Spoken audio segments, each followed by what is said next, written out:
Chapter 001 Unyielding. Luo Ning sustained a grievous injury while shielding the Empress Dowager from a dagger, which left her severely wounded. Her family basked in wealth and honor because of her sacrifice. With her lungs injured and healing slow, she was sent to a warm estate in the south to recuperate for 3 years. Upon her return, she discovered a cousin residing in her courtyard, utilizing her monthly allowance and servants. Luo Ning's parents and elder brother cherished her, and even her childhood companions secretly admired her, claiming she surpassed Luo Ning in every regard. The Empress Dowager initially intended to bestow upon Luo Ning the title of County Princess, but due to her mother's interference, the honor fell to her cousin instead. Unable to bear the injustice, Luo Ning erupted in anger, yet they dismissed her as deranged. After Luo Ning's demise, the household sighed in relief, feeling liberated from a burden. After 18 years as a ghost, witnessing the gradual decline of the Marquise and the tragic fates of those who wronged her, she was reborn. "Miss, we are approaching the city South 30 Li Pavilion. Would you like to disembark for a rest?" The coachman inquired. Luo Ning shook her head. "No, let us proceed directly into the city. Furthermore, do not return to the Marquise. Take me to Anxing Fong." The coachman, puzzled yet obedient, complied. One of Luo Ning's returning maidservants, Chiu Hua, asked, "Miss, what sort of place is Anxing Fong?" "It is the private residence of Eunuch Wei from the Empress Dowager's palace," Luo Ning replied. Chiu Hua expressed surprise. "Are you going to visit Eunuch Wei? Won't you first return home to pay respects to the Marquis and his wife?" In her previous life, Luo Ning had done just that, but an incident had ensued, contributing to her subsequent hardships. Within a year, her two most trusted maidservants, Chiu Hua and Chiu Lan, were murdered, severing her support and leaving her in a dire predicament. "There is no rush," Luo Ning said. Upon arriving at Anxing Fong, she personally knocked on the door. Eunuch Wei, enjoying a rare day off, was tending to flowers and grasses when he heard it was Luo Ning and hurriedly came out to greet her. He had witnessed the incident when Luo Ning had shielded the Empress Dowager. "Miss Luo," he beamed, "I heard you were recuperating. Have you recovered?" "I am fully healed. Thank you for your concern, Eunuch. I have just entered the city and wish to first pay my respects to the Empress Dowager, though I dread the depth of the palace. Allow me to escort you." Eunuch Wei offered warmly. Luo Ning successfully arrived at Shoqing Palace and met with the Empress Dowager, Lady Cui. The Empress Dowager, ever fond of her, remarked, "You seem to have grown taller. You look well, lively and charming. This brings joy to my heart." She held Luo Ning's hand affectionately. In her former life, Luo Ning had repeatedly sought an audience with the Empress Dowager upon her return to the city, but her mother forbade it. "Your visit to the Empress is merely a means to repay a favor, which could bring ruin upon us," her mother had cautioned. After several inquiries from the Empress Dowager, and with no further response, her efforts ceased. Following Luo Ning's death, the Empress Dowager lit lamps at Fahua Temple for 15 years, praying for her to be reborn into wealth and health. Regaining her composure, Luo Ning grasped the Empress Dowager's hand and said, "Your Majesty, all is well with me. If you desire anything, do not hesitate to speak," the Empress Dowager replied. "May I request the string of prayer beads on your wrist as a token? I wish to harness their light and your grace to secure a peaceful path ahead," Luo Ning stated boldly, without hesitation or reluctance. The Empress Dowager felt warmth in her heart at Luo Ning's earnestness. Eager to assist, she promptly removed the prayer beads she had worn for years and gifted them to Luo Ning. They exchanged light conversation, and Luo Ning, devoid of any restraint, spoke fluently about the amusing incidents at the southern estate, even eliciting laughter from the Empress Dowager. The Empress Dowager invited her to lunch, but Luo Ning insisted on returning. "Having just entered the city, I have yet to pay my respects to my grandmother and parents. I shall trouble your Majesty another day." She rose to take her leave. The Empress Dowager summoned Eunuch Wei to escort her back. With her purpose fulfilled, Luo Ning carefully stored the prayer beads and returned to the town South Marquise. The entrance of the Marquise was expansive, with an imposing gatehouse and a broad red staircase flanked by 2 grand lions. The heavy crimson door gleamed with a golden knocker. Who would have imagined that the owner of this estate had merely been a third-rank military officer 3 years prior? The plaque reading Town South Marquise was a reward bestowed upon Luo Ning's family by the emperor, acknowledging her bravery in saving the Empress Dowager. The estate itself was a royal grant, its grandeur stained with Luo Ning's blood. "Who goes there?" A servant blocked their path. "It is the young lady returning," the coachman replied. Luo Ning and Eunuch Wei shared a carriage, while the two maidservants remained outside. Qiu Hua urged the servant, "Quickly lower the threshold and allow the young lad's carriage to enter." The servant shut the door again and went inside to report. Upon seeing this, Eunuch Wei comforted Luo Ning. Perhaps they have yet to receive the news. Indeed, Luo Ning smiled. "I appreciate your patience, Eunuch. There is no harm in waiting. I have come expressly for your escort today." After a moment, a steward emerged, his demeanor haughty. "Use the western side entrance. The main gate is not to be used lightly." Qiu Hua, incensed, retorted, "The young lad's return is a significant matter. How can she be made to enter through the side door? To return through the side door would diminish her status." The steward replied, "Please forgive me, but this is the rule. The Marquis is no longer as it once was. All carriages must enter through the side." He added, "It has been a long time since the young lady has returned. She will gradually learn the new rules." Qiulan was left speechless. Eunuch Wei, surprised, quickly grasped the situation. This was nothing but ingratitude and betrayal. He stepped from the carriage, declaring, "Please inform the town South Marquis that I bring a message from the Empress Dowager." The steward did not recognize Eunuch Wei, but upon seeing his official attire, trembled in fear. "Old eunuch, I do not be disrespectful. Hurry and report." As a result, upon her rebirth, Luo Ning was not compelled to enter through the southwest side door. Her grandmother, parents, and siblings all came out to welcome her. Her cousin, Bai Xiong, stood behind her mother, clad in a silvered cloak, possessing an extraordinary beauty and graceful demeanor. In her previous life, Luo Ning had been blocked at the entrance, forced to enter through the side, which led to her being looked down upon by the household staff. Once her status as the young lady was diminished, her path descended step by step, leaving her vulnerable to contempt. This time, at least the steward and the servants understood that the young lady was not a pitiful figure to be trampled upon. Anyone wishing to bully her to curry favor with her cousin would need to reconsider their approach. Luo Ning entered the town South Marquis without hindrance, reclaiming her rightful place. Eunuch Wei exchanged pleasantries before returning to the palace. In the main hall, her grandmother, parents, siblings, aunts, and cousins were gathered, filling the room with laughter and chatter. It was as if the incident with the steward outside had never occurred. "How is my courtyard in Ning?" Her grandmother, weary, suggested it was time to disperse. Her mother replied, "The Huifeng courtyard has been well prepared." The room fell silent, as Luo Ning had been granted the courtyard before she left home. She had resided there for 3 months, and it was the Wenqi courtyard, second only to her grandmother's and parents' main quarters. "Mother, what my Wenqi courtyard?" Luo Ning inquired. Her mother smiled. "Wenqi courtyard is currently occupied. The Huifeng courtyard is similar and located behind the eastern main quarters. Now that you have returned, I wish for you to be close." She spoke with complete openness, as if there were nothing amiss. Luo Ning refrained from questioning as she had in her previous life, which would have led her to tears in front of her grandmother and father. Instead, she smiled brightly. "I would prefer to reside in Wenqi courtyard. I nearly perished during my time there, and it was there I began to recover. That place is a sanctuary for me. Since it is occupied, I shall stay in my grandmother's warm chamber until it is cleared for me to return." She then playfully asked, "Such a splendid courtyard. Who occupies it?" "Is it my elder brother and sister-in-law?" Looking at her sister-in-law, she continued, "Sister-in-law, I cannot stay long in my family home. Would you kindly indulge me? Once I am married, the Marquis will belong to you, so why rush?" A silence fell once more. "Sister, it is I who resides in Wenqi courtyard," her cousin Bai Xiong replied with a smile. Chapter 002. Utilizing Influence. Persuading grandmother. Luo Ning temporarily resided in her grandmother's western courtyard. Her grandmother occupied the western room, while the eastern room was swiftly tidied up and furnished with bedding. Her sister-in-law had a difficult labor, and it was Arong who invited a renowned physician, saving both mother and child. She was a benefactor of the Ho residence, as her grandmother explained to Luo Ning.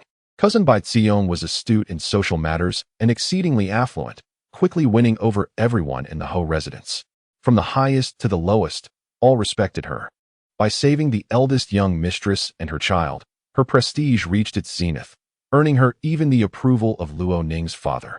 Her mother relocated her to Wenqi Courtyard, the second most esteemed place in the inner residence, openly usurping Luo Ning's position without any dissent. And Ning, you are a sensible child. You could just as well reside in Huifuyuan, her grandmother remarked, urging her to tolerate the situation. Without Luo Ning, where would this whole residence be? Do not speak of Wenqi Courtyard. Luo Ning held no resentment towards her grandmother. There was no malice in her heart, as she had once protected her. Having been blinded by her cousin's past favors, she soon realized and began to care for Luo Ning. Afterward, her grandmother passed away suddenly due to an acute illness. With only Luo Ning's mother and cousin by her side that night. Following her grandmother's death, Luo Ning found herself without a place to stay. Grandmother, may I reside with you? Luo Ning smiled. I am already 17. Why do you and mother not seek a suitable match for me? She did not confront her grandmother nor lose her temper, sparing anyone the spectacle. Others laughed, and so did Luo Ning, even more naturally. Good child. You have grown increasingly generous and straightforward. Her grandmother took her hand. You may stay here. Do not be sad. Indeed, Luo Ning replied, returning the warm, robust grasp. She spent quite some time conversing with her grandmother, even mentioning cousin Bai Ziyong. Why have I never met this cousin before? Luo Ning inquired. Her grandmother replied. She is your uncle's legitimate daughter, previously fostered elsewhere to avoid persecution from her stepmother. It is rather surprising you have not met her. Luo Ning shook her head. I have not. She resembles my mother quite a bit. A niece takes after her aunt. It is a blessing, her grandmother said. Luo Ning chuckled lightly. Your elder brother claims he has seen her, her grandmother added. Luo Ning smiled again. Of course he has. They are siblings. She settled quietly in the western courtyard, accompanying her grandmother, who had long ceased to manage affairs, devoting herself solely to prayer. Meanwhile, her parents worried in the eastern courtyard. And Ning has returned. We must hastily make arrangements for a rong, her father said. Her mother remarked. The position in Wenqi Courtyard is suitable for a rong as per the guidance of Master Huining. I believe in Ning can understand. She has always been sensible. She continued. Huifuyuan is right behind us, with a small door connecting, allowing her to be close to her parents. She should be able to accept it. As for the trivial matters of the inner residence, I leave the decision to you, her father replied indifferently before retreating to sleep in Song Inyang's quarters. The next day, her mother summoned Luo Ning. Your mother has been yearning for you day and night. Were it not for your cousin's companionship, she may have succumbed to her illness. You would not have seen her upon your return, her mother wept, grasping Luo Ning's hand. Luo Ning showed little emotion. Mother, you have worked hard. Your cousin was previously haunted by nightmares and fell ill for some time. The abbot of Fahua Temple provided guidance on the direction, advising her to reside in Wenqi Courtyard, which has since alleviated her troubles, her mother explained. And Ning, you have just returned. Do not let complacency lead to arrogance, and do not fuss over trivial matters. Consider this. Your injury brought this Ho residence its reward from the royal family. Your father's reputation is at stake. If you constantly bring it up, will it not bring shame upon him? One must give without expecting repayment. Only then will the entire household be grateful, her mother continued. Luo Ning possessed eyes strikingly similar to her mother's, charming, tender, and bright. She gazed quietly at her mother. If father finds his reputation unsatisfactory, he may resign and request the royal family to bestow upon me the title of princess. Her mother was taken aback. And Ning, that is foolish talk. How can a daughter surpass her father in seeking the title of princess? All is due to his grace. Luo Ning's expression remained calm. Mother, father has been granted the title of marquis. You too have received a noble title. Such a grand residence, you say, is due to my injury saving the Empress Dowager.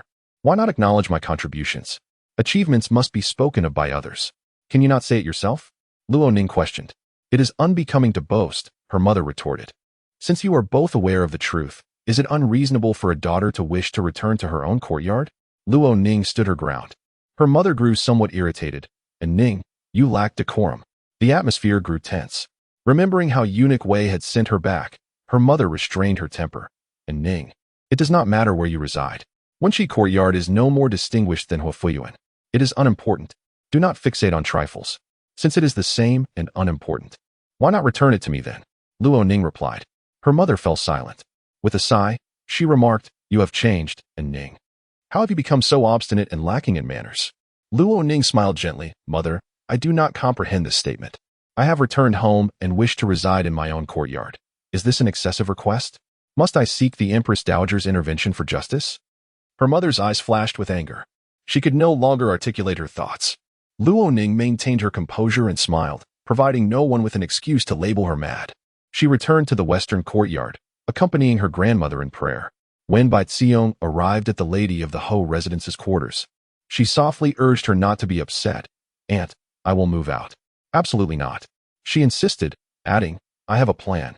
I will have the old lady persuade Ning later." As the cold of December settled in, the Laba festival approached. Those who practice Buddhism hold this day in high regard, as it is also known as the Dharma Treasure Festival, during which the temple performs rituals and distributes Buddhist porridge. Each year, the guest rooms of Fahua Temple are fully booked, and the vegetarian feasts are exquisitely luxurious, costing 500 taels of silver per table. Even with such exorbitant costs, without status or standing, one could not secure a reservation. For many years, the Ho residents had failed to book a vegetarian feast for the Dharma Treasure Festival, much to the old lady's regret. In the afternoon, as Luo Ning accompanied her grandmother in gathering Buddhist beans, her mother arrived, accompanied by Bai Xiong. "Mother, Arong has some good news for you," her mother beamed. "What good news?" the old lady inquired. "Grandmother, I have secured a vegetarian feast at Fahua Temple for the 8th day of December, the Dharma Treasure Festival," Bai Xiong announced with a smile. Bai Xiong now referred to the old lady as grandmother, akin to the other children of the Luo family, signifying intimacy. A smile involuntarily spread across the old lady's face. "How did you manage that?" Master Huaining lent a hand. "We have some personal ties. Otherwise, we would not have been able to secure the vegetarian feast at 500 taels a table," Bai Xiong explained with a grin. The old lady's expression softened. "You have gone to great lengths once more. This is a significant occasion. My granddaughter wishes only to fulfill her filial duty," Bai Xiong replied. The old lady nodded appreciatively. Luo Ning sat quietly nearby, listening intently. She recalled that year's Laba festival, which had been prompted by Luo Ning's insistence on reclaiming her courtyard, leading her mother and Bai Xiong to concoct such a scheme. As a result, snow began to fall from the 6th day of December and continued until the 9th, causing calamity in the villages surrounding Xinjing. Lives were lost, livestock perished. The censorate seized the opportunity to censure the vegetarian feast on the day of the Laba festival, attacking Fahua Temple and compelling it to provide 10,000 taels for disaster relief. All 6 households that had secured the vegetarian feast faced censure. Luo Ning's father, along with 5 other noble families, incurred the wrath of the authorities. While her mother did not explicitly blame Bai Xiong, she lamented, "Ever since Ning returned, we have faced such misfortune, this child." The household servants began to circulate this tale, successfully shifting the blame onto Luo Ning. Alone, with only 2 maidservants, she found herself unable to counter the entire Ho residence's accusations. Upon reflection, Luo Ning interjected, "I've heard that the vegetarian feast on the day of the Laba festival consists of only 6 tables, each costing at least 500 taels of silver." Bai Zirong turned to her, noting the composure and serenity of the young girl. "Indeed, there's a scramble for it on that day, as many in the capital are devout Buddhists. Xinjing alone has more than 6 prominent families, not to mention the imperial relatives." "Grandmother, isn't this likely to offend people?" Luo Ning remarked softly. A hint of reluctance momentarily clouded the old lady's countenance. The Marchioness, Luo Ning's biological mother, Bai Shi, interjected with a smile. "Being able to secure a reservation indicates a deep karmic connection with Buddhism. True believers would not be angered, but would instead admire the old lady's profound affinity." The old lady's demeanor relaxed slightly. Luo Ning regarded her and suggested, "Grandmother, perhaps we should relinquish it." The Marchioness's expression darkened immediately. Seeing this, Bai Zirong smiled and said, "Sister, my apologies for the oversight. Rest assured, head monk Huaining will vouch for us, ensuring that we do not offend anyone. Let it be relinquished." Luo Ning stated with a composed countenance, "Grandmother, this matter is inauspicious." Bai Zirong's smile faltered. The Marchioness nearly betrayed her anger. The old lady glanced from one to the other, sighing inwardly. "Then so be it. This year, I shall simply offer incense during the Dharma Treasure Festival." The old lady conceded with resignation. Her granddaughter had just returned, and this vegetarian feast, secured through favors and at great expense, was certainly not for the sake of an old woman, but to vie for the courtyard. She was not senile. The courtyard should be returned to her granddaughter, Luo Ning, as it was rightfully hers. Therefore, she had no choice but to reluctantly yield and side with Luo Ning. The Marchioness, accompanied by Bai Zirong, departed in what was almost a fit of pique. The servants, witnessing this, could not help but gossip. Luo Ning returned to her room and produced a string of sandalwood prayer beads, meticulously carved. "Grandmother, please wear these during the Dharma Treasure Festival." The old lady nearly exclaimed in astonishment upon seeing them. "Mystic prayer beads? These belong to the Empress Dowager. Indeed, she bestowed them upon me, saying they would protect my well-being. Grandmother, please borrow them for a day, but they must be returned to me afterward," Luo Ning said with a smile. The old lady's face almost radiated ecstasy. Compared to an extravagant vegetarian feast costing 500 taels of silver per table, these prayer beads were a true symbol of prestige, inspiring universal admiration and awe. She looked at her granddaughter. But wait, why had she hesitated between Bai Zirong and her granddaughter? This was her own flesh and blood, the true eldest miss of the Luo family. Bai Zirong, what was her situation again? Was something amiss? Chapter 003. A triumphant first battle on the 6th day of the 12th month. Snow began to fall in Shengjing. By the 8th, as the Luo family arranged for their carriage, traveling had already become somewhat challenging. However, the 8th day of the 12th month was a significant occasion, and the matriarch was determined to visit Fahua Temple to offer her prayers. Luo Ning accompanied her, along with Madame Ho, Bai Shiru, and Luo Ning's 2 aunts, as well as her half-sister and cousin, all of whom were to join the outing. Some whispered complaints about the difficult journey and the treacherous mountain paths. "It's so cold," one remarked. Nevertheless, at the foot of Fahua Temple, young monks and local benefactors tirelessly cleared the snow. The mountain path was a bit slippery, but navigable. The crowds were even more abundant than Luo Ning had anticipated, with people bustling about, shoulder to shoulder. The main hall for the sermon required reservations, but this had been arranged 2 months prior, and the matriarch had secured her place. Upon her entrance, many exchanged pleasantries with her. The abbot, Hui Neng, noticed the prayer beads in her hand and remarked, "Luo matriarch, you are truly fortunate." Others turned to gaze upon her. The noble women recognized the beads. They were hand-carved from rosewood by the renowned monk Xianyao, worn for 70 years. He had presented them to Miss Cui the day before his passing at the age of 120. The following year, Miss Cui was named the crown princess and later ascended to the position of empress, giving birth to 4 princes and 1 princess, their union celebrated and esteemed. Today, the Cui family holds the title of Empress Dowager. When ladies of the court pay their respects, they often see the empress with these very prayer beads on her wrist. Thus, it was no surprise that the abbot came to pay his respects to the Luo matriarch. In an instant, everyone in the hall rose to greet the Luo matriarch, including the esteemed ladies of the Cui family. After the prayers concluded, Lady Cui warmly invited, "Luo matriarch, if you have not made arrangements for a vegetarian meal, please join us for lunch." The matriarch recalled her granddaughter's advice to maintain a cautious distance from others to avoid drawing unwarranted attention. Having received the Empress Dowager's prayer beads, she had no fear of losing her prestige in the future. She chose to exercise restraint, replying, "The weather is inclement, and my daughter-in-law and granddaughter are waiting at the entrance. I must return. I appreciate your kind invitation, Lady Cui." Lady Cui did not press further. As they descended the mountain, the matriarch could not help but express her pride, recounting the earlier events. Luo Ning's mother, Bai Shi, could not contain herself. "Mother, why didn't you dine with Lady Cui?" Bai Ziyong also held her breath. The matriarch glanced at Luo Ning, who was clad in a gray fur cloak, and shook her head. "Let us return first." They complied, albeit with a tinge of regret. The matriarch's regret was short-lived, as news spread throughout the capital. Those living in the city felt the overwhelming snowstorm of the past 4 days, but were unaware of the devastation it had wrought on the villages, the collapse of homes, and the death of livestock and people from freezing. The court was preoccupied with disaster relief efforts. Much like in a previous life, a clever official from the censorate, aware of the meager treasury, directed his ire towards Fahua Temple and the aristocracy, using the temple's offerings during the Laba festival as ammunition. He criticized the temple and the elite who partook of the vegetarian meals, pressuring them to contribute funds for disaster relief. The news spread widely, and the common folk were well aware of it.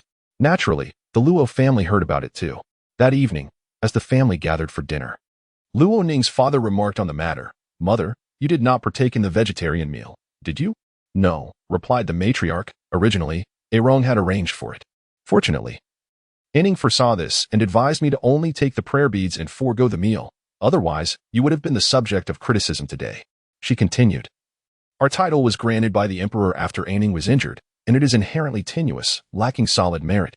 One can never tell when the emperor might be displeased and revoke it. A chilling silence enveloped the dining table. Luo Ning's mother turned pale, nearly incensed. Her father moved his lips, wanting to speak but refraining from contradicting her. Others glanced at Luo Ning and then at Bai Xiong. Bai Xiong, visibly frightened, immediately knelt, exclaiming, "It is all my fault. I nearly caused a catastrophe." Tears streamed down her face, her beauty enhanced by her sorrow, resembling a pear blossom in the rain. And her tears flowed freely like scattered pearls, evoking sympathy without any exaggerated displays. "Get up. How could this be your fault?" Luo Ning's elder brother interjected. His wife rushed to assist her, saying, "It's all over now. There is nothing to worry about, so why cry?" Bai Xiong continued to weep. "I am just so frightened." Her mother consoled her, "You foolish child." The others offered their reassurances. Some remained silent, merely observing the unfolding drama. Luo Ning's mother felt her heart breaking, embracing Bai Xiong and offering her comfort. The matriarch spoke slowly, "Sit up, don't cry. I did not say you were at fault. Your intentions were pure, but luck was just not on your side." She then addressed Luo Ning's father. "A Ning is a prosperous girl, blessed with good fortune. As soon as she returned, she spared us from a calamity." The father nodded. "That is indeed true." Luo Ning's father, a military general, was not one to be impulsively reckless. In contrast, he was rather astute, self-serving, and emotionally detached. During his postings, he saw little of Luo Ning.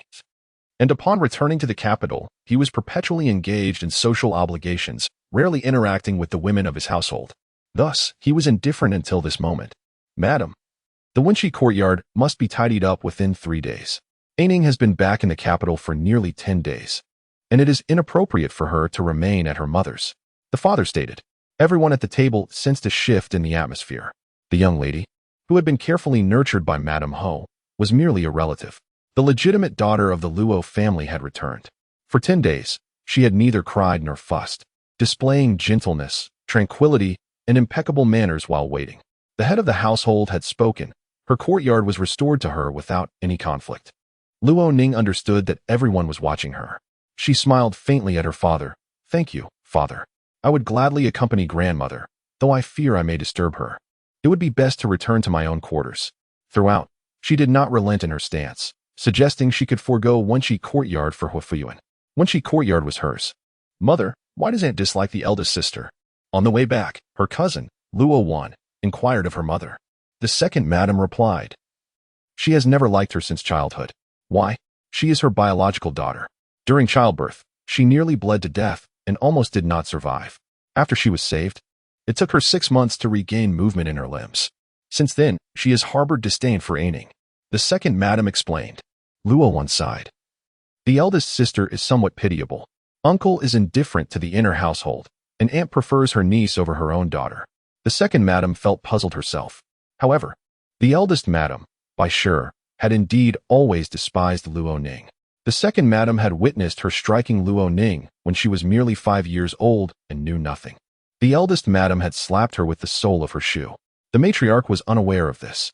The second madam, reliant on the first branch, did not dare to speak up. Later, the eldest madam claimed that Luo Ning had injured her mouth by bumping it against the Kong edge. Aining has changed a great deal. She was once impulsive and unable to endure pressure. Now she has matured, exhibiting great composure and restraint, the second madam remarked. Indeed. Upon her return, Bai Xiong seemed somewhat out of place. Bai Xiong still needed to reclaim Wenqi courtyard. "Mother, aunt intends to raise her niece as a legitimate daughter of the Ho residence. She has great ambitions. Thankfully, the eldest sister is competent. Why should the benefits of our family be seized by the Bai family?" Luo Wan added. The second madam quickly covered her daughter's mouth. "Be quiet. Do not let others hear you." Chapter 004. First encounter with Prince Yang. Returning to the Wenqi courtyard, Luo Ning reflected on her past life, where her efforts to reclaim what was rightfully hers only served to enhance her cousin's reputation for magnanimity. She had been outmaneuvered at every turn. A steward arrived from the dowager's residence, delivering daily necessities with utmost courtesy, betraying no hint of neglect. "Do you still require the services of the 2 second-class maids you previously employed?" her mother, by sure, inquired, her tone laced with veiled sarcasm. "I am well attended to now," Luo Ning replied. "Xiu Hua and Xiu Lan are excellent in their service, and I intend to promote them to second-class maids." As for the other maids, my cousin is accustomed to their service, and I would not presume to deprive her of them. She would demonstrate generosity as well. Baisha paused, momentarily taken aback. Resisting her temper, she adopted a maternal tone. Ning, I am genuinely concerned for you. Such actions, leaving you without recourse, will ultimately prove detrimental.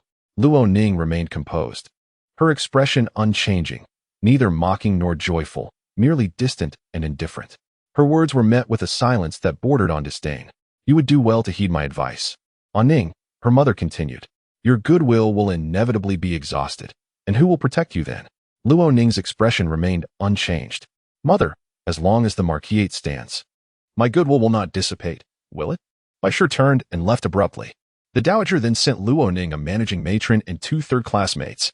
The matron, whom Luo Ning had specifically requested, was the wife of the outer courtyard's treasurer, known as Mother Kong. In her previous life, Mother Kong had shielded Luo Ning from misfortune, sacrificing her own life. Henceforth, Mother Kong will oversee the courtyard's affairs, Qiu Hua will manage finances, and Qiu Lan will attend to clothing and jewelry, Luo Ning declared. The 2 younger maids would be responsible for daily chores. The Wenqi courtyard comprised 4 main rooms, 6 side rooms on either side, and a gatehouse. The courtyard was exceptionally spacious, rivaling even the dowager's west main courtyard. More importantly, its location was advantageous. It faced the east and west main courtyards, backed onto the rear garden, and was adjacent to the northern corner gate, offering both a commanding view of the entire marquisate and a private exit. Upon moving in, Luo Ning requested the key to the northern corner gate, which her mother, Baisha, refused. What need have you for the key? She demanded. Would a young lady of your standing presume to leave through the inner corner gate unescorted? Such conduct is unseemly. Luo Ning did not press the matter. Her mother even stationed 2 guards at the northern corner gate specifically to prevent Luo Ning from leaving. Having been reborn, Luo Ning faced a rather pressing issue, a lack of funds. Her cousin, Bai Zirong, had gained prestige within the marquisate, nearly usurping Luo Ning's position as the eldest daughter, due to Luo Ning's mother using her wealth and connections to pave the way for her. Her mother's dowry and the Luo family's original fortune were now under her control. As long as she remained in good standing, no one would demand an accounting from her. Furthermore, there was a particularly wealthy individual providing financial support to both her and Bai Zirong, seeking status in return. Bai Zirong's transformation from an illegitimate daughter of the Bai family to a noble lady of the capital was facilitated by the marquisate, which served as her stepping stone. They were not lacking in funds, but Luo Ning was. Having settled into her Wenqi courtyard, Luo Ning slept soundly. The following day, she went to the palace to visit the Dowager Empress, intending to return the Buddhist prayer beads. I learned at the Fa Hua Temple that these prayer beads are highly valuable, a cherished possession of your majesty. I dare not be greedy and return them to their rightful owner, Luo Ning said. The Dowager Empress had possessed these prayer beads for decades. While she was willing to give them to Luo Ning, she did not insist on it when Luo Ning returned them. They were a source of spiritual comfort, giving her confidence in her judgments and the belief that she was divinely blessed. What is it that you desire? The Dowager Empress asked. I wish to repay you. His Majesty has bestowed a title and a residence upon me, and your Majesty has already given too much. The Dowager Empress shook her head. That was given by His Majesty. In governing the empire through filial piety, he is demonstrating his own filial devotion, not I. Your Majesty, I only seek one thing, Luo Ning said. The Dowager Empress asked what she desired. While recuperating from my illness in the south, I spent my leisure time studying divination with a Taoist priest. I have a premonition that I wish to share with your Majesty, Luo Ning said. I beseech your Majesty's permission. Tell me what you foresee. Luo Ning recounted her premonition in detail. The Dowager Empress's brow furrowed as she listened. As they spoke, an attendant announced, Your Majesty, Prince Yong has arrived. Luo Ning remained impassive. Prince Yong was the Dowager Empress's youngest son, who would become the new emperor 8 years later. Before Prince Yong even entered the main hall, Luo Ning heard the bark of a dog. A massive, jet-black dog bounded in ahead of him. Upon seeing it, the Dowager Empress chuckled. General Changjing has arrived as well.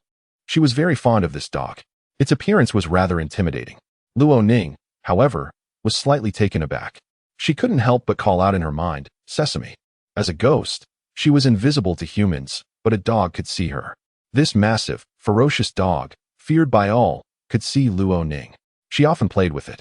It would often sneak out at night to find her, keeping her company. Luo Ning had never met its owner. Despite its size, She considered it a dear companion, and thus named it Little Black Sesame. The palace maids and attendants scattered, their faces filled with fear. "Mother," a man's voice, slightly languid, echoed through the hall. Just as Luo Ning caught sight of the man, the dog lunged toward her. The Dowager Empress was aghast, fearing that General Changing would frighten Luo Ning to death. The dog was fierce and its teeth were sharp, but it would not bite without a command. It had been known to knock down those it disliked, and being startled by it was commonplace. The dog approached Luo Ning and sniffed her. Luo Ning, as she always did, raised her hand and gently stroked its head. The dog plopped down in front of her, exposing its belly in invitation for a rub. The Dowager Empress was speechless. Prince Yong, who had just entered the hall, was equally astonished. The man's eyes darkened, his voice turning cold and stern. Changing. The dog, anticipating a good petting, scrambled to its feet and obediently returned to the man's side. Luo Ning raised her eyes and met a pair of deep, dark eyes. The man's features were handsome, thin lips, a high nose, but his expression was aloof and severe, with a hint of ruthlessness in his eyes. He glanced at Luo Ning, his gaze penetrating. "What method did you employ to win my general's affection?" he asked. Luo Ning rose and curtsied respectfully. "I greet your highness." He scrutinized her, drawing closer and even sniffing her, trying to detect the fragrance that had so captivated his dog. He detected nothing but a faint scent of powder, vulgar. His brow furrowed again. The Dowager Empress chuckled beside them. "This is Miss Luo, the one who shielded me from harm." Only then did Prince Yong say, "Rise." Luo Ning stood up. The black dog furtively eyed her, inexplicably drawn to her, while Xiao Huifeng continued to scrutinize her from the corner of his eye. The Dowager Empress smiled. "This dog is quite discerning," she said, then added, "How did you bring it into the palace? The censors will surely reprimand you." "They have not been shy with their criticism," Xiao Huifeng said, as he had arrived, and the mother and son would undoubtedly have matters to discuss. Luo Ning rose to take her leave. Just then, an attendant announced, "Your Majesty, the Empress requests an audience." The Dowager Empress's smile deepened, and she instructed the attendant to admit the Empress. Luo Ning saw Empress Zheng, a woman in her early 20s, at the height of her beauty. With radiant eyes, dark brows, a delicate nose, and cherry lips, her skin was as pure as snow, and her figure was both tall and graceful. It was as if the golden rays of the sun outside the hall had all converged upon her, making her dazzlingly radiant. She possessed the finest bone structure and a flawless visage. She is the empress of the current dynasty. 8 years later, when the Prince Yong ascends the throne, she remains the empress of the new dynasty. The city buzzes with discussions, yet it does not hinder the new sovereign from defying the world for her. A commoner girl approaches the empress. Luo Ning bows respectfully. "You must be Miss Luo," the empress says, her voice melodious. "Please rise." Chapter 005. What if she becomes the princess of the Yongwang? Luo Ning was deeply curious about the affection between the Yongwang and Empress Zheng, yet she dared not act rashly. With her gaze lowered, she was invited to sit by Empress Zheng. The large black dog resting in a corner of the grand hall was quite terrifying. While Empress Zheng urged Luo Ning to sit, she kept an eye on the dog. The Yongwang remained silent. The black dog bared its teeth at Empress Zheng but retreated under her stern gaze, settling back down with a few low grumbles. Empress Zheng praised Luo Ning's loyalty, recounting how she valiantly shielded the Empress Dowager. When she spoke with emotion, her voice trembled slightly. The Empress Dowager smiled to reassure her. The Yongwang did not utter a word. "Mother, has Miss Luo been betrothed?" Empress Zheng inquired. The Empress Dowager, unsure, turned to Luo Ning and asked, "Do you have a fiancé?" "Not yet," Luo Ning replied. Empress Zheng smiled and said, "I would like to play matchmaker for Miss Luo." The Empress Dowager asked, "Are there any candidates?" "There are many candidates," Empress Zheng replied with a glance at the Yongwang, who was leisurely sipping tea beside them. The Empress Dowager followed her gaze. Luo Ning sensed the unusual atmosphere and turned her eyes to the Yongwang, dressed in dark robes. His deep-set eyes held an imposing grace, yet a hidden ferocity lingered between his brows, and even a slight frown seemed to unleash his intensity. Luo Ning hastily averted her gaze. This matter requires careful consideration. A young lady must be modest. Do not speak of it in front of a Ning. The Empress Dowager said with a smile, changing the subject. Empress Zheng, regretting her earlier words, shifted the conversation to Luo Ning, asking, "I have heard that there is a cousin in the Zhennan Marquise, renowned for her talent and beauty, said to be the foremost among the noble ladies in the capital. Is this true?" This topic was all she could think of. The Jinan Marquis was newly ennobled, hardly noteworthy in the midst of the prominent families of Xinjiang. It was difficult for Empress Zheng to focus on their family. However, the cousin's reputation had spread widely, even reaching the empress's ears, though opinions varied. Luo Ning's maternal family, the Bai family, was affluent, and the one truly concerned about Bai Zihong's future was even wealthier. They sought status. By leveraging the marquisate's position, they aimed to facilitate Bai Zihong's marriage into a distinguished family. Your Highness, the common folk have only just returned to the capital. Our news is not as thorough as that from the inner palace, Luo Ning replied with a smile. However, my cousin is indeed gentle and intelligent. Everyone in her household adores her. Their conversation drifted toward other young ladies in the capital. As time passed, Luo Ning realized it was getting late and prepared to take her leave. The Empress Dowager called for Eunuch Wei to escort her. Empress Zheng also had matters to attend to, so she too took her leave, accompanying Luo Ning part of the way. Come to the palace often to keep mother entertained. I manage the 6 palaces and am often too busy with trivial matters to fulfill my filial duties. If you can make the Empress Dowager smile, it is the greatest filial piety, Empress Zheng remarked. Luo Ning acknowledged this. Empress Zheng bore no malice toward Luo Ning. Though Luo Ning's family had only been ennobled for 3 years and was not yet considered new nobility, she felt diminutive in the presence of Empress Zheng. Luo Ning was like a cherished pet of the Empress Dowager.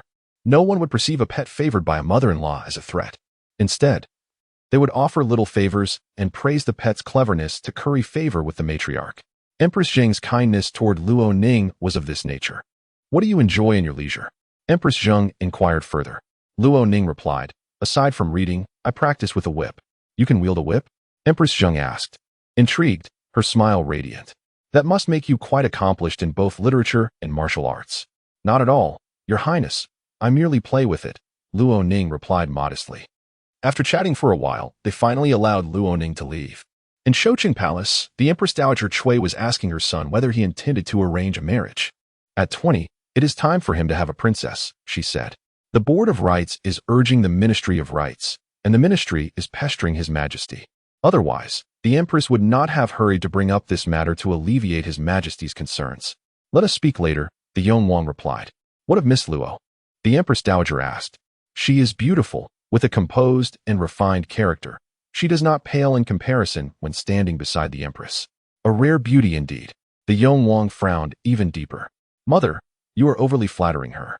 The Empress Dowager replied, I am not exaggerating. Empress Zheng was renowned for her beauty and demeanor even before her marriage, making her name known among esteemed families. No young woman of her age can compare to Empress Zheng's appearance. Luo Ning, with her elegant simplicity, subtle makeup, and modest attire, stood alongside Empress Zheng without losing any grace or charm. The Empress Dowager was also taken aback. It was only in comparison that one could discern her exceptional qualities. Luo Ning possessed a tranquil beauty, reminiscent of a pearl veiled in a thin layer of silk, her brilliance obscured by her lowered gaze. What of her cousin, then? She has gained significant notoriety in the capital. For a mere cousin to achieve such a claim, her ambitions must be substantial, the Yongwang remarked coldly. It is all in pursuit of connections. Her character is questionable. She is not as admirable as Luo Ning. If you remain obstinate, I shall request His Majesty's decree for a marriage, and then you will have no say in the matter, the Empress Dowager stated. Then it would be best to trouble Miss Luo to reincarnate and strive to be a good person in her next life. The Yongwang replied indifferently. The Empress Dowager, exasperated and slightly angered, retorted, How outrageous! She is the savior of your mother. To push her into the fire pit is to repay kindness with malice. How can a mother repay her benefactor like this? I do not favor her, thus I cannot treat her kindly, the Yongwang replied. If she is indeed a benefactor, why is she so miserly with wealth? She has no new clothes or much jewelry. The Empress Dowager countered, she has already been rewarded by the Marquis. What gifts would fall into her hands? The Jinan Marquis is her father. She is the legitimate eldest daughter and a favored one. She should be treated with utmost regard. As she spoke, she slightly furrowed her brows. Could it be that I have misjudged? I know the Jinan Marquis has 3 legitimate children, 2 sons and 1 daughter. This daughter is Luo Ning. As the only legitimate daughter of the first branch, Luo Ning should not be impoverished. Yet, she enters the palace dressed in worn garments, which does not align with her cautious demeanor. If she merely sought to be low-key and refined, she could wear elegantly simple new clothes. rather than seeking a marriage for her.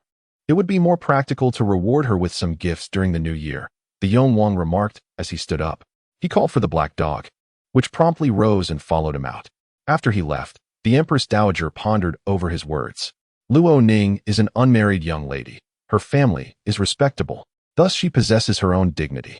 Regardless of the gifts, they must be delivered to the Zhengnan Marquisate, not bypassing the Marquisate to be given directly to her, as that would be improper.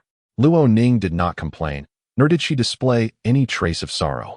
The Empress Dowager could not discern how she lived at home. On both occasions she visited the palace, she had not called for her grandmother or mother to accompany her. Particularly her mother, who was granted the title of a first-rank noble consort when Luo Ning's father was ennobled, had the right to enter the palace to meet the Empress Dowager. "Come here," she called to her lady-in-waiting. The lady-in-waiting responded promptly. "Prepare 100 taels of gold, 3,000 taels of silver, along with some new fabrics and jewelry, and have someone deliver them to the Zhengnan Marquisate," the Empress Dowager commanded, issuing a special decree for Miss Luo Ning. The lady-in-waiting acknowledged her orders.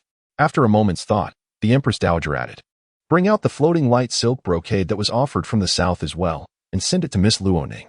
The floating light silk brocade had been presented 2 months prior, consisting of 12 rolls. The Empress Dowager kept 2, while the remaining were distributed to the Empress. The Empress rewarded the favored consort and the outer ladies-in-waiting, retaining only 2 for herself. Ultimately, 6 rolls of the silk brocade were bestowed upon the families of the gentry, attracting endless praise. The Empress Dowager's niece, who was bold and naive, even requested some from her. The Empress Dowager did not oblige. Now, she decided to offer it to Luo Ning. Such valuable gifts could serve as a test of the Marquisate's attitude towards Luo Ning. Chapter 006. Her wealth. Unassailable Luo Ning returned to the town South Marquis residence in the afternoon. She first visited her grandmother, then proceeded to see her mother, the esteemed Lady Bai. Lady Bai, adorned with emerald hairpins, retained her grace and gentility despite her advancing years. "Ah Ning, your frequent visits to the Empress Dowager may invite unwelcome sentiments," Lady Bai remarked, her tone laced with concern. Luo Ning, with a tranquil expression and a soft smile, replied, "The Empress Dowager does not seem bothered. Today, I even encountered Her Majesty the Empress, who encouraged me to visit the palace more often." A flicker of envy and jealousy crossed Lady Bai's eyes. Yet there was no trace of happiness for her daughter. In her previous life, Luo Ning found her mother's attitude perplexing. After many years, she finally accepted the absurdity of the truth. Even a mother could harbor resentment, akin to that towards an adversary. "Ah Ning, your disposition is rather ordinary. You struggle to endear yourself to others. I worry that you might offend someone and bring trouble upon the Marquisate. I shall accompany you on your next visit to the palace," Lady Bai stated, belittling her daughter. Luo Ning smiled softly, for she knew she was far from ordinary. She was quite interesting.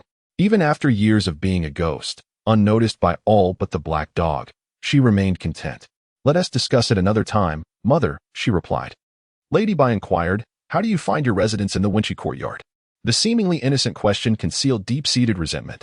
In her previous life, Luo Ning's return to the Wenqi courtyard cost her much of her dignity, as she descended into madness, quarrels, and spite. Though Lady Bai was displeased, she could not express her anger openly.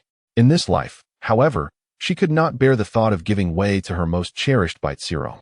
"It is quite comfortable," Luo Ning responded. "The Wenqi courtyard is well placed, the heart of the Marquisate. Living there made the suffering of 3 years worthwhile." Lady Bai's face twitched slightly, and she could only send Luo Ning back. In the evening, Lady Bai's eyes were red, her spirits low. Her eldest son, Luo Yin, youngest son, Luo Yu, and Baitsirong had come to visit her for dinner, all sensing her distress. "Is it again because of Ah Ning?" Luo Yin inquired. Lady Bai sighed. "I do not know how to handle her. I try to guide her gently, fearing she might become arrogant and ruin herself, but she pays no heed. She is lacking in upbringing," Luo Yin asserted. "Our family is fortunate that His Majesty conferred the title upon us. Many have served the imperial family. What is a mere injury in comparison?" Luo Yu remained silent, quietly eating. Baitsirong smiled. "Eldest brother, do not be upset. Sister Ah Ning has just returned. She will become accustomed to things in time. Do not spoil her, mother," Luo Yin cautioned. "She must be disciplined when necessary." Lady Bai nodded in agreement. The following day, the Empress Dowager's rewards arrived at the town South Marquis residence. Marquis Luo, Chongye gathered the family to receive the edict, only to discover that the rewards were designated solely for Luo Ning. Everyone was astonished. Luo Ning, lacking an official title and merely an unmarried daughter, was unqualified to receive such honors. She had shielded the Empress Dowager, which merited this exception. Luo Ning accepted the rewards. Eunuch Wei, accompanied by several palace attendants, delivered the gifts directly to the Wenqi courtyard. Lady Bai, along with the others, arrived at the Wenqi courtyard, her smile radiant. "Ah Ning, today is indeed a fortuitous day. It brings brightness to my face as well." Luo Ning smiled back. Bai Zirong, ever enthusiastic, exclaimed, "Sister Ah Ning, congratulations. The Empress Dowager has not forgotten you." "Her Majesty is most gracious," Luo Ning replied. "Let us see the floating light and jade brocade, which I have only seen worn by the fourth young lady of the Zheng family." Lady Bai urged. "Not yet. When I have crafted it, you may see it then," Luo Ning responded. The others exchanged glances, and Lady Bai maintained her smile, instructing her maid Songshi to gather the items for storage. Once everything was organized, Luo Ning intended to rest. When Songshi prepared to comply, Luo Ning gently stopped her, smiling. "Mother, these items are rewards from the Empress Dowager and should not be placed in the family as treasury. I shall keep them myself." Lady Bai's smile faded slightly. "Ah Ning, do you intend to rebel against the Wenqi courtyard? Everything you consume and use comes from the family treasury. Moreover, as an unmarried daughter, your very life belongs to your parents." She continued, "These are rewards from the Empress Dowager. Do you imply that we covet them?" Luo Ning, undeterred, replied, "I know you do not, mother. However, the Empress Dowager's decree of reward holds greater significance than the family rules. If the censorate were to report a daughter of the Marquisate for misappropriating the Empress Dowager's gifts, how distressed would father be?" With Lady Bai Zirong, elder and younger sisters-in-law, and several concubines present, they all recognized that despite Lady Bai's authoritative demeanor, she was overshadowed by Luo Ning. None of the rewards would leave the Wenqi courtyard.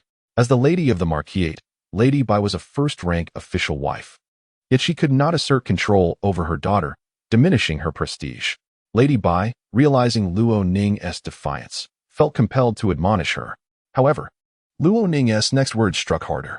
With a smile, Luo Ning addressed her mother. "A report to the censorate might not seem significant, but if it reaches the ears of the prominent families in Xinjiang, it would become a source of ridicule for our household, tarnishing our reputation for never having encountered imperial rewards, thus labeling us as unsophisticated.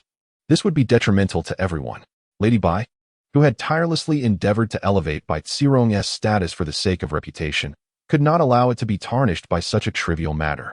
Realizing the gravity of the situation, Lady Bai's expression softened with a hint of amusement.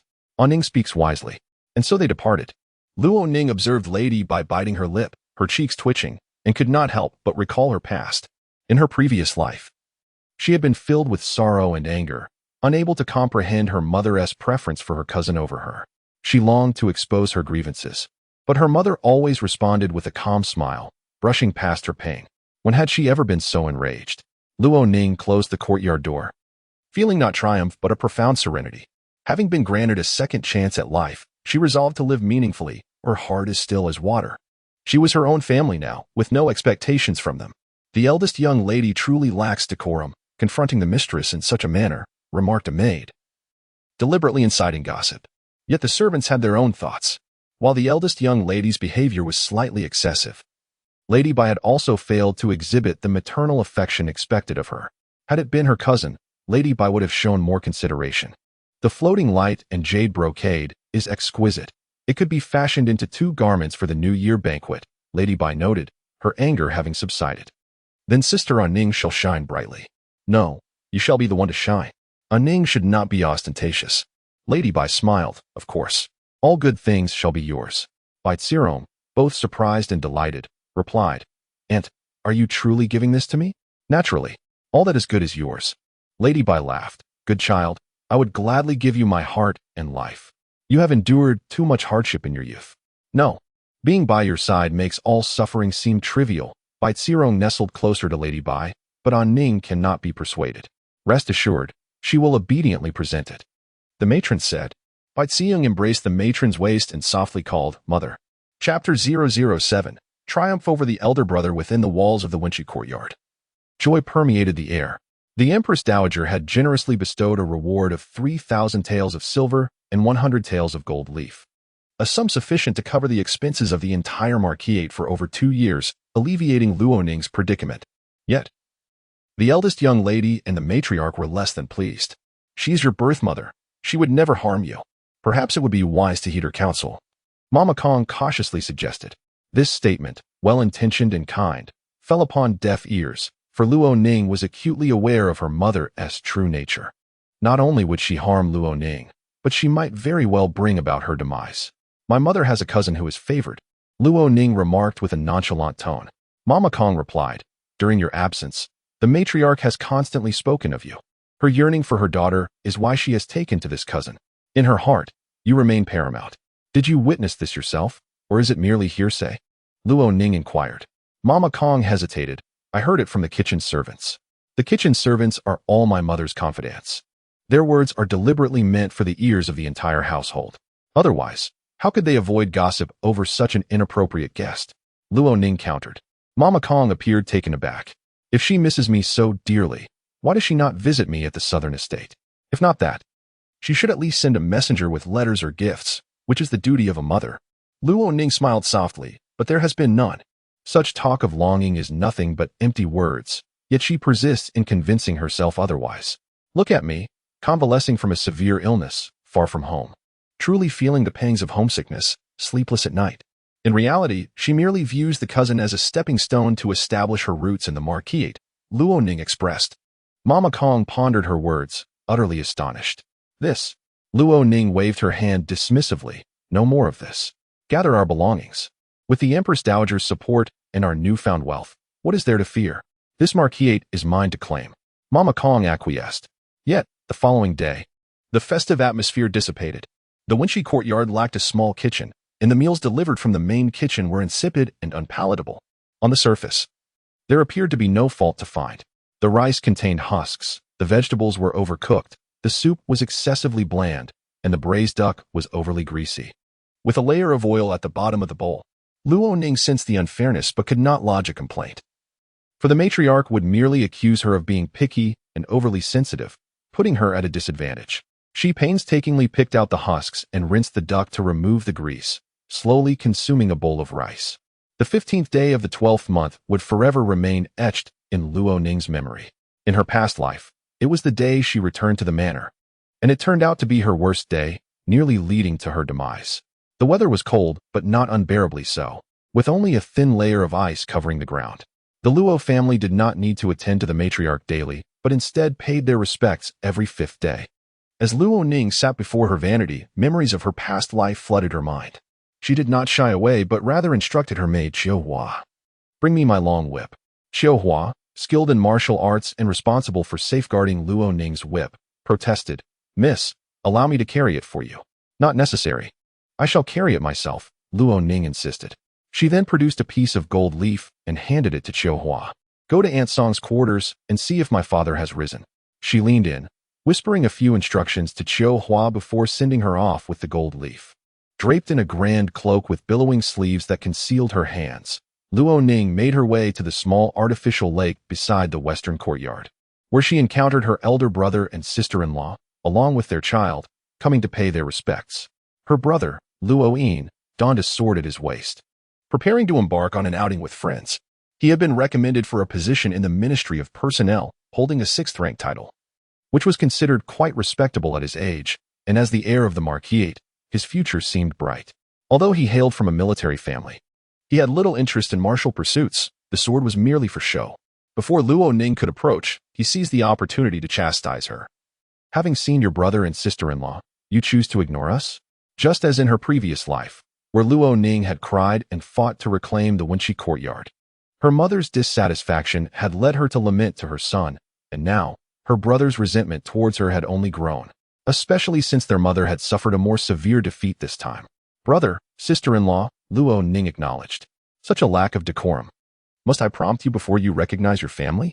Luo Yin's tone was frigid. "Brother, I did see you. Am I at fault for your harshness?" Luo Ning queried. Luo Yin scoffed. "You dare question me?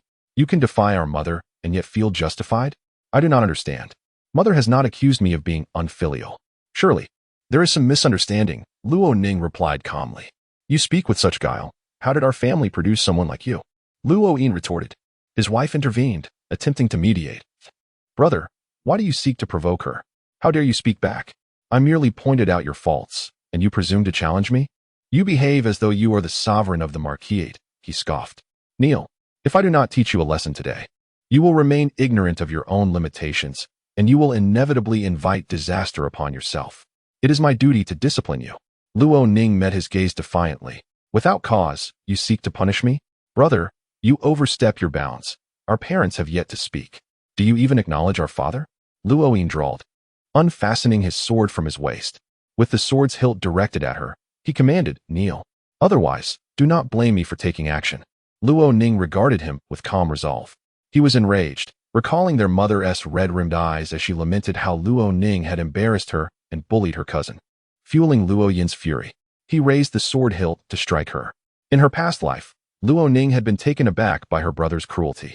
Feeling bewildered and deeply wronged, she had stumbled, losing her footing and slipping into the nearby small lake. The lake, artificially crafted, was shallow but bore a thin layer of icy water, cold enough to sting. Luo Ning fell into the water early that morning, and when she emerged, she trembled uncontrollably, only to be confronted by her brother, who blamed her for the incident, resulting in her catching a chill. She was bedridden for 5 days with a high fever, and the medicine prescribed by the physician proved ineffective.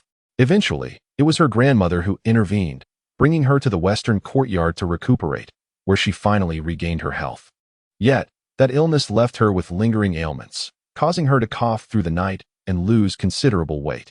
Furthermore, she earned the reputation of being disrespectful to her elder brother, with no sympathy afforded to her. They claimed she brought it upon herself. As these thoughts crossed her mind, she saw her brother employ the same tactic again. With a swift flick of her wrist, she unleashed her long whip, ensnaring her brother's sword. The weapon clattered to the ground. Luo Yin, taken aback and furious, exclaimed, You dare to attack? Rebellious child. A commanding voice interjected from the side. It was their father. He had rushed over upon hearing of the commotion and witnessed the entirety of Luo Yin's bullying.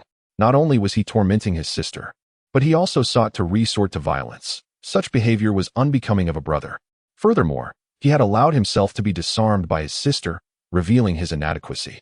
As a military man, their father's temper was fiery. Seeing her eldest son so inept and spiteful, a surge of anger welled up within her. She raised her foot and kicked him into the small lake. Father-in-law, please quell your anger. Her sister-in-law pleaded fearfully, kneeling to intercede. Luo Ning gazed at her elder brother splashing in the icy water, her expression tranquil. Chapter 008.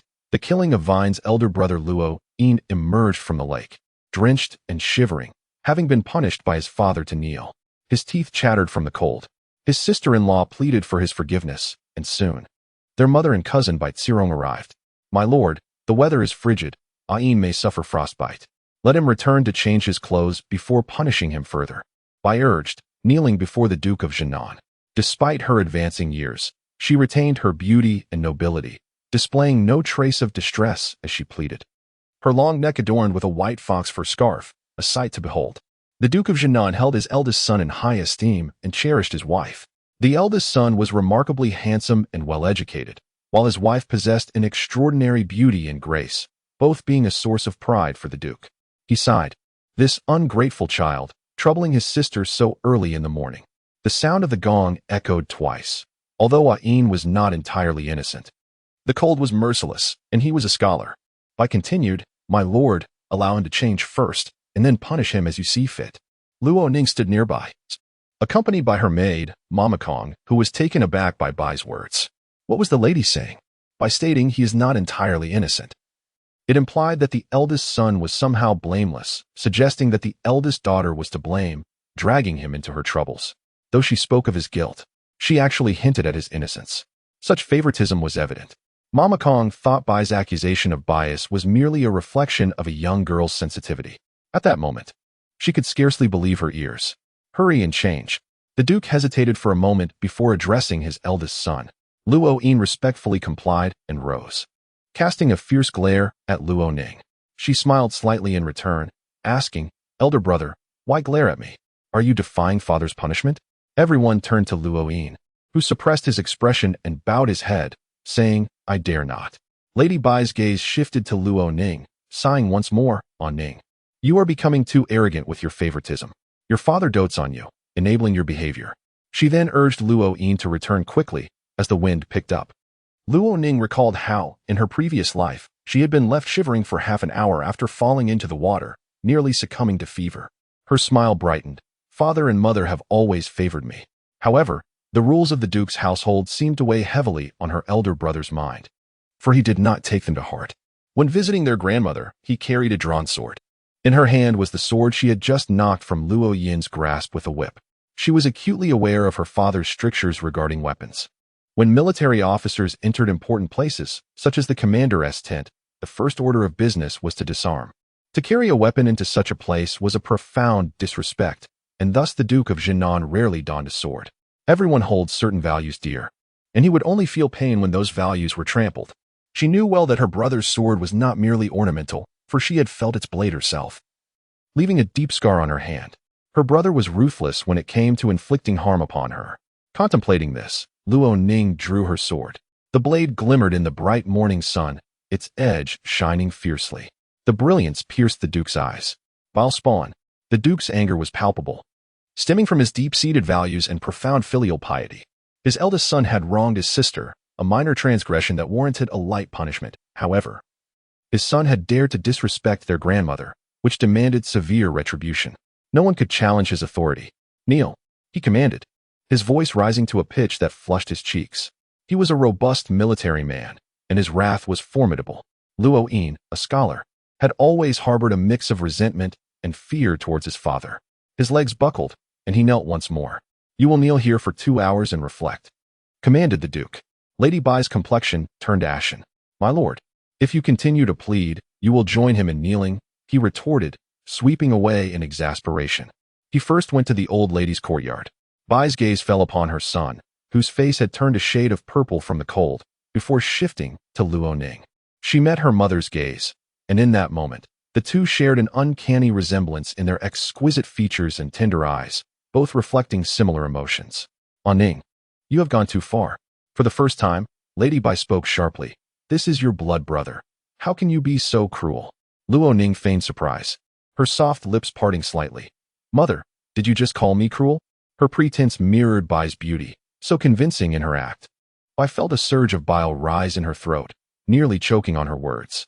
"So, this is how my mother truly feels about me. In her heart, there is only room for my brother and cousin, it seems." Luo Ning, feeling a sense of grievance, thought, "Why does mother favor my brother and cousin so much? Am I not her daughter as well?" Her words echoed with a hint of complaint, yet those harboring guilt felt a chill of fear. Luo Ning did not merely speak of herself. She deliberately mentioned her younger brother, Luo Yu, stirring Lady Bai's suspicions. Bai's gaze sharpened as she looked at Luo Ning.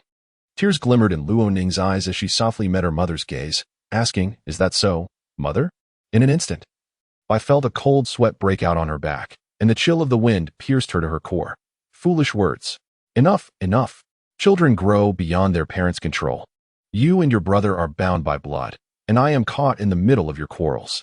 She noted the moisture in her daughter's eyes, lamenting. "I truly regret bringing you into this world. Cousin A Rong is pitiable. She has been motherless since childhood, and you must not be jealous of her." She added, "Especially to Luo Ning. When I bore you, I suffered severe blood loss and was incapacitated for half a year, which left me with lasting ailments." Luo Ning, upon hearing this, felt no emotional stir, yet her heart tightened painfully. She turned away, pressing her hand against her chest. She understood that her physical body was that of a 17-year-old girl, still yearning for her mother's affection and holding many hopes for the one who gave her life. Hearing her mother's words caused her heart to ache involuntarily. Yet, as a soul who had wandered for over a decade, she had seen through the facade. She had already repaid her mother with her life, truly embodying the concept of cutting flesh to repay a debt, leaving them even. Luo Ning went to the old lady's courtyard, where the old lady also interceded with the Duke. "Let him kneel for half an hour. The new year is approaching. We cannot have him falling ill from the cold, for no one will assist you in managing affairs." Luo Ning knew that her grandmother cared for her and held her in good regard. However, in her grandmother's eyes, her most cherished grandson would always be her legitimate eldest grandson, Luoyin. In the eyes of society, the eldest grandson was vital for family lineage, securing his position in the old lady's heart. Luoyin's heart had long since severed ties with the duke's household, and he held little regard for even the old lady. In her previous life, Luoyin had certainly known the cause of the old lady's demise, yet chose to conceal it. They were like vines entwining around a great tree, seeking to strangle it in order to flourish. Otherwise, how could the vines ascend to greatness? Luo Ning's blood nourished their ambitions. Go and ensure the eldest son kneels for half an hour, then send him back, the duke instructed a maid. The maid nodded in compliance. Luo Ning settled beside her grandmother. As visitors arrived, each would pass by the path and witness the eldest son kneeling by the lake, soaked and exposed to ridicule. Discussions erupted among the onlookers. Her cousin, Luo Wan, remarked brightly to the second lady, "Elder sister is truly remarkable." The second lady, however, mused in her heart, "How has the first branch of this family fallen so far apart? Is the cousin truly so exceptional? Apart from her beauty, wealth, and cleverness, she is merely a relative. How can she be more important than a true daughter or sister?" The cousin's behavior struck her as exceedingly peculiar. Though the second lady had benefited from the cousin's kindness, she could not help but feel a twinge of suspicion. Chapter 009. The Prophecy of Rebirth After Settling Down. Luo Ning remained in the west courtyard, accompanying the old matriarch in collecting Buddhist beads. The matriarch requested Luo Ning to recount the events of the morning once more. Eager to hear her perspective, Luo Ning narrated the truth. Previously, the Duke of Southern Town and others had glossed over the matter, failing to mention that Luo Yin had struck first in an attempt to assault Luo Ning. It was unwise to engage in disputes with him. He was destined to inherit a title, and even after her marriage, she would still rely on her family.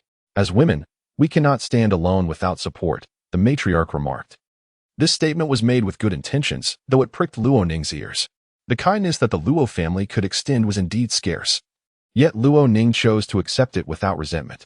She nodded in agreement with the matriarch's words, expressing her gratitude. "Thank you, grandmother, for your guidance. I fully comprehend." The matriarch ceased her discourse. The following day, news spread that Luo Yin had fallen ill, suffering from a severe cold and even fever. However, being a man in his 20s, his frailty was limited. After a night of fever, he recovered. Unlike Luo Ning, whose constitution was weak, the residents of Wenxi Courtyard feared retaliation from the eldest son and advised Luo Ning to exercise caution in all matters. On the 20th day of the 12th lunar month, envoys from the Turks entered the court, and the emperor hosted a banquet with music in the Longfu Palace. Prior to the feast, the Empress Dowager visited the emperor's quarters to share a few words. The emperor, infatuated with women and reliant on Taoist priests, often consumed elixirs, a fact well known to the Empress Dowager. Even as a crown prince, he could not disregard the importance of self-care, despite his mother's constant concerns. With the arrival of the Turkish envoys, the emperor was urged to be particularly vigilant. The Empress Dowager advised that the Longfu Palace might suffer from flooding, and that firefighting equipment should be prepared in advance. The emperor chuckled at her caution, remarking, "Mother, you are overly careful." He added that the Turks had been thoroughly defeated by his seventh brother and were too intimidated to attempt an assassination. The Empress Dowager recalled Luo Ning's words, in which she had warned of a possible fire on the 20th day of the 12th lunar month, advising extra precautions in the Longfu Palace. Should her prediction prove accurate, she requested to be acknowledged for her foresight. The Longfu Palace was typically reserved for grand occasions such as New Year's Day, the winter solstice, or the arrival of envoys. The Empress Dowager, somewhat perplexed by Luo Ning's statement, presumed that the palace would not be utilized in the near future. Days later, news confirmed the arrival of the Turkish envoys. "What do you think? Doesn't Ning have a knack for predicting events?" The Empress Dowager inquired of eunuch Wei. He replied, "If the Longfu Palace were to flood, it would endanger His Majesty. It is wiser to heed her warning." The Empress Dowager, filled with doubt, yet recognizing that Luo Ning did not speak frivolously, issued instructions accordingly. She even personally cautioned the emperor, who, despite finding his mother's concerns somewhat tiresome, nodded in agreement. "I shall increase the number of guards." That evening, the Longfu Palace was bustling with activity. However, amidst the dancers, an assassination attempt occurred, targeting not the emperor but the Turkish second prince. Thanks to the emperor's foresight in doubling the guard, the incident, though sudden, was met with preparedness, and the dancer was shot dead on the spot. The lead dancer then ignited herself, hurling a torch towards the wine jars and other banquet attendees, plunging the palace into chaos. Fortunately, firefighting equipment had already been prepared, typically stored outside rather than inside the palace. Once order was restored, the emperor made his way to the Empress Dowager's longevity palace, shaken. These dancers have been trained for a long time by the favored concubine. I had always let my guard down with her. Had I not been vigilant? If the Turkish envoy had perished, peace negotiations would surely have collapsed, the emperor lamented. No one desired war. Prince Yong, Xiao Huaifeng, had spent 13 years on the front lines, successfully driving the Turks back to the mountains, leaving them defenseless. The Turks had promised to pay tribute for 20 years in exchange for a period of peace and recovery. However, should an envoy perish in Shengjing, it would likely incite the Turks' wrath, leading to renewed turmoil within 2 years. The second prince was particularly favorable towards Shengjing, advocating for peace, and he had aspirations of ascending to the throne as the new Khan. Fortunately, he had survived. The thought of a fire in the Longfu Palace could have resulted in numerous casualties. The Empress Dowager quivered with trepidation. The Feng family harbors treacherous intentions. The favored concubine hailed from the Feng family, deeply entangled with the previous dynasty, and the Empress Dowager had never held her in high regard. Yet, the emperor favored her. A mother's love often breeds rebellion. The more she disapproved, the more he showered affection upon the favored concubine, prompting the Empress Dowager to remain silent on the matter. For years, the favored concubine had basked in the emperor's favor, exhibiting such audacity that he had even bestowed upon her poison. "Mother, you have alleviated a significant burden from your son," the emperor expressed, rising to bow to the Empress Dowager. "Your grace shall never be forgotten." The Empress Dowager invited him to sit, smiling as she remarked, "This is not my accomplishment, it is Ning's." And Ning, the daughter of General Luo, who had shielded the Empress Dowager from harm 3 years prior, now stood as the legitimate young lady of the Duke of Southern Town's household, the Empress Dowager explained. The emperor recalled that in his 5 years of reign, he had only conferred titles upon 3 dukes, with the Duke of Southern Town being one of them. However, the duke's foundation was weak, and his military achievements paltry. The emperor had gradually sidelined him, momentarily forgetting his identity. "Does she possess such capabilities?" the emperor inquired, astonished. "And Ning has some knowledge of the mystical arts," the Empress Dowager replied. "I wish to reward her," the emperor declared. The Empress Dowager contemplated, suggesting, "How about a marriage decree? Do you have a candidate in mind? What of your 7th brother?" The emperor was taken aback. The 7th brother had always excelled in both literary and martial pursuits among his siblings. Even the emperor held a sense of trepidation towards him. While he struggled for 3 days to memorize a text, the 7th brother could recite it effortlessly at a glance. In martial training, the 7th brother's natural talent allowed him to endure 2 hours in a horse stance without faltering, while the emperor could barely manage half an hour. The late emperor had cherished the youngest son deeply. As the late emperor fell ill, the Empress Dowager feared that the ministers would vie for power and that the 2 sons would grow estranged, thus insisting that her youngest son be stationed at the border. When he departed, the late emperor had conferred upon him the title of Prince Yong. For 7 whole years, the prince had only returned to the capital for official duties thrice, until he had decisively defeated the Turks. The Empress Dowager deemed it safe to summon him back at last. His temperament was cold, and both the Empress Dowager and the emperor were not particularly close to him. Did he harbor resentment? After all, a person accustomed to luxury had endured 7 years of hardship in a desolate land. The Empress Dowager and the emperor could not fathom the extent of his suffering. The emperor felt a twinge of guilt towards his younger brother, and the Empress Dowager felt similarly. Consequently, the emperor assumed that the Empress Dowager would surely select a prominent young lady for the 7th brother, someone of impeccable character, beauty, and noble lineage. Among the 8 great aristocratic families in Shengjing, the Chui family led, with countless heiresses available for selection. "Mother, does Miss Luo truly befit the 7th brother?" the emperor tentatively inquired. The Empress Dowager responded, "Her character and beauty are both exceptional. However, her lineage is somewhat lacking. Nonetheless, she is now a legitimate daughter of a duke's household, even if her foundation is a bit shallow." The emperor considered this and was naturally pleased. His mother's actions seemed to suppress the 7th brother, granting the emperor peace of mind. Who would not desire their mother's favor? With the emperor reassured, the 7th brother would also be safer. This, perhaps, was the Empress Dowager's consideration, fearing that the 7th brother's accomplishments might overshadow the emperor's authority. Having returned to the capital for half a year, Prince Yong had acted erratically, and the censorate had constantly reported his actions. The emperor should have reprimanded him at least once or twice, urging him to exercise restraint, but he refrained. The more he indulged him, the more the Empress Dowager grew anxious. The prince's marital family needed to be of moderate status. Luo Ning, with her gentle beauty and dignified demeanor, pleased the Empress Dowager immensely. I have consulted the seventh brother. I shall issue a decree for their marriage, the emperor declared. Mother, do inform the seventh brother first.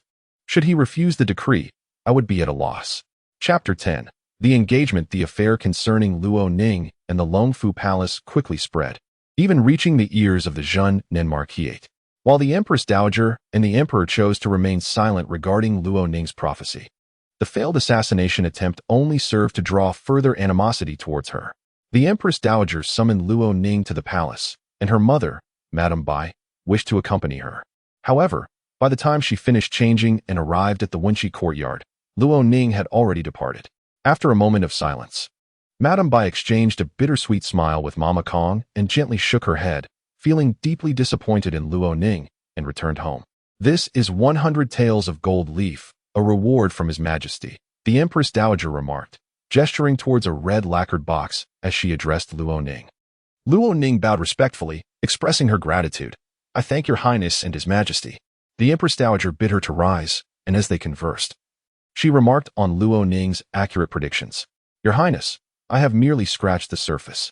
Peering into the heavens may diminish one's fortune and longevity. I shall refrain from speaking lightly in the future, Luo Ning replied. The Empress Dowager nodded in satisfaction, appreciating the child's humility and reverence for the cosmos. Such beauty is rare, she mused, considering how many noble families in Shengjing would boast of a daughter with merely decent looks, declaring her a beauty of the realm. Yet, true beauty, unadorned and simply clothed, captivates with every subtle expression. Luo Ning was indeed worthy of her son. Ning, I have something I wish to discuss with you, the Empress Dowager said, dismissing those present and lowering her voice to speak intimately with Luo Ning. A shiver ran through Luo Ning as she listened. The Empress Dowager continued, I shall request the Emperor's decree to betroth you to Prince Yong. Pausing to find the right words to praise the prince, the Empress Dowager reflected on his numerous commendable qualities. Upon hearing this, Luo Ning instinctively knelt. Your Highness, there is no need for such formalities. The Empress Dowager chuckled, assisting her to rise. If you have any reservations, do not hesitate to share them with me. To receive such fortune is indeed the blessing of the heavens. With Your Highness and His Majesty's grace, how could I have any concerns? Luo Ning replied, her eyes moistening. The Empress Dowager was momentarily taken aback by her strong reaction. As tears slipped down Luo Ning's cheeks, she added, from now on, with your protection, I can finally sleep soundly. The Empress Dowager instantly understood her words, her expression darkening. Has the Zhen Marquisate treated you poorly? Not at all, Your Highness. It is merely that I spent 3 years recovering in the south, with no one to visit me. Upon returning home, I faced the malice of vile servants. My heart was heavy, and sleep eluded me. This union feels like a leap to the heavens. With your support, what else is there to fear? Luo Ning explained. Though accustomed to flattery, the sincerity in Luo Ning's words touched the Empress Dowager's heart. Perhaps it was her tearful demeanor, so pitiful and heart-wrenching, that evoked such compassion, or perhaps it was the authenticity of her words that commanded belief. However, regarding Prince Yong, does he wish to marry me? Luo Ning blinked, her eyes glistening as she looked up at the Empress Dowager. He should not dare defy the decree, the Empress Dowager replied with a smile. After a moment of contemplation, Luo Ning leaned forward and asked, Your Highness, may I have the honor of meeting the prince? Perhaps I can persuade him. The Empress Dowager chuckled again. He has not expressed any unwillingness. I still wish to see him, Luo Ning insisted. The Empress Dowager summoned Eunuch Wei, instructing him to escort Luo Ning to the Prince Yong's residence. She held little hope for her persuasion as she pondered how to convince her son. This marriage would benefit Prince Yong greatly, especially given his current challenging situation. He did not require a powerful in-law. Luo Ning was brave, charming, and astutely intelligent. In the Empress Dowager's heart, she was nearly on par with the Empress Zhang, whom the Empress Dowager had personally chosen as a daughter-in-law. It seemed she would need to employ her trump card, the Empress Dowager thought. Upon entering the Prince Yong's residence, Luo Ning realized that without Eunuch Wei's accompaniment, she would not have been allowed past the gates. Prince Yong was in the training grounds of the rear courtyard, practicing with a spear in the bitter cold of December. He wielded the long weapon with great prowess, and a light sheen of sweat glistened on his forehead.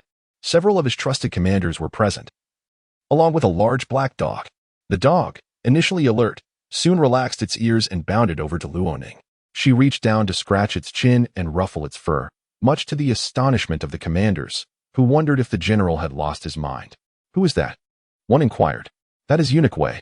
Perhaps her status is not low," another replied. Prince Yong, Xiao Huaifeng, set down his spear and gazed across the training grounds towards the sight of the girl and the dog. The cold wind blew, but the sun shone warmly. The girl was draped in a rose-purple cloak. Though her attire was somewhat heavy and mundane, her face was exquisitely delicate. The cold wind had reddened her fair skin, lending her a touch of rosy charm as she played affectionately with the dog. Xiao Huaifeng's brow furrowed tightly, his irritation bubbling to the surface. Eunuch Wei, though outwardly composed, instinctively moved aside, fearful of the dog. Xiao Huaifeng whistled sharply, the sound laced with authority, causing the dog to cease its antics. Ears drooping as it obediently returned to his side. He lightly tapped the dog on the forehead, a gesture of reprimand, before instructing his deputy, "Take the general away." The deputy complied, and as the black dog departed, it glanced back at Luoning, seemingly reluctant to leave. Xiao Huaifeng snorted coldly, turning to Eunuch Wei. "What brings you here? Who have you brought?" Eunuch Wei quickly bowed. "Your Highness, it is by the Empress Dowager's command. Miss Luo has a message for you, and the Empress Dowager has sent her to deliver it." Luoning spoke up. "Yes, Your Highness. I have something I wish to privately relay to you." Xiao Huaifeng, initially in a good mood, felt his displeasure rise as he watched his dog ingratiate itself with Luoning. "Whatever it is, tell the Empress Dowager. I have no interest. I have succeeded again. I predicted the assassination at Longfu Palace in advance, which is why the Empress Dowager has granted me this favor," Luoning asserted. Xiao Huaifeng regarded her silently for a moment before waving his hand dismissively. "Take her to the hall and serve her tea." He then addressed Eunuch Wei. "You may return and report back." Eunuch Wei glanced at Luoning, who nodded. "Thank you for your trouble, Eunuch." Not daring to defy Prince Yong, Eunuch Wei turned and left. Prince Yong returned to change his attire. Luoning waited for half an hour before he emerged, clad in a long, dark cloak that reached his ankles. He was tall and broad-shouldered, the heavy cloak enhancing his formidable presence. He seated himself, his dark eyes calmly fixed on Luoning. "What is it?" "Your Highness, I wish to serve you," Luoning replied. Xiao Huaifeng raised a hand to sip his tea. "Before me, do not beat around the bush. I wish to be your advisor. I possess some knowledge of divination and the arcane. Perhaps I could be of assistance. The Empress Dowager has expressed her desire for the Emperor to arrange our marriage, allowing me to become your consort," Luoning stated. Xiao Huaifeng paused, his hand holding the teacup faltering slightly. He regarded her with an enigmatic smile. "You? I wish to seek your favor, Your Highness, and request your consent for this marriage. In 3 years, I will willingly feign death to extricate myself. When I leave, I shall cast an omen. If you wish to achieve your desires and marry a good wife, you must wait at least 3 years. The Emperor, the Empress Dowager, and the court officials are all watching your marital affairs, calculating daily. It must be burdensome for you. Given this, why not consider a pragmatic approach? My family background is humble. I would depend entirely on you. I would appear as your consort, but serve as your advisor in truth. When the day arrives for the prince to meet his destined match, she only hopes for his grace to bestow upon her a new name and identity, to establish her as an independent woman, and to grant her the title of a county princess. To the outside world, it shall be declared that the princess has passed away." Luoning's words were lengthy yet gentle, softly articulated, as she conveyed her plea. In her dire circumstances, she sought to leverage the prince's authority for refuge. Xiao Huaifeng finished his cup of tea, yet still held the teacup delicately, lightly tracing the rim with his fingers. Each gentle touch seemed to reverberate against Luoning's heart, which raced with anticipation.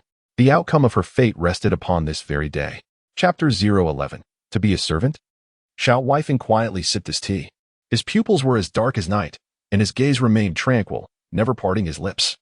As the faint aroma of tea lingered in the hall, the tea was warm, and despite the chill of the 12th month, thin wisps of steam rose delicately. Enveloped by the mist, Luoning felt a sense of confusion and nervously clenched her palms. A legitimate daughter, a titled princess? After a long pause, Xiao Huaifeng finally spoke, his tone cold and sharp, akin to a blade slicing through the air. "Miss Luo, Do you intend to plunge this prince into great disrespect? What right does a prince have to bestow titles of nobility? That prerogative belongs solely to the emperor. I would not dare, Luo Ning replied, sensing a flicker of negotiation in his words, igniting a spark of hope within her. She carefully organized her thoughts and chose the safest argument. Your Highness is the emperor's brother and the young son of the Empress Dowager. Your military achievements are illustrious, and your reputation resonates throughout the realm. Requesting such favors from His Majesty should not be too arduous. She refrained from invoking mystical arts or prophecy. Those who possess such wisdom often find no place among royalty. Her previous prophecy regarding the calamity of Longfu Palace was merely a means to secure her footing and gain further recognition from the Empress Dowager, seeking a path to survival. Now that the Empress Dowager wished to make her a daughter-in-law, she had found her way. She was aware that the Prince of Yong harbored his own troubles, yet he never allowed them to weigh on him, nor did he display them outwardly. His marriage was under the scrutiny of the Emperor, the Empress Dowager, the Board of Censors, and several prominent families in Shengjing. The woman he cherished had married his elder brother and ascended to the status of empress, while he was stationed far from the capital, defending the frigid northern frontiers. Externally, he faced relentless annoyances. Internally, he felt no romantic inclinations. Luo Ning accurately discerned his taboos and sought to adorn her identity with a layer of brilliance amidst such constraints. She not only wished to survive but to thrive splendidly. You have made a fair estimation. This prince indeed can fulfill your wishes, Xiao Huifeng spoke again after a moment. Luo Ning raised her gaze to him, noting his apparent displeasure at her audacity, his brows furrowing slightly. Luo Ning lowered her head, avoiding his gaze. The Princess of Yong must be dignified and wise. This prince does not wish to marry a fool who brings shame upon him, he remarked. Luo Ning replied, I would never bring disgrace upon your highness. I must also fulfill my filial duties in front of the Empress Dowager. Her Majesty has always held me in high regard. This is not mere self-praise. I share a distinct connection with Her Majesty. She hastily added, if, 3 years after our marriage, you harbor ulterior motives and forget the promises made today, yearning for wealth and status, I shall ensure your demise and obliterate your family, he warned, laying down the harsh terms first. Before coming here, Luo Ning had only a 50% certainty. Nevertheless, she felt compelled to try. To her astonishment, within mere moments, he had indeed acquiesced. It seemed that the pressure to establish a princess consort was akin to swarms of flies buzzing incessantly in his ear. He could neither swat them away nor dismiss them, causing him great vexation. Thus, he was easily swayed by Luo Ning's words. Desperate, he sought a drink from a poisoned chalice. Thank you, Your Highness. Luo Ning immediately bowed her head. With utmost sincerity, she performed 3 deep bows, leaving no chance for him to renege. She had found a substantial backing. This support, of course, was not from the Prince of Yong, but from the Empress Dowager. The prince would not patiently prop her up or champion her cause. She was on her way to becoming the Empress Dowager's daughter-in-law. Summon someone, Xiao Huifeng commanded loudly. Soon, a vice-general entered. He murmured something to Xiao Huifeng that Luo Ning could not discern. Still kneeling, having already bowed, she remained in place as he did not bid her rise. After a moment, the vice-general returned with an item, and Xiao Huifeng gestured for it to be placed on the ground before Luo Ning. It was a piece of paper and a box of ink. The paper boldly proclaimed contract of servitude. Luo Ning's heart sank, and her face paled. Your Highness, this prince lacks for no aids. If what you've said is genuine, you shall sell yourself to this prince as a servant. Sign this contract. Before this prince, you shall be a lowly servant. Outside, you shall be the daughter of the Duke of Jinan, the Princess of Yong. He articulated slowly, his tone frigid. Each word pierced Luo Ning's heart like an icicle.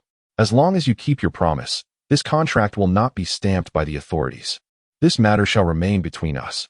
Should you renege, I shall sell you into the lowest ranks of courtesans. Luo Ning trembled slightly. This was a tremendous risk. Such a tactic was excessively ruthless. Once signed, her fate would be dictated by another. It turned out that behind this unexpected fortune lay significant peril. Luo Ning stood frozen. Your Highness, I wish to consider. A stick of incense, Xiao Huifeng interjected. If you cannot make a decision within the time it takes for a stick of incense to burn, this matter is concluded. Miss Luo, with your status, to aspire to be a royal consort is a leap to the heavens. To later feign death and escape, to secure a title, to be made a princess, is a stroke of fortune few could ever hope for. Do you think such wealth comes easily? He spoke coldly. Upon hearing this, Luo Ning pressed her thumb onto the ink. Having died once, she felt that death was no longer a fearsome prospect. The future uncertainties could be addressed later.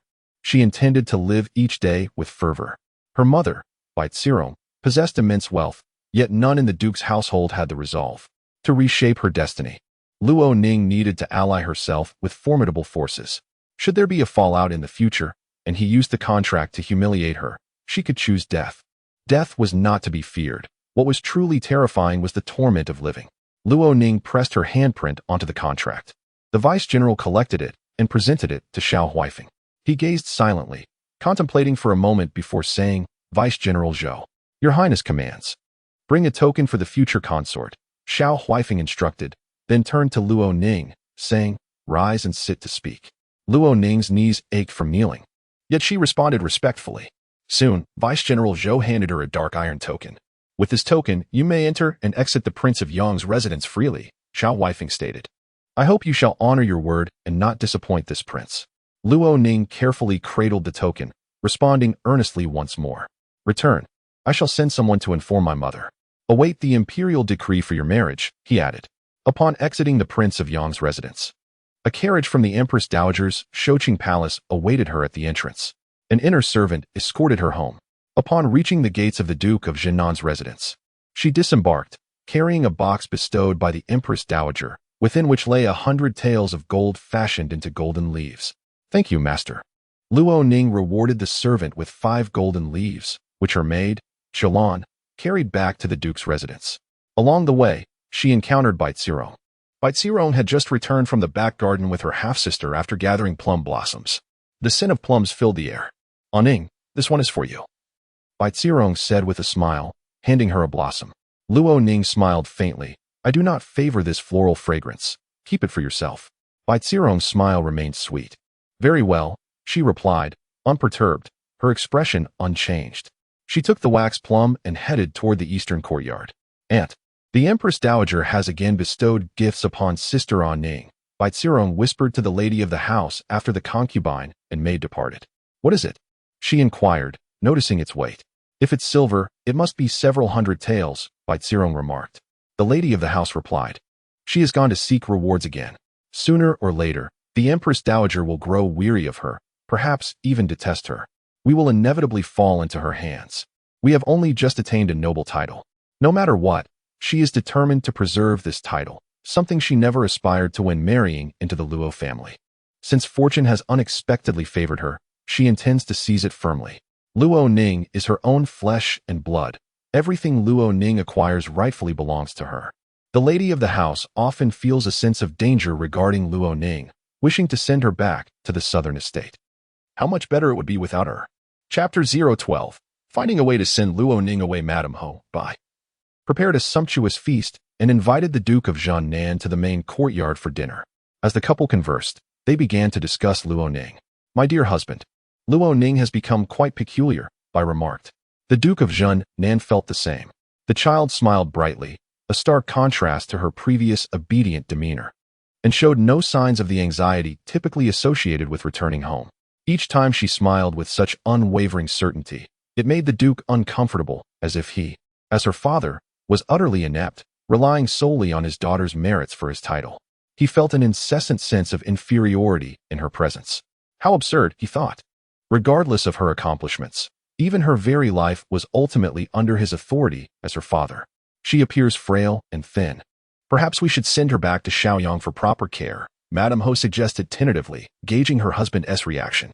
She had intended to phrase it more delicately. However, in the short time since Luo Ning returned home, her eldest son had been punished and fallen ill, while her daughter, Baitsirong, moved away from the Wenqi courtyard. During the spring festival banquet, she had no excuse to avoid Luo Ning and instead took Tsirong out to experience the world. Luo Ning not only proved obstinate but also became an obstacle. Sending her back to Shaoyang would mean severing ties completely. There were distant relatives who could provide some funds to find a wealthy local family for her marriage. 1,000 miles away, she would be out of sight. Yet in Bai's heart, Luo Ning remained her beloved daughter. That is not appropriate, the Duke of Jiannan pondered. As the head of the household and a man of the world, he was not as hasty as Bai. The Empress Dowager was aware of Luo Ning's return to the capital. Sending her away without cause would leave him with much to explain before her. If the Empress Dowager inquired a few times, she would gradually forget about her, would she not? Bai interjected, "Consider this, my lord. If she were to save your life and repeatedly sought your favor, would you not find that tiresome?" The Duke let out an impatient sound. "Of course. I would find it bothersome. Who wishes to have a benefactor? A gesture or two is acceptable, but an endless demand for gratitude? Would she truly see herself as some kind of savior?" The Empress Dowager would grow weary of it as well, Bai replied. A shiver ran down the Duke's spine. If Luo Ning were to annoy the Empress Dowager, the title and residence of the Ho family. No, he dared not dwell on that. He had always been power-hungry, spending years in the military with little to show for it. In his youth, he aspired to guard the borders and maintain peace. Yet that ambition had faded, leaving only the desire for authority. To revert to being a mere third-rank general under the thumb of anyone in the Ministry of War? Absolutely not. He had endured enough subservience. "Control her. Do not let her linger before the Empress Dowager," the Duke commanded. "We shall wait a while longer. If the right opportunity arises, we will send her back to Shaoyang." Bai consented.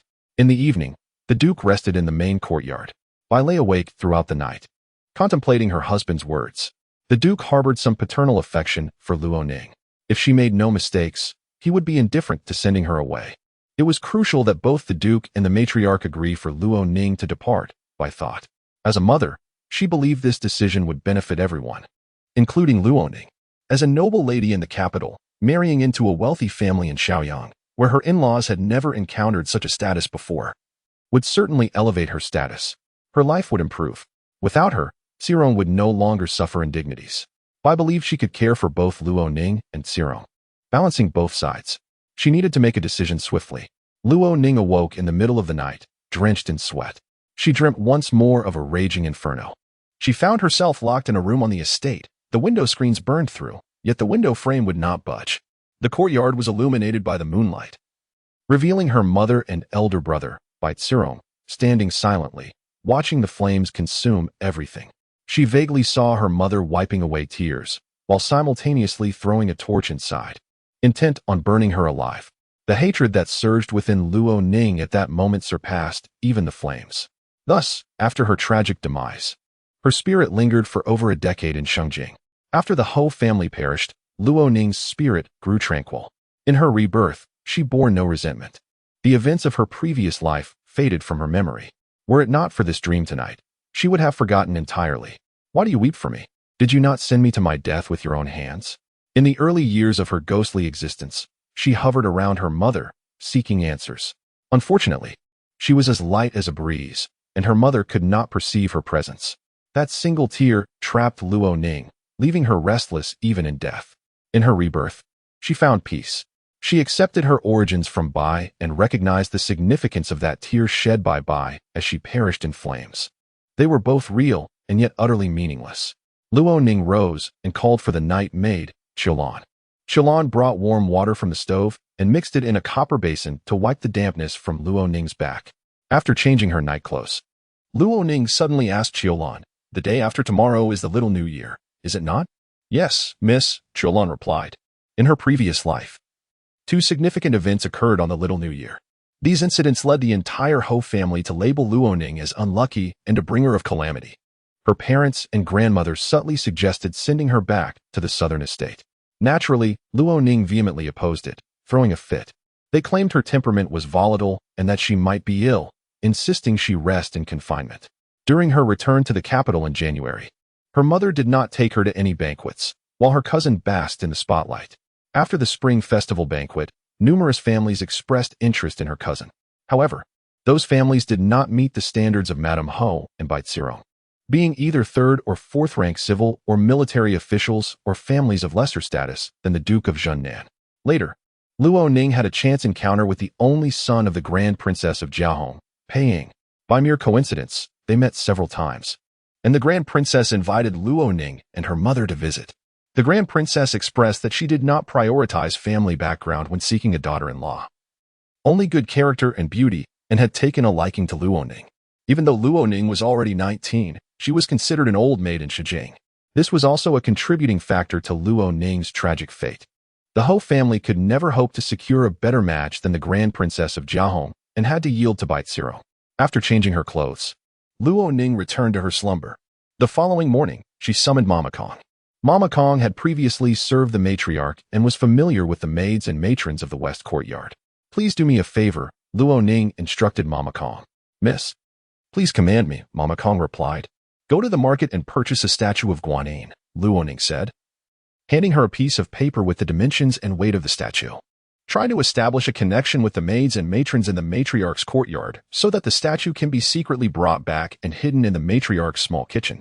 Mama Kong pondered for a moment. "The woman in charge of purchases for the matriarch's small kitchen, Sister Hong, is my relative. Her sister-in-law is my sister-in-law. Then it will be even easier." "You should accompany Sister Hong," Luo Ning suggested, whispering a few more instructions. Mama Kong took note diligently. Chapter 13. Breaking the deadlock. On this rare sunny day of the minor festival, the air was notably cold. The treetops were cloaked in a thin mist frozen into ice, creating the illusion of snow-laden branches. Only the emerald bamboo remained lush and vibrant. Luo Ning rose early for breakfast before heading to her grandmother's west courtyard. Upon her arrival, her elder sister-in-law, second aunt, third aunt, and cousin were already present, while her grandmother was still inside, preparing herself. The maidservants served tea, and Luo Ning greeted everyone. However, her elder sister-in-law barely acknowledged her, holding a grudge against Luo Ning due to the incident where her elder brother was beaten and left out in the cold. After a brief moment of sitting, Luo Ning entered the inner chamber to assist her grandmother with her makeup. Shortly thereafter, Madame Ho and Bai Zirong also arrived. "Please, everyone take a seat," Madame Ho smiled, "since there's little to do before lunch. Why don't you all go to the old lady's Buddhist hall to copy some scriptures? It's a way to show filial piety, especially on such a day." Everyone complied. Luo Ning supported her grandmother as they emerged from the inner chamber. The old lady wore a sapphire blue long gown, her hair adorned with gold and blue gemstone ornaments. Despite their opulence, the jewelry only served to enhance her amiable demeanor rather than elevate her status. In contrast, Luo Ning's mother, having held the title of a first-rank noble lady for merely 3 years, exuded an intrinsic elegance that seemed deeply ingrained. "Grandmother, that hairpin is truly beautiful," Luo Ning's half-sister, Luo Xian, remarked. The old lady smiled. "It was a gift from A Rong on my last birthday. Such blue gemstones are only worthy of you, old lady," Madame Hobai added, prompting a chorus of compliments from the others. The old lady cast a glance at the quietly standing Bai Zirong beside her, nodding in appreciation. Bai Zirong was exceptionally beautiful yet modest, a sight that was pleasing to behold. She was remarkably generous towards the Ho family, offering them extravagant gifts that they could hardly utilize. The Bai family from Yuhang, Zhejiang, had amassed considerable wealth through maritime trade. Otherwise, Bai, a merchant's daughter, would not have been deemed worthy of marrying a general. Long before Bai joined the Luo family, the Yuhang Bai family was already affluent, though not as wealthy as they had become in recent years. With the recent lifting of maritime restrictions over the past decade, the Bai family seized the opportunity and ascended to become the wealthiest in Yuhang. The Luo family envied the grandeur of the First Lady's maternal family. She frequently returned home, always bringing back an abundance of gifts, which led the old lady and her co-wives to overlook her frequent departures. Even so, the First Lady would not contribute anything of significant value to her in-laws. After all, it would not be proper.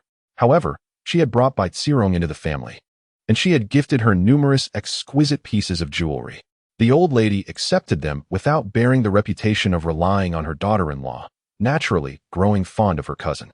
As everyone enjoyed the benefits, they tacitly understood that treating Bai Zirong well was akin to honoring the deity of wealth. The old lady made her way to the Buddhist hall, and Bai Zirong offered to assist her.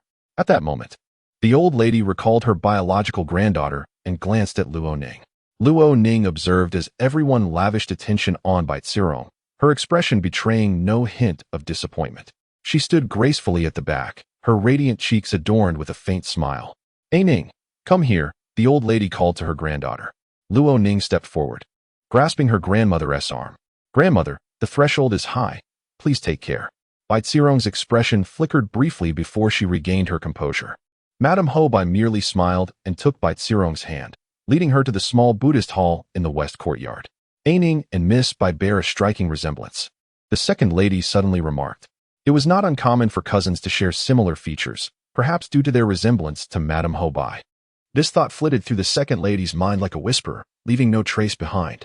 Upon entering the small Buddhist hall, they noticed several shards of jade at the entrance. Madame Ho was the first to speak. What happened here? As a servant began to explain, the old lady glanced over, preparing to elaborate, but Madame Ho interjected. Why does it seem like fragments of white jade? Bai Zirong raised her voice slightly. Fragments of white jade? Could they be from the Guanyin statue? Others gathered around, chattering in concern.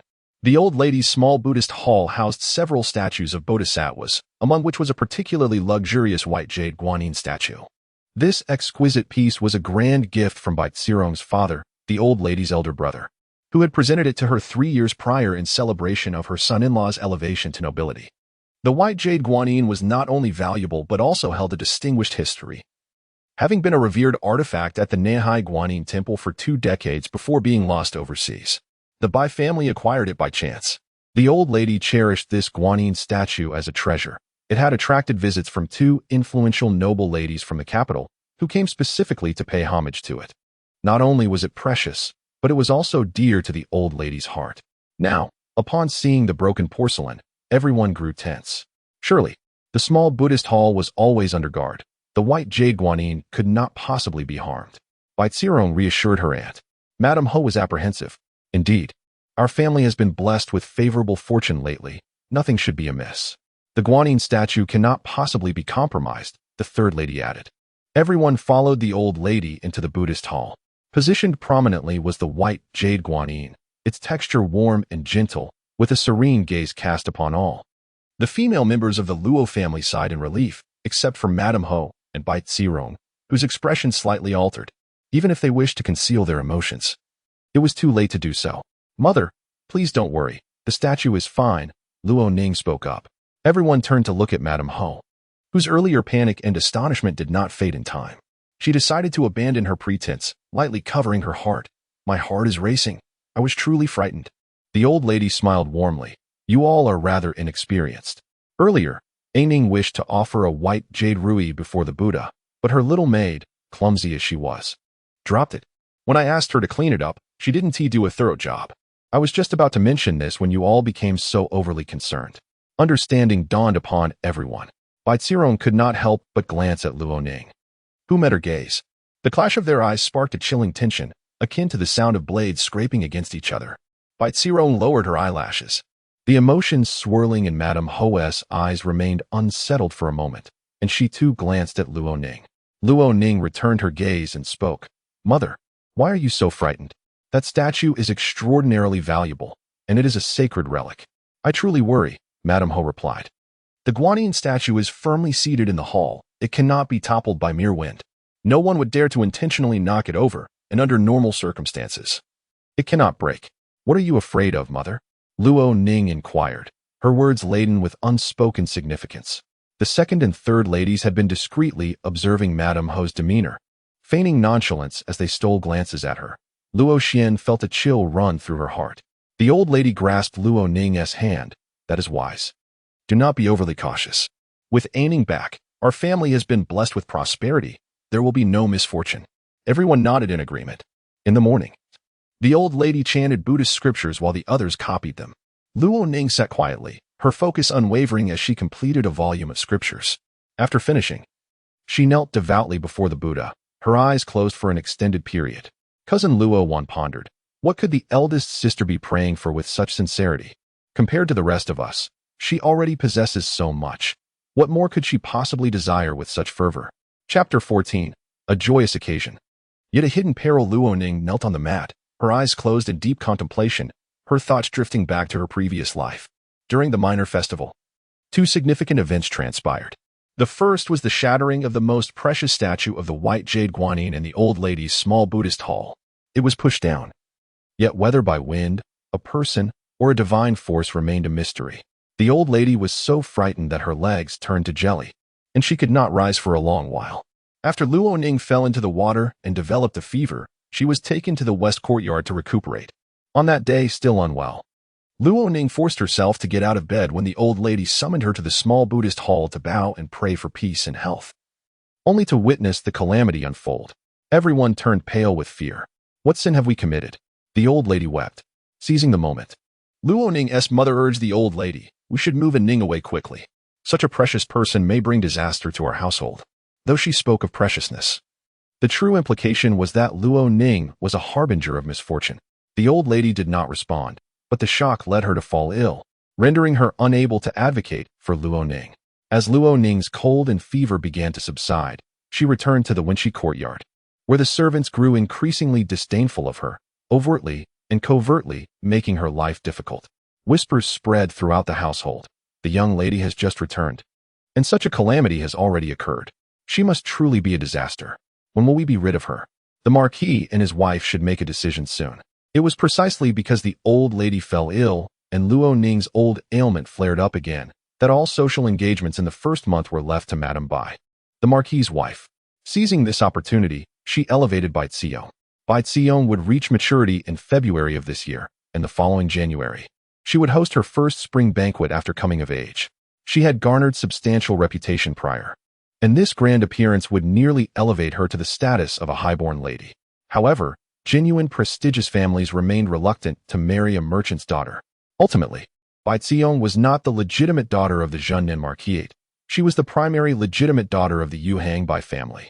Currently, the matron of the Yu Hang Bai family was merely her stepmother. Hollow titles were merely a facade. Families with true power and influence looked down upon her. Both she and Madame Bai aspired for high-status marriages, unwilling to settle for less. Such greed.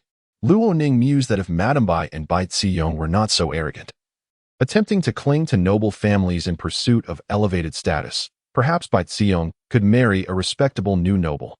In a few years, with the new emperor's ascension, the balance of power would shift, elevating new nobles above the old aristocracy. In this life, Luo Ning altered this narrative. She instructed Mama Kong to visit the market and procure an ordinary, inexpensive white jade guanyin statue. She also enlisted Sister Hong's help to secretly replace the genuine, valuable statue in the early hours. Half an hour earlier, someone had quietly infiltrated the small Buddhist hall and toppled the statue. The intruder was swift, well acquainted with the layout of the hall. Mama Kong and the others, fearing they might alert the culprit, refrained from lurking nearby and failed to discern the person's identity. The fake white jade guanyin shattered, allowing Mama Kong and Sister Hong to hastily tidy up and present the real one instead. They also broke a valuable jade ruby, ensuring Madame Bai saw the shattered porcelain of the exquisite white jade. When Luo Ning entered to rest, she had already informed the old lady that her maid had dropped a jade ruby in the small Buddhist hall, claiming it had shielded her from disaster. The old lady took no offense. Thus, this scene was orchestrated. The white jade guanyin remained unharmed. The old lady would not fall ill again, and Madame Bai's schemes would come to naught. With this thought, Luo Ning knelt once more and uttered, "May the Bodhisattva bless us." The small Buddhist hall was tranquil, yet beneath the surface, currents surged. A few instigators were aware of the truth, while others, including the old lady, merely perceived ripples on the surface of the lake. Madame Bai glanced at Luo Ning twice. Luo Ning did not meet her gaze. During lunch, the male members of the family arrived. The old lady's west hall was set with 3 tables, with Luo Ning and others seated at the second table. Her cousin sat at the lower seat, positioned more favorably than Luo Ning's younger sister and half-sister. The half-sister, Luo Xian, followed by Xiong closely, while the 2 7-year-old twin half-sisters were too young to grasp the situation. Only the cousin, Luo Wan, expressed her discontent. "Grandmother, what happened to your small Buddhist hall? I heard there was an incident." Luo Yin, the eldest grandson, suddenly interjected. His words caused a brief hush at the main table. The Zhennin Marquis was startled. "What happened to the small Buddhist hall?" Madame Bai gently coughed. "Nothing of consequence." The old lady looked at them, pausing before she spoke. "Something in the small Buddhist hall was broken." The Marquis inquired, "What was broken?" "Grandmother, was it something valuable?" Luo Yin asked. Madame Bai interjected.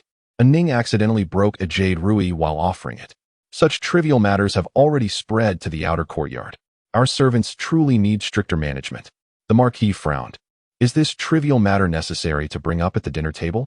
He shot a disapproving glance at his eldest son. Luo Yin, surprised, felt a mix of fear and resentment towards his father, his face twitching slightly. Once he became the Zhennin Marquis, he would unearth the Luo family ancestral grave to vent his long-standing grievances. However, what about the guanyin statue? Luo Yin glanced at Luo Ning's table. She was quietly eating, her expression serene. Her composure and steady gaze surpassed even Bai Xiong's grace. Luo Yin's brows furrowed once more. Disaster star. He cursed inwardly, unfilial wretch. Madame Bai, unruffled, suddenly addressed the old lady. Mother, I have joyful news to share. The old lady responded, What joyful news? Concubine Song is with child. The Marquis is blessed with a son in his old age. What a fortunate omen. Madame Bai declared with a smile. Concubine Song, seated at the last table, blushed at Madame Bai's mention of her, rising to bow respectfully to the old lady. The Jinnan Marquis, unaware of this joyful tidings, smiled. When was this confirmed? This morning, Madame Bai replied with a grin. The old lady also smiled in delight. The arrival of a new child is indeed a good omen. Should anything untoward occur with this happy news, someone would need to take the blame. Madame Bai had originally wished to delay announcing this until the matter was settled. But with her eldest son lagging behind in news, nearly causing a blunder, she had to hastily disclose the matter to redirect the attention of the old lady and the Jinnan Marquis. Luo Ning continued to eat in silence. After lunch, everyone dispersed to return to their courtyards to rest. The Jinnan Marquis remained in the outer study, chatting leisurely with his aides. With the minor festival concluded, the aides were preparing to return home for the new year, and the Marquis intended to bestow rewards. The atmosphere in and around the study was pleasant, and everyone appeared cheerful. The Jinnan Marquis felt buoyant. Despite some displeasure upon the return of his legitimate daughter to the capital, overall, things were looking positive. The Yuhang Bai family had sent him a New Year gift worth 10,000 taels of silver, and the thought of this wealth lifted his spirits even higher. He increasingly valued his legitimate wife, Madame Bai. Bai Ziyong, residing in the Marquis's household, had become his financial benefactor. Bai Ziyong lived more lavishly than the legitimate daughter and commanded greater respect among the servants, which was only fitting. Could Luo Ning provide him with 10,000 taels of silver? Certainly not. In high spirits, the Jinnan Marquis contemplated what rewards to bestow upon Bai Ziyong for the new year when he recalled Madame by mentioning Luo Ning's recent acquisition of the exceptionally valuable floating light jade brocade in the capital. An idea sparked in his mind. Just as he was reveling in his success, a maid rushed in, breathlessly exclaiming, Marquis, an incident has occurred. Chapter 015. The ladies defeat the maidservant was from Song Yinyang's courtyard. My lord, something has happened to the lady, the maid said, her eyes brimming with tears and urgency. Song Yinyang was the sister of the Duke of Jinnan, a prominent general. She possessed exquisite beauty, charm, and grace, which led the Duke to take her as a concubine. The Duke, however, was not overly enamored with beauty. His primary ambition lay in power. Over the years, aside from his legal wife, Bai Shi, he had only 2 concubines. The first, He Shi, became frail after giving birth to Luo Ning and refused to share a bed with him for fear of another pregnancy, being a woman of good repute. The second, Miao Shi, was taken after He Shi's demise, as Bai Shi insisted that it was unbecoming for a household to lack concubines, fearing others would suspect her jealousy. Both concubines were meek and submissive, and the Duke held little affection for them. Only the new concubine, Song Shi, caught his eye, and moreover, she was pregnant. The Duke's expression changed drastically. What has occurred? The lady slipped on a large patch of ice while passing by the Wenqi courtyard. It is uncertain whether water was spilled or if the ice was laid deliberately. She lost her footing and fell. The eldest young lady's people helped her into the Wenqi courtyard. The maid explained hurriedly. Upon reflection, the Duke sensed something amiss but was overwhelmed with concern and rushed towards the Wenqi courtyard. In his haste, he encountered his wife, Bai Shi, at the entrance. Bai Shi, accompanied by a young maid carrying a food box, noticed his frantic demeanor and, after greeting him with a bow, inquired, What has happened? Song Yinyang fell at the entrance of the Wenqi courtyard, the Duke replied. Bai Shi was taken aback, her heart aching for the lady, who had just conceived. She sighed, I should not have mentioned it at lunchtime. It is said that one ought to keep a pregnancy hidden for 3 months. I was too hasty. Before the Duke could respond, she continued, Is it possible that some ill fortune has befallen us, perhaps due to some malevolent influence? The Duke cast his gaze towards the Wenqi courtyard, and Bai Shi followed suit, both silently understanding each other. The Duke glared at the maidservant, Go knock on the door. The courtyard door was struck with urgency. Soon after, a soft, dulcet voice emerged from within. It hurts. I fear my bones may be broken. The Duke felt a surge of blood rush to his head. Bai Shi, feigning a reason to deliver bird's nest soup to Luo Ning, took a step into the courtyard. Huinyang, the Duke called out, striding towards the inner chamber where the voice had originated. A maid barred his entry. My lord, The person inside just removed her clothing. How dare you obstruct the Duke? Baishar interjected. Where is the eldest young lady? She glanced at her own maid. Go lift the curtain. Disregarding the maid's warning, the Duke forcefully entered the inner chamber. Inside, chaos ensued. Luo Ning's maid, Qiu Hua, was entangled with Luo Ning and Song Yinyang beneath a luxurious quilt. Qiu Hua had yet to don her attire, but she was adequately concealed, with only her skirt lying on the ground. The maid's face turned pale. The Duke stood frozen. Baishar's expression revealed a hint of shock, her fingers tightly clenched. Song Yinyang rose, performing a courtesy. My lord, madam, is there something urgent? Are you unwell? The Duke inquired, his concern palpable. I am well, my lord, Song Yinyang replied. Were you not the one who fell? He pressed further. Surprisingly, I did not fall, she said, bewildered. Who informed you, my lord? Were you not in the study? Following the Duke was Song Yinyang's maid, Li Wan. She had not anticipated the scene and, overwhelmed, knelt down. I brought the lady a warming stove and saw her fall. Song Yinyang was perplexed. I did not request a warming stove. Li Wan, flustered, stammered. I feared the lady would be cold. Nonsense. I specifically asked for a pattern from Mama Kong in the Wenqi courtyard to make shoes for my child to keep warm before heading out, Song Yinyang retorted. The Duke, now more composed, scrutinized the situation, his expression darkening. What is happening? My lord, as I was on my way to the Wenqi courtyard, I encountered Qiu Hua. She had gotten herself dirty, and fearing ridicule for the eldest young lady, I offered her my cloak to cover her shame. However, being unaccustomed to such a heavy cloak, she stumbled and fell at the entrance, Song Yinyang explained. She continued, she fell hard, her knee is scraped, and she claims to be in pain. The eldest young lady and I deliberated whether to summon a physician to check for any fractures. The Duke's expression shifted multiple times. Baishar's countenance darkened, her disbelief palpable as she struggled to contain her trembling. After a moment, she steadied herself.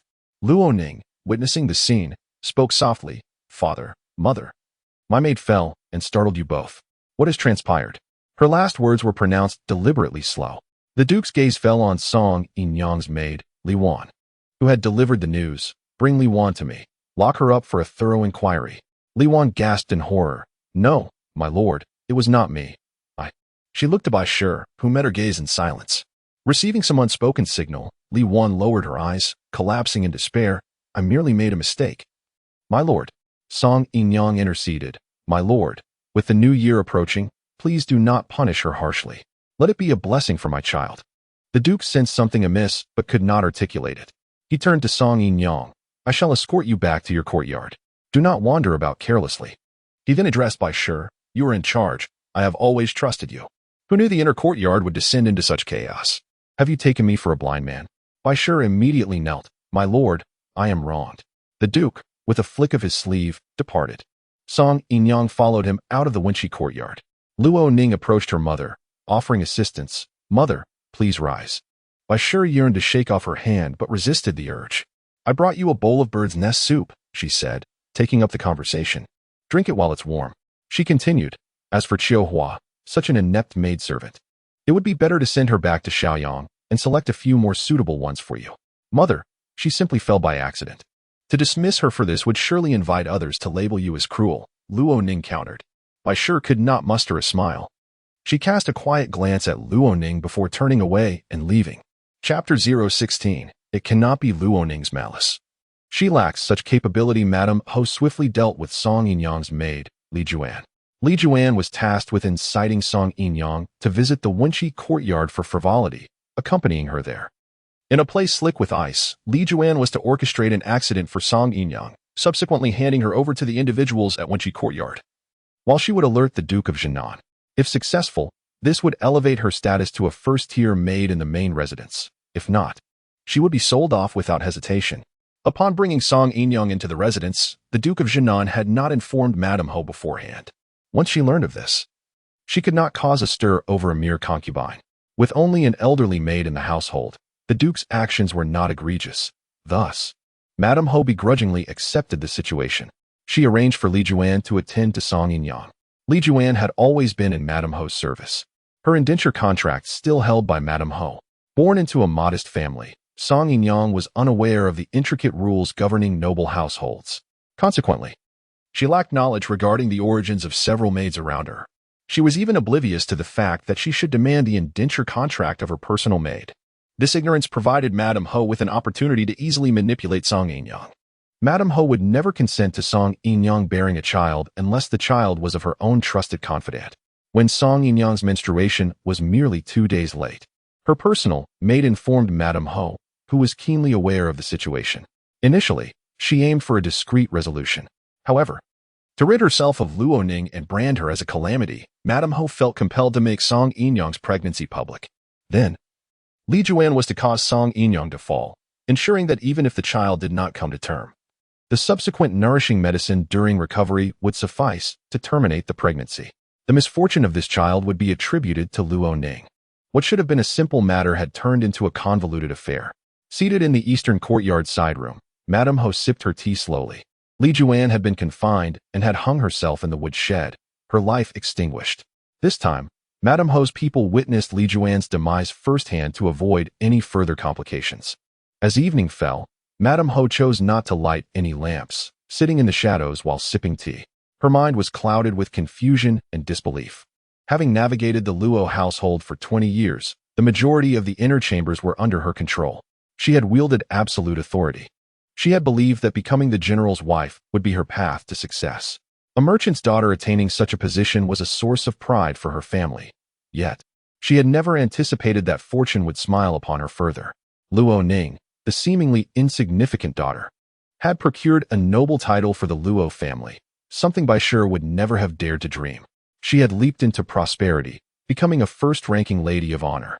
As part of the Ho residence, it was firmly within her grasp. Luo Ning was the only source of displeasure for her. She loathed Luo Ning, having disdained her since birth. Yet, being her own flesh and blood, her emotions occasionally betrayed her, rendering Bai Shi unable to act with the necessary ruthlessness. Rather than directly banishing Luo Ning, she sought ways to compel her departure. The shattering of the Guanyin statue and Song Yinyang's miscarriage were significant events that would instill fear throughout the Duke of Jinnan's household. The Duke and the matriarch would naturally follow Bai Shi's line of thought, suspecting Luo Ning of being unlucky. Others would be quick to spread rumors, equally worried that Luo Ning would bring calamity upon them. Each individual hoped for Luo Ning's departure. Madame Ho was certain she would find a way to send Luo Ning back to Shaoyang on New Year's Eve. Simultaneously, she would boldly take Bai Ziyong to pay respects to the Empress Dowager, leveraging Luo Ning's name. Upon entering Shoqing Palace, she would explain the situation, fully believing that given Luo Ning's past kindness towards the Empress Dowager, the Empress would not complicate matters for the Luo family. Wealth and honor often come at great risk. In this way, Bai Ziyong would garner the Empress's favor, paving a smoother path ahead. Bai Shi wished to make amends to Bai Ziyong for the years she lacked parental guidance. As for Luo Ning, not every child is afforded the protection of their parents. The gift of life alone was a divine blessing. Luo Ning had no right to demand more. Who, then, was orchestrating this scheme from the shadows? Mama Li from the matriarch's side had reported to Madame Ho that she had indeed toppled the Guanyin statue, yet it remained unharmed. How had Li Juan faltered? Did Song Yinyang possess any knowledge? Surely, it could not be a Ning. She lacked the capability and was new to the household. Unfamiliar with its people, who else could it be? The inner chambers were reliant on her. Who would dare oppose her? Madame Ho found this perplexing. And therein lay her true terror. Within the Wenqi courtyard, Luo Ning sat by the warm stove, applying medicine to her maid Xiuhua's injuries. Does it still hurt? Luo Ning inquired. Xiuhua feigned pain, having genuinely fallen on the icy ground. Trained in martial arts from a young age, her skills were not particularly advanced. Yet she was more resilient and agile than typical maids, able to control her strength and avoid severe injury. It's nothing, miss, Xiuhua replied. Yet she expressed concern. Miss, do you think Song Yinyang might betray us? Having accepted the gold leaves, Song Yinyang had agreed to play her part. With both the Duke and Madame present, Song Yinyang should have comprehended the gravity of the situation. She was with child, and Madame would never allow her to remain. Her life and that of her unborn child were in jeopardy. The Duke was often away, leaving the household under Madame's dominion. While Song Yinyang was not particularly clever, she had an instinct for survival. She would not betray us, Luo Ning assured. In her previous life, Song Yinyang had committed no malevolence. Luo Ning recalled that after her miscarriage, Song Yinyang had been in poor spirits, suffering from lingering ailments. Reflecting on her own experience of enduring a lingering fever, It was evident that the physicians employed by the Ho family merely catered to Madame's whims in their prescriptions. Following her miscarriage, the Duke of Jinan had shown some concern for Song Yinyang for a few days. Madame had repeatedly suggested relocating Song Yinyang to the countryside for recovery, but the Duke had disagreed. Subsequently, Madame had brought in a pair of beautiful twin sisters from her family in Yuhang to serve as concubines, which finally allowed the Duke to release his hold on Song Yinyang. She had vanished into the countryside, and the Ho family never received further news of her. From beginning to end, she had been inconsequential, merely a pawn. She had never actively harmed anyone. Yet, the twin sisters who entered the household afterward were ruthless and served as Madame's enforcers, committing various atrocities on her behalf. Luo Wan, her cousin, ultimately fell victim to the hands of those twin concubines. This was a tale for another time. Luo Ning needed to prioritize her own well-being. Miss Mama Kong brought in a medicinal broth. Luo Ning accepted it, cooling it down before offering it to Chiuhua, who had endured injury on her behalf. In her previous life, Chiuhua had also perished while protecting her. Miss Hong Mamo advised, the matriarch has not investigated the events of this morning. However, she did inform Mama Sheng. Mama Sheng was the chief stewardess serving the matriarch. What did Mama Sheng say? It is highly likely that it was Li Shi. She entered the small Buddhist hall this morning, being responsible for the incense and candles there, Mama Kong informed. That is indeed plausible. Mama Li has always acted on Madame's behalf, Luo Ning acknowledged. Mama Kong lowered her voice further. Li Juan, Song Yinyang's maid, has hanged herself. Chiuhua and Xiulan shivered at the news. Just like that, she died? Would her family not raise a commotion? Is Madame not fearful of the Duke's inquiries? Li Juan had not yet divulged anything, Xiulan remarked. The Duke has issued orders for Madame to strictly manage her servants, subtly suggesting that she dispose of Li Juan, Luo Ning replied. What are mere servants? The Duke has never sought justice. He seeks only harmonious relationships among his wives and concubines. He is indifferent to the truth of the matter. In the entire inner chamber, the only person he truly cares about is likely his own mother. Thus, Madame Ho dares not show disrespect to the matriarch, Luo Ning concluded. Chiuhua, Xiulan, and Mama Kong all shuddered in unison. Chapter 017. Sowing discord. The calamity of Little New Year has been successfully resolved. The maids and the housekeeper of the Wenqi courtyard are apprehensive about Luo Ning's zealous actions, fearing they may provoke disaster. Luo Ning herself believes her methods are too mild to instill any fear. After some contemplation, she realizes that having just been reborn and without a decree for marriage, she resembles a long-ill person struggling to stand, her legs unsteady. She must proceed with caution, avoiding significant blunders. There is ample time ahead. Madame Ho, feeling out of sorts, is comforted by her eldest son and daughter-in-law, along with Bai Xiong, leaning on her illegitimate daughter Luo Xian, who seizes the opportunity to criticize Luo Ning. Mother, elder sister is truly excessive, Luo Xian remarks. Luo Xian's biological mother, the late concubine He, relied heavily on Madame Ho for her livelihood, striving to outshine Bai Xiong in every matter. Enough, Madame Ho sighs, deeming her daughter's disobedience not a grave issue. There are many children who do not listen or understand. Mother, as the lady of the Ho residence, it is only right to discipline the children, says the eldest son Luo Yin. On Ning's defiance warrants sending her to the ancestral hall for reflection for half a month. Do not let it distress you. The eldest daughter-in-law, sitting nearby, thinks. Ning is not entirely disobedient. Does she not handle every matter adequately? It seems she has left no grounds for criticism. Moreover, Luo Ning had allowed the old lady to shine. Sending her to the ancestral hall is a punishment reserved for errant daughters from esteemed families in Xinjiang. What pretext would the Jinnan Ho residents use to send Luo Ning there? Let us discuss it later, Madame Ho replies, deciding not to mention Ning further. She intends to slowly discern her character and foster a good relationship with her. Will you still indulge her? Luo Yin is more incensed, perceiving her as oblivious to her own limitations. Bai Xiong reassures Luo Yin, elder brother, do not be angry. Stealing a glance at Luo Xian, she smiles. If I had the capability, I would assist my aunt. Alas, I am not a member of the Luo family. Luo Xian immediately responds, Mother, I am more than willing to serve you. This is for your benefit and for elder sisteress. Madame Ho smiles, praising Luo Xian as a good child. The eldest daughter-in-law, seeing this, hastens to flatter, Mother, Yin is in the outer courtyard and cannot intervene in household matters. I too am willing to help, to share your burdens. Madame Ho finally reveals a relaxed smile. You are all good children. Now, let us not speak of Ning and instead enjoy the new year. Luo Ning, in the Wenqi courtyard, sneezes twice. Sitting upright with a book, she practices calligraphy when she grows weary, seeking to calm her heart. On the 29th day of the 12th month, the Zhen Nanho summons Luo Ning to the outer study. Your uncle has sent generous New Year gifts. Our family cannot reciprocate, so you must share the floating light silk with your cousin. The Zhen Nanho gets straight to the point, exuding the majesty of a military general. He is tall and sits like a sturdy pine. Over the years, he has prospered, becoming more robust and imposing, an intimidating presence. In her previous life, Luo Ning had always harbored fear towards him, reluctant to draw near. She clearly understands that his children are merely his servants, and he has never valued any of them, rendering any attempts at closeness futile. Father, it is not that I am unwilling, but this matter is improper. Even I would not wear floating light silk outside during the new year, Luo Ning states. The Zhen Nanho furrows his brows. You are the legitimate daughter of the Ho residence. Anything you wear is fitting. Furthermore, how could the Empress's gift be hidden away?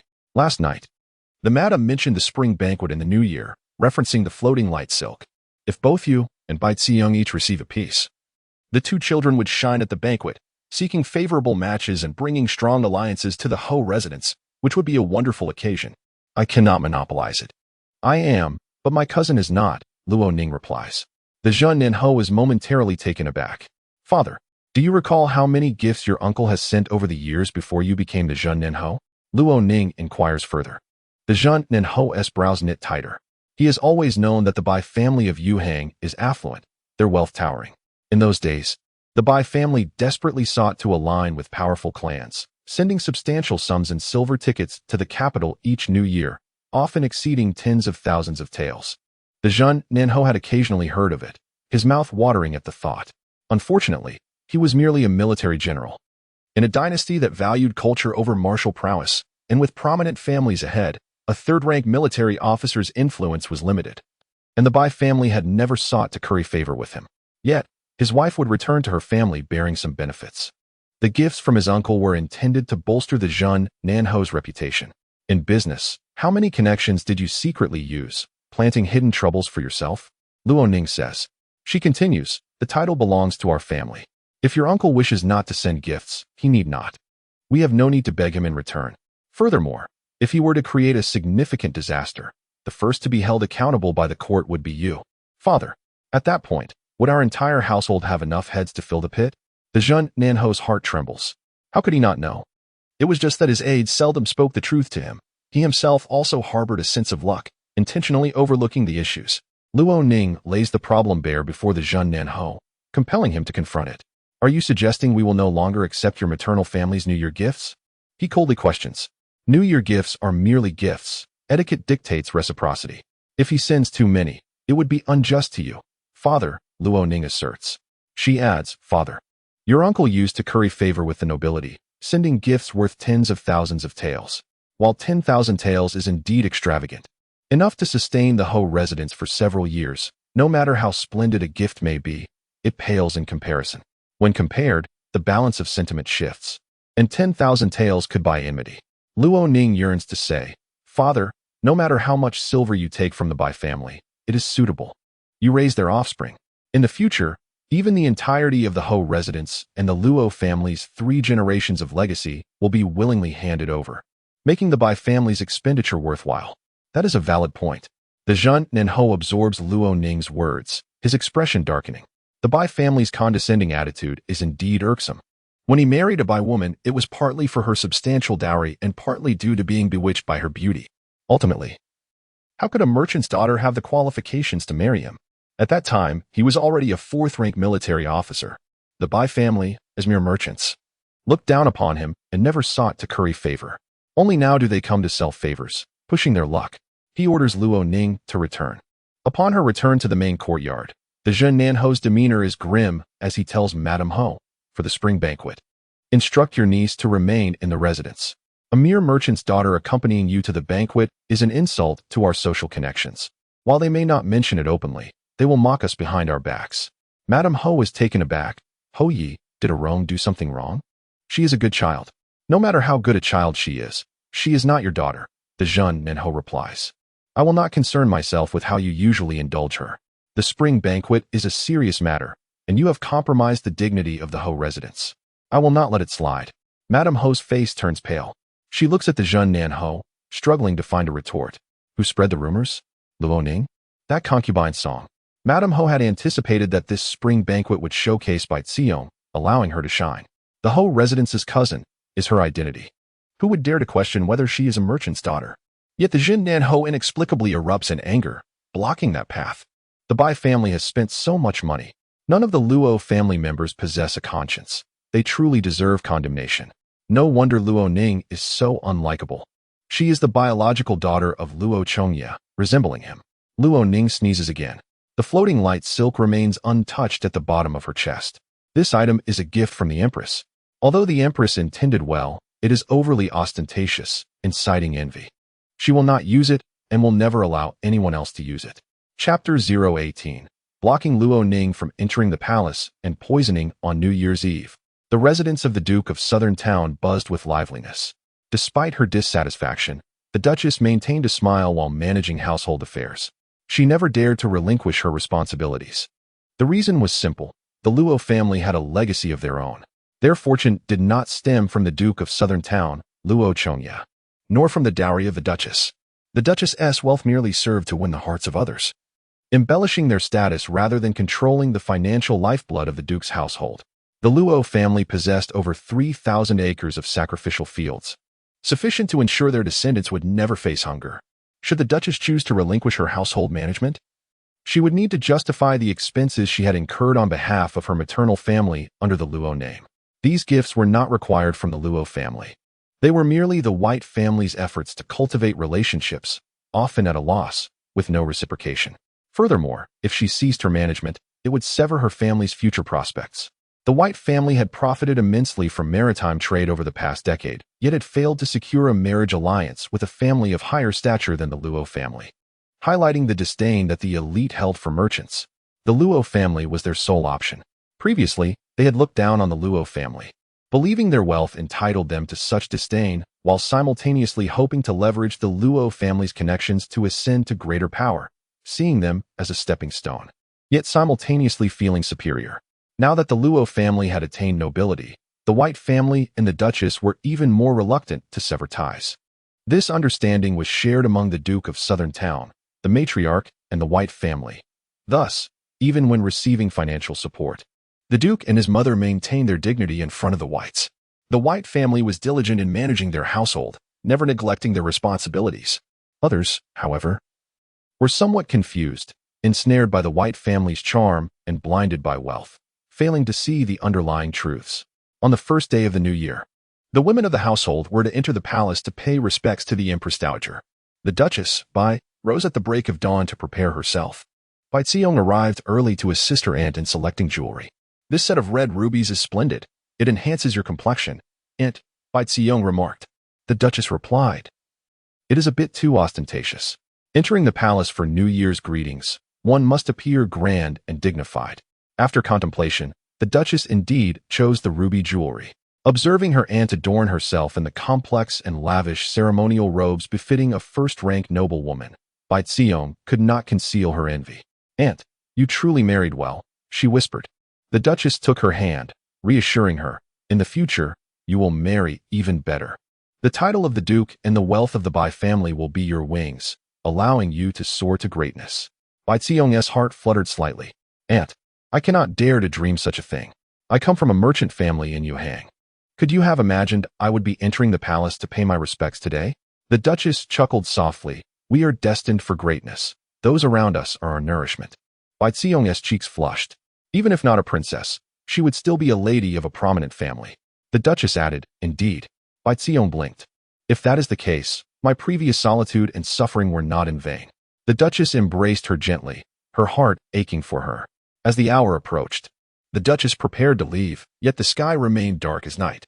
Suddenly, a messenger arrived from the palace. The eunuch from the Empress Dowager's Shoqing Palace conveyed the imperial edict. The Duchess was to bring her eldest niece, Luo Ning, into the palace for New Year's greetings. The Duchess knelt to express her gratitude, yet her hand discreetly clenched in her sleeve. She was reluctant to bring Luo Ning along, fearing that her presence might overshadow the occasion, leading others to compare her with Bai Xiong in the future. Such comparisons would put Bai Xiong at a disadvantage. The reputation of a talented lady in beauty could never rival that of the legitimate daughter of the Duke. Resolute, the Duchess had planned to marry Luo Ning far away in Shaoyang, intending to provide her with a substantial dowry as a form of maternal compensation. Now, however, the Empress Dowager commanded her to bring Luo Ning to the palace. Disobeying the order was not an option. Upon hearing the news, Bai Xiong's face lit up with uncontainable envy. The Empress Dowager is so kind to Sister Ning. She is truly fortunate. The Duchess felt her heart shatter. She could not bear the thought of Bai Xiong envying anything that belonged to Luo Ning. She longed to offer her heart to Bai Xiong. What Bai Xiong lacked, Luo Ning must not possess either. With this thought, the Duchess quickly rummaged through her belongings and retrieved a small jade vial. She instructed a maid, "Bring a portion of the bird's nest porridge we prepared this morning." The maid complied. The Duchess secretly added a small amount of the contents from the jade vial into the bird's nest porridge, instructing the maid to carry it to Wenqi Courtyard. She went herself as well. "Hurry and eat, then prepare yourself. The Empress Dowager has summoned you for New Year's greetings. If you delay, the palace will be crowded." Making it difficult to enter, the Duchess said with a smile. She personally took the bird's nest porridge from the maid and handed it to Luo Ning. As Luo Ning accepted it, she detected a faint, subtle fragrance. In her previous life, she had consumed this porridge twice.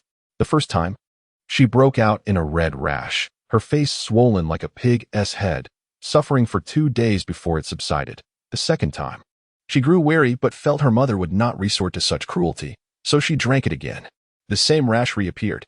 Having witnessed her mother use this method against disobedient twin concubines, causing one to suffer grievously, Luo Ning finally understood it was a potent poison. However, the dosage given to her was minuscule. On both occasions, the medicine had robbed Luo Ning of opportunities, granting them instead to Bai Xiong. Reflecting on this, Luo Ning suddenly smiled, lifting the porridge to her mother's lips. "Mother, you should drink first. The palace does not provide food. Do not go hungry." The Duchess appeared startled, abruptly turning her head away. Realizing her reaction was excessive, she smiled again. "I just applied lip color. I wouldn't want to smudge it." "Quickly, drink while it's warm." Luo Ning cleverly shielded the edge of the bowl with her sleeve, feigning a sip, discreetly pouring some of the porridge into the inside of her sleeve. She gathered her sleeves and smiled. "I am not hungry yet. I will groom my hair first."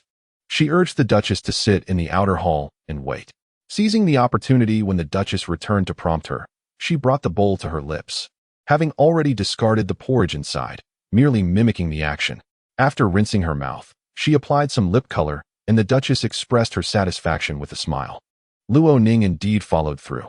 As they were about to depart, they encountered Bai Xiong, who was on her way to pay respects to the matriarch. Bai Xiong's attire was 1,000 times more extravagant than Luo Ning's. Luo Ning wore a simple long coat with a crimson long skirt, topped with a satin cloak, while Bai Xiong donned a luxurious embroidered silk long coat, a pale purple skirt, and a grand cloak woven with peacock feathers. "And, Sister Ning, are you heading out?" Bai Xiong inquired with a smile, her gaze discreetly scrutinizing Luo Ning. Luo Ning nodded lightly. The Duchess seemed oblivious to Luo Ning's understated elegance. Her eyes solely focused on praising Bai Xiong. Bai Xiong is truly beautiful and noble, much like herself. "Off you go, it's cold." The Duchess patted Bai Xiong's hand before finally leading Luo Ning outside. At the entrance, 2 carriages awaited, specifically prepared by the Duchess. "Ning, use this 4-horse carriage. It will be easier to navigate through the crowd. The 6-horse carriages will struggle near the palace," the Duchess advised. Luo Ning understood this to be the truth. On New Year's Day, the throngs of people paying respects were overwhelming, and everyone would opt for the 4-horse carriage. Otherwise, there would be no place to stand. The reason for using 2 carriages was to facilitate Luo Ning's return midway. Otherwise, the mother and daughter would only need 1 carriage with a single attendant. Luo Ning gently supported the Duchess's arm. "Mother, take care." She subtly revealed a faint red mark on the back of her hand for the Duchess to see. The dim light still obscured the details, making it unclear whether it was a rash or rouge. Not wanting to scrutinize further, the Duchess cast a quick glance before feeling reassured and stepping into the carriage. Watching Bai ascend the carriage, she then followed suit. She addressed the coachman, instructing him to take the shortcut to Angsingfang. Chapter 019. Just call her the princess. The carriage of Madame Bai, the wife of the Marquis, set off first, accompanied by her trusted aide, Mama Jeanne. Mama Jeanne had been by Madame Bai's side since the age of 7, initially serving as a maid and later marrying a steward, eventually becoming the household manager. Having endured hardships in her youth, including beatings and the loss of her husband due to a plague, she remained steadfastly by the side of Madame Bai, serving as her right hand, her enforcer, and the sole keeper of Madame Bai's secrets. Fulling. Am I being too harsh on Anning? Madame Bai's heart trembled. She felt reluctant. Though she had little fondness for Luoning, who irked her greatly, she was still her daughter. Administering medicine to her daughter, even knowing it would not endanger her life but would cause her discomfort, left her unsettled. Her emotions were constantly at odds with her rational thoughts. Mama Jeanne grasped her hand. Madam, this is for the young lady's own good. It will also pave a path for Miss Aron. One must maintain balance. The eldest daughter has received too much, and when the cup overflows, it spills. Reducing her excess is a blessing in disguise. Madame Bai sighed softly. You speak the truth. If Aron were to shine so brightly, I would certainly temper her fortune, allowing Anning some opportunities as well. Indeed, Mama Jeanne replied softly. Miss Aron is truly pitiful, always overshadowed, despite her intelligence and filial piety. Your affection for her is never excessive. Madame Bai persuaded herself, and a breath of relief escaped her lips. They traveled for a while. The coachman oblivious to the fact that Luo Ning's carriage had vanished behind them, focusing solely on the road ahead. As they approached the foot of the imperial city, the streets became increasingly congested, with riders and carriages blocking the way completely. Luo Ning's carriage maneuvered through small paths, avoiding the main routes leading to the imperial city, and soon arrived at the back gate of the prince's residence. She alighted from the carriage and presented her token. I wish to see the chief steward. The guards at the back gate, upon seeing the token, did not ask her to wait, but immediately said, Princess, please enter. Luo Ning was taken aback. The imperial marriage decree had yet to be issued. She had merely presented a token, yet they referred to her as a princess. This token was indeed extraordinary. She exchanged glances with her maid, Qiuhua, and followed the royal guards into the residence to find the chief steward. She intended to ask the chief steward for assistance in entering through the northwest gate of the imperial city. Shoqing Palace was closer to that entrance. Luo Ning needed to meet the Empress Dowager before Madame Bai could conceal her. Madame Bai was resolute in her intention to keep her hidden. If Luo Ning were a rising sun, then Bai Zirong would be the dew of dawn. The dew, resting on petals, is exceedingly beautiful, yet once the sun rises, it evaporates. Luo Ning, the noble daughter of the Marquis of Zhennan, was the Empress Dowager's savior. If she were to be recognized first, it would overshadow Bai Zirong in all her future endeavors. Madame Bai's attempts to substitute the excellent with the mediocre would be rendered impossible. To establish precedents and confuse perceptions, Madame Bai would certainly obstruct Luo Ning's appearance in Shoqing Palace today. In her past life, after she had fallen into the water and developed a fever, the doctor's medicine was so ineffective that it confined her to her home. The spring banquet in the first month was the most bustling social event in Shangjing. A successful spring banquet would lead to invitations for various future festivities. This year marked Bai Zirong's first spring banquet after her coming of age, making it crucial for her. Similarly, it was of great importance to Luo Ning. As Luo Ning pondered these matters, she arrived at the main courtyard of the royal residence. The guards announced her presence, and surprisingly, she was allowed inside. Luo Ning thought, what am I doing here to see the chief steward? The prince should have entered court early that morning for the New Year's audience, which commenced at dawn. Upon stepping into the courtyard, she spotted Prince Xiao Huaifeng.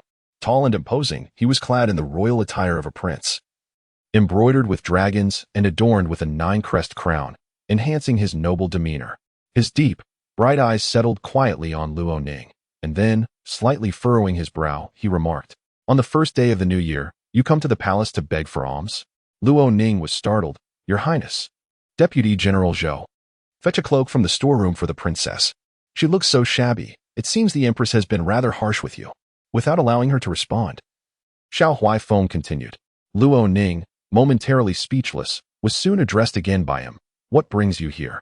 The roads are congested. I fear I may not reach the Empress Dowager in time. I sought the chief steward's assistance to enter through the northwest gate, she admitted, avoiding any embellishments. You shall accompany me into the palace. As they spoke, Deputy General Zhou handed a silver fox fur cloak to Xiao Huaifeng. With a stoic expression, he instructed Luo Ning, Remove your cloak and wear this instead. Luo Ning complied swiftly, shedding her own cloak. The silver fox fur was not only lightweight but also exceptionally warm, far more comfortable than her previous garment, and appeared far more regal. She expressed her gratitude. Xiao Huaifeng led her into the palace, instructing her to leave the coachman and maid at the royal residence. She agreed without protest, bringing a hint of relief to his brow. The royal carriage, painted black with a flat top, exited through a side gate, maintaining a low profile. While in the carriage, Luo Ning inquired, "Your Highness, will you not attend the morning audience?" "The audience will last until late morning. I shall arrive just in time," Xiao Huaifeng replied. Luo Ning refrained from probing further, knowing that matters of the royal family were beyond her concern. The carriage departed from the prince's residence, and in less than 15 minutes, they would reach the northwest gate of the imperial city. However, just before approaching the Jinshui Bridge, a large carriage obstructed their path. The narrow road, coupled with heightened security for the new year, made passage impossible. As they were trapped, another carriage approached from behind. The low-profile vehicle of the prince was wedged in, and the driver behind them shouted angrily, "Move aside! Clear the way!" Loud curses echoed. Luo Ning lifted the curtain of the carriage, spotting a driver striding confidently toward the prince's carriage, demanding, "Are you deaf? Hurry up and move aside. Do you know whose carriage is behind you?" The prince's driver, tall and robust, merely cast a disinterested glance. "If the front carriage cannot move, then neither can we. Make way." Luo Ning was about to lower the curtain when the curtain of the rear carriage was lifted, revealing the faces of two young individuals, a man and a woman. The man was clad in luxurious crimson attire, indicating his noble lineage, while the woman had a plump face with exquisite features, her eyes gazing upward at others.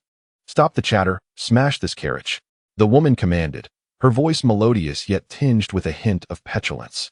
The man chuckled, "Sister, do not be so impatient. Just push this carriage aside, and we can squeeze past." Then, raising his voice, he announced, "Miss, this is the carriage of the Zheng family from the Duke of Yan's estate. You may exchange it for ours." Luo Ning discreetly observed the expression of the prince. It was audacious for Zheng family members to act so brazenly near the Jinshui Bridge in the imperial city. They were likely siblings of the Empress Zheng. Given the prince's unwavering affection for the empress, he would likely not allow them to be troubled. Just as she was about to speak, the carriage curtain was suddenly flung open. The man in crimson leaned in, ready to voice his admiration for Luo Ning, but was swiftly met with a kick from Xiao Huaifeng. Luo Ning heard a sharp crack. It was either a tooth lost or a nose broken. Chapter 20. The prince strikes. A young man clad in a crimson robe collapsed onto the ground.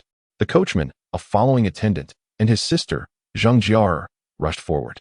Boldly, "Do you know who we are?" Zheng Jiaer thundered at the curtain of the carriage. "How dare you harm someone? Get down at once and accept your punishment." Prince Yong sat unfazed, his gaze fixed ahead, not bothering to lift his eyes. The coachman held the reins, remaining completely still, not even moving closer to shield the scene. Zheng Jiaer's anger intensified. She had caught a glimpse of Luo Ning's face, youthful and charming, adorned with modest jewelry, and the carriage appeared rather shabby. As the legitimate daughter of the Zheng family, with her elder sister being the reigning empress, she knew the noble ladies of the capital well.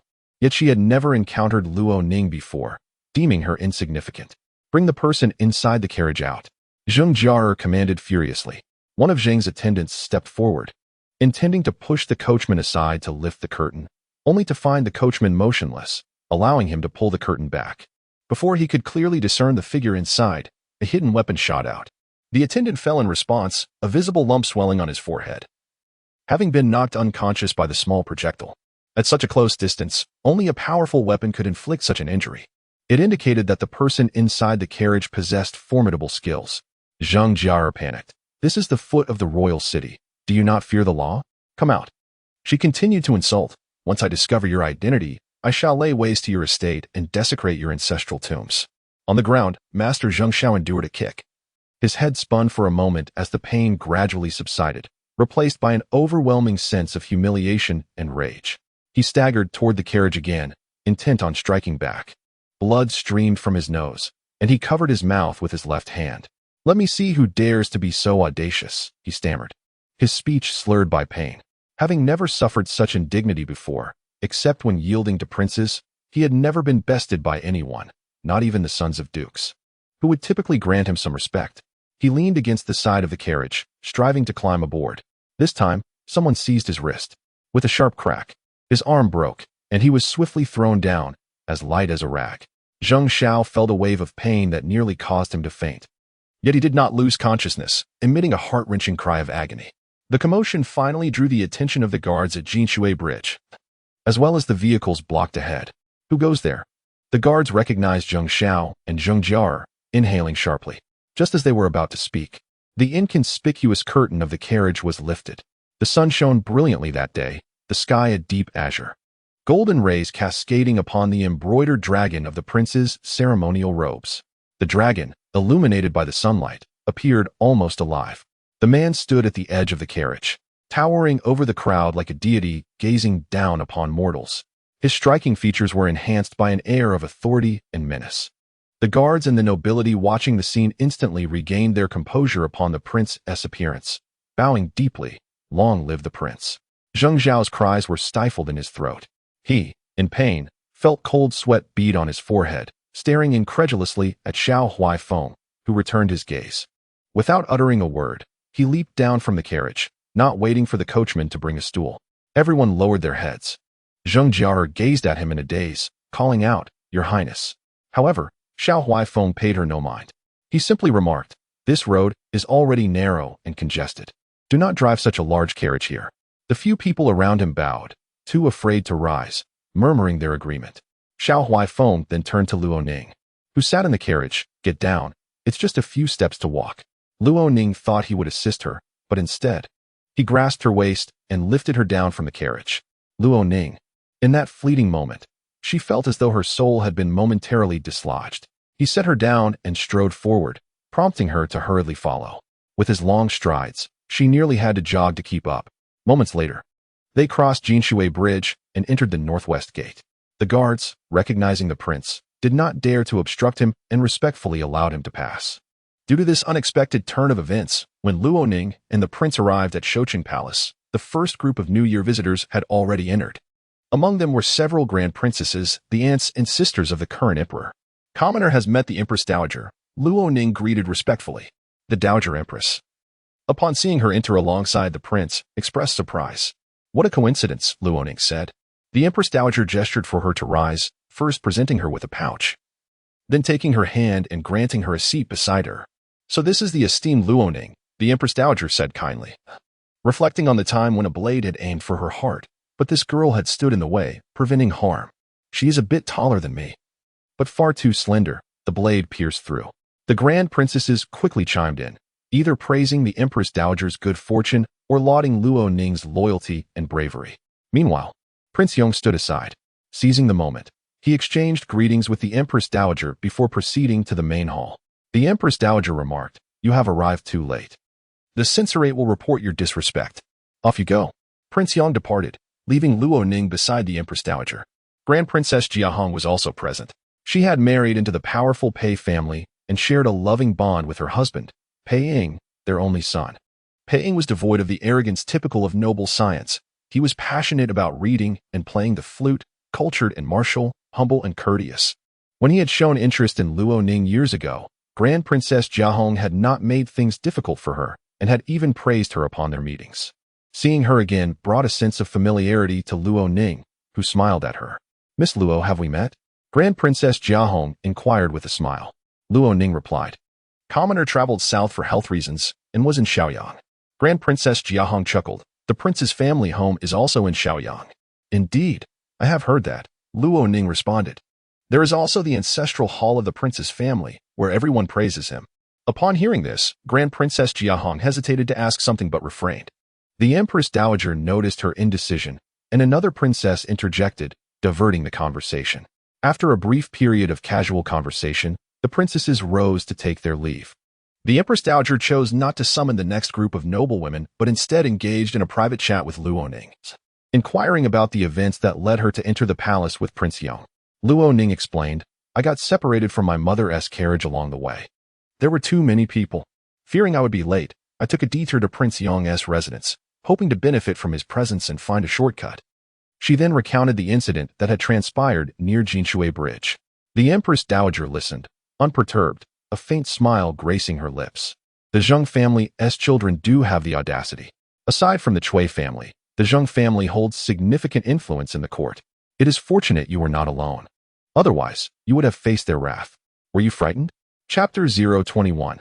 Luo Ning's poignant plea. Luo Ning was not intimidated. Xiao Huaifeng acted with remarkable swiftness, striking in one fluid motion, and Luo Ning was so engrossed in watching him that fear scarcely registered. The Yong Wang had broken young Master Zheng's arm and left him bleeding profusely from the nose. Luo Ning addressed the Empress Dowager, who chuckled, suggesting they let the Duke of Yin file a complaint, implying they need not intervene. Luo Ning acquiesced. Throughout the morning, she remained by the Empress Dowager's side. Noble women entered in groups of 7, each one taking notice of Luo Ning. She mused that by the end of the day, everyone would know that the legitimate daughter of the Duke of Zhun Nan had returned to the capital, and that the Empress Dowager still held her in high regard. While her status remained uncertain, her reputation was sure to resonate throughout Xinjiang. There were both advantages and disadvantages to this. With a perpetual smile, Luo Ning sat gracefully beside the Empress Dowager. When questioned, she would glance at the Empress Dowager's expression before responding judiciously, demonstrating remarkable insight into the subtleties of conversation. For the first time, she realized the sheer number of first-class noble women in Xinjiang. The aristocracy had become so convoluted that it burdened the common folk and their lands, making it no surprise that once Yong Wang ascended the throne, his first decree was to elevate new nobility while suppressing the established families. Luo Ning contemplated that these noble families not only drained the lifeblood of the common people but also undermined imperial authority. Her mother, a first-class noblewoman herself, had only arrived at Shouqing Palace at the end of the 4th watch. Upon seeing Luo Ning, she momentarily appeared lost in thought before breaking into an exceedingly appropriate smile. As everyone paid their respects to the Empress Dowager, the lady-in-waiting introduced Luo Ning. And Luo Ning noticed the gleam of pride in her mother's eyes, a reflection of being uplifted and valued. One lady remarked, "Madame Luo, you have truly raised your daughter well. She is both courageous and loyal, a paragon for all women." The Empress Dowager responded with a smile, affirming, "Indeed, Madame Luo, I am gratified. You have invested considerable effort in educating A Ning." Madame Bai, taken aback, stumbled over her words, expressing, "It is A Ning's fortune to receive the favor of the Empress Dowager and esteemed ladies. However, do not be too strict with her. Young ladies are at an age where they cherish beauty and vanity.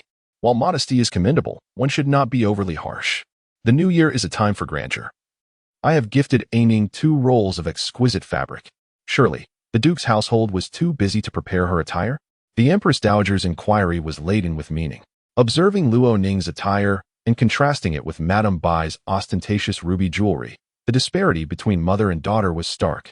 The noble women, all astute, could not possibly misunderstand this.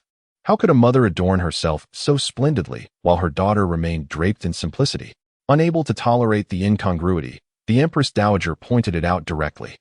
Madame Bai's face paled, and she hurried to kneel before the Empress Dowager, exclaiming, "Your Majesty, rise, it is merely idle chatter," the Empress Dowager chuckled.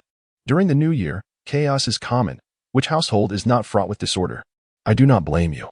She glanced at the other noble women, who immediately chimed in, echoing the Empress Dowager's sentiments, sharing their own tales of New Year-related disarray, filling the air with laughter. On the surface, the atmosphere was harmonious, yet beneath it, ripples of discontent brewed. Once outside Shouqing Palace, the gossip would soon envelop Madame Bai, and if she dared to take Bai Ziyong out for social engagements during the new year, speculation would arise beyond her treatment of Luo Ning. In that case, Bai Ziyong would gain no benefit and only attract trouble. As the New Year greetings concluded, the noble women emerged, but Madame Bai's complexion had not improved. The Empress Dowager privately inquired of Luo Ning, "Why are you dressed so plainly?" Luo Ning replied, "I have just returned from the south, and with the new year approaching, I did not have time to prepare." "How could you be unprepared?" the Empress Dowager pointed out. Luo Ning had been back in the capital for nearly a month. From the day she returned, she had visited the Empress Dowager and even received the Empress Dowager's prayer beads. The Duke of Zhunnan's household, possessing a modicum of awareness, would prioritize everything concerning their esteemed daughter, who was favored by the Empress Dowager. The storeroom would have produced the finest and most fashionable fabrics, and the sewing room would have paused all other tasks to create new garments for the young lady. What chaos could there possibly be? The Empress Dowager understood that Luo Ning had indeed not been treated well in the Duke's household. The fact that she had yet to don the 2 rolls of exquisite fabric during the new year spoke volumes. "Ning, how have you fared at home?" the Empress Dowager inquired, providing her an opportunity to voice her grievances. Luo Ning, however, replied with a smile, "Your Majesty, every household has its own difficulties. Domestic matters I can handle quite well." Her demeanor was optimistic, unwavering, and poised, reminiscent of her earlier bravery. The Empress Dowager felt reassured that she had made the right choice. Luo Ning was indeed suitable to be the Yong Wang's consort. She could bear the weight of responsibility. After a brief conversation, the Empress Dowager instructed Eunuch Wei to allow the remaining noble women to depart, as she was weary and would not entertain them further. Each year, not everyone could meet the Empress Dowager during the New Year. Declining invitations from the Empress was not an option. The New Year festivities were hectic, and after the 15th day of the first month, the Ministry of Rites would issue the royal decree. "I will discuss with the Emperor to grant you a marriage decree at the earliest," the Empress Dowager assured. Luo Ning rose and respectfully bowed, expressing her gratitude. "Thank you, Your Majesty." The Empress Dowager took her hand, inviting her to share a meal. As they settled down for lunch, the Yongwang arrived. Upon his entrance, Luo Ning stood, hesitating to join him and the Empress Dowager at the table. "Did you not dine in the main hall?" the Empress Dowager inquired. "The food was all cold," he replied. The Empress Dowager insisted, "It is the rule. One must eat even if it is cold." "I cannot stomach it," the Yongwang retorted. The Empress Dowager remarked, "The north is bitterly cold. What hardships have you not endured? Here in Shijing, one must naturally choose the best." Luo Ning remained silent. The Yongwang cast a glance her way. His dark eyes were deep and devoid of emotion as he calmly instructed, "Sit down and eat. The palace maids and attendants do not require your service." Luo Ning complied, moving to sit at the lower end of the table. Silence enveloped the dining room. The Empress Dowager's meal was lavish, and the attendants sampled each dish, while Luo Ning noticed the Empress Dowager merely tasted the food and did not overindulge. The Yongwang, however, feasted heartily. The Empress Dowager addressed Luo Ning, "If you are hungry, do eat more. I am of an age where I cannot afford to be greedy." Only then did Luo Ning feel encouraged to eat more. Once satiated, they finished their meal, and the Yongwang escorted her through the northwest gate back to the Yongwang's residence. He spoke little to her. Upon returning to the Wangfu, accompanied by her maid Qiulan and the coachman, she returned to the Duke of Jinnan's residence. After arriving home, she first went to visit the old dowager. The Duke's lady had yet to return. Her mother was in the Empress's palace, where she had been treated to a meal. Luo Ning informed the old dowager, who nodded and inquired about various matters. What did the Empress Dowager say? 2 aunts, her elder sister-in-law, and several younger sisters were present, including Bai Xiong, all eagerly awaiting Luo Ning's anecdotes. Among the Duke's household, only Madame Bai had the privilege to enter the palace for New Year greetings. And Luo Ning's invitation was an exception. "Just trivial matters," Luo Ning replied with a smile. "However, when my mother and the other ladies went in to pay their respects, the Empress Dowager told her not to be too strict with me, commenting that my attire was too plain and lacked the spirit of a young girl." Everyone turned to gaze at Luo Ning.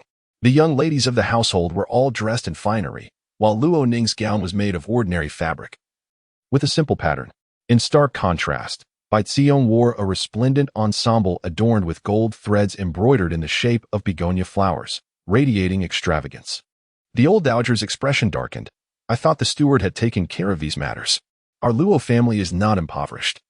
The rental income from our ancestral lands amounts to thousands of taels each year, enough to provide for our granddaughter's garments." A hush fell over the room, and Bai Xiong did not dare to speak up. Luo Ning sought to reassure the old dowager. Subsequently, Bai Xiong went to the entrance to await Madame Bai, immediately alerting her upon their meeting that the old dowager had become irate. Madame Bai took a deep breath. She suspected that she had been tricked by Luo Ning. Feeling utterly embarrassed, it was likely that during the spring banquet in the first month, the noble women would gossip about her. She immediately went to the Wenqi courtyard. "Aining, open all your trunks at once, so that your mother can see whether you truly possess any garments." Lady Ho exclaimed furiously. Chapter 022. Setting traps. Luo Ning had just returned from the west courtyard of the old lady. She changed out of her attire, donning a simple home jacket. And while warming her hands around a cup of tea, Madame Ho stormed in, furious. Luo Ning gazed at her. In her previous life, Madame Ho, the Bai matriarch, remained composed, employing subtle tactics to drive Luo Ning to madness, subsequently slandering her reputation. The madness Luo Ning exhibited back then likely mirrored the present fury of Madame Ho. A faint smile crept into her heart, Perhaps her mother had felt similarly, satisfaction derived from forcing one to walk a path of no return. Yet, she had once harbored the vain hope that her mother would champion her cause. Justice must be earned through one's own efforts. Luo Ning set down her teacup and exchanged a glance with her maid, Jiulan, before revealing a hint of trepidation. Mother, what has happened? What did you say in Shoqing Palace before the Empress and the noble ladies? Madame Ho struggled to steady her voice, but it emerged high-pitched and sharp. Realizing this, she attempted to moderate it, feeling that her authority was insufficient.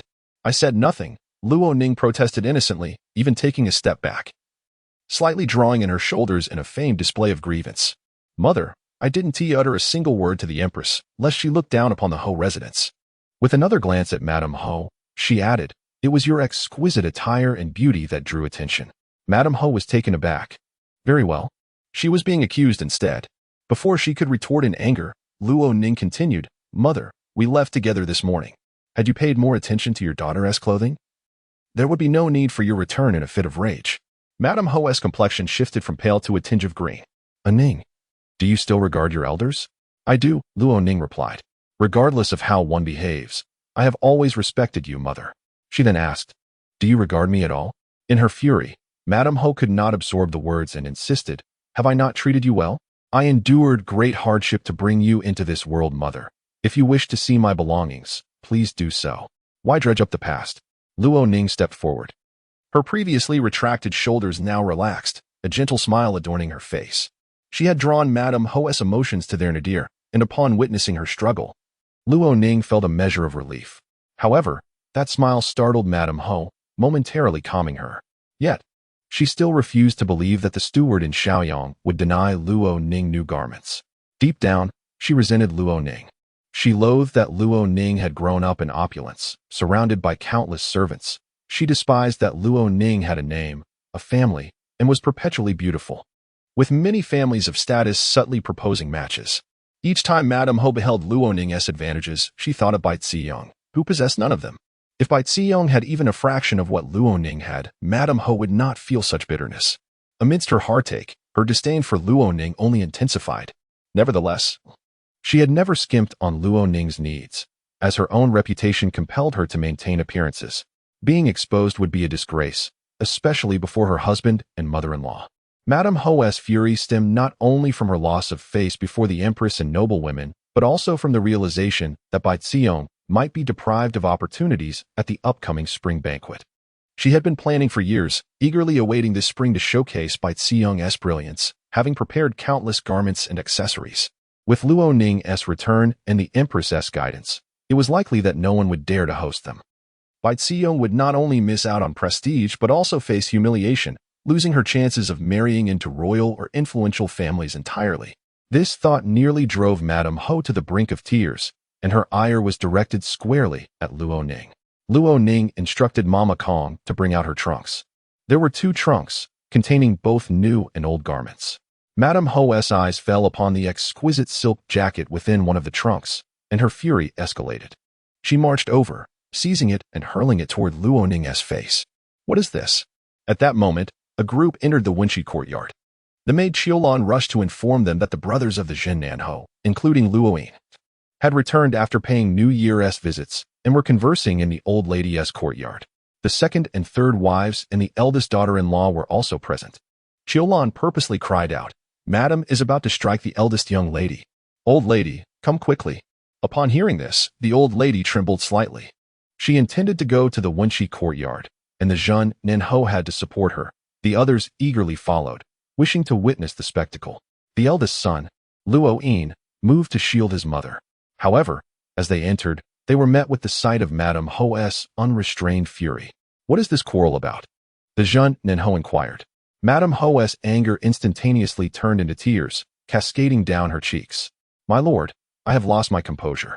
Ning has gone too far. She purposely dressed in shabby attire to go to Shoqing Palace and complain. The Empress, before the noblewomen, questioned whether the Ho residents mistreated her. My lord, this not only concerns our family's reputation but also affects your standing.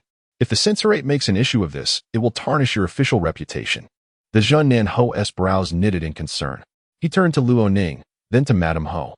Luo Ning had changed into a more ordinary home outfit made of plain material, while Madame Ho, despite her anger and tears, remained resplendent. The adornments she wore radiated her lofty status. "Ning, what is the matter?" the Zhen Ho asked, as everyone's attention shifted to her. The eldest son, Luo Yin, pointed an accusatory finger at her. She did this deliberately. The moment she returned, she became jealous, blaming us for favoring our cousin over her.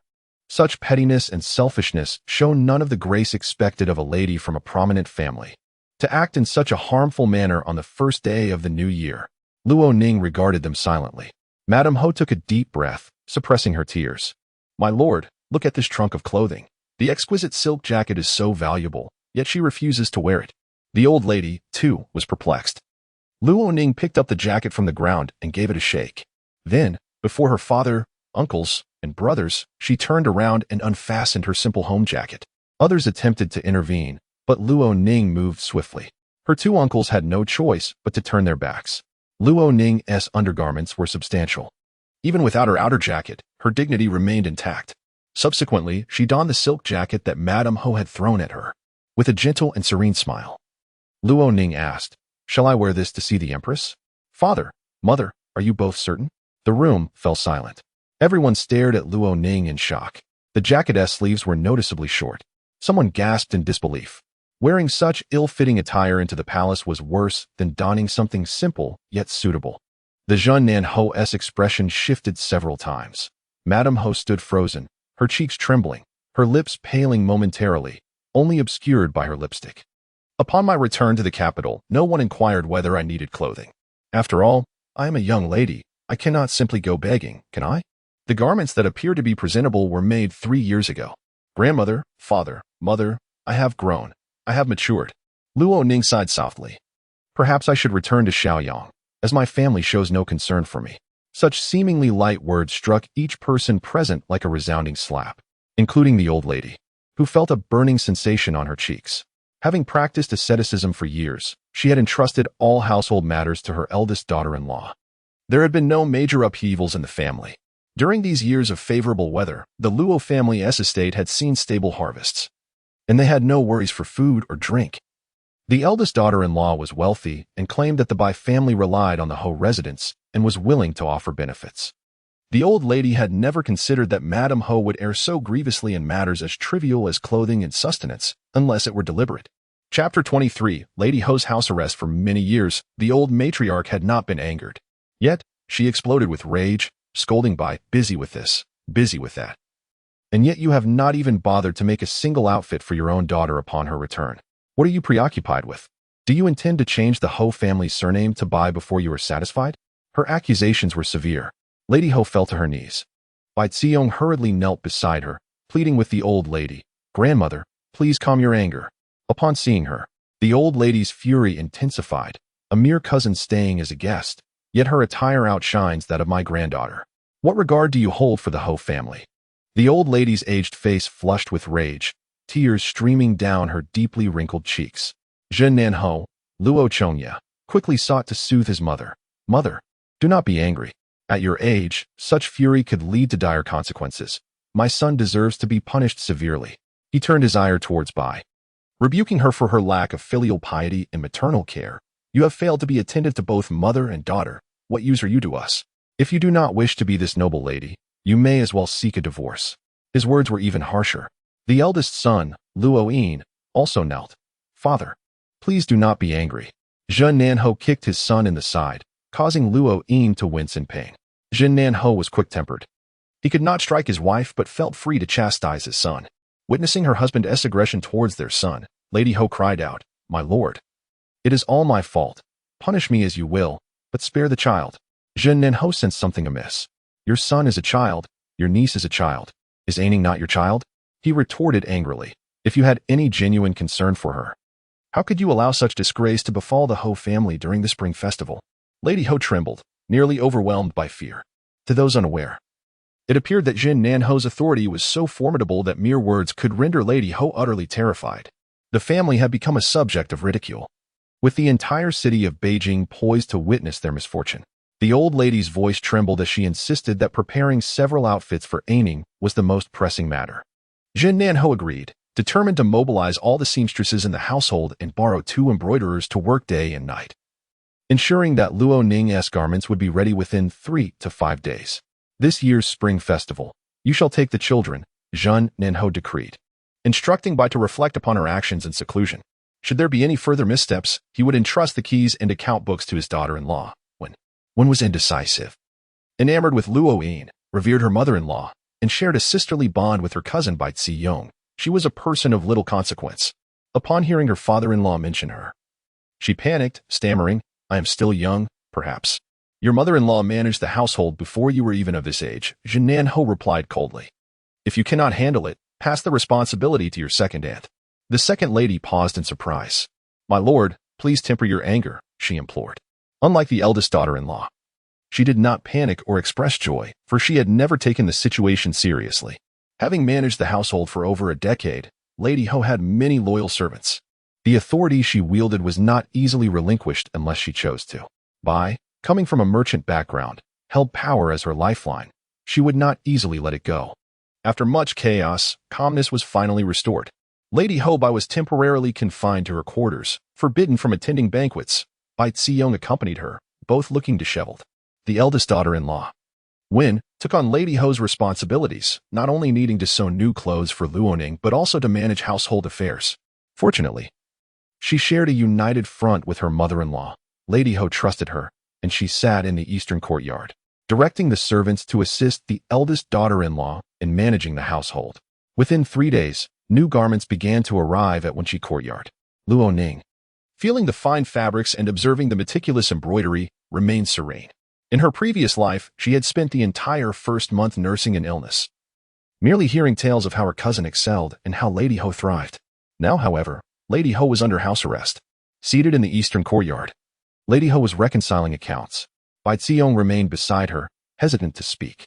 She had created over 20 outfits and fashioned 12 sets of exquisite headpieces, all now gathering dust in the room. Both Lady Ho and Bai Ziyong felt disheartened. Bai Ziyong attempted to console Lady Ho. "Aunt, do not fret over the duration. You are now a first-rank noble lady. Once my brother inherits the title, your days of enjoyment will come." She added, "I can wait. With my character and appearance, even if I wait until I am 25, I will still have a bright future." Lady Ho grasped her hand.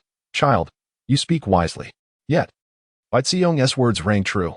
If that old man Zhen Nanho were to pass away, and Luo Yin inherited the title, would Lady Ho still need to endure such subjugation?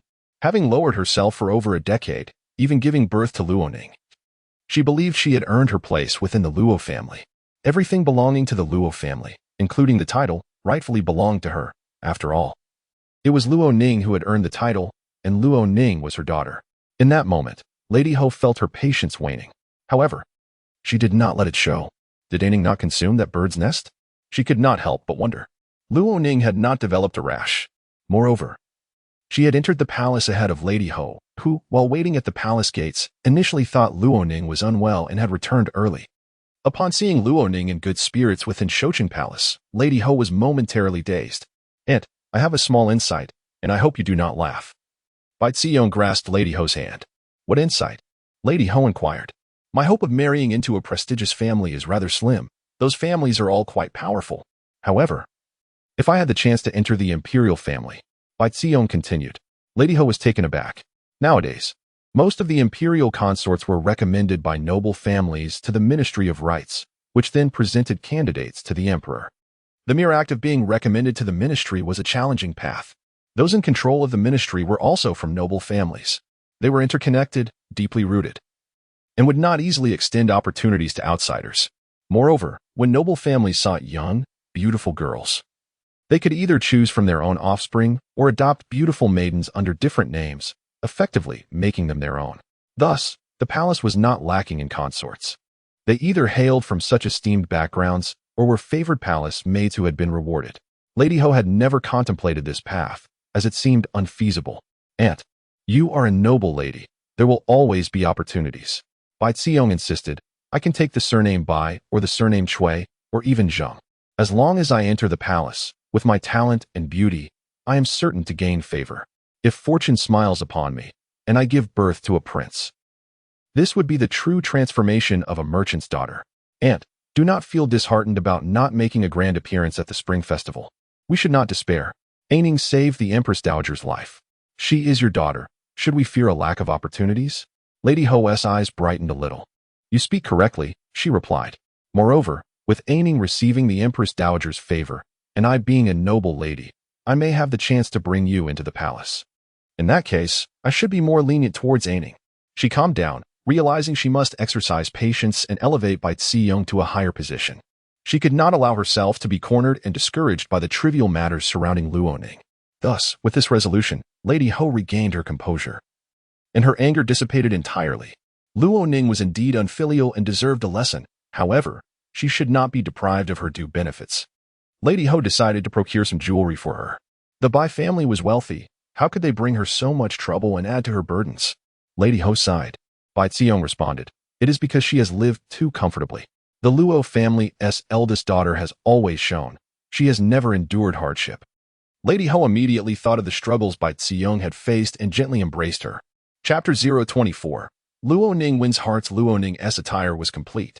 The old lady presented her with 3 cherished sets of headpieces from her collection, and additionally, she took out her private funds to order 2 more sets from the gold shop for Luoning. It was a rare moment for the mother and son of the town's South Marquis to sit leisurely and share intimate conversations. After Luoning returned to the capital, there had been some unrest at home, the old lady remarked. The town's South Marquis nodded. As for Luoning, it was not merely about Luoning. Rather, it concerned his wife and that cousin. The old lady interjected. The cousin resided in the inner courtyard, avoiding entanglements with the outer courtyard's affairs. With her generous gifts, the Bai family had bestowed numerous benefits upon them, and the town's South Marquis held no grievances against her. Her sweet demeanor endeared her to the Marquis, and in his heart, she was even more charming than the legitimate daughter, evoking a sense of familial affection. Throughout her 3 years of residence, she had won the favor of nearly everyone. However, no matter how delightful she was merely a cousin and could not replace Luoning as the esteemed daughter of the Marquis' household, the old lady asserted, explaining that it was no wonder Luoning dared not speak of her lack of attire. The town South Marquis dismissed the women's rivalry as inconsequential. Luoning is overly cautious. Our shortcomings make her uneasy, which prompts her caution. The old lady advised. You should speak to your wife. The cousin has come of age and should be sent back to Yuhang for marriage soon. The town's South Marquis pondered. The Bai family wishes to find a marriage for a Rome in the capital. Everyone aspires to ascend socially. Your wife has no fault in this. However, her ambitions are excessive. I do not oppose her seeking a marriage, but a match that rivals the daughters of the Marquis' household is out of the question. The old lady replied. The town's South Marquis chuckled. The Bai family would not dare entertain such delusions. Comparing her to a daughter of the Marquis' household? The Bai family is not that shameless. Even if she possesses a woman's charm, her merchant lineage cannot be obscured by a few years in the Marquis' household. That is for the best, the old lady stated, urging him to finalize this matter swiftly. The town South Marquis considered, Luoning is older than Arong. We should first find a suitor for Luoning before Arong. Luoning, as the legitimate daughter of the Marquis' household, deserved a marriage that was approached with care. The old lady insisted that social standing and character must be impeccable. The town South Marquis remained indifferent, believing that Luoning's injuries had delayed her marriage prospects and that she had already exhausted her greatest value in securing a title for the Marquis' household. She was now but ashes. In his eyes, she had become dispensable. Now that she had turned 17, her age made it increasingly challenging to secure a high-status marriage, and it might require her to seek a match of lesser standing. The town South Marquis, being more discerning than most, deemed any suitor beneath the Marquis' household unworthy of his attention. Mother, let Bai manage these household matters, the town South Marquis said. The old lady pressed. Do you not care for Luoning's happiness at all? The town South Marquis replied dismissively, let Bai handle it. She is Luoning's biological mother and will not harm her. Besides, Luoning has been too rebellious towards Bai lately. This is merely a contest between mother and daughter. A disobedient child must be trained, and Bai understands the balance. Mother, do not involve yourself too much. If you support Luoning too much, she may grow complacent, and when she marries, her in-laws will blame the Marquis' household for her poor upbringing. The old lady fell silent, refraining from further commentary.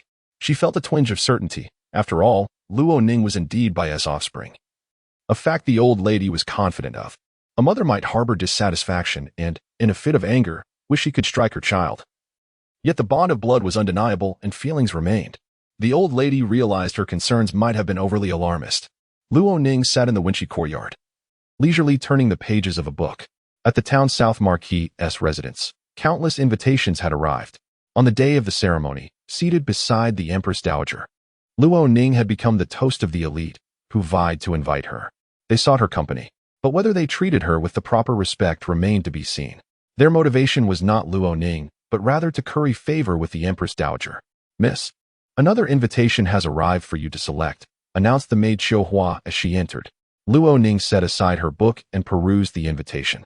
In her previous life, the number of invitations received by the Marquis' household during the new year was likely not even 1/10 of what they received now.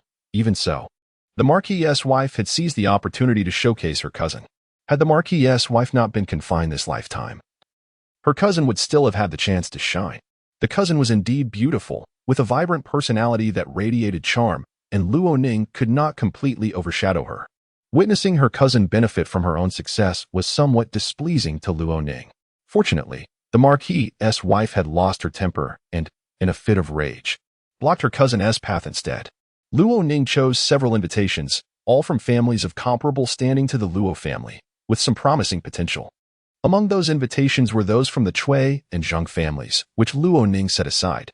Their invitation to her was merely a courtesy extended due to the Empress Dowager's favor.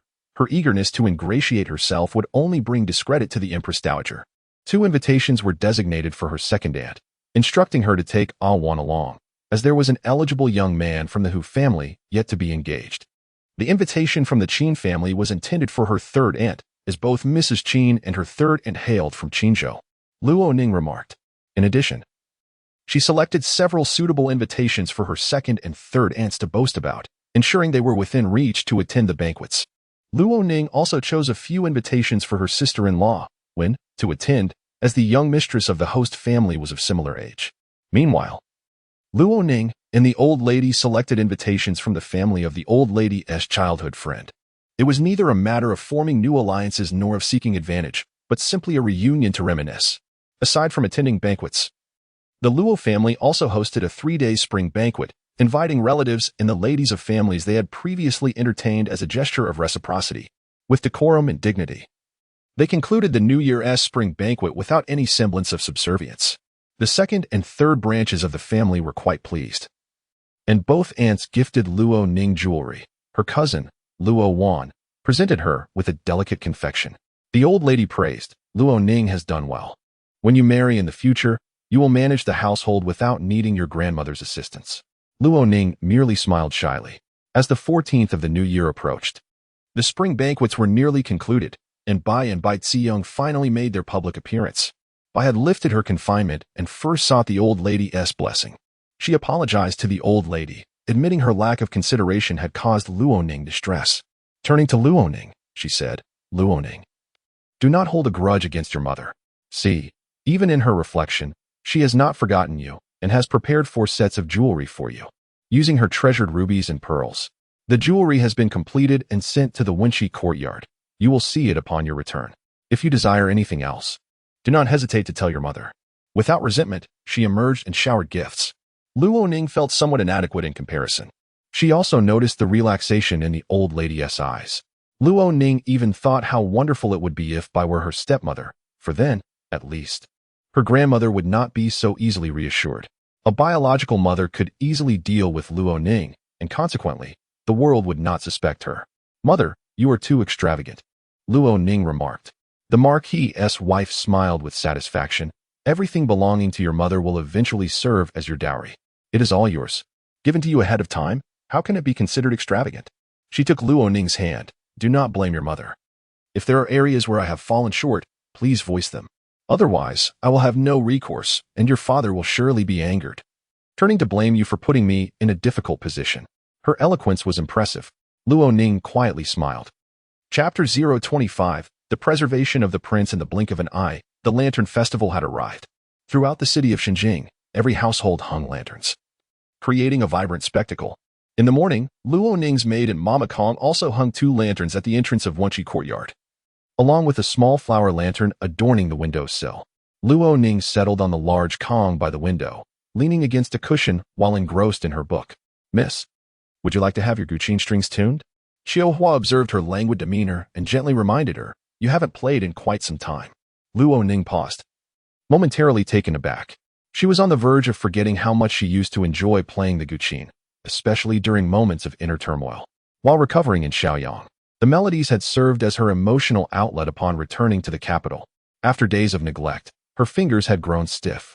On the way back to the capital, 2 strings of my treasured guqin became loose, Luo Ning remarked. Then I was reborn. In her preoccupation with trivial matters, she had entirely forgotten about her guqin. Setting her book aside, she instructed, go fetch it. We shall visit the guqin shop. She added, this guqin has seen many years. It is rather ordinary. I intend to browse for a new one if I find something exquisite. Xiao Hua agreed, stating that they needed to inform Madame Ho to arrange for a carriage. Xiao Lan departed. Madame Ho did not impose any difficulties, merely advising her to return early and avoid lingering about. By the time Luo Ning was dressed and ready, the carriage awaited.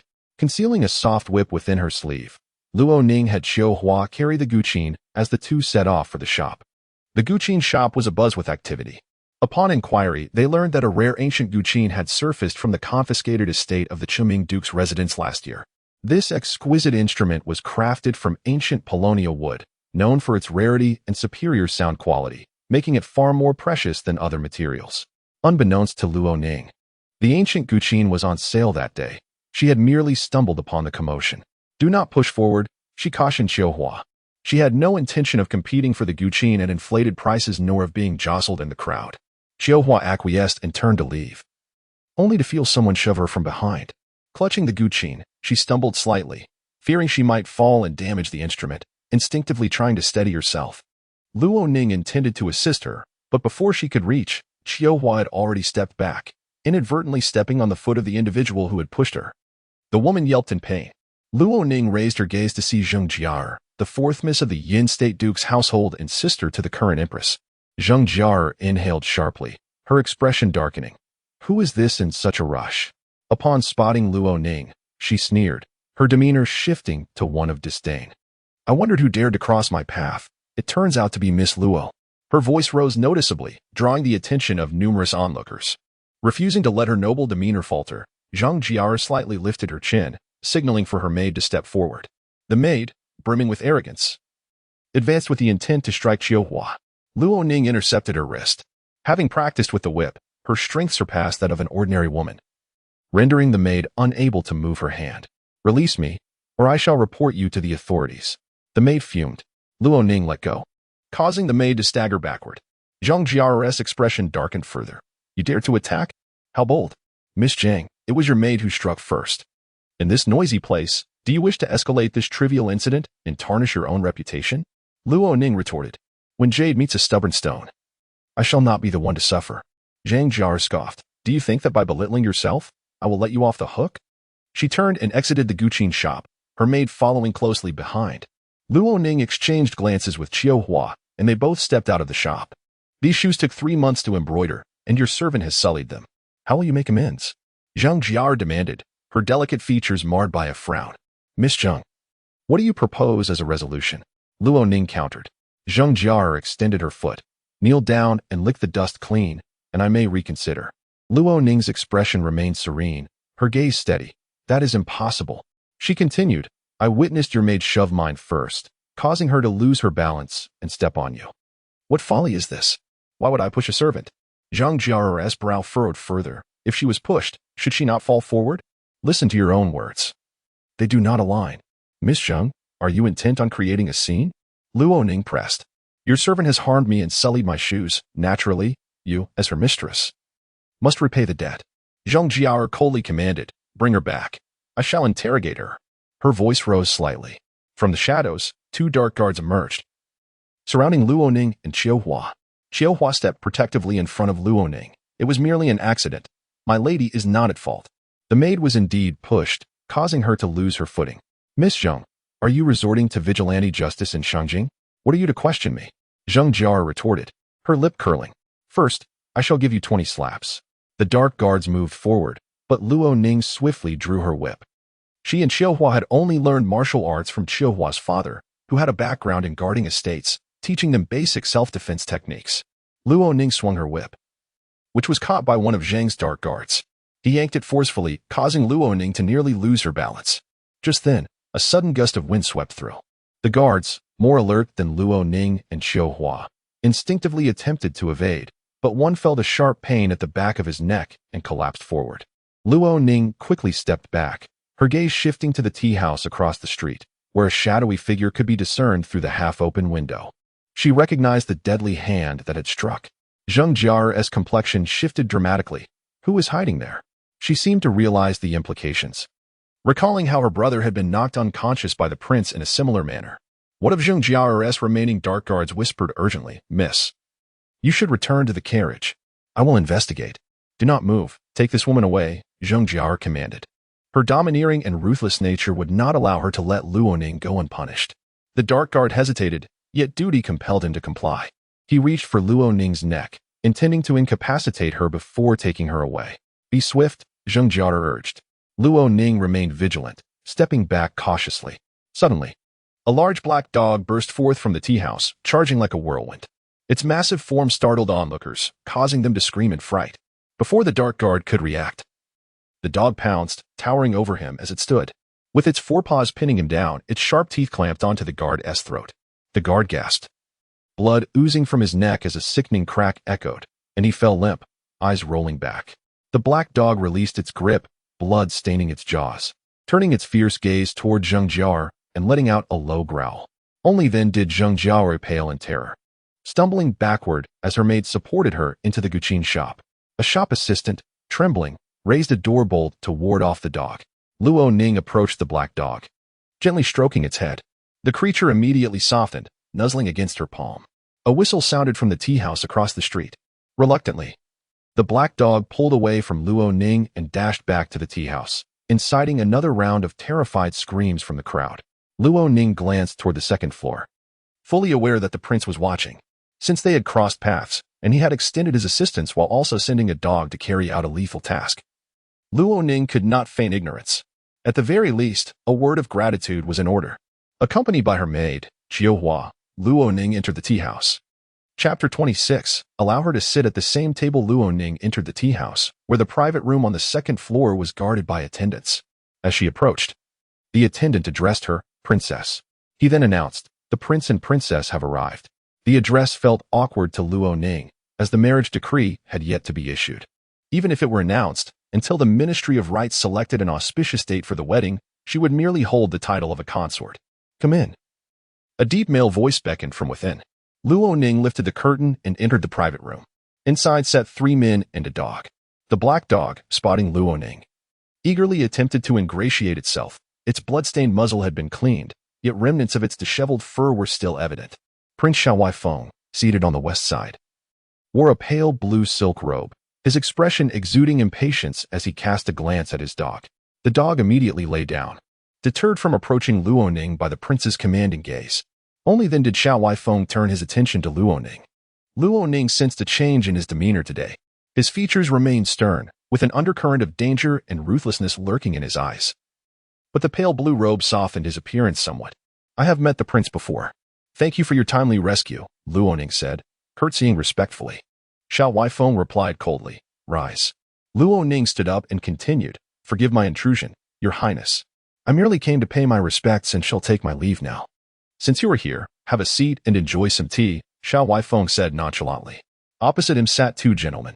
One was strikingly handsome, fair-skinned, and bore a resemblance to Xiao Feng, though a hint of melancholy shadowed his features. The other was equally handsome, clad in a crimson robe reserved for nobility, exuding a carefree charm with a gaze that seemed to ensnare both people and animals alike, his face carrying a hint of a smile even when he was not laughing. "This is my third brother. This is my cousin, Cui Zhenqing," Xiao Feng introduced, his tone reflecting an uncharacteristic patience. "This lady is Miss Luo Aning from the Luo family, my princess." Both men smiled in response. Xiao Feng's third brother was the Prince of Chun. "The marriage decree will not be issued for a few days," the Prince of Chun remarked. "If it is announced so abruptly, Miss Luo may find herself in an awkward position." Casting a glance at Luo Ning, she felt a flutter of nerves but maintained her composure. Hearing the Prince of Chun's words, she took the initiative to clarify. As long as Prince Yong agrees, the marriage is settled. How I am addressed is entirely at His Highness's discretion. Cui Zhenqing chuckled heartily. Seventh brother, your princess is quite forthright. Coming from the Jin Nanhou family, she must be a distinguished lady. Xiao Huaifeng said nothing. The Prince of Qin added, I saw you practicing with a whip earlier. Your technique was rather unrefined and quite difficult to watch. Xiao Huaifeng remarked. Miss Luo, sitting beside me, looks downcast. I have only learned a few basic skills. Luo Ning replied softly, not wishing to argue. Do not flatter yourself, he continued. If you are easily disarmed in practice, it cannot be considered an accomplishment. You have not even grasped the basics. He likely harbored a strong disdain for foolishness. Luo Ning acquiesced, choosing not to debate further. Next time you encounter a mad dog, simply change course, the prince added. Luo Ning nodded in agreement. Noticing her lack of rebuttal, Xiao Huaifeng's mood lightened slightly, and he personally poured her a cup of tea. As she sipped, she listened to their casual conversation. The renowned Dr. Dong is difficult to summon. The Prince of Qin mentioned his whereabouts are elusive. Unable to restrain herself, Luo Ning interjected, the Dr. Dong you speak of. Is it the one skilled in treating heart ailments, Dong Ru? The Prince of Qin forced a smile. Indeed. He has set sail, Luo Ning informed them. I encountered him in Shaoyang. He is heading to the East Japan.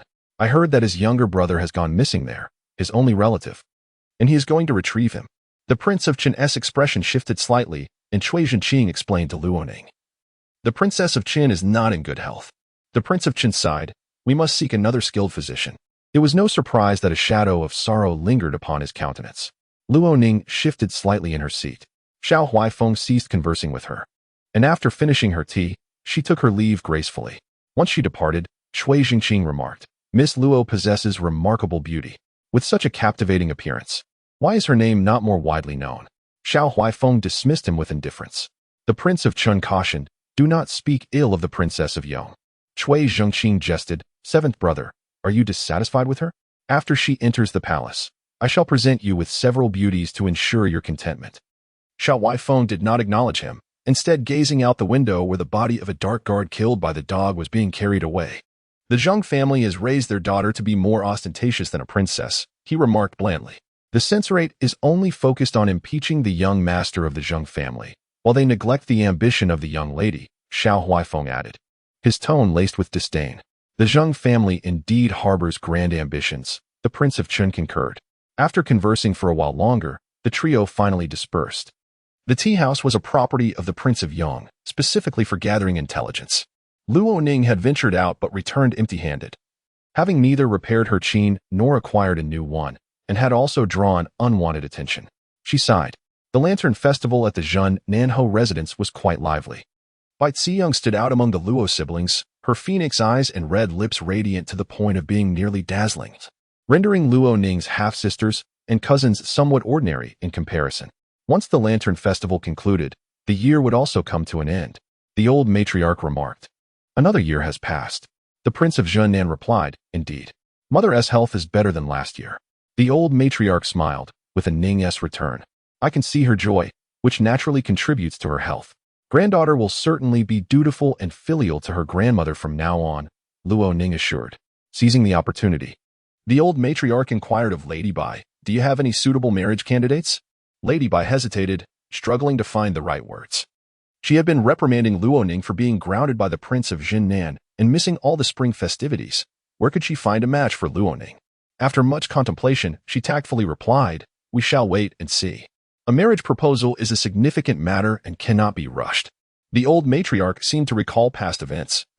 Nodding slightly, that is wise. Do pay attention. Luo Ning felt compelled to reveal the truth. She rose and approached the old matriarch, grandmother. Her Majesty the Empress wishes to grant me a marriage decree. A candidate has been chosen, and it will be issued once the Ministry of Rites finalizes it. Everyone was momentarily taken aback. The Prince of Jinnan, both astonished and delighted, exclaimed, is that true? A husband bestowed by a marriage decree was likely from a prestigious family. He had thought Luo Ning's value had diminished, but unexpectedly, the Empress was so compassionate and affectionate, taking an interest in her marriage. That is how the Empress communicated it to me, Luo Ning confirmed. The Prince of Jinnan rubbed his hands together. The Ministry of Rites will convene tomorrow.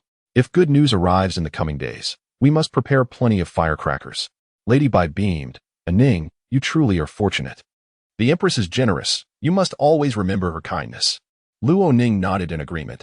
However, on the 16th day of the new year, no marriage decree arrived. The reason was quite simple. The Princess of Qin had passed away. At merely 21 years of age, she had only been ill for half a year. The Prince of Qin was deeply affected, as was the Empress, and at this critical moment, they prioritized the mourning rites. Chapter 27. The prince bestows a generous gift on the 20th day of the first lunar month. Several days had passed since the Ministry of Rites commenced its printing. Yet Luo Ning had not received an imperial edict regarding her marriage. Instead, Mama Kong had gone out and returned with a letter from the Prince of Yang's residence. Mama Kong reported this to Luo Ning. Upon opening the letter, she found it was a simple message inviting her to the prince's mansion for a discussion. Luo Ning instructed Mama Kong to take the driver she had brought back from the south, rejecting the idea of using anyone else. Here are 5 taels of silver for the steward of the carriage house. From now on, we shall only use our own people when we venture out, she stated. Mama Kong nodded in agreement. As a long-standing member of the Luo family, with her husband working in the outer courtyard's accounts, she held a degree of influence in managing the household. The 5 taels she provided equaled a month's wages for the steward, and naturally, he would turn a blind eye.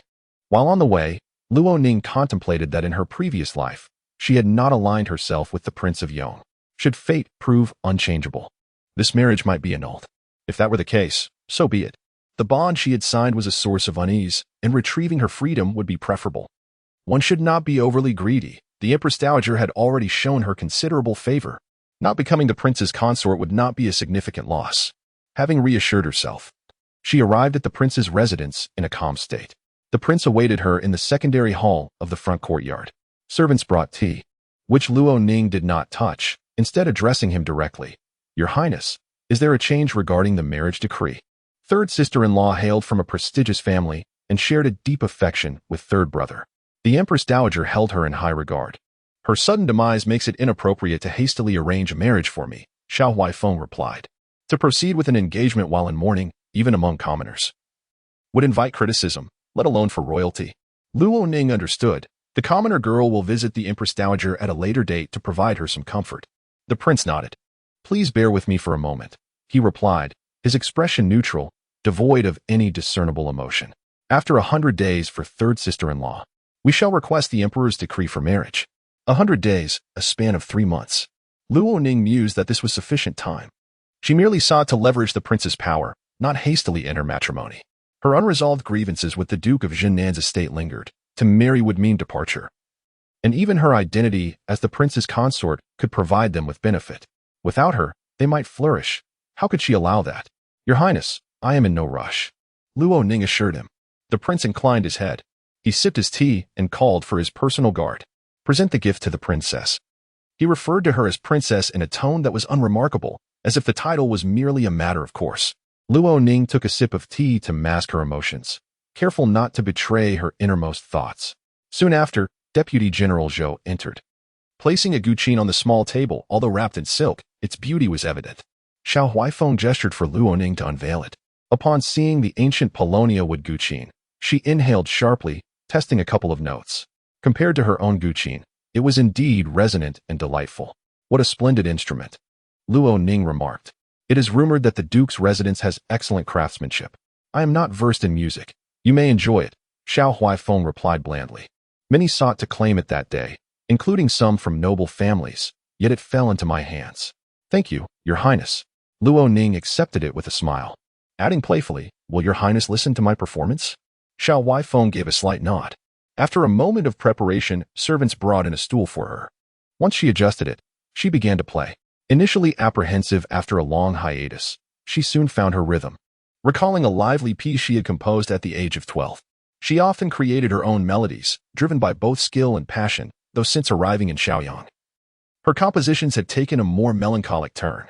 Upon finishing, she glanced at the prince, who remained impassive. I have not heard this tune before, he finally stated. I enjoy adapting ancient melodies. This one is also my arrangement, Luo Ning explained. The prince seemed somewhat surprised, his gaze resting on her face. How rare. I assumed you were rather mature for your age. I did not expect such a playful arrangement. Luo Ning's cheeks flushed slightly, regardless of interpretation. His words could hardly be deemed a compliment. She accepted the guqin gratefully. Xiao Huaifeng continued. Your playing is commendable. Had your skills with the whip been on par, you would not have faced humiliation upon venturing outside. Luo Ning lowered her head in acknowledgement. I appreciate your guidance, Your Highness. I shall ensure to practice diligently once I have a teacher to instruct me, so as not to disappoint you. His expression remained cold, and he merely nodded, still distant. I hope you keep your promise. Holding the guqin, Luo Ning departed the prince's residence. Upon returning to the Wenqi courtyard, she did not immediately practice with the whip. She realized that under the tutelage of Qiu Hua's father, she might not have grasped the true essence of the technique. Pursuing a mistaken path would only lead her further astray. It would be wiser to await the arrival of a teacher who could correct her from the beginning. Her guqin skills, however, were commendable, having received instruction from a master in her youth. In the courtyard, she played, choosing the lively piece again. Her spirits lifted by the cheerful melody, which was far more comforting than her previous melancholic compositions. The sound of her playing drifted beyond the courtyard. Meanwhile, in the Duke of Junnan's residence, discussions arose regarding Luo Ning's marriage arrangement. When Luo Ning mentioned this matter, the Duke harbored no doubts. He held high hopes for a suitable match and spoke openly, ensuring the entire household was aware. However, after the printing, the palace did not immediately issue a decree, leading to the Duke's impatience. He summoned Luo Ning to inquire further. Luo Ning candidly explained, the Princess of Chun has passed away. It seems the court is preoccupied with grief and may not be able to arrange my marriage for the time being. At least until the mourning period of 100 days has elapsed. The Duke furrowed his brow. Even in the event of the Emperor's passing, the mourning period lasts only 27 days. This is not akin to the death of an empress. Why must the death of the princess drag on for 100 days? He stared at her intently. Surely, you do not speak falsely? Of course not, she replied. Perhaps you have misheard. The Empress Dowager is merely contemplating. No decision has been finalized. Luo Ning insisted, that is not the case. The Duke's expression darkened. Do not attempt to play tricks before me. 100 days is a long wait. Who can afford that? Luo Ning's gaze remained calm. Father, regarding my marriage, I can wait. Why would you not be able to? The Duke was taken aback, angered by her retort. He chastised Luo Ning harshly. Outside, serving maidens overheard the Duke's outburst about the marriage arrangement, leading to speculation that Luo Ning's engagement was merely a ruse. The gossip spread, and the Duke's residence became rife with rumors. In the Wenqi courtyard, the quality of meals began to decline once again. When she first returned, the kitchen had provided subpar food. After receiving a reward from the Empress Dowager, Luo Ning instructed Mama Kong to use some silver to improve the situation in the kitchen. With her cunning, she caused Lady Ho to suffer, and the servants, adept at navigating the tides of favor, ensured that her meals improved significantly. During the first month of the lunar calendar, Lady Ho was confined to her quarters, and the provisions sent from the grand kitchen to Wenqi courtyard were notably more generous than usual. Now, it seemed that the Duke of Junnan had merely thrown a minor tantrum, resulting in a decline in Luo Ning's meals once again. She had invested at least 20 taels of silver into her meals, a considerable loss.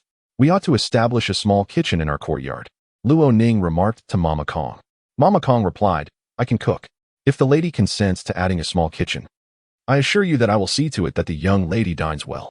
Luo Ning contemplated her strategy, pondering what excuse to employ. Yet, before she could initiate her plans, the situation had already begun to unfold around her. Chapter 28. Unable to marry Luo Ning, he became a monk after her rebirth. Luo Ning felt a sense of tranquility. Having spent over a decade as a ghost, the pain of her previous life faded into the yellowed pages of memory. Only when unexpectedly provoked did a hint of sorrow arise. For the most part, her emotions remained light and buoyant. She now allowed any unforeseen events to unfold. When an arranged marriage was imminent, the death of the Prince of Qin's wife delayed the betrothal, yet she felt no concern. The rumors circulating in the residence of the Southern Marquis regarding her were of no distress to her either. She focused solely on matters within her control. For instance, she no longer wished to invest her efforts into managing the grand kitchen.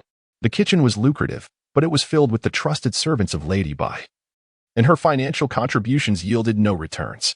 Moreover, the food prepared there was rather unpalatable. What she desired was a small kitchen of her own.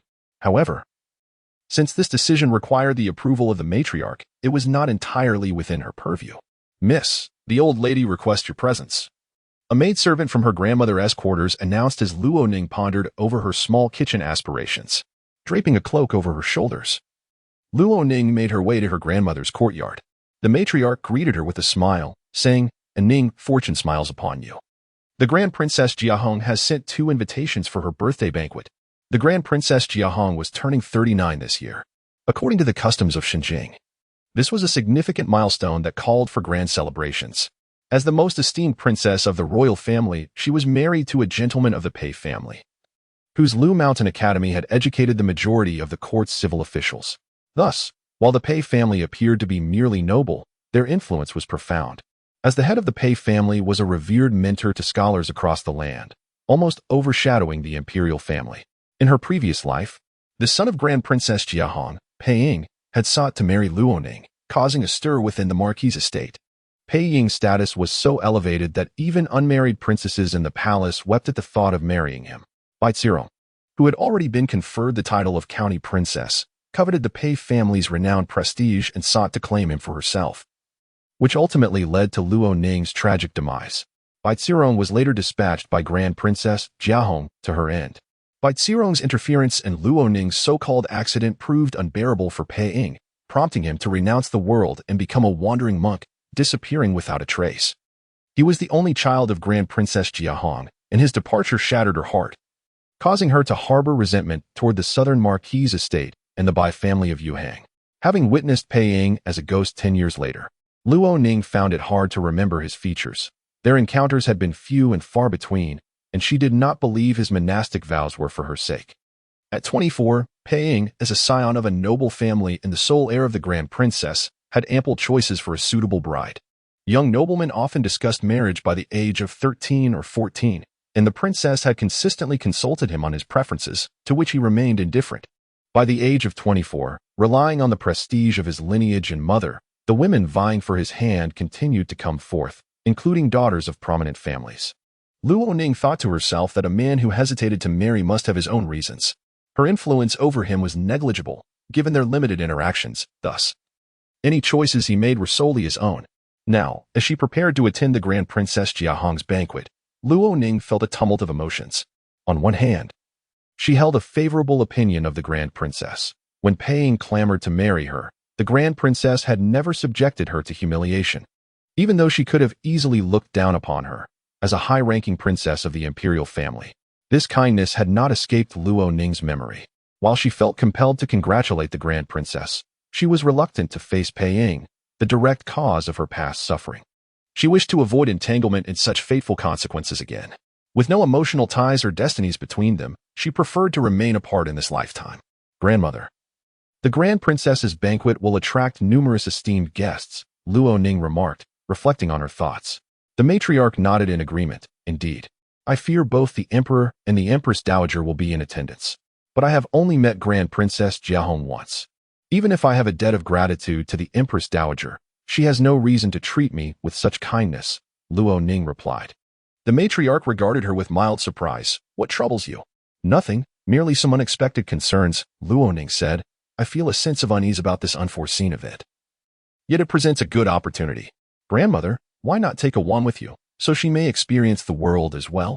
Her cousin, Luowan, was a fine young lady, albeit her past had been tragically cut short. Moreover, since our second uncle serves the court, Awan is a legitimate young lady of our Luo family. She will soon reach the age of marriage, and it would be fitting for her to coincide her coming-of-age ceremony with the Grand Princess's auspicious occasion. Luowan would celebrate her coming of age soon, and the ceremony was modest. Organized by the Marquis, who had arranged a banquet and invited a familiar third-rank general's wife to style Luowan's hair. The matriarch pondered, if you do not attend, who else will go? That would certainly raise eyebrows. You are the matriarch. Your words carry great weight in the Marquis' estate. Who would dare question your decision? Let them face my father's wrath, Luoning declared, bringing a smile to the matriarch's face. After considering the matter, she instructed Luoning to keep this information private for the time being. On the day of the banquet, the matriarch would arrange for someone to accompany her. With only 2 invitations, the Marquis had initially intended to show them to the matriarch for approval, but the matriarch had no intention of sharing them with the Marquis, as she believed the Marquis could not manage such a grand affair, especially in honor of Grand Princess Jiahong. Upon returning to her quarters, Luoning overheard the maidservants discussing the preparations for the Grand Princess's banquet. The Marquis summoned Luoning, stating, "Your spring attire is being tailored for you." We must present ourselves well at the Grand Princess's residence. Is there any jewelry you desire? Lady Bai Zirong sat nearby, smiling warmly at Luo Ning. Mother, I shall heed grandmother's wishes in this matter, Luo Ning replied.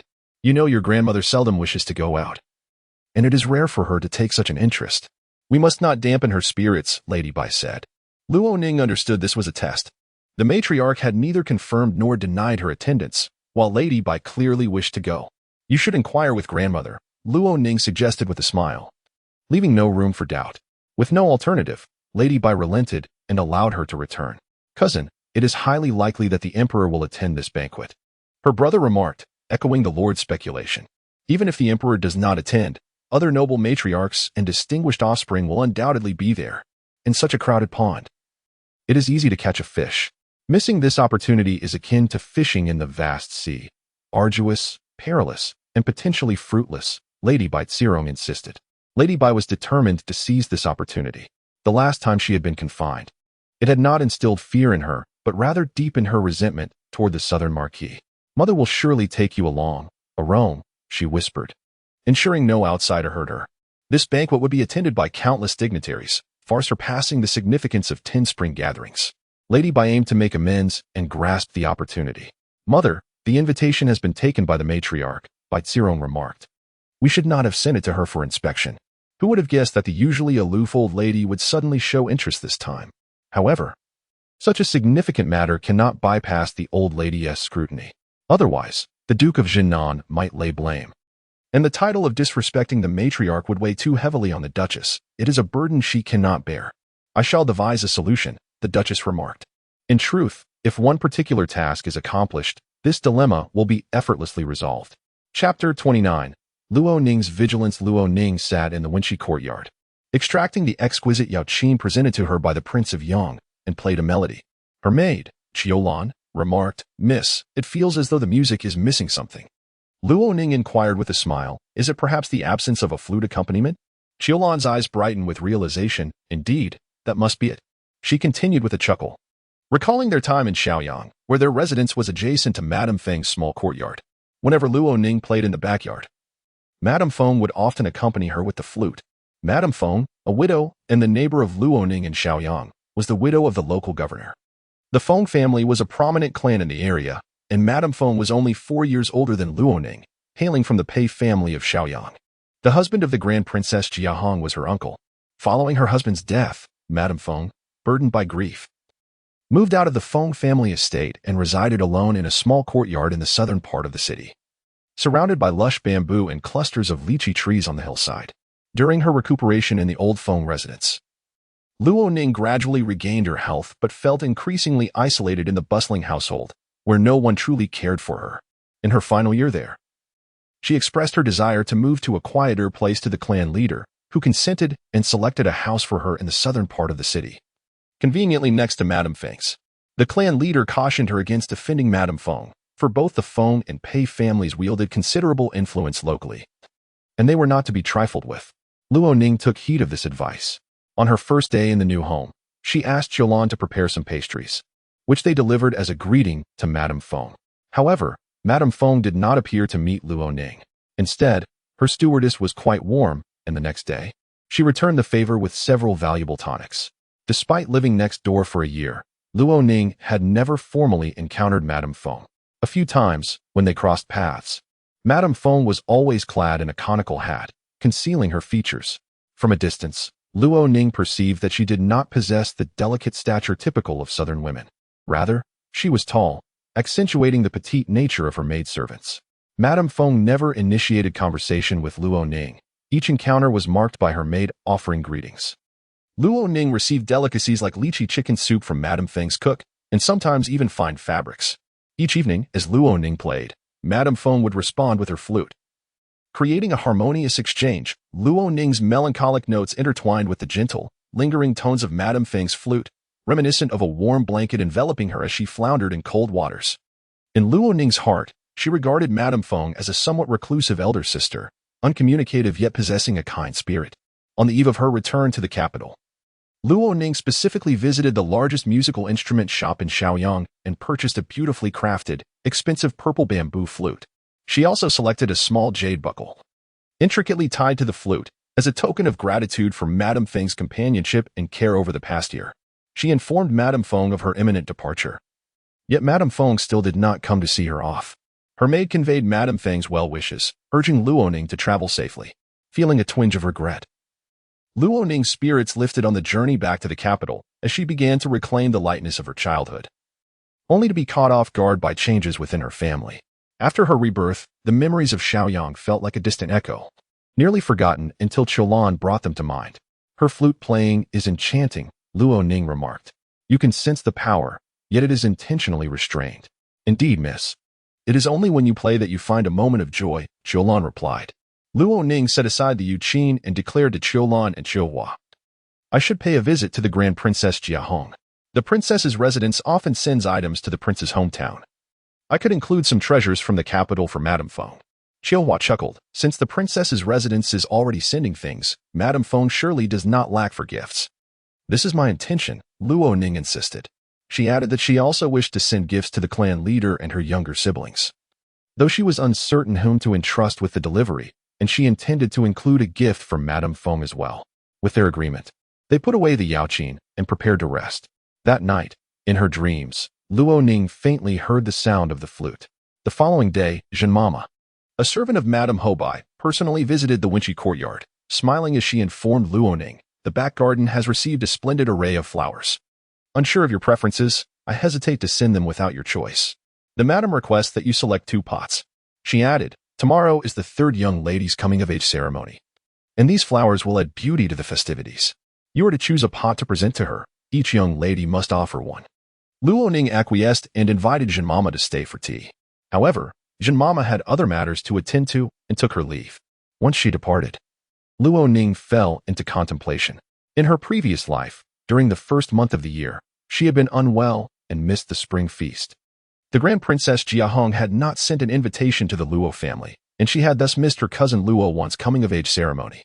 Consequently, she could not rely on memories to discern Zhenmama's intentions. Even without the memories of her former life, Luoning sensed that this matter was not trivial.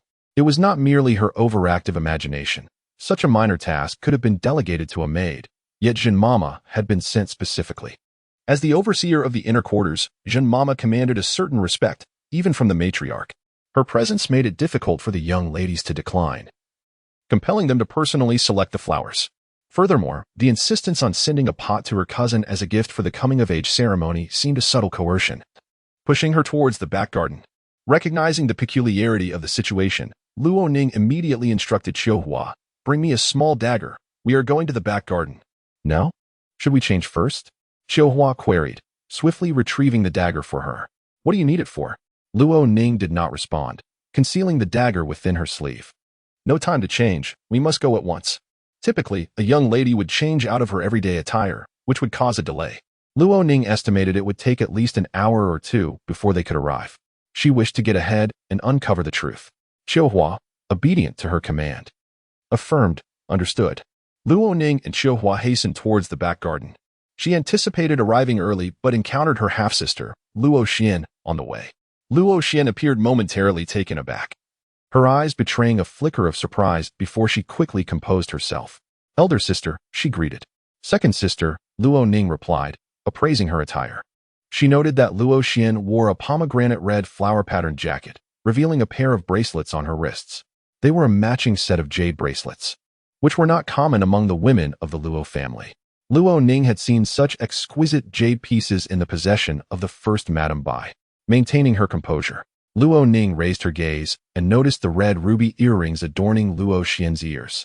The rubies were the size of yellow beans and remarkably translucent. Her jewelry was indeed impressive. Luoning knew that Luo Xian was a favored servant of Madame Ho, who was also exceedingly vain. What flowers does one fancy?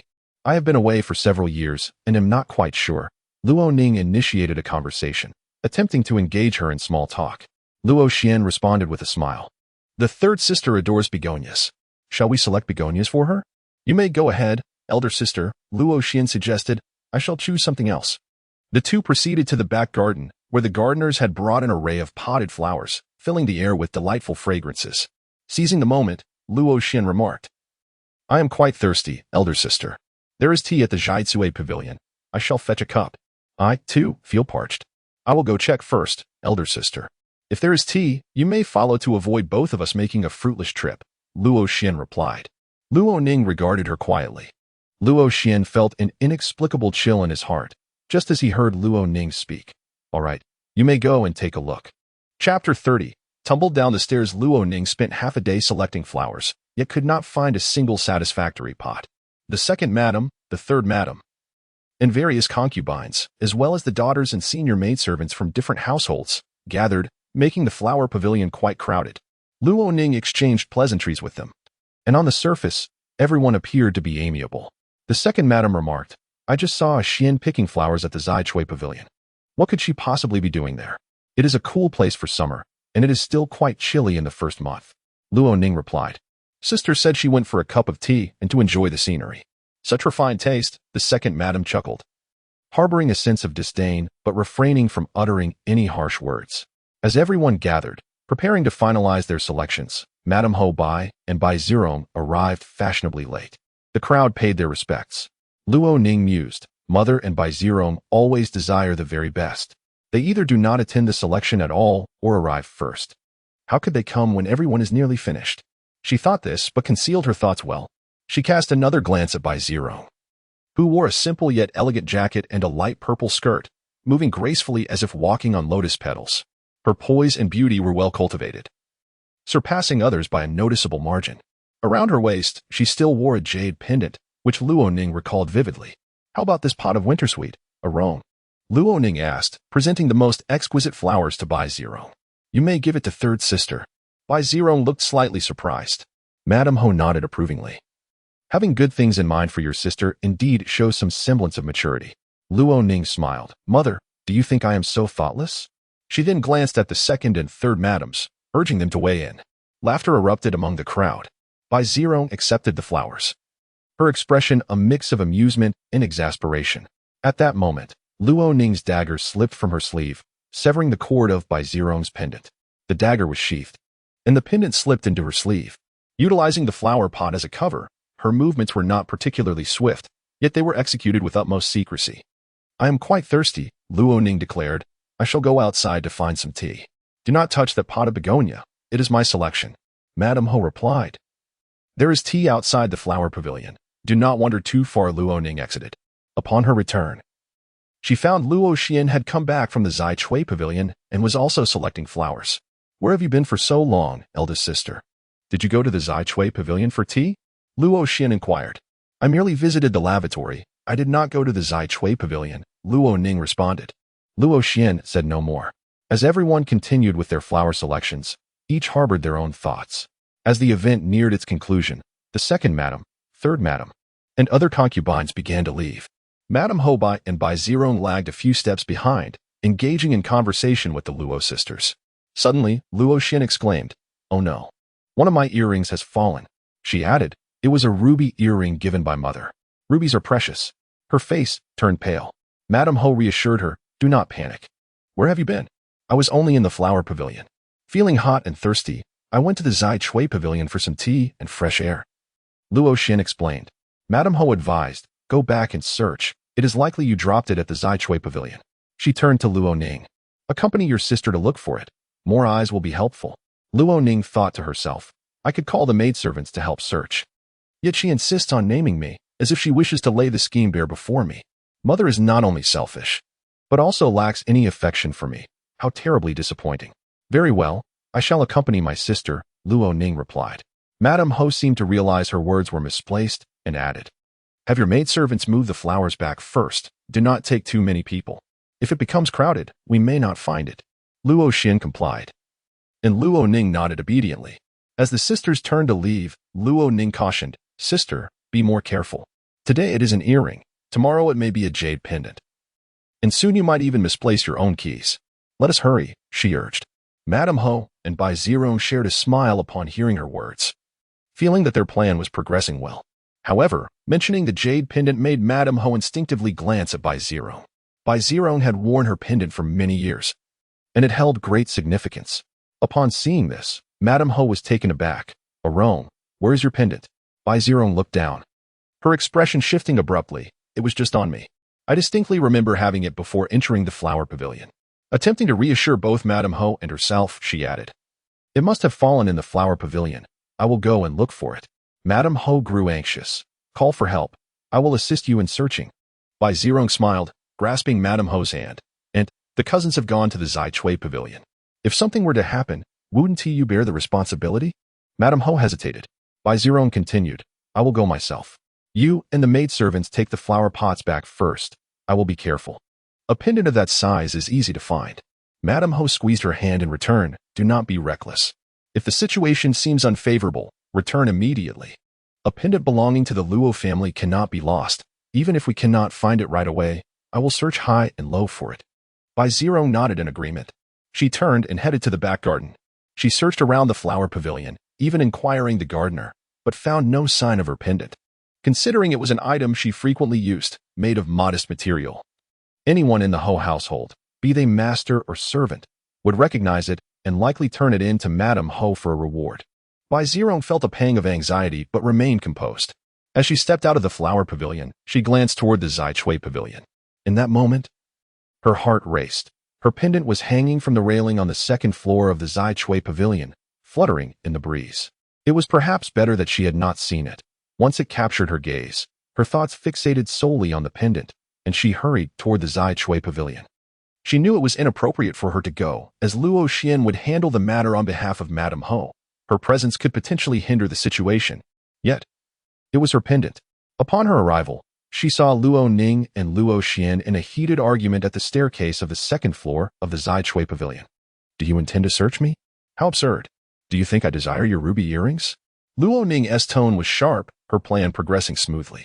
Bai Zirong paused, deciding to retrieve her pendant later, but Luo Ning's gaze fell upon her. "Cousin, come and arbitrate," Luo Ning exclaimed, her cheeks flushed with anger. "My sister accuses me of hiding her ruby earrings." "Eldest sister, I did not mean it that way. I just wanted to see if they had stuck to you." Luo Xian clarified. "Your words are truly outrageous," Luo Ning retorted. "Cousin, come here." She called Bai Zirong twice.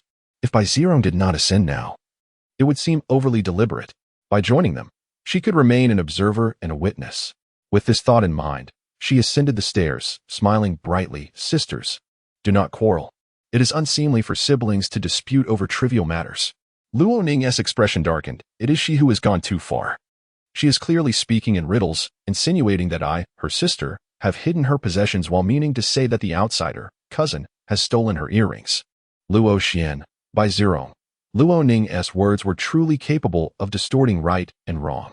"Eldest sister, a Xian did not mean that," Bai Zirong interjected. "Eldest sister, you have misunderstood. Let me explain." Luo Xian attempted to defend herself, but her hand inadvertently pushed against Luo Ning. Luo Ning had anticipated this, secretly pulling Bai Zirong, causing Luo Xian to tumble onto Bai Zirong. The two lost their balance, and Luo Ning seized the opportunity to push them both, simultaneously shoving Bai Zirong's pendant into Luo Xian's waist sash, sending them tumbling down the stairs. Luo Ning had seen the pendant draw Bai Zirong closer, so she had taken it from the railing. Luo Xian, in her panic, had not noticed her actions. Two individuals tumbled down the staircase, their screams echoing in the air. This was no trivial matter. What had once been a sturdy staircase suddenly gave way, causing Luo Xian and Bai Ziyong to plunge directly to the ground below. The floor was strewn with several large, sharp stones. Luo Ning heard their agonizing cries, realizing that the intention was for him to fall down the stairs and sustain injuries. He stood above, surveying the scene, contemplating how such a feeble plan could unfold in such a convoluted manner. Chapter 031. The defeat of the cousins' favor. As the cousin and half-sister tumbled down the staircase, their cries echoed in despair, prompting Luo Ning to keenly perceive the presence of someone outside. Tall and poised at the second-floor landing, her gaze swept past the window of the Zhaizui pavilion, where she discerned an elderly woman. Dressed hastily in ill-fitting coarse garments, the woman hurried away. Luo Ning recognized her at once by her figure and the hurried gait with which she fled. No wonder the staircase had given way after the fall. It was evidently tampered with beforehand. The planks had likely been hollowed out, supported by concealed wooden beams. Upon hearing the sound of the fall, the supports were kicked aside, sending both the victim and the steps crashing down. Realizing this, Luo Ning shouted, "Help! Someone come!" Her urgent call, alongside the pained cries of Bai Zizong, attracted several gardeners and servants from the back garden, who rushed to assist. They hastily lifted the fallen individuals, advising Luoning, "Miss, please remain still. The Jaitsue Pavilion hasn't been maintained for years, and other boards may be loose. Forget about me. Quickly check on my second sister and cousin." Luoning insisted amidst the chaos. Lady Ho, by sure, was summoned to the scene by a maid. Upon witnessing the alarming sight, she gasped in horror. Seeing Bai Saizong stained with blood, her heart sank. "Rome, where are you hurt?" Bai Saizong could only moan, "And it hurts," with tears brimming in her eyes. Lady Ho cried out, "Bring the rotten chair. Carry Miss Rome back. Summon a doctor." The servants scurried to comply. They rummaged through the storeroom for a rotten chair, ultimately finding one to transport Bai Saizong, while the sturdy maid carried Luo Xian, who had lost consciousness from the pain. Luo Ning remained stranded in the Jaitsue Pavilion, unable to descend. As Lady Ho departed, their eyes met through the gap left by the broken stair. Luo Ning noticed the glimmer of tears in her mother-esque gaze, so genuine, yet filled with resentment. Standing still, she allowed the cold wind of late January to brush her cheeks, her palms icy beneath her sleeves. After a moment of introspection, she chuckled bitterly. Had her mother ever worried for her in such a way? When she faced injustices, had her mother ever been so frantic on her behalf? Shortly after, Mama Kong from Wenqi Courtyard, along with Chiu Hua and Chiu Lan, rushed to her side. Mama Kong cautiously tested the staircase, addressing Luoning, "Miss, please stay put. Let me check for any loose boards." She showed no concern for her own safety, fearing only for Luoning's well-being. Gradually, warmth returned to Luoning's palms and heart. With the careful assistance of Mama Kong and Chiu Hua, she finally descended from the Jaitsue Pavilion. Upon returning to Wenqi Courtyard, a young maid offered her tea to soothe her nerves before retreating, leaving only Mama Kong, Chiu Hua, and Chiu Lan in her presence. Xian deliberately went to Jaitsue Pavilion, dropped my earring, and lured me there. She intended to push me down. I took Bai Saizong's jade pendant and led her forward, Luo Ning recounted. The others were alarmed. "Why would the second miss scheme against you?" Mama Kong whispered. Could it be that someone incited her? She refrained from saying Lady Ho, mindful of the delicate dynamics at play, knowing that as the managing matron, she should not sow discord. Indeed, she was incited. Just look at her jade bracelet and the ruby earrings, can you not see? It is Lady Ho, Luo Ning stated resolutely, dismissing any notion of maternal affection. Chiu Hua and Chiu Lan turned pale, while Mama Kong's eyes trembled. The room fell silent. How outrageous. Chiu Hua broke the silence. How could she treat you this way? Luo Ning explained. Lady Ho wishes to take Bai Saizong to the birthday banquet of the Grand Princess of Jiahong. She had unveiled the truth, laying bare her thoughts not only to caution her allies, but also to remind herself. With the truth revealed, the burden of fear lifted. Bai Saizong was but a vine on Luo Ning's tree, destined to drain her of all vitality and usurp her place. Lady Ho by sure was complicit in this scheme. Luo Ning remained steadfast, refusing to yield to their machinations. They had yet to gain any advantage and would not be spared. Driven by greed and ambition, they would likely become increasingly reckless. In her past life, Luo Ning had been nearly drained dry, with their intent to end her existence. How could they allow her to live unscathed in this life? Be vigilant and attentive to all matters, Luo Ning advised Mama Kong and the others. Chiu Hua and Chiu Lan nodded vigorously. Although Mama Kong also nodded, she was still shaken. You are, after all, the flesh of Lady Ho. When she bore me, she suffered greatly. Luo Ning replied. Lady Ho likely never wished to have me. When she became pregnant, it was an unavoidable circumstance. Who could have anticipated that during childbirth she would bleed profusely and nearly lose her life? She barely survived, only to harbor deeper regret and resentment. Perhaps Luo Ning was the embodiment of her mother's defiance against fate, the outlet for her disdain towards the Duke of Zhengnan. In her previous life, Luo Ning had been unable to comprehend this. Yet, every individual has distinct perspectives. Often, one cannot fathom their past selves, let alone the thoughts of others. Luo Ning had already forgiven herself. There is no need to fixate on the blood ties. Lady Ho has many biological children, she reminded Mama Kong, noticing her deep contemplation. With a smile, she encouraged them. Cheer up. You may rely on me henceforth. They all nodded in agreement. Mama Kong departed to gather information, while Luo Ning approached the old matriarch. Third aunt has arrived. Both the second miss and the cousin fell down the stairs. The second miss is in dire condition. Her left leg is broken, and she may be bedridden for months. Even if she recovers, she will walk with difficulty, third aunt reported. The old matriarch sighed. What a sin. Why would they go to Jiaitsui Pavilion to play? It's a place for respite, and we used to visit occasionally after the Duanyang festival. How could it have deteriorated so badly without repairs? She expressed her dissatisfaction with Lady Ho's mismanagement. Eldest sister is too busy to tend to the back garden. I never imagined the staircase would be in such a perilous state. Third aunt chuckled, feigning support while secretly stoking the flames. Luo Ning felt no particular fondness for this third aunt. Despite sharing the same disdain for Lady Ho and vying for control, Luo Ning chose not to associate with her. In contrast, she held a genuine affection for second aunt, who was unambitious and sincere. Mother, it seems A Rong has also injured her wrist, third aunt added. Since the incident with the New Year's clothing, the old matriarch has viewed Bai Saizong with disdain, despite both falling. She only received minor injuries while my granddaughter has a broken leg. Why is her fate so fortunate? The old matriarch coldly remarked. Third aunt replied. The second miss was underneath. A Rong fell atop her. The old matriarch rose, addressing Luo Ning and third aunt. Let us go see. They are all in the east courtyard. Third aunt informed her. Luo Ning supported her grandmother, accompanied by two sturdy maids, as they made their way to the east courtyard. There, Lady Ho was weeping. Upon noticing her mother-in-law and sisters-in-law, she composed herself. The children were merely playing. I did not mean to trouble you, mother, nor make you worry. Her gaze darted towards Luo Ning, accusing her of being the one to inform. Luo Ning met her gaze, her eyes deep and unyielding, devoid of a smile. The old matriarch's tone turned harsh. If you hadn't told me, would I have remained in ignorance? What transpired? Tell me everything. Lady Ho replied. It was just them. Playing foolishly. Grandmother, I was also in the Jiaitsui Pavilion and witnessed a portion of the events. Luo Ning interjected. Madame Ho's gaze grew tense. Chapter 032. The fulfillment of Luo Ning's wish. Luo Ning, in the presence of Madame Ho, the third mistress, in a room full of maids and servants, disclosed everything she knew. She even mentioned, I saw a shadow, likely her meddling below. The old lady immediately inquired, who was it? Luo Ning pondered, casting a glance at Madame Ho, someone familiar, but I can't recall at the moment. I have definitely seen her before. Madame Ho's expression flickered slightly, but she quickly regained her composure and certainty. The old lady declared, investigate thoroughly. This is a conspiracy.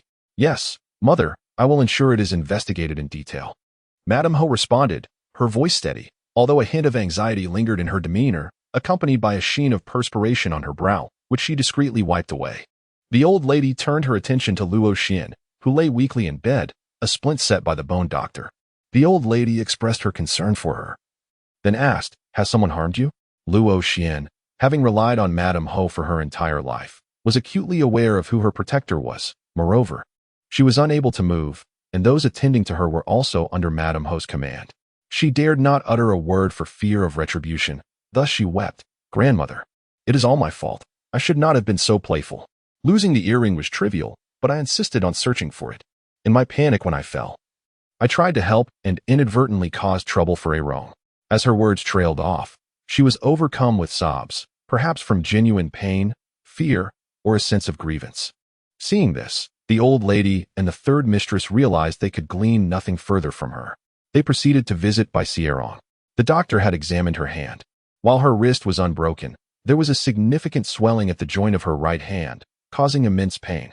She had struck her chin against a stone, leaving a shallow cut, and her entire jaw was swollen. Fortunately, there were no fractures or disfigurement.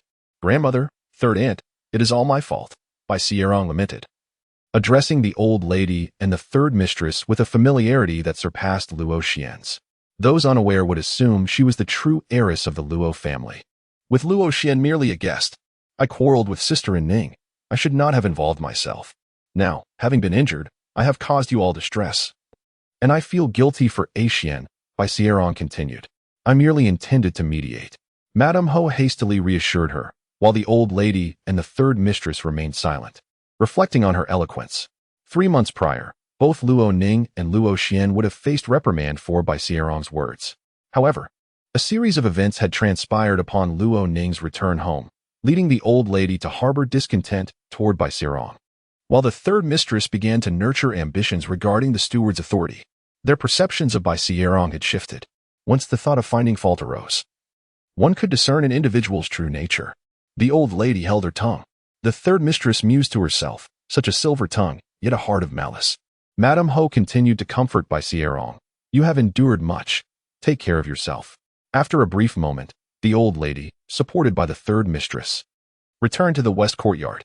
The third mistress openly praised the lady while covertly undermining her. Luo Ning remained in the east courtyard, where Madame Ho intended to reprimand her. "What were you and your second sister quarreling about in the Zhai Chui pavilion?" Madame Ho inquired. Luo Ning, with clear and resolute eyes, met her gaze. "Mother, my second sister lost her earring and mentioned it in your presence. You asked me to search for it alongside her. Have you forgotten?" Madame Ho was momentarily speechless. Luo Ning understood her intent to deliberately place blame on her, hoping to extract information while Luo Ning felt guilty and intimidated. She wanted to ascertain whether Luo Ning had indeed seen the servant woman, recognized her, and whether she was aware of Luo Xian's scheme. However, the moment she began to speak, Luo Ning countered her effectively. Their conversation yielded no success for Madame Ho, but it did unveil Luo Ning's hand. "I would surely recognize that servant woman, though it was too distant, and I might misjudge," Luo Ning asserted.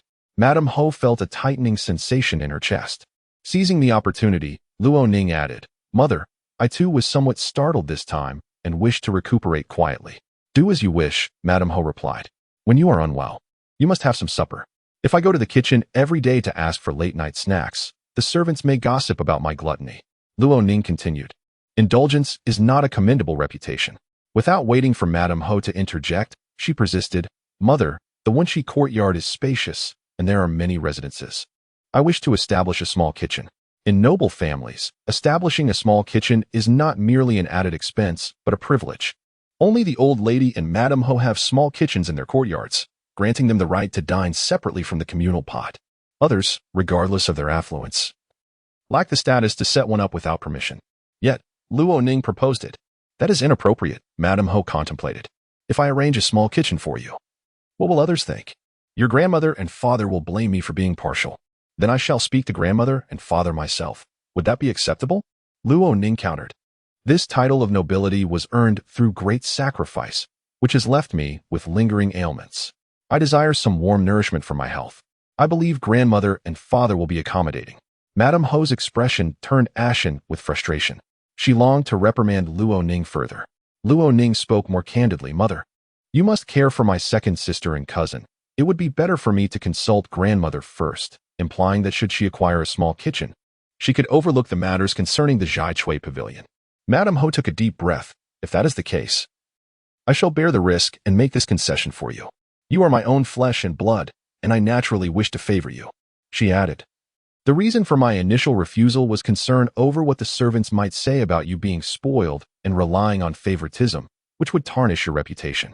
Since you are unafraid, I shall set up the kitchen for you tomorrow. However, should you hear any gossip thereafter, do not come to me in tears." Luo Ning agreed. After her departure, Luo Xian was carried back to her courtyard to recuperate. Bai Sierong was also sent to the Huifu courtyard. Once Madame Ho had settled Bai Sierong and returned to the east courtyard, she threw the teacup to the ground in a fit of rage. Her expression contorted with frustration. She had wished for Luo Ning to sustain an injury that would prevent her from attending the banquet, allowing Madame Ho to accompany Bai Sierong instead. However, the outcome was contrary to her desires. Madame Ho had undermined Luo Xian. This illegitimate daughter, who could have served as a stepping stone for Bai Sierong, now risked a leg injury, rendering her of little use henceforth. Furthermore, Madame Ho was compelled to grant Luo Ning a small kitchen to silence her. Whether Luo Ning had indeed seen that servant woman or recognized her was uncertain. Madame Ho could only stabilize her for the time being. Madame Ho was not fearful of Luo Ning enjoying privileges or living too comfortably. Rather, she was concerned that with such privileges, Luo Ning could easily overshadow Bai Sierong in the small confines of the Ho residence. The Bai family had invested considerable resources, and Bai Sierong had expended much effort to win favor in the Ho residence and establish her reputation. In the end, a mere small kitchen could elevate Luo Ning in the eyes of the servants, rendering Bai Sierong irrelevant. Accumulating reputation is arduous, yet it can be dismantled in an instant. As Madame Ho contemplated this, a wave of resentment surged within her, lingering for a while before she vented her frustration by shattering the teacup. It had been many years since she had felt such indignation. The last time she was so enraged was when she discovered she was pregnant with Luo Ning. Despite her every effort to consume contraceptive herbs during her unions with Luo Chongya, Luo Ning stubbornly persisted, marking her entry into her life as a calamity from the start. Chapter 33. Winning hearts, the Wenchi courtyard soon acquired a small kitchen. Mama Kong, familiar with the procurement staff from the old lady's side, ventured out to purchase ingredients, navigating the market with ease. Not only did Luo Ning enjoy good meals, but the maids and servants were also well fed. Many members of the Jinnan Marquis's household envied and even resented her. The servants, however, treated Luo Ning with considerably more respect. This morning, when fetching water from the tea house, Sister Jishue even asked me to go first, saying the eldest young mistress was not in a hurry. Luo Ning's little maid, Chu Shuang, remarked. The hot water in the Luo household was uniformly supplied by the tea house, especially for morning and evening washing, with 7 or 8 stoves in operation. And considering the number of masters, there were established rules regarding who went first. For instance, if Bai Ziyang's maid went to fetch hot water, everyone except the old lady and the marquise's people had to yield to her. Moreover, as the eldest young mistress was the sister-in-law of the young lady, her maid was regarded as superior to Luo Ning's. Even if Luo Ning's maid arrived first, during times of water shortages, priority would still be given to the eldest young mistress. These rules were accepted by the servants, who were accustomed to a rigid hierarchy. With the addition of a small kitchen, those around Luo Ning appeared to be more refined. The trivial matter of fetching hot water in the morning saw the eldest young mistress's maid refrain from competing with her, allowing Chu Shuang to feel a sense of pride, which she couldn't help but share with her mistress and sisters. Do not be so pleased with yourself, Chiolan admonished the young maid with a stern expression, reminding her that while moving about the courtyard, one must always keep the rules in mind. The eldest young mistress is the sister-in-law of the young lady, and even if her maid were to yield, you cannot go first. It doesn't matter if you suffer, but if it implicates the young lady, I will have to discipline you. Chu Shuang was frightened to tears. Luo Ning turned a page of her book and remained silent. There can be no order without rules.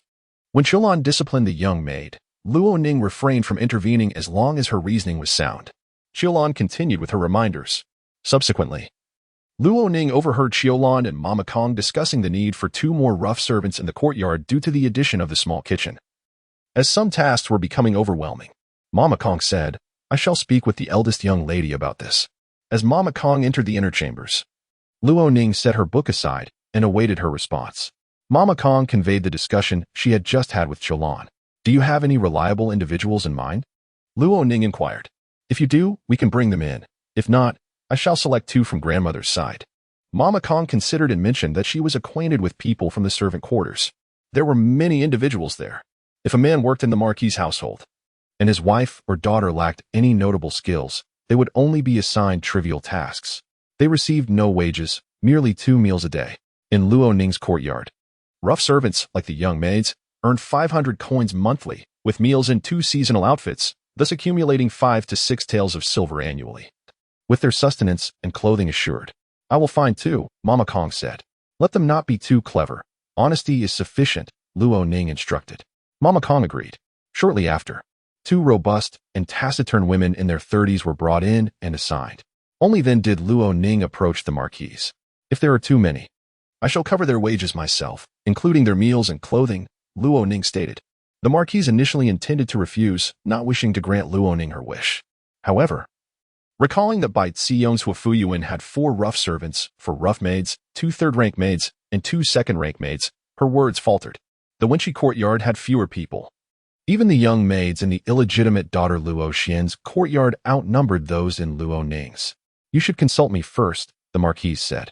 Such trivial matters should not trouble Mother. Mother manages all affairs of the Marquis's household, busy every day, and my daughter merely wishes to show filial piety, Luo Ning replied. The Marquise conceded, since you have made your selection, it would not be right to dismiss them and cause you embarrassment. Then let them stay, Luo Ning acknowledged.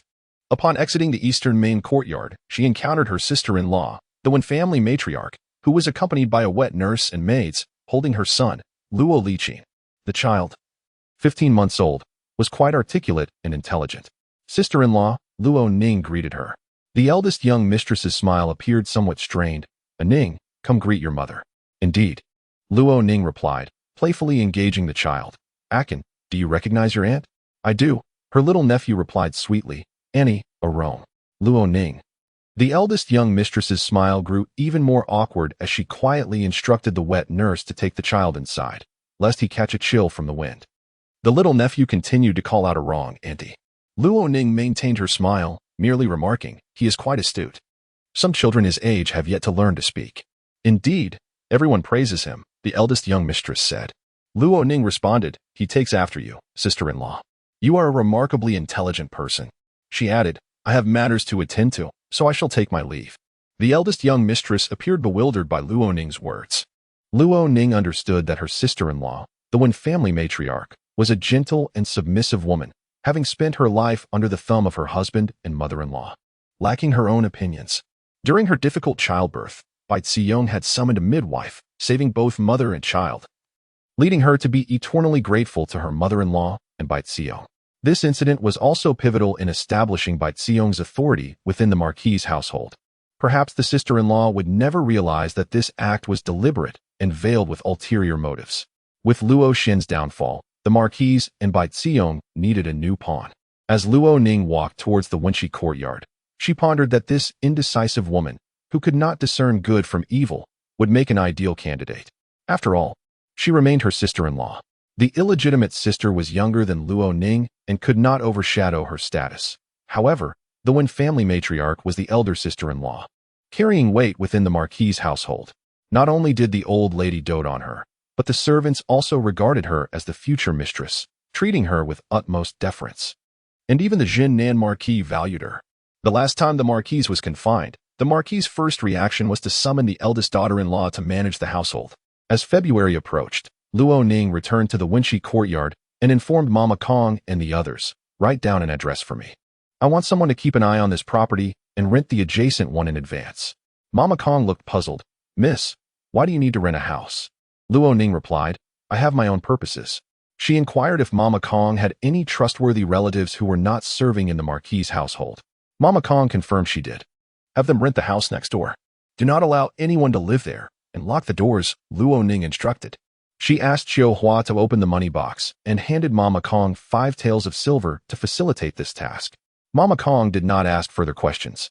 She went out and quickly completed the arrangements. Mama Kong, Qiu Hua, Qiulan, and the others were all curious. Luo Ning explained, "This is to sow discord between my sister-in-law and the Marquis, as well as with the eldest young master." Up to this point, the eldest young mistress had not taken any actions to harm Luo Ning. Her character was still commendable. In her previous life, the Marquis had too many individuals at her disposal. Even servants could bully Luo Ning, thus there was no need to deploy the eldest young mistress.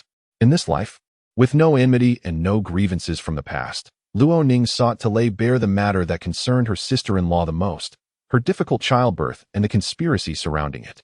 Before addressing this issue, Luo Ning aimed to gain her trust. She did not wish to establish her sister-in-law as an adversary in the inner chambers. The eldest young mistress, being gentle and cultured, would not lash out unless pushed to desperation. She, like Luo Ning, was in a vulnerable position. "Are you attempting to win the eldest young mistress over?" Mama Kong inquired.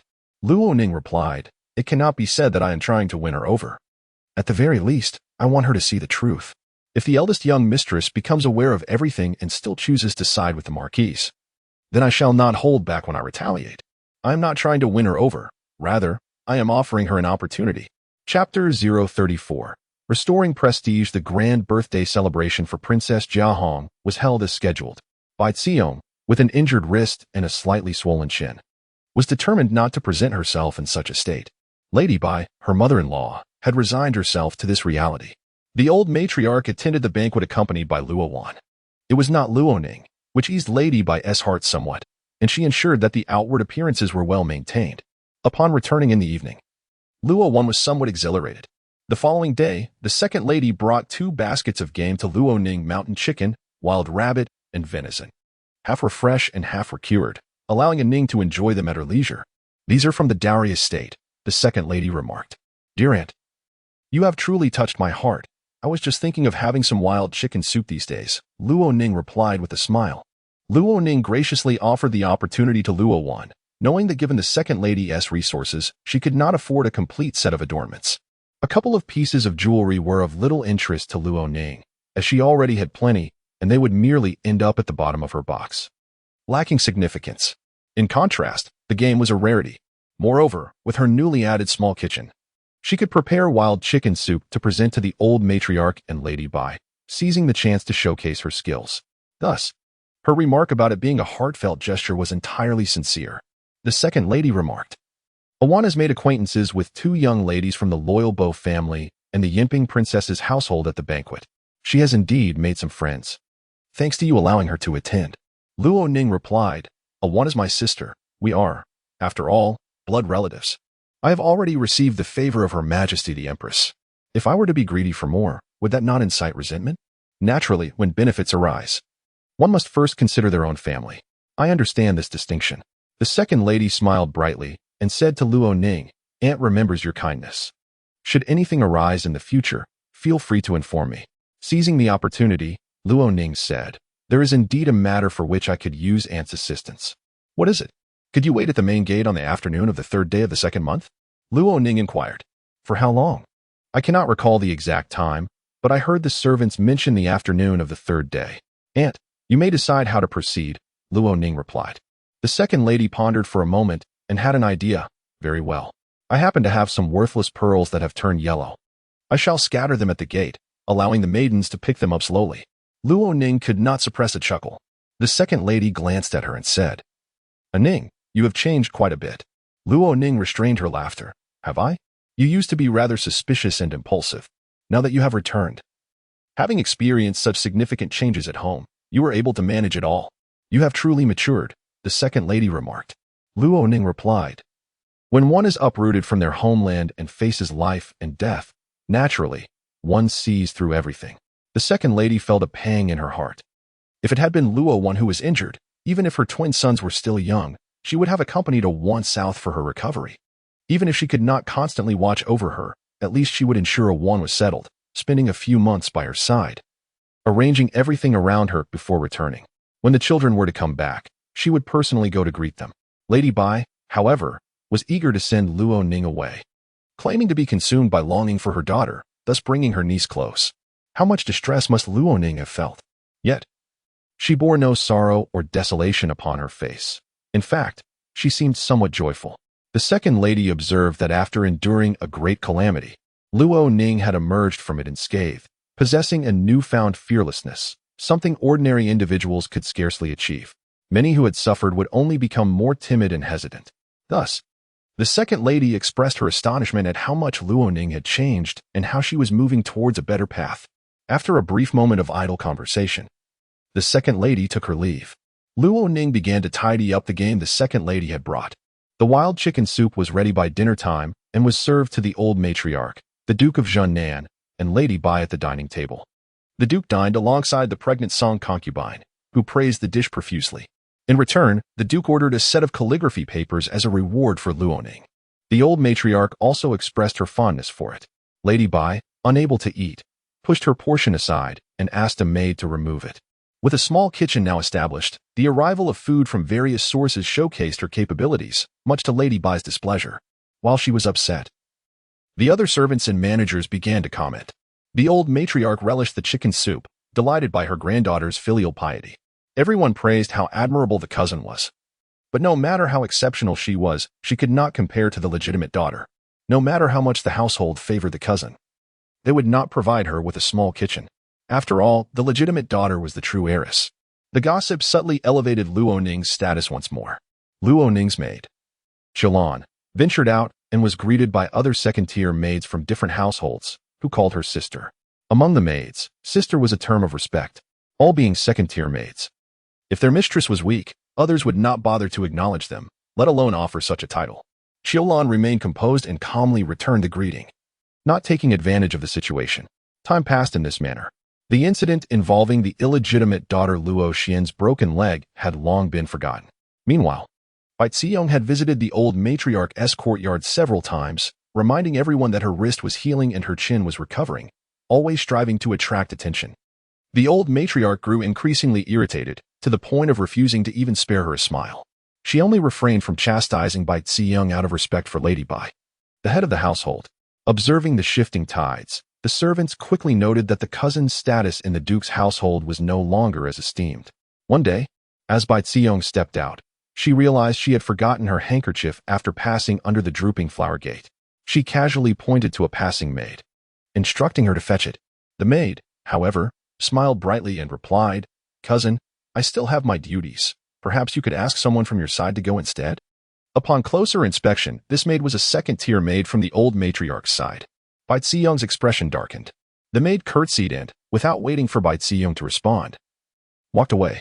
Bai Ziyong's face twitched with anger. She had entered the duke's household with the backing of 4 shops, one of which was a prosperous silk store. Today, she had come to check on the accounts. Angered by the maid's insolence, she lost her mood and went to the eastern courtyard to report to Lady Bai. Lady Bai was equally incensed, demanding to know which maid had so little respect, suggesting that they should have her eyes gouged out. Forget it, and that maid is quite cunning. She will surely inform the old matriarch first. If we move against her, it will only provoke the old matriarch, Bai Ziyong advised. Lady Bai grumbled. Why hasn't that old hag passed yet? Bai Ziyong jumped at the comment, quickly looking around. Thankfully, only her confidant, Mama Jin, was present. It's all because of Ning. Since her return, she has stirred chaos in this household, and I will need some time to restore order, Lady Bai lamented. Just as Luo Ning had predicted, Lady Bai began contemplating the eldest daughter-in-law. The illegitimate daughter, Luo Xian, had become a pawn of no value, while the eldest daughter-in-law, the Wen family, was set to take the stage. The Wen family was soft-natured, and Lady Bai had never favored her temperament. Her father held the position of a 4th-rank official in the Ministry of Revenue. The status of civil officials was generally considered superior to that of military officers. And marrying into the Wen family had been seen as a good match when the Luo family lacked titles. Despite the mismatch in temperament, Lady Bai had always treated her well, as she was easily managed. The Wen family had also borne a grandson. However, now that the Luo family was under the Duke of Jinnan, Lady Bai's attitude had shifted significantly, becoming much stricter towards Wen, finding fault at every turn. Such an eldest daughter-in-law was of no concern to Lady Bai, who intended to use her merely as a pawn. Chapter 035, The Scandal Unveiled. Madame Ho Bai had been exceedingly busy of late. With the arrival of spring, the myriad affairs of the Ho residence demanded her attention. With over 20 stewards bustling in and out of the inner court each day, the outer court's mundane responsibilities were managed by Luo Ning's third uncle, who reported monthly to the Duke of Jinan, a military man disinclined to engage with such trivialities, thereby delegating everything to Madame Ho. As the matters of both the inner and outer courts converged, Madame Ho found little time to attend to Luo Ning. In her heart, she had already devised a plan to utilize the young mistress to suppress Luo Ning, dismantling her small kitchen while elevating Bai Ziyong's status. The Empress Dowager had not summoned Ning for some time, seemingly having exhausted her patience with the girl. Though there had been talk of a betrothal, none had been formally arranged. Yet, Luo Ning still held a debt of gratitude, and Madame Ho hoped for an opportunity to present Bai Ziyong before the Empress Dowager. This matter required careful deliberation. A single decisive strike was imperative. For the moment, it was prudent to remain still. And it would be best if Luo Ning refrained from seeking the Empress Dowager's attention, lest she squander her goodwill, rendering Bai's assistance unnecessary. Just as Madame Ho was overwhelmed with her tasks and unable to address Luo Ning, an urgent incident occurred. Madam, something grave has transpired. A young maidservant, an informant from Madame Ho, rushed in, breathless. Speak slowly, Madame Ho replied, casually lifting her teacup to sip. A couple had arrived at the gate with their daughter, claiming that she was with child by the eldest young master. Coincidentally, they encountered the second madam, who led them to the old madam. Madame Ho's teacup slipped from her grasp, scalding tea splattering over her exquisite gown adorned with embroidered roses. Rising abruptly, she was met by Jin Mama, who hastily entered. Madam, something has gone awry. The master has gone to the western courtyard. Madame Ho's hand trembled slightly. She intended to rush to the old madam's quarters, but Jin Mama restrained her. Madam, please remain calm. Your garments are soiled. Appearing thus will only solidify the eldest young master's guilt. Regaining her composure, Madame Ho grasped Jin Mama's hand tightly. What on earth is happening? I am completely in the dark. Jin Mama replied, I too am unaware. The eldest young master has never mentioned it. It would be best if he were to deny it outright. She continued. The eldest young master is still at the magistrate's office. We should summon him to clarify the matter. Madame Ho nodded in agreement. In the Wenqi courtyard, Luo Ning received word from the second madam and promptly set off for the western courtyard. In her previous life, her elder brother, Luo Yin, had become acquainted with the daughter of the owner of the City South bookstore. This young lady, named Nan Shi, was extraordinarily beautiful and had yet to marry at 17, suggesting her parents harbored lofty ambitions. The eldest young master of the Ho residence was destined to be conferred the title of heir apparent. making him the most influential connection for the bookstore owner. Thus, Nanshi became Luo Yin's paramour, utterly captivating him. After conceiving, Nanshi's parents whisked her away, evading Luo Yin and directly approaching the Ho residence. In her past life, whispers of this situation circulated, and Luo Ning inadvertently overheard a conversation between Madame Ho and Jin Mama in the eastern courtyard. The doorkeeper, a trusted aide of Madame Ho, facilitated Nanshi and her parents' entry into the inner court, concealing the news. However, the eldest sister-in-law had caught wind of it. Luo Ning witnessed her sister-in-law weeping bitterly. "There are 2 concubines in the house. I suggested elevating a maid, yet he refused. I assumed he was ambitious, unaware that he simply found the concubines' appearances lacking. If he truly favored Miss Nan, would it not be proper to take her as a legitimate concubine? Why must he act in secrecy, making me seem jealous?" The young mistress wept inconsolably, lamenting, "How could you deceive me?" At that time, Luo Ning did not comprehend the gravity of the situation. After enduring many tribulations, she understood that being deceived only prolonged and deepened the pain, inflicting severe harm. It is better to know the truth than to remain in ignorance. Naturally, Madame Ho consoled her. Subsequently, Madame Ho took action to eliminate Nanshi while keeping the Duke of Jinnan and the old madam in the dark. Of course, the gossip within the Ho residence could not be contained. Luo Ning even overheard Luo Wan inquiring about it. The Duke of Jinnan and the old madam were likely not oblivious, but with the scandal laid bare, Madame Ho preferred to shield it, and others were content to look the other way. In the aftermath, Luo Yin offered his apologies to the eldest young mistress, claiming, "I was ensnared by a beauty's trap. Otherwise, I would never have acted so disgracefully, bringing shame upon the Ho residence." His demeanor towards the eldest young mistress grew increasingly tender. She, in turn, relied heavily on her mother-in-law and remained fiercely loyal to Madame Ho, believing that her mother-in-law had resolved her predicament and mended her husband's disposition. In truth, Madame Ho had arranged for Nanshi to reside in a separate courtyard to nurture her pregnancy and had spent lavishly to placate Nanshi's parents. Madame Ho further advised Luo Yin, stating, "Your father-in-law is a civil servant on the rise. It would not do to sever ties with the eldest young mistress." The eldest young mistress continued to be deceived. In front of Madame Ho, she repeatedly questioned, "How can you deceive me?" Yet, Madame Ho brushed her concerns aside, continuing to mislead her. Witnessing her agony, Madame Ho turned a blind eye. When calamity befell the Ho residence, neither the eldest young mistress nor her child had a favorable outcome. Luo Ning pondered that had she known the truth back then, could she have taken precautions to save herself and her child? Upon arriving at the western courtyard, chaos reigned.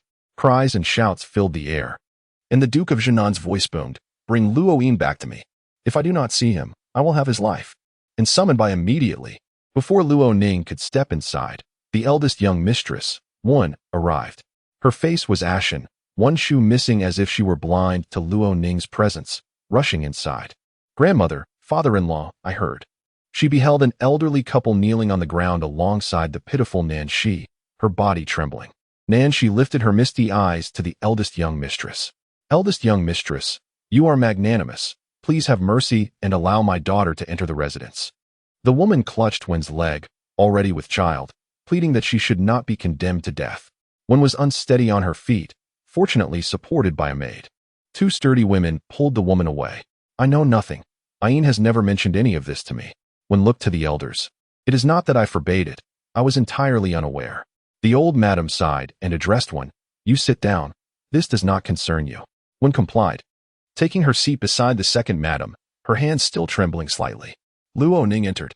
Both the Duke of Jinnan and the old madam noticed her. She merely offered a slight bow and took a seat beside her sister-in-law. Madame Ho arrived shortly thereafter. The Duke of Jinnan immediately inquired whether she was aware of the situation. Madame Ho, claiming ignorance, relayed the facts. "It is all this scoundrel Ayin's doing." The Duke of Jinnan exploded with rage. "Prepare the family punishment." The western courtyard was in utter disarray. In her past life, this matter had not been concealed. The servants gossiped behind closed doors, and the rumors reached Luo Ning's ears. However, before the Duke of Jinnan and the old madam, a veil of propriety was maintained. Since the truth was obscured, the eldest young mistress dared not openly express her grievances. She was in undeniable pain. Yet all were compelled to sacrifice for the Ho residence's face, except for Luo Yin, who continued to indulge in pleasures. Madame Ho sacrificed the eldest young mistress for the sake of the family's reputation, ensuring Luo Yin's protection. In this life, with the truth bared, the eldest young mistress finally found her voice to lament her indignities. Luo Yin and Madame Ho could not absolve themselves from the consequences. Upon Luo Yin's return, the Duke of Jinan enacted the family punishment, delivering 20 lashes. The blows were harsh, leaving Luo Yin severely bruised. Though a low-ranking official, he still held a position of authority. This incident, once exposed, would jeopardize his future prospects. The Duke of Jinan, having vented his fury, determined that the resolution lay in taking Nanxi as Luo Yin's concubine and providing her parents with a sum of money to placate them. They must absolutely refrain from causing a disturbance that would necessitate involving the authorities. The Duke of Jinan made a resolute decision, one that neither Luo Yin nor the Bai family could alter. The eldest daughter-in-law sought counsel from her grandmother. The granddaughter-in-law wished to return to her maternal home, bringing along Akin for a brief 5-day visit. The matriarch consented. Chapter 036. Luo Ning's Malice. The truth laid bare. The turmoil at the Marquis's residence quickly subsided. Ultimately, this incident did not constitute a significant scandal, and the censorate was unable to concoct any sensational narratives. The Luo family, being of lesser standing among the aristocracy, garnered little interest outside their own household, aside from the gossip among their servants. Luo Ning delivered 2 delicacies to the second madam, expressing her gratitude for the wait at the entrance, leading them to their grandmother. The second madam smiled and remarked, "Perhaps the family wishes to avoid further commotion." "Indeed," Luo Ning replied. "Madam Wen likely harbors resentment for having her husband's indiscretions exposed. Better to confront the truth than to be deceived," the second madam countered cheerfully. However, Madam Wen has returned to her maternal home. It seems that their family dynamics may never be the same again. Luo Ning smiled slightly. The second madam chose not to elaborate further. Soon, a new concubine, South Shi, entered the household, already 4 months pregnant. Within 3 days, she expressed her discomfort and desire to relocate to the estate. She conveyed this to the old madam, who was somewhat surprised. The Marquis's wife explained, "Mother, she is a girl from a modest background and indeed finds our grand residence overwhelming. She must prioritize her comfort during this delicate time." South Shi nodded in agreement, requesting the old madam's understanding. The old madam cast a glance at Bai Shi and reluctantly consented. With her departure, the Marquis would likely feel more at ease, for there would no longer be a thorn in his side. The eldest daughter-in-law could also find solace. However, what means did the Marquis's wife possess to convince South Shi in just 3 days? South Shi had departed, leaving the servants of Wenqi Courtyard in a state of astonishment. "The eldest daughter is formidable," exclaimed Qiuhua.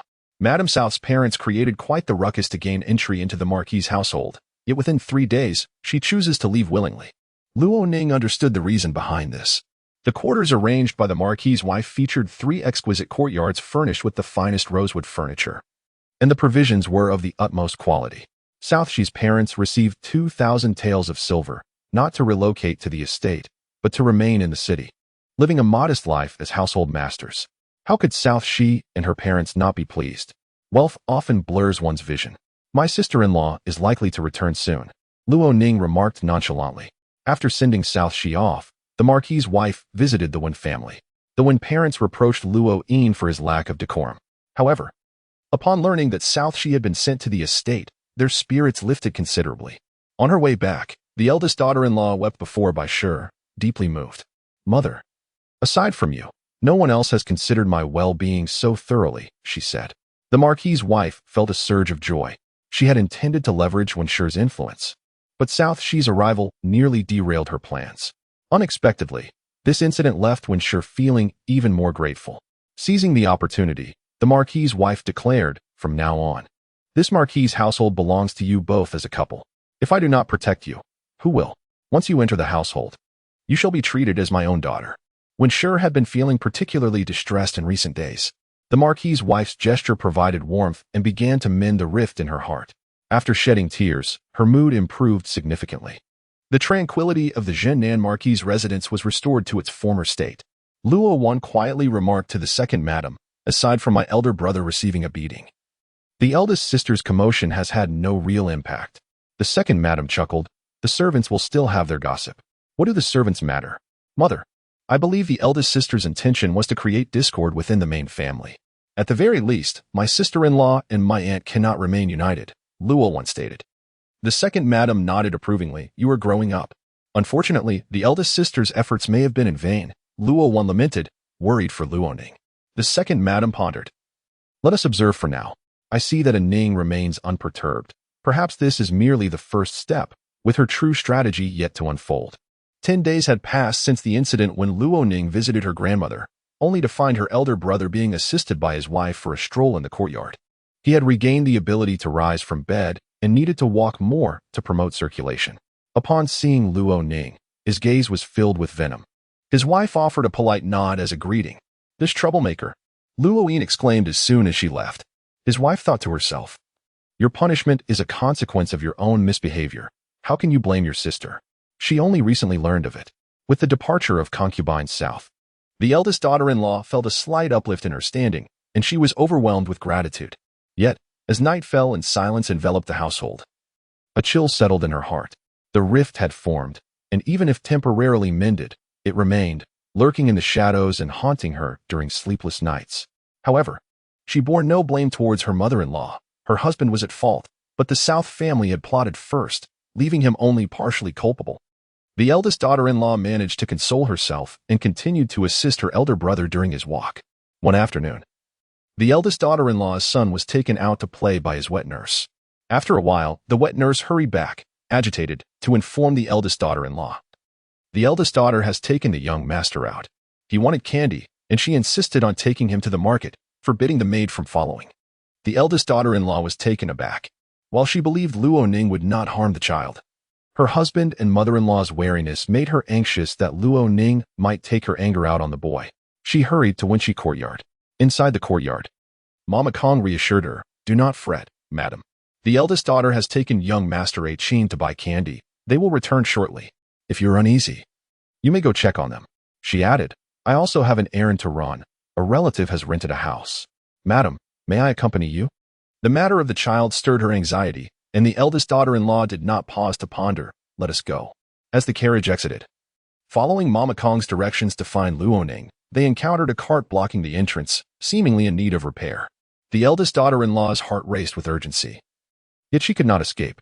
Lifting the carriage curtain, she unexpectedly spotted South Shi's mother. This woman had previously created quite a scene at the Zhengnan Marquis' residence, leaving a strong impression on the eldest daughter-in-law. In less than half a month, the woman appeared newly attired, adorned in gold and silver, and had moved into a seemingly respectable residence on Wanxiao Lane. The eldest daughter-in-law's suspicions were aroused. Luo Ning had taken the child without cause, and Mama Kong insisted on stopping here. The carriage was obstructing their path. As thoughts raced through her mind, her hands trembled uncontrollably. Accompanied by her wet nurse and a trusted maid, the eldest daughter-in-law whispered urgently to the wet nurse, go knock on the door. The wet nurse, confused but compliant, proceeded to do so. The eldest daughter-in-law followed suit. Upon the door being opened, she stepped forward, stating, I have come to see Madame Luo. The servant, noticing her finery, smiled. Madame is resting during her pregnancy and is likely unavailable. Would you like to see the mistress instead? Please inform her of my arrival, the eldest daughter-in-law insisted. Moments later, South Shi's mother emerged. Having seen her during the earlier commotion, the woman was somewhat surprised to see the eldest daughter-in-law now, but greeted her warmly. Madam, you have come, she exclaimed with a smile. The eldest daughter-in-law maintained her composure. My mother-in-law sent me to check on my sister. The woman let out a relieved sigh. The Marquis's wife is truly kind-hearted. Madam, you two possess a compassionate spirit to treat a she so generously. Please, come in. Upon entering, the eldest daughter-in-law beheld the exquisite small courtyard furnished with lavish rosewood furniture, far grander than her own quarters. Servants and maids were bustling about, and she estimated there were at least 10 present, rivaling the grandeur of her status as the Marquis's eldest daughter-in-law. Inside, South Shi was resting. Adorned with red gemstones and dressed in luxurious silk, she rose to greet the eldest daughter-in-law, only to be gently supported by her maid. The young mistress, maintaining her composure, seized the opportunity to visit Nanshi under the pretense of checking on her mother-in-law, engaging in casual conversation. After a brief moment, the steward arrived. The young mistress excused herself, claiming the need to adjust her attire, and retreated to the inner chamber. She overheard the steward informing Nanshi that the eldest young master had sent a letter along with some delicacies and money. He deeply missed the young mistress but, regrettably, was unable to visit due to his injuries and the watchful eye of the formidable matriarch at home. The 500 taels of silver were his private funds, which he entrusted to the young mistress. The eldest young master requested that the young mistress send him 2 intimate garments to alleviate his longing. Listening to this, Nanshi glanced toward the inner chamber, feeling a sense of satisfaction. She suppressed the warmth of her emotions, and thus she chuckled softly, in the midst of her laughter, when wept profusely. Chapter 37. The dull-blade Luo Ning returned to Wenqi courtyard with the child. Shortly thereafter, sister-in-law Wen also returned. The child, exhausted from play, was taken away by the wet nurse. Sister-in-law Wen remained seated in Wenqi courtyard, unwilling to rise. She said nothing, silently shedding tears. Luo Ning did not urge her, but instead offered her a clean handkerchief and dismissed the maidservants, choosing to stay with sister-in-law Wen alone. After a long pause, sister-in-law Wen spoke in a muffled voice. "Forgive me for bringing you such embarrassment, Ning." Luo Ning sat upright, clad in a plain apricot white robe, her complexion as radiant as jade. Her simple attire complemented her fair skin, and her eyes, reminiscent of Lady Ho's, appeared cold and distant, lacking any spark of allure. "Sister-in-law, please do not reproach me for meddling. I merely project my own feelings onto others. If I were in your position, I would prefer to wield a sharp blade to excise rotting flesh, enduring momentary pain rather than be deceived," Luo Ning stated calmly. Her demeanor was neither overly warm nor impatient. She did not require sister-in-law Wen's assistance, but merely wished for her not to become a weapon for others. "Ning, do you think I desire to be deceived?" Sister-in-law Wen whispered. "Thank you."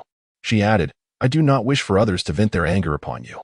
Let us discuss this matter openly. I will take responsibility." Luo Ning glanced at her. The gentle and graceful sister-in-law Wen displayed a commendable sense of responsibility. "Very well."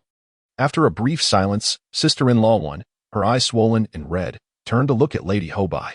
Lady Ho had received news and was currently fuming with anger. Upon sister-in-law Wen's entrance, she cast a mournful glance at her. "Mother, you have kept your daughter-in-law in the dark for far too long. If you regard concubine Nan so highly and have moved her to a better life, why not be straightforward with me? You have led me to false hopes." Lady Ho restrained her temper, retorting, "This matter is not as you perceive it." She pressed further, demanding to know who had brought her the news. "It was Ain who instructed the steward to deliver items to concubine Nan, and I happened to overhear," sister-in-law Wen replied, wiping her tears. She pointed out that only Luo Ning was cunning enough to exploit her, persuading her to take the child outside, and then using the pretext of chasing after the child to visit Wan Xiaolang. Sister-in-law Wen had always been honest and straightforward, not particularly close to Luo Ning. Given Luo Yin's capricious nature, Lady Ho believed her. "You should have consulted me first," Lady Ho admonished. "Indeed, I did move her, partly for the sake of your marriage.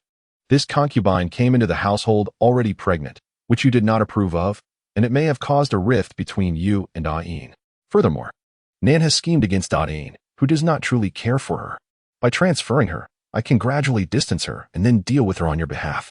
My intentions are purely for the benefit of your union. Do you suspect me?" Sister-in-law Wen quickly raised her gaze, tears glistening in her eyes, exuding warmth. "I would not dare. I understand that you have always treated me well, mother.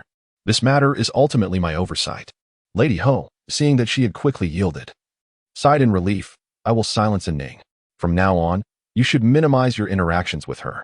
She added, "Do not inform Lord Ho or the old lady. We must remain united. Only then can our household flourish.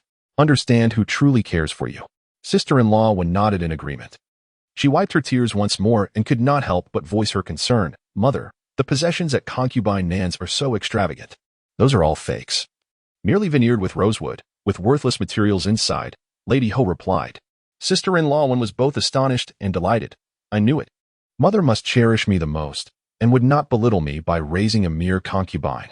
Lady Ho, pleased, took her hand. "You are indeed a clever child.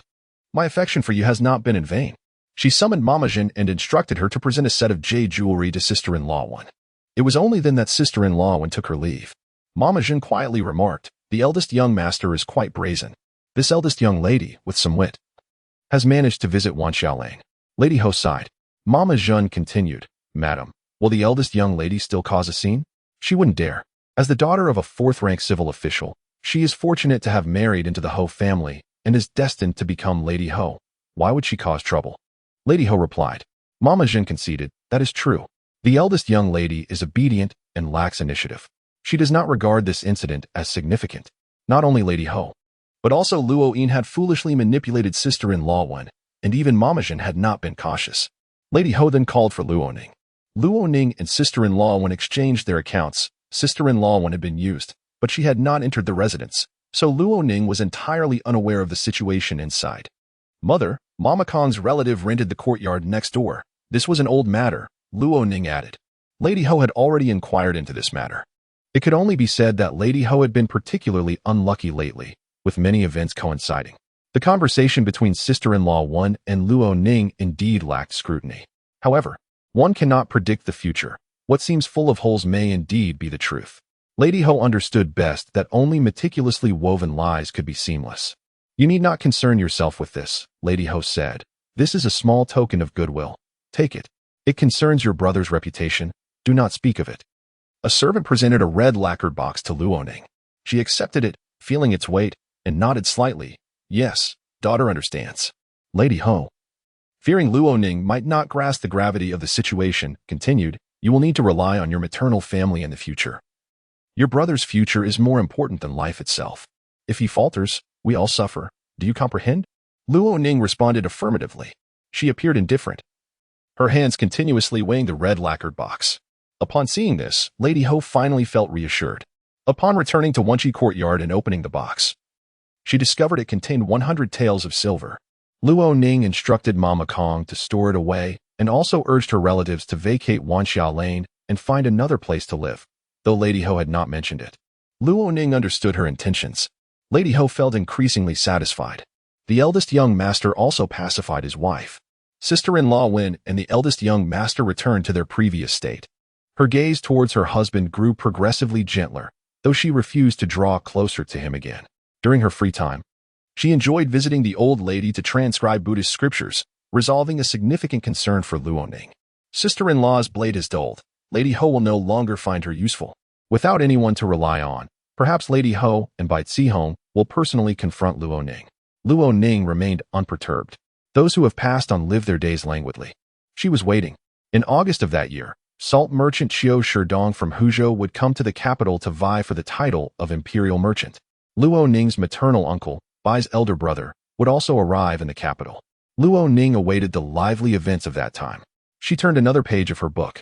Before long, it was the 19th of February, the birthday of the Bodhisattva Guanyin. Luo Ning's grandmother planned to visit Wanfo Temple to offer incense. Wanfo Temple, located in the eastern part of the city, housed a towering statue of the thousand-hand Guanyin, majestic and grand, crafted at great expense by the previous dynasty's royal family. Her second aunt, cousin Luo Wan, and sister-in-law Wen would accompany their grandmother, and Luo Ning decided to join them for the excitement. Unexpectedly, at the foot of the mountain, they encountered Princess Jiahong. Her cousin had attended the Grand Princess's birthday banquet and approached with grace to pay her respects. The princess surprisingly remembered her, Miss San from the Luo family. She then scanned the crowd. Is the old lady here? The old lady, supported by the second lady and the eldest young lady, also greeted the princess. The princess, though not particularly amiable, spoke with a softened expression and polite words. We share some Buddhist affinity. Her gaze turned towards Luo Ning, who also offered her respects. You missed an invitation last time. You did not attend the birthday banquet, the Grand Princess remarked with a smile. Luo Ning replied, it was my own misfortune. I did not have the honor of congratulating the princess. As they conversed, a young gentleman rode forward, pulling the reins to stop his horse, and dismounted. Mother, he called out to Princess Jiahong. The Luo family members looked at him with curiosity, including Luo Ning. Chapter 38. The joy of seeing him in late February. The spring in Xinjing was in full bloom. At the foot of Guanyin Temple, the trees flourished with lush green branches and vibrant leaves, while birds perched on the boughs, startled by the sounds of people, took flight towards the wisps of clouds adorning the sky. A young gentleman dismounted his horse, standing tall and graceful under the sunlight. His finely tailored robe complemented his stature, exuding both elegance and poise. His fair complexion and tranquil gaze spoke of a noble upbringing. He glanced at Luo Ning, who recalled his appearance in monk's robes from years past, when he bore the marks of time from a life of wandering. In contrast, the young master before her now radiated an air of privilege and refinement. Madam, he greeted Luo Ning's grandmother first before bowing to the others in respectful acknowledgement. When he raised his gaze, it fell upon Luo Ning's face. At that moment, she was observing him as well, their eyes locking in mutual recognition. His attention was indeed directed at her. Luo Ning's emotions were complex. This man bore no ill will towards her. Their past encounters had been few and fleeting. Pei Ying, momentarily taken aback, did not retreat. Instead, he stepped forward and bowed again to Luo Ning. She returned the gesture with grace. Miss Luo, I heard the Empress Dowager praise you last time. Your bravery on the official road, confronting that fearsome sword, was commendable. Truly, you are a daughter of a military family. Pei Ying remarked earnestly. Princess Jiahong cast a glance at him. In this dynasty, military generals were often undervalued, and the Luo family had recently been granted nobility. Pei Ying's compliment about her being a daughter of a military family seemed somewhat patronizing, and Princess Jiahong worried about the potential misgivings of the Luo women. Yet, Luo Ning responded graciously, I am humbled by your praise. Serving the Empress Dowager is merely my duty. Their conversation unfolded pleasantly. After which the Luo women accompanied the princess into the temple. The welcoming monk guided them to a side room before sending a young acolyte to inform them that they could proceed to the main hall to offer incense. The hall had been cleared specifically for Princess Jiahong, and she invited Luo Ning's grandmother to join her. Following suit, Luo Ning and the others paid their respects to the Bodhisattva. As the chief monk began to preach, Luo Ning and her companions found little interest. Her cousin, Luo Wan, inquired, Shall we go for a stroll? The apricot and pear blossoms in the back courtyard are in full bloom. Luo Ning nodded in agreement, and the two quietly slipped away. As the sisters strolled leisurely, they engaged in conversation about various topics, including Luo Yin's recent misfortunes and other amusing happenings in the capital. Elder sister, Pei Gongzi has been gazing at you, Luo Wan remarked. Luo Ning replied, I noticed as well. She felt no embarrassment, prompting Luo Wan to continue. Pei Gongzi is in his 20s, yet he remains unmarried. Luo Ning, intrigued, asked her cousin, Do you know the reason behind it? Luo Wan shared what she knew, saying that Pei Ying had grown up alongside the Empress Sheng. The Empress Dowager had established a palace school, where the scions of noble families and young ladies were required to attend, fostering a close-knit atmosphere. The palace school and the girls' academy shared a wall, allowing the students to exchange poetry. The polo grounds were similarly adjacent, facilitating mutual observation. Is that so? Luo Ning mused. The students entered and exited through the same palace gate, and the young lords and ladies often mingled. During their time at the school, Pei Ying and Zheng were the most outstanding scholars, excelling in both academics and equestrian skills. After Zheng became empress, Pei Ying traveled extensively, seldom appearing in the capital. Luo Wan lowered her voice, cautioning, Do not speak of this outside. Criticizing the empress could cost us our heads.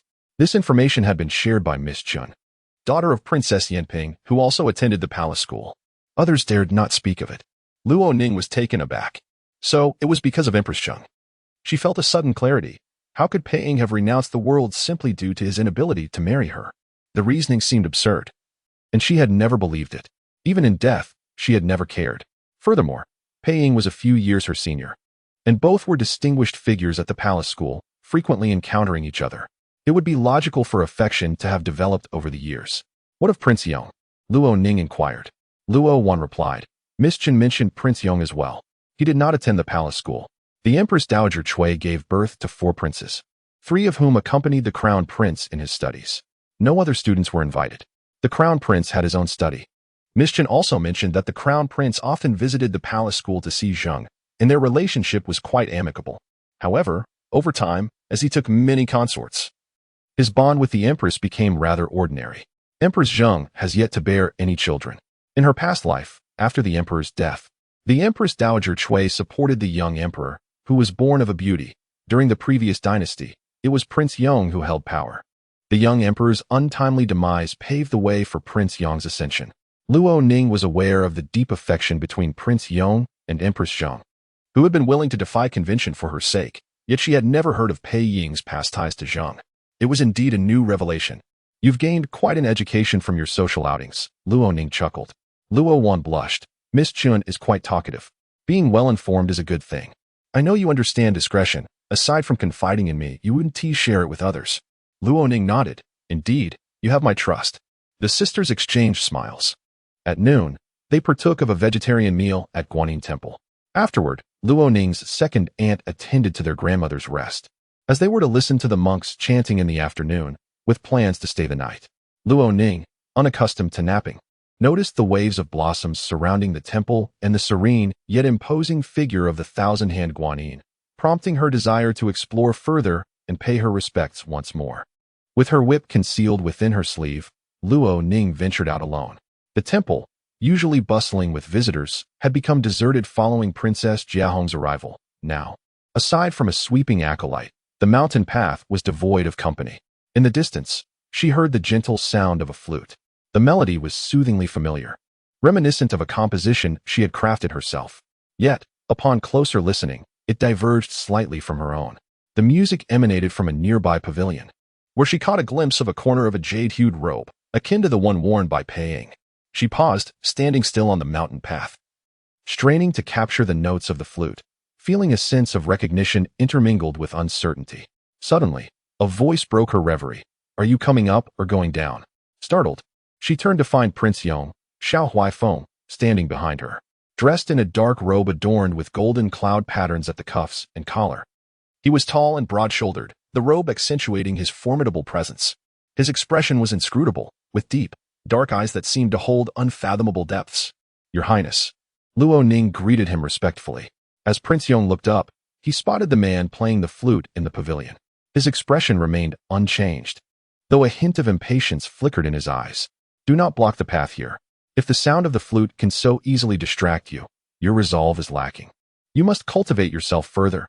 I do not require a foolish princess." Luo Ning's cheeks flushed crimson, and she longed to explain herself, yet words eluded her. How could she admit that she fancied her own composition to be renowned enough that even Pei Gongzi would play it? It was both similar and dissimilar, making it difficult to articulate. Without such an explanation, her act of eavesdropping on Pei Ying's flute playing felt rather embarrassing. Feeling awkward, she lowered her head. "Yes, I shall remember your words." Prince Yong then commanded, "Come with me up the mountain." Reluctantly, she followed him. The chief monk welcomed Prince Yong and chose a meditation room at the mountain's peak specifically for him to preach. It was during this visit that Luo Ning learned that Prince Yong had come to Guanyin Temple on behalf of the late Prince Chen's wishes to light 3,000 lamps in her memory. While the chief monk spoke to Prince Yong, Luo Ning found it difficult to comprehend the teachings. The afternoon sun warmed the meditation room, and with her stomach full, she felt drowsy. She struggled to maintain her posture, fighting against the urge to doze off. An hour had elapsed, and Luo Ning felt as though time dragged on endlessly. When it concluded, she exited the meditation room, and the fresh air and sunlight rejuvenated her instantly, brightening her gaze by threefold. The Prince of Yong lingered behind her, and though she refrained from stretching, the joy on her face was unmistakable. However, she failed to notice the figure standing at the entrance of the meditation room. "Miss Luo." Pei Ying spoke up. Just as the Prince of Yong stepped out, he happened to catch Luo Ning turning to regard Pei Ying. The joy on her face had yet to dissipate, and it was fully apparent to the prince. Chapter 39. The prince's harsh words. Pei Ying stepped forward to pay his respects, saying, "Your Highness." The young prince, cold and indifferent, nodded slightly. "Has my aunt finished resting?" "Mother has risen," Pei Ying replied. "I shall go ahead to see my aunt," the young prince said. Luo Ning stood there, and the young prince repeatedly referred to her as princess, yet he did not include her when visiting relatives. Consequently, Luo Ning returned to her chamber after they had walked far enough away. The young prince and Pei Ying were cousins, with Pei Ying being 2 or 3 years older. However, in the face of royal authority, familial ties seemed trivial. Hierarchy took precedence. That evening, during the vegetarian meal, Luo Ning unexpectedly encountered the young prince again. She was slightly taken aback. The young prince sat with Pei Ying, while the Luo family women accompanied the princess at another table. After the meal, they were to listen to a monk expound on scriptures. Luo Ning found it difficult to concentrate, and thought to herself that she would not return next time. With the young prince present, she could not slip away, so she had to obediently sit down if she did not leave. Her younger cousin dared not depart alone and stayed seated with her. Once the chanting was over and the hour was late, the young prince prepared to descend the mountain and return to the palace, with Pei Ying seeing him to the mountain gate. "I heard you playing the flute." "The sound was quite good," the young prince remarked, his expression unchanging. Pei Ying was slightly surprised.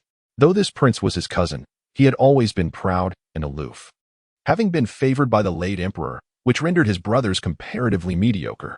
Pei Ying had hardly exchanged more than a few words with him.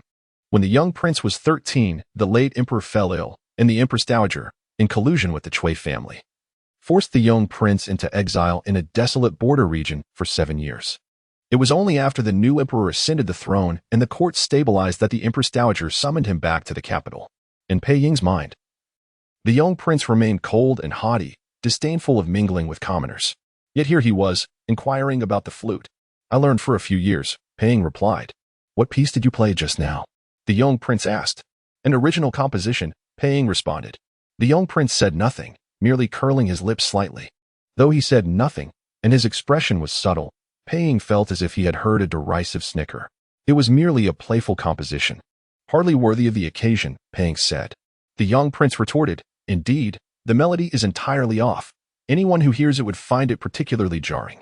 If one lacks the skill, it is better not to attempt such alterations. Pei Ying was momentarily taken aback. Had the prince always been so cutting in his words? He recalled that he was not particularly sociable.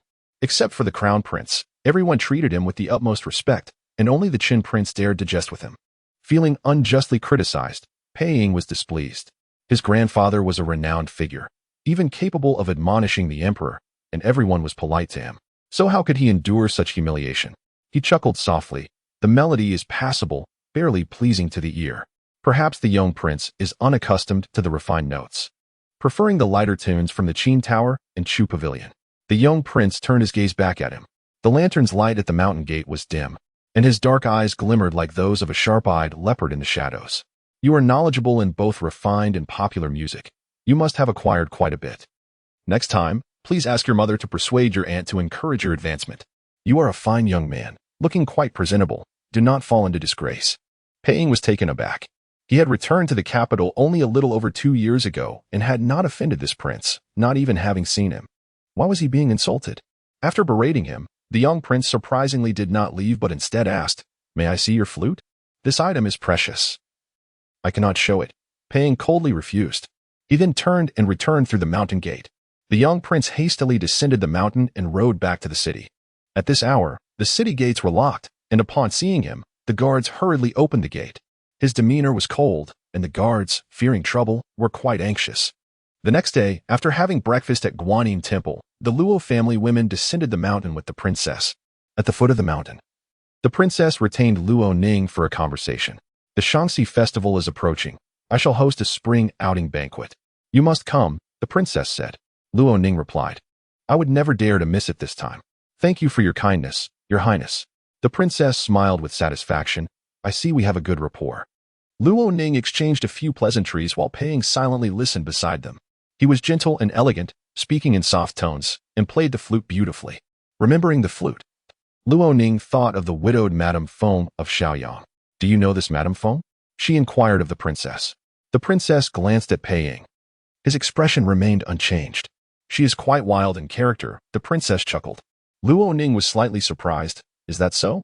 Madame Feng is fond of tranquility. She is not fond of tranquility. She is fond of boats, the princess laughed. Luo Ning was puzzled. What do you mean by fond of boats? Is it referring to vessels? What does that have to do with boats? I shall explain it to you another day, the princess said. Why do you ask about her? We have been neighbors for a year, and she has treated me very well. If you are sending something to the prince's hometown, I would like to include some gifts for her, Luo Ning replied. I shall be sending something next month. Prepare your items and send them to the princess's residence. The princess instructed. Luo Ning agreed. On the way back, the princess called her son to join her in the carriage. Why not let her know? The princess teased her son. Pei Ying's face flushed with embarrassment. It is inappropriate. Being exposed, he would be mortified. It is not a disgraceful matter, the princess replied. For a man, it is indeed a disgrace. One cannot lose face in front of young ladies. Mother, please do not push your son to death, Pei Ying said earnestly. If a bad impression is formed, it may be difficult to reverse for a lifetime. Please keep it a secret. Not a word must escape. The Grand Princess Jia Hong laughed, no longer urging him. Upon returning to the Marquis's residence, Lady Bai had received word from the steward and was waiting at the door with Bai Zero. Supporting the elderly matriarch, Lady Bai inquired, Did you encounter Princess Jia Hong at Guanyin Temple?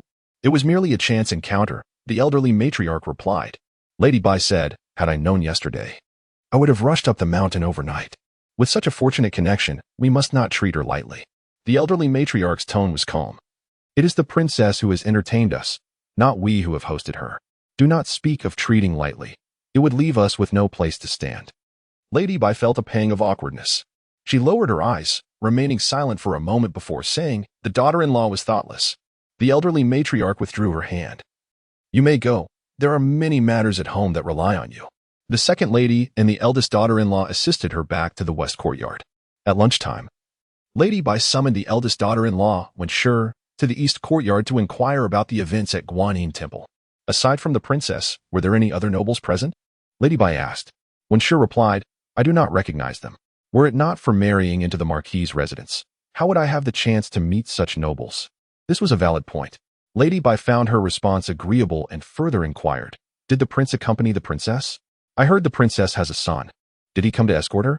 Wenshi replied, "The princess's residence has many people. I stayed close to my grandmother and did not dare to look around much." "What about the others?" "It seems there were none. They were all from the princess's residence," Wenshi said. Lady Bai finally asked the question she most wanted to know. "Did the princess speak with a Ning?" "They did speak," Wenshi recalled. "But what did they discuss?" After a moment of thought, she replied, "Just trivial matters, inquiring about her health, what medicine she was taking, and how the people in the residence treated her." Lady Bai's heart tightened. What did a Ning say? With both the elderly matriarch and the second aunt present, a Ning naturally praised everything as being good, Wenshi explained. Lady Bai took Wenshi's words at face value and allowed her to leave. Had I known that the matriarch possessed such extraordinary fortune, that a mere visit to pay homage could lead to an encounter with a benefactor, the Bai family ought to have brought Bai Zihong along as well. Such a splendid opportunity has unfortunately fallen into the hands of Luo Ning. Luo Ning, lacking the art of flattery, did not present herself before the princess, thus squandering this remarkable stroke of luck. If Aaron possessed but a fraction of Aining's fortune, she would have already soared to prominence. Bai Shi pondered. Could it be that the ancestral grave of the Luo family truly blesses Aining? Chapter 040. Unmasking Madame Ho's conspiracy. Luo Ning was preparing gifts. She drafted a list and asked Mama Kong to go out and purchase the items for her. They were all distinctive items from Xinjiang: silk, jewelry, and medicinal herbs. After much contemplation, she managed to list 7 or 8 items. When mentioning Madame Feng, the princess spoke with an odd tone. Luo Ning discussed this matter with Qiuhua and Qiulan, inquiring what was peculiar about Madame Feng. "She refuses to meet anyone," Qiuhua replied. "She doesn't even speak," Qiulan added. The princess remarked that she had a fondness for boats. "What does that mean?" Luo Ning asked, recalling that many from Shaoyang had prospered in the South Sea, maintaining fleets at home. Could it be that Madame Feng also owned a fleet? As a widow, it is only natural to seek avenues for income, Qiulan suggested. The princess's deliberate mention, what could it signify? Qiuhua and Qiulan speculated wildly. Ultimately, Luo Ning proposed, could it be that Madame Feng is a man in disguise? Perhaps the real Madame Feng has set sail? Qiuhua and Qiulan were startled by her suggestion. Qiulan exclaimed, "How could that be? The Feng family is known for its strict decorum. Other female relatives may wander the market freely, but those widowed in the Feng family must wear veils when they go out." Qiuhua added, "Miss, do you suspect that Madame Feng is keeping a secret lover?" "Not at all." Luo Ning shook her head, choosing not to elaborate. She was preoccupied with the melodies composed by Pei Ying, which she had memorized in her heart, 3 ancient tunes cleverly arranged. Coincidentally, those 3 tunes were ones that Luo Ning had adapted into sheet music. They had used the same melodies to create their compositions, which made her feel a sense of familiarity with countless melodies in the world. Was it mere coincidence that 3 were identical? Luo Ning had glimpsed Madame Feng's silhouette a few times and found her tall from a distance. "Forget it. No more guessing. It gives me a headache. One ought to respect the secrets of others," she declared. She was preparing gifts for Madame Feng entrusted to the Grand Princess. The princess's ambiguous remarks, if they did not concern Luo Ning, she pretended not to understand. After all, it had nothing to do with her. Soon, she was to be betrothed to Prince Yang. In her previous life, Pei Ying had requested to marry her, but that was 2 years later. Now that circumstances had changed. Perhaps by then, Prince Yang would ascend the throne early, and Luo Ning would be granted the title of Princess of Shaoyang, with land and income to enjoy her life. Who would still care about events 2 years hence? She was eating and sleeping well, her heart always vigilant, planning yet seldom burdened with heaviness or sorrow.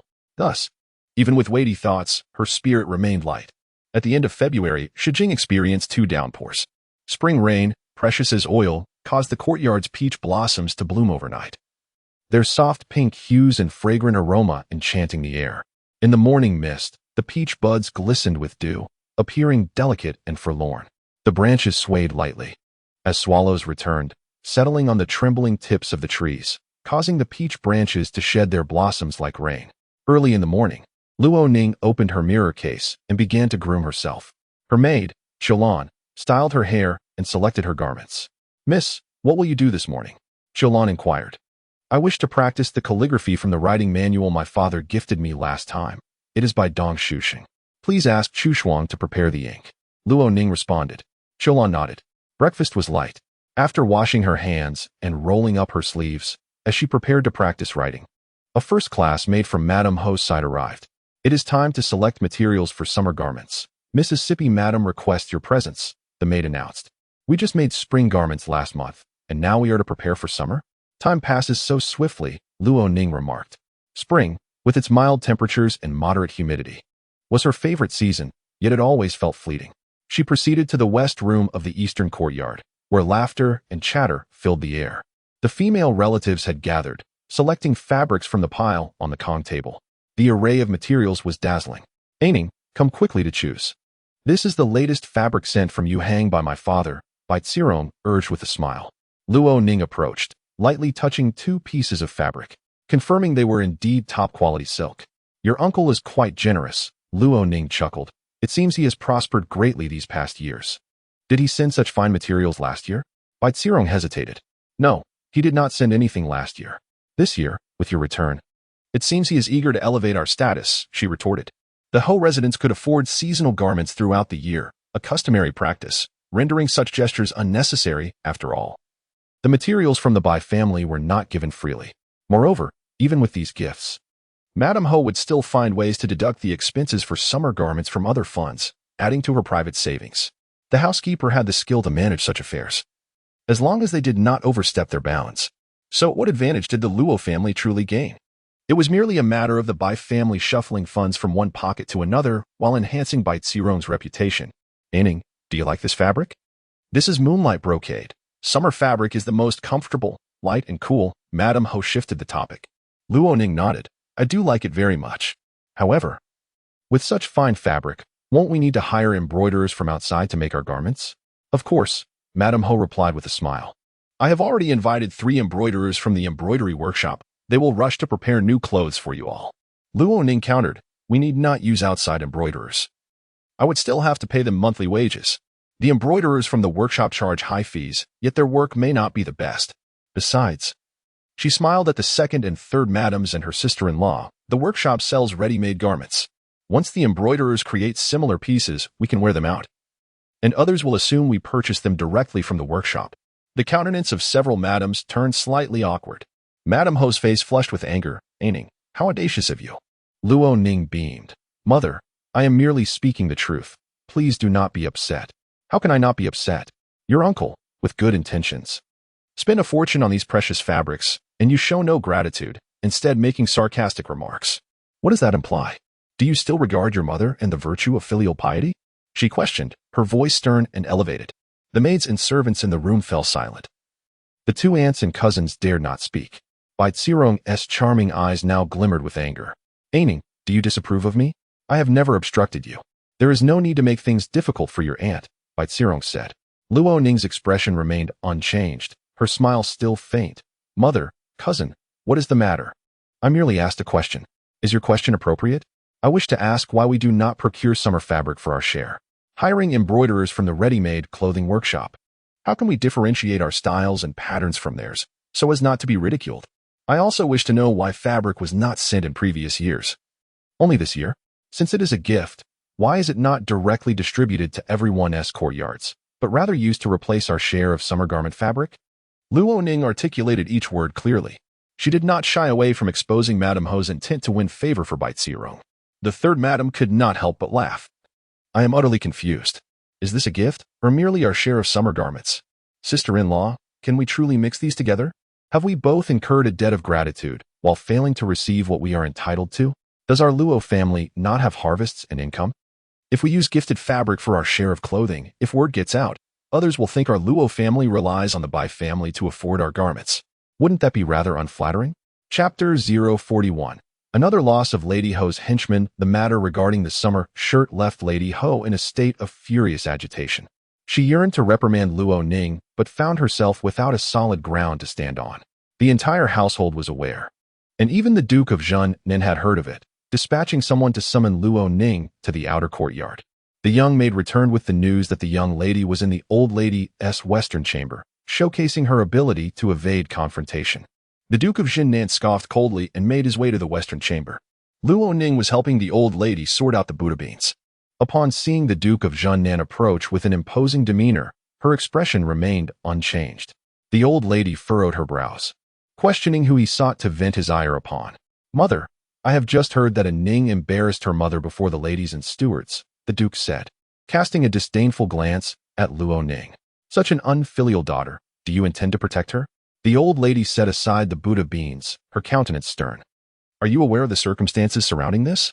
Regardless of the reasons, causing the head matron to lose face is indeed a grave sin on a Ning's part," declared the Duke. Luo Ning remained seated, reciting Buddha's name while continuing her task. Every first day of the month, her grandmother would cook the sorted beans and distribute them to beggars. Luo Ning often assisted her in this endeavor with utmost focus and sincerity. The Duke's overwhelming rage did nothing to interrupt her actions. "You've already judged her, rendering my words moot. You may return now. To say that a Ning has disrespected her mother is unfilial. Yet, you speak to your mother in this manner, and that is considered great filial piety?" the old lady queried coldly. The Duke inhaled deeply. "Mother, you are making this difficult for me. In this household, without rules. Is the rule of this household to punish children with filial piety without discerning right from wrong?" The old lady interrupted. The Duke retorted, "Very well. I shall allow her to defend herself." Only then did Luo Ning cease her actions. She rose, elegantly curtsied to the Duke, and recounted the events of the morning in detail. She spoke plainly about Lady Ho's intentions behind winning hearts for Baitzio. "Our Luo family is capable enough to sustain ourselves. The customary attire should not require the Bai family to provide fabric. If this were to become known, it would bring disgrace to my father and the Ho family. I merely suggested that since it is a favor from my uncle and cousin, the fabric should be sent directly to each household for their own management. Would that not be preferable?" Her mother became incensed. The ostentatious display of making summer shirts was merely to amplify this small favor, ensuring that everyone remembers and expresses gratitude. "Father, if our Luo family cannot afford clothing, the Bai family would not send fabric. They never provide timely assistance, but merely embellish our circumstances. You are well aware of how the Bai family takes advantage of others for their own gain. To damage our reputation over a few garments is to ruin the century-old foundation of the Ho family," Luo Ning stated. Her words struck a chord with the Duke of Zhennan, intensifying his anger not towards Luo Ning, but towards Lady Bai. "I was completely unaware of these inner workings," he said. The old lady snorted coldly. "Now you are enlightened, are you? Some people speak only half the truth, deliberately deceiving others." The Duke stood. "Mother, I shall confront Bai. Speak to her properly. She manages the household affairs. She is not merely a member of the Bai family. Mixing the customary summer shirts with personal favors, attempting to belittle our family's women, is utterly excessive. She must temper her heart. She is no longer a Bai woman but a Luo matron. She should not be excessively partial to her maternal family and her niece," the old lady admonished. The Duke stormed off in a huff. The old lady's mood remained unsettled. She instructed Luo Ning to continue sorting the beans. Sorting Buddha beans is a rather monotonous task, but Luo Ning's company made it slightly more bearable. Moments later, Mama Kong brought over some pastries to the western chamber. Luo Ning urged her grandmother to try the cool cakes, which were meant to dispel heat. "Any discord in the household is trivial. Please do not be upset, grandmother." The old lady smiled faintly, and they shared the pastries together. The Duke of Zhennan proceeded to the eastern chamber to confront Lady Ho, pressing her on the veracity of Luo Ning's claims. Lady Ho's every word was a defense, yet the Duke focused on the essence of Luo Ning's statements. "Does the Lord doubt my loyalty to the Ho family?" Lady Ho knelt, crying, "Is it worth such a rage over a trivial matter? Even the children can see the impropriety. You call this a trivial matter? Would it only be a grave issue if the Ho family changed its surname?" he thundered. Lady Ho trembled. "My lord, my loyalty to the Ho family is as steadfast as the heavens. If there is even a fraction of, my lord, please calm your anger. This was all the old servant's idea. The lady has been too busy these days, and I asked the old servant to assist in this matter." The old servant is from the Bai family and thought to bring glory to them. It is a personal folly of the old servant that has harmed the lady. Mama Jeanne suddenly knelt, weeping profusely, interrupting Lady Ho's desperate assertions. A person must not invoke a curse upon themselves. This matter has nothing to do with you. Lady Ho hastily retorted. Mama Jeanne bowed her head, resolutely taking responsibility for the situation. Realizing the gravity of the circumstances, Lady Ho could not sacrifice herself and her children. So she too knelt and proclaimed, "It is my negligence that led me to heed Mama Jeanne's words. If punishment is to be meted out, let it be upon me. This old servant's selfishness is too great. Let her receive 20 lashes. Change the head steward of the inner court," the Duke concluded. Mama Jeanne bowed in gratitude. "Thank you, my lord, for sparing this old servantess life." With tears in her eyes, Lady Ho dealt with Mama Jeanne and then promoted her confidant, Mama Gu, to oversee the inner court. With Mama Jeanne's punishment and dismissal, a rift was formally opened in the once unassailable authority of the inner household. Luo Ning returned to the Winchi courtyard and prepared to practice her calligraphy after dinner. She practiced diligently for 3 consecutive days. The summer shirts for the Ho family were once again being crafted, but this time, the various households were not summoned to select fabric from Lady Ho. Instead, Mama Gu, the head steward of the inner court, brought a maidservant with a box of fabric swatches to allow the mistresses to choose. Luo Ning selected 6 summer shirts, all in elegant colors. Seizing the opportunity, Mama Gu engaged her in conversation, seemingly trying to curry favor. Luo Ning could not quite recall Mama Gu's fate in her previous life. In that life, Mama Jeanne had always aided Lady Ho in wrongdoing, leaving Mama Gu with no opportunity to act. As a servant in the Ho family, she would not escape unscathed when the house crumbled. They were all pitiable souls. Mama Gu, please accept this small token and enjoy some tea. Should any matters arise in the future, kindly inform our young lady first, Luo Ning said. Mama Kong presented 2 golden leaves as a reward to Mama Gu. Mama Gu had never received such a generous reward before, and her delight was palpable, her lips curling into a smile. Rest assured, young lady, should you ever face difficulties, seek me out without hesitation. There is no need for formality between us, as we both hail from the Western Chamber, Mama Gu assured. Mama Kong expressed her gratitude. Luo Ning continued her practice. Having suffered punishment, Mama Jeanne lay languidly in bed, nearly lifeless. A trivial matter intended to save face for Bai Xiong had cost her a loyal confidant. Luo Ning felt that Lady Ho had suffered a great loss. When Qiu Hua was beaten to death, and Qiu Lan perished in her attempt to protect me, Lady Bai could not fathom my heartache. Now, she too would taste the bitterness of having her left and right arms severed. Luo Ning took note of everyone associated with Lady Ho. A surge of emotion welled within her, causing her writing to be too deep and forceful, penetrating the paper beneath. She set down her brush. Shall we continue writing? Young lady? The ink grinding maid, Chu Shuang, inquired. Luo Ning shook her head. Today, my thoughts are too unsettled. Let us call it a day. If one cannot find tranquility in their heart, they cannot write well. Just as in life, if one cannot maintain composure, they will be led astray, much like her past self. And the current Lady Bai? In the back room of the Eastern Chamber resided Lady Ho's trusted maidservants. Mama Jeanne's injury remained swollen. Lady Ho and Bai Xiong visited her. Upon returning to the sitting room, Lady Ho smashed the teacup once more. Bai Xiong, sitting nearby, cautioned, "Aunt, be wary of harming your health. Luo Ning is truly venomous. Bai's throat is filled with rancor, nearly inducing a fit of blood. I have wronged her in no way. Yet she retaliates with such malice." Chapter 42. A new scheme unfolds. Yet Luo Ning's intelligence is uncovered. Madame Ho felt weary, her chest tightening with discomfort, devoid of appetite. Her eldest son, Luo Yin, had recovered from his injuries and returned to his duties in the Ministry of Personnel. His ambition was to ascend to the position of minister, a role that allowed him to wield significant influence over the promotion of officials across the realm. With the title of Marquis of Southern Town, the immense wealth of Qiu Shidong, and the support of the Bai family from Yuhang, success seemed within reach. However, he despised his current lowly position, which hindered him from intimidating Luo Chongye and providing support for his mother and Bai Zero. Was Jin Mama also beaten? A surge of rage filled Luo Yin. One day, he would ensure that Luo Chongye experienced the sting of punishment.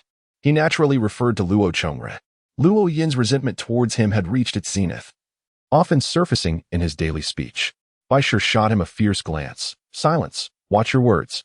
Taking a deep breath, Luo Yin finally spoke. "Mother, All of this chaos was instigated by Luo Ning. This ungrateful wretch truly deserves to be beaten to death. He added, Mother, you must be resolute. Even though she is your flesh and blood, the blood of the Luo family runs through her veins, and she will inevitably turn against you.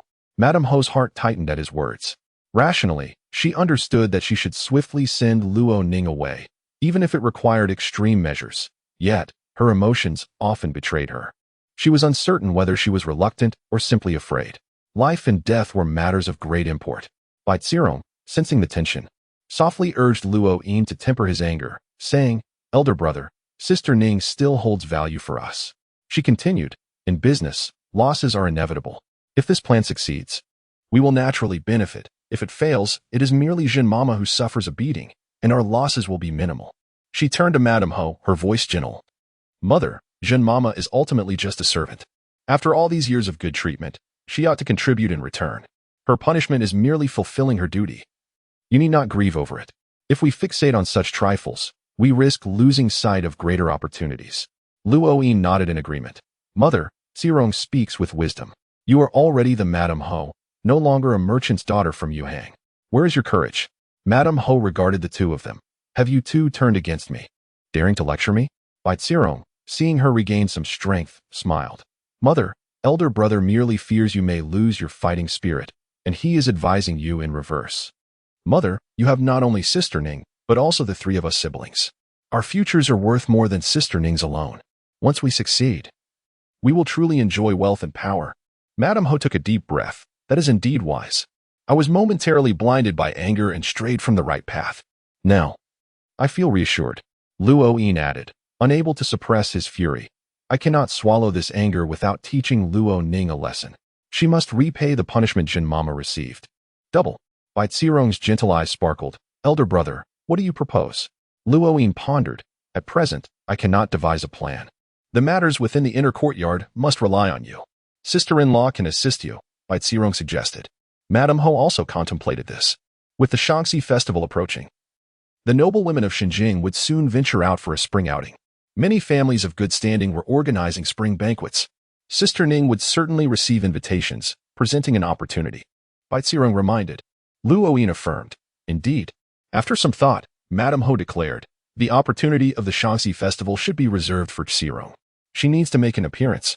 Even Luo Wan has befriended some young ladies, establishing connections. Zirong, as a lady of a prominent family, should not be left unrecognized. Bai Zirong's lovely face revealed a hint of sorrow. She sighed softly. Having only reached maturity last year, she was only now eligible to present herself at such gatherings. She had planned meticulously with Bai Shi and was filled with anticipation. With her beauty and talent, a few appearances at the spring banquets would surely secure her a prominent place among the families of Xinjiang. After that, making new acquaintances would be effortless. Bai Zirong had yet to encounter a woman more beautiful than herself. She bore a likeness to her aunt, who had once captivated Luo Chongye with her stunning beauty. Despite knowing that marrying a merchant's daughter could hinder his future, the avaricious Luo Chongye still sought Bai Shi as his lawful wife, of course. He was also drawn by her substantial dowry. Bai Zirong's dowry would surpass her aunt's, and her beauty would outshine hers as well. Once she made her debut, suitors would undoubtedly flock to her. Alas, she had yet to find a suitably grand occasion to showcase herself. The first event she attended would be crucial in determining her social standing, such as the birthday feast of the Grand Princess Jiahong or a spring banquet hosted by the noble families. Luo Ning's interference, her aunt's confinement in the first month, and her subsequent injuries had all caused delays. Alas, the beautiful are often cursed by fate, Bai Zirong lamented inwardly. She heard Luo Yin declare, the two matters are not mutually exclusive. Luo Ning's disgrace will only serve to highlight Zirong's brilliance. He added, Mother, the spring banquet will take place along the riverside in the city. Even with some servants guarding the area, it would be easy to blend in. I have heard that the noble women have already reserved their spots, setting up tents, just waiting for the third day of the third month. Bai Zirong's eyes brightened. Is that true? Indeed, Luo Yin replied. I will gather information about the locations of the tents set up by the noble women and the various princesses and duchesses. Madame Ho felt a surge of excitement. She looked at Bai Zirong, her eyes softening. We have faced misfortune for several months. It is time for some good luck. Bai Zirong nodded in agreement. Luo Yin continued, Mother, I will go out to gather information. You and Zirong must devise a plan, We cannot let Luo Ning have an easy time. Madame Ho's previous frustrations dissipated, and her spirits lifted once more. I have my own strategies for this matter. With the third day of the third month approaching, the Marquis of Southern Town officially received an invitation from Grand Princess Jiahong. This time, 4 invitations were sent. The stewardess delivering the invitations stressed, "The eldest young lady must attend. The princess awaits your presence to add luster to the occasion." Luo Ning received 2 golden leaves as a reward. "I will definitely attend. Thank you for the princess's generosity." Even the stewardess, accustomed to fine things, was moved by the golden leaves. Upon returning, she praised Luo Ning's manners and politeness to Grand Princess Jiahong, noting her endearing appearance. Servants excel at flattery and disparagement.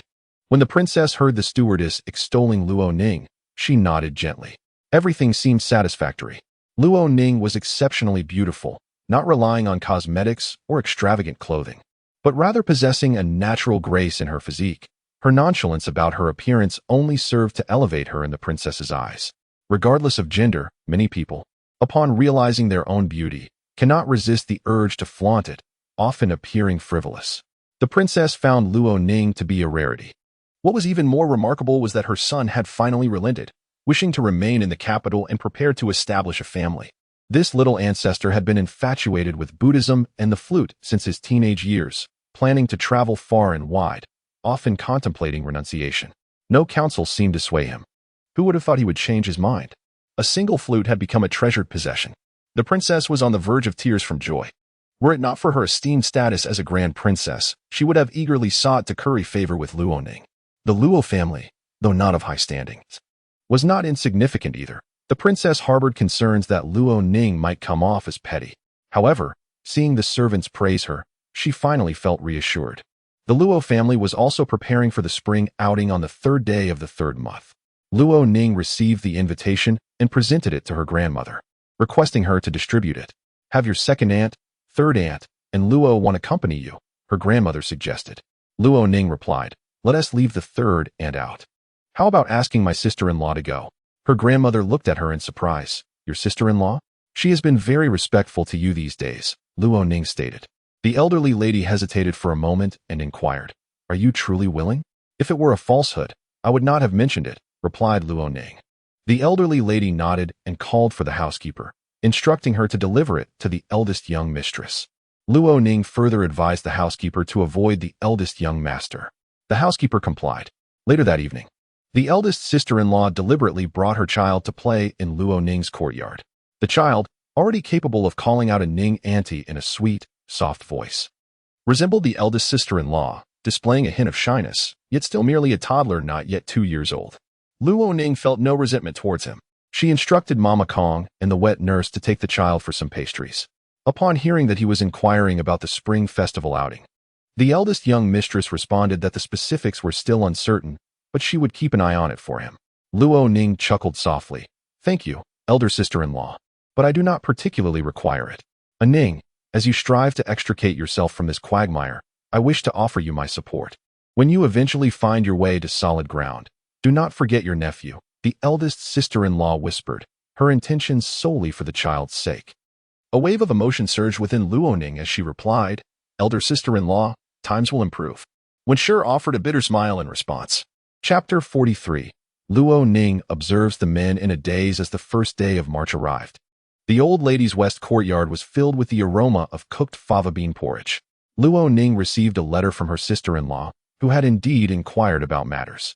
This sister-in-law, possessing a soft and timid nature, was seldom guarded against by Luo Yin and Madame Ho. Yet, clarity of mind came to her only for a fleeting moment. Luo Ning had previously underestimated her, fearing she would falter and merely shed tears. Even when she saw through the situation, she could not counsel herself to stand firm. It was only now that she realized the underlying strength beneath her delicate exterior. Once wounded, she would never look back. Decisive, resilient, and even somewhat astute. After reading the letter, Luo Ning burned it. She called for Chihuahua, instructing her to take her token to the Yongwang mansion and to relay her message to the prince as directed. Chihuahua took note of her instructions. After a while, Chihuahua returned, explaining that the steward had graciously received her. Upon learning that she was Luo Ning's maid, the prince indeed summoned her inside. Luo Ning felt a mix of surprise and trepidation. Who wouldn't feel nervous in front of the Yongwan? Luo Ning smiled and asked, "What did the prince say?" "He assured you not to worry. He is well aware of the situation. This minor matter is easily handled by the Yongwang mansion," Jiuhua replied. Luo Ning's heart settled once more. She now had a powerful ally. She awaited calmly. Soon, Madame Ho summoned Luo Ning to the east courtyard. "This is the finest shoe brocade of the year, 200 taels for a bolt. I am acquainted with the merchant, which allowed me to procure 2 bolts.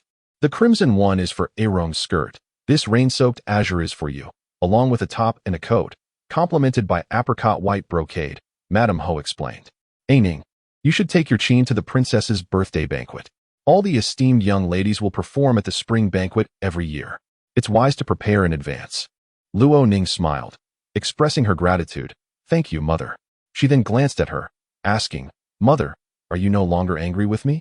Madame Ho chuckled lightly. "I have been busy, and at times, I may not have attended to everything. You brought it up, though I was angry then. Upon reflection, your intentions were good. Even in my anger, I thought of you first. After all, you are my flesh and blood." Luo Ning returned her a genuine smile, relieved. "That's wonderful. I am truly at ease. I was worried you might still be upset with me, which is why I have not dared to pay my respects these days." Madame Ho took her hand and embraced her briefly, only to release her again, appearing somewhat shy. Luo Ning understood that Madame Ho was reluctant to grow close to her. Fortunately, she had been reborn. In her previous life, such words would have swayed even the wisest, inciting doubts about one's judgment. Familial bonds are the softest spots in the human heart. Some can be toxic yet are relished nonetheless. Thankfully, Luo Ning had endured the torment of such familial affection, which had gnawed at her very essence, ultimately leading her to enlightenment. She bestowed upon Madame Ho a sweet, childlike smile, which pleased Madame Ho immensely. Before long, the 3rd of March arrived. The day was bright, the courtyard's peach blossoms basking in the sun, their pink petals nearly translucent and increasingly vibrant. Luo Ning had changed into the attire prepared by Madame Ho, an apricot white top and coat, coupled with a rain-soaked azure skirt. The garments were luxurious yet understated, enhancing her fair, translucent skin, giving Luo Ning an air of ethereal grace, akin to a goddess of the snowy mountains. Before stepping out, Luo Ning first paid her respects to the old lady in the west courtyard, who praised her attire. "This outfit is beautiful," the old lady remarked. "Indeed, I find it quite lovely as well," Luo Ning replied with a smile. Her maid, Jiuhua, cradled an ancient Qin wrapped in silk. The group set off, and at the entrance, they encountered Madame Ho and Baixiu. Today, Madame Ho also planned to enjoy the outing. She had received numerous invitations from families of equivalent status to the Luo family, none of which piqued her interest. The spring banquets arranged by them were all positioned at less favorable timings. The more prestigious spots had long been claimed. The 2 factions of ladies from the Ho mansion exchanged pleasantries. Upon learning that they were attending the princess's outdoor banquet, neither Baixiu nor Madame Ho felt the slightest envy. "What a revelation! Do share your experiences upon your return. I wish to expand my horizons." Madame Ho smiled at Luo Ning. Luo Ning readily agreed. Baixiu then remarked, "Sister Ning, your outfit is truly exquisite and suits you well." Luo Ning glanced at her. Baixiu wore a light ink-colored coat and top, with a skirt of crimson and gold-threaded begonia, compared to the muted hues of the other ladies. Her ensemble was striking and stood out vividly. "Yours is lovely as well," Luo Ning responded with a smile. Baixiu's smile grew more genuine. "It cannot compare to Sister Ning's." Time pressed on, and they all boarded their carriages. Baixiu and Madame Ho felt satisfied with their initial success in their plans. "Mother, can we truly approach the princess's banquet?" Baixiu inquired. Madame Ho replied, "It has already been arranged. Do not fret. The guests we invited hold unusual status, and the princess will surely be inclined to repay this favor." She gazed out the window, lost in thought, her confidence wavering.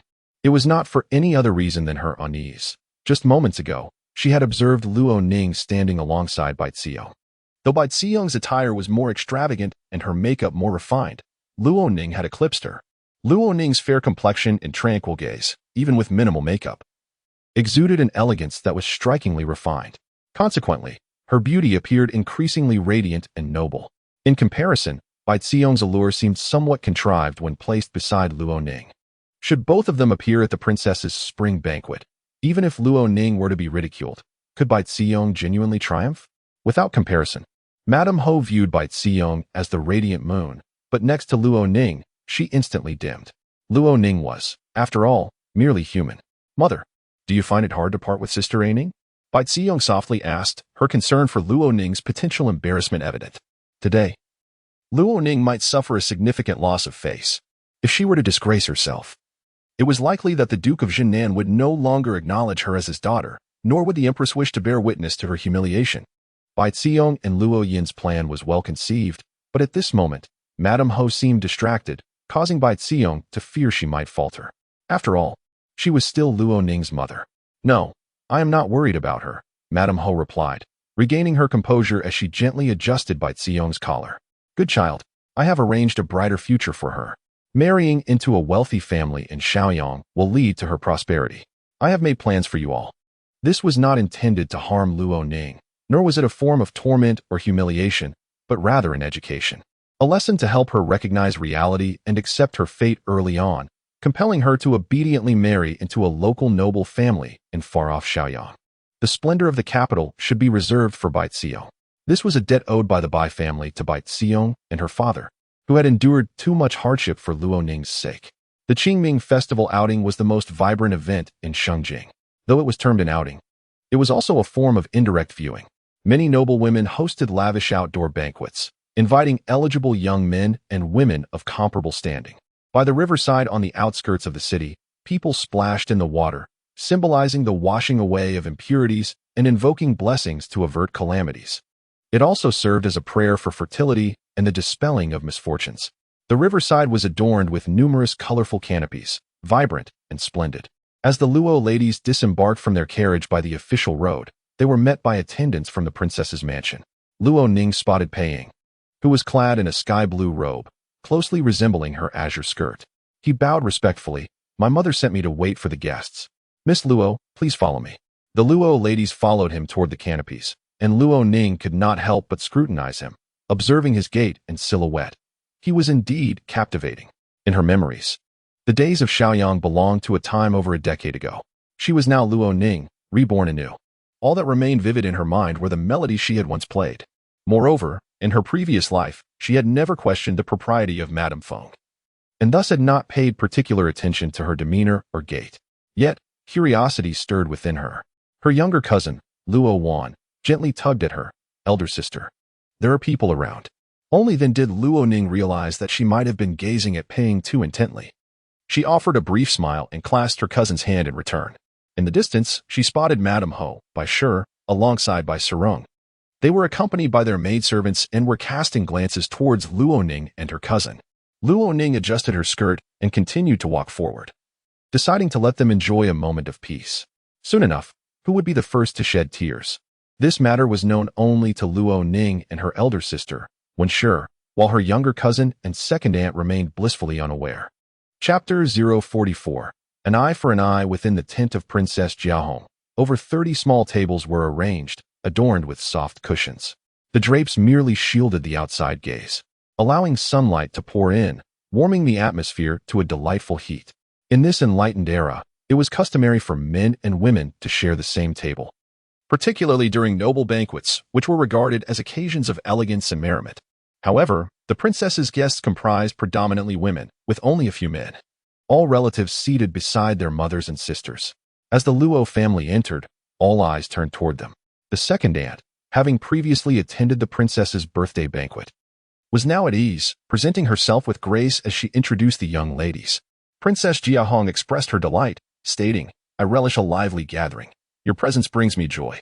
Please, sit down and enjoy some sweet wine. From a distance, the sound of a guqin resonated. Surrounding them were 7 or 8 canopies crafted by the noblewomen. They had already exchanged pleasantries with the princess. One young lady stepped forward, declaring, My dear lady wishes to play a tune on the flute to entertain the princess. The princess responded with pleasure, How refined. Please take your time. The flute's melody was tender and enchanting, though it was unfamiliar to Luo Ning. The piece played by Peiying last time was evidently adapted from a guqin score. Unlike the flute's traditional compositions, there lay a subtle distinction. Luo Ning listened quietly, and as the performance concluded, applause erupted from the assembly. A lady inquired of the princess, Which esteemed musician did you invite this year? The term esteemed referred to those renowned for their musical or dance prowess.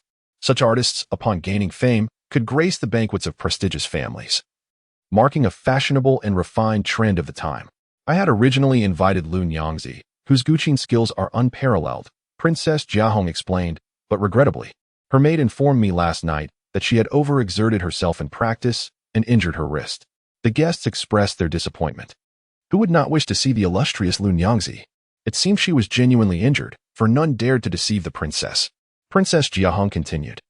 Lu Nyangzi is acquainted with Yi, and she recommended her. Yi, a celebrated dancer, was known for her ability to perform gracefully atop 3 stacked bowls, leaving spectators in awe. Thus, she had garnered the admiration of noble women. However, Yi's performances required rigorous training, and she seldom ventured out.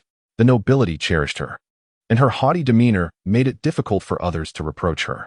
She graciously accepted Lu Nyangzi's place, attending the princess's spring banquet to dance out of respect for her. The anticipation of finally witnessing Yi, whose reputation was as thunderous as her name suggested, filled the air. To dance upon 3 precariously stacked bowls is no small feat. I have long admired her skill and look forward to the spectacle. I have heard that Yi possesses an even more astounding dance. One performed atop the mouth of a vase. Her previous performance at the spring banquet of the Jing Wangfu had left the audience spellbound. The guests engaged in animated discussions. The women of the Luo family, seated toward the center rear, merely listened. Given their status, they could not summon such esteemed entertainers, and thus had never encountered Yi. Their curiosity was palpable, yet they restrained their expressions, fearing mockery for their lack of worldly experience. Luo Ning, however, had witnessed Yi's talent during her time as a performer. The dancer's skills continued to evolve, with her performances growing increasingly daring, eliciting astonishment from audiences. Yet, this talent proved tragic. One nobleman, infatuated with her, insisted on taking her as a concubine against her will, leading to a fatal encounter. During a performance atop 12 stacked bowls, she fell and shattered her leg. The leg of a dancer is her life. She succumbed to despair. A gifted yet tragically fated individual. While Lu Nyangzi's Guqin melodies were exquisite, they lacked novelty. Yi, on the other hand, inspired a sense of anticipation among the guests. Soon, the assembly was complete. Just as the maidservants served wine and delicacies, someone entered and whispered discreetly to Princess Jiahong. The princess smiled. Master Huaining? I am not well acquainted with him, though he occasionally delivers talismans for the Empress Dowager. Please let him in. Master Huaining's semi-annual visits to the Shoqing Palace elevated his status, and the princess could not disregard such a courtesy. Today, he brought a talisman for the princess, a good omen that could not be refused.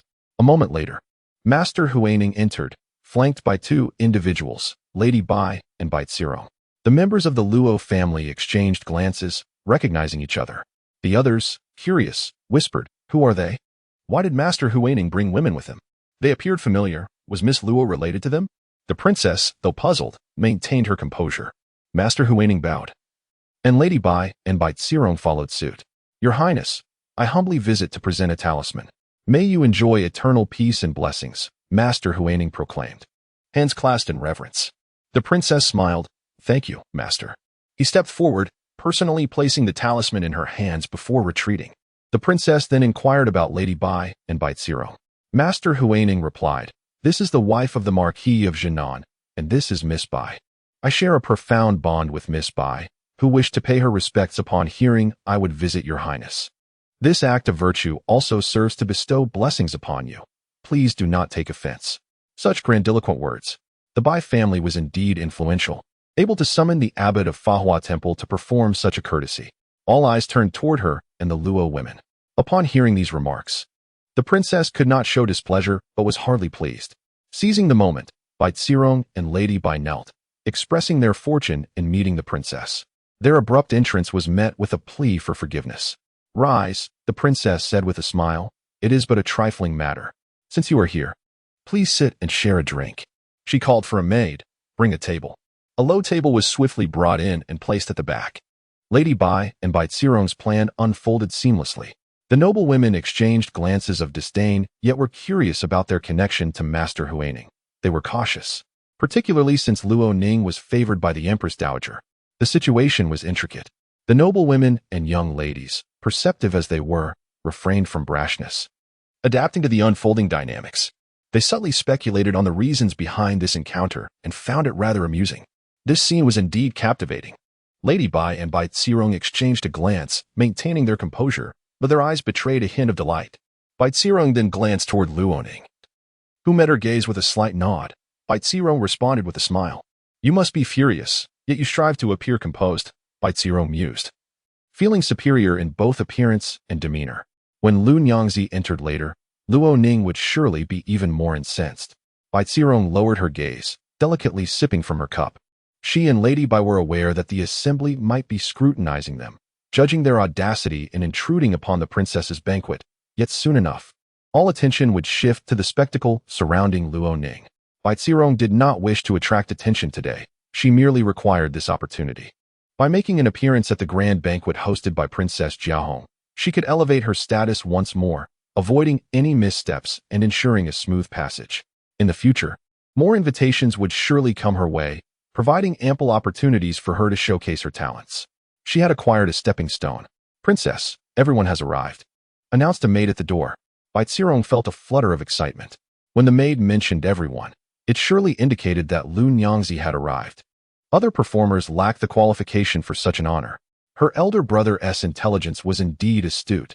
His investments over the years had not been wasted, as he had cultivated valuable connections, now yielding usable information. Bai Zirong and Madame Ho occupied the most discreet seats, gazing toward the entrance of the drapery, where the curtain was lifted to reveal a woman entering. The woman was tall and slender, her long hair cascading gently down her back like the initial bloom of dark silk, languorous yet radiant. She wore a pale ink-colored top and a scarlet embroidered skirt adorned with golden thread, the hues of her ink-black hair blending seamlessly with her attire, promising an exquisite display when she danced. However, within the drapery, every gaze, even that of the reticent Pei Ying, fell upon Bai Zirong, the audacious woman, who had intruded upon the princess's banquet under the pretense of a monk, wore an identical outfit to the renowned performer. What could this signify? Despite the fame of the celebrated actress, she remained of lowly status. Bai Zirong's origins, though temporarily unmentioned, at least suggested she hailed from a respectable family. Was she losing her senses? Not only the guest but even Yi noticed, her expression darkening immediately, brows knitting in displeasure. What is the meaning of this? A lady inquired with a smile. Miss Bai, why do you dress like Yi? Bai Zirong and Madame Ho turned ashen, especially Bai Zirong, who seemed unsteady and nearly stumbled. Her lips moved, her mind erupting in pain, fear and dread intertwining within her. In a moment of loss of control, she exclaimed, No, I did not. How could I imitate a performer? This is a conspiracy. Yi, momentarily taken aback, stepped forward and curtsied gracefully.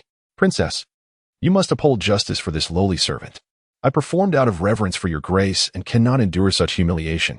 The guests displayed a myriad of expressions. Luoning and her sister-in-law, mirroring the reactions of their aunt and cousin, looked as if struck by lightning, speechless and overwhelmed with shame, wishing they could vanish into the earth. Bai Zirong, losing her composure, stood up. I have not insulted you. Do not speak without thought. Who have you accepted favors from to demean me in this manner? Yi met her gaze with silence, conveying the unspoken question. Who are you to speak so? The banquet hosted by Princess Jiahong was meant for enjoyment and blessings, not for adjudication. Yi cast a quiet glance at the chief lady-in-waiting, who promptly exited, soon followed by two guards who unceremoniously escorted Bai Zirong away. Madame Ho, bewildered, yearned to rise and defend Bai Zirong, but feared that her words would only worsen the situation.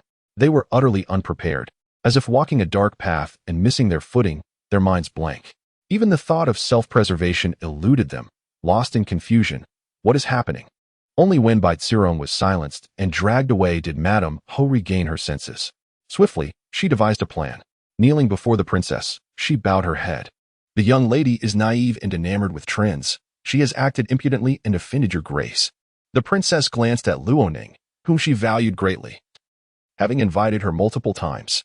Luoning was potentially destined to become a daughter-in-law of the princess's household, her reputation significant. Yet at this moment, Luoning felt so awkward that she wished to bury her head in the ground. The princess, pained yet enraged, demanded, What is the identity of this girl from the Zhunnan Ho family? Madame Ho's ruse, effective within her household, faltered in this setting. Trembling, she replied, She is my maternal niece. Ah, that explains it, the princess remarked. I thought that a girl from the Zhunnan Ho family, bold and clever, could not be so ignorant. She waved her hand. Leave. Do not dampen the spirit of the gathering. Today, I shall not hold the Zhen Nanhou family accountable. Casting a glance at the lady-in-waiting, who swiftly called for the guards to escort Madame Ho out as well. The minor chaos subsided, and Yi breathed a sigh of relief. After preparing herself, she began to dance, showcasing a new choreography, standing gracefully atop a vase, her movements fluid and elegant, captivating all in attendance. Everyone gasped in awe, their eyes fixated on her. Luo Ning, too, was entranced. The disturbance caused by Bai Zirong and Madame Ho seemed to fade from memory.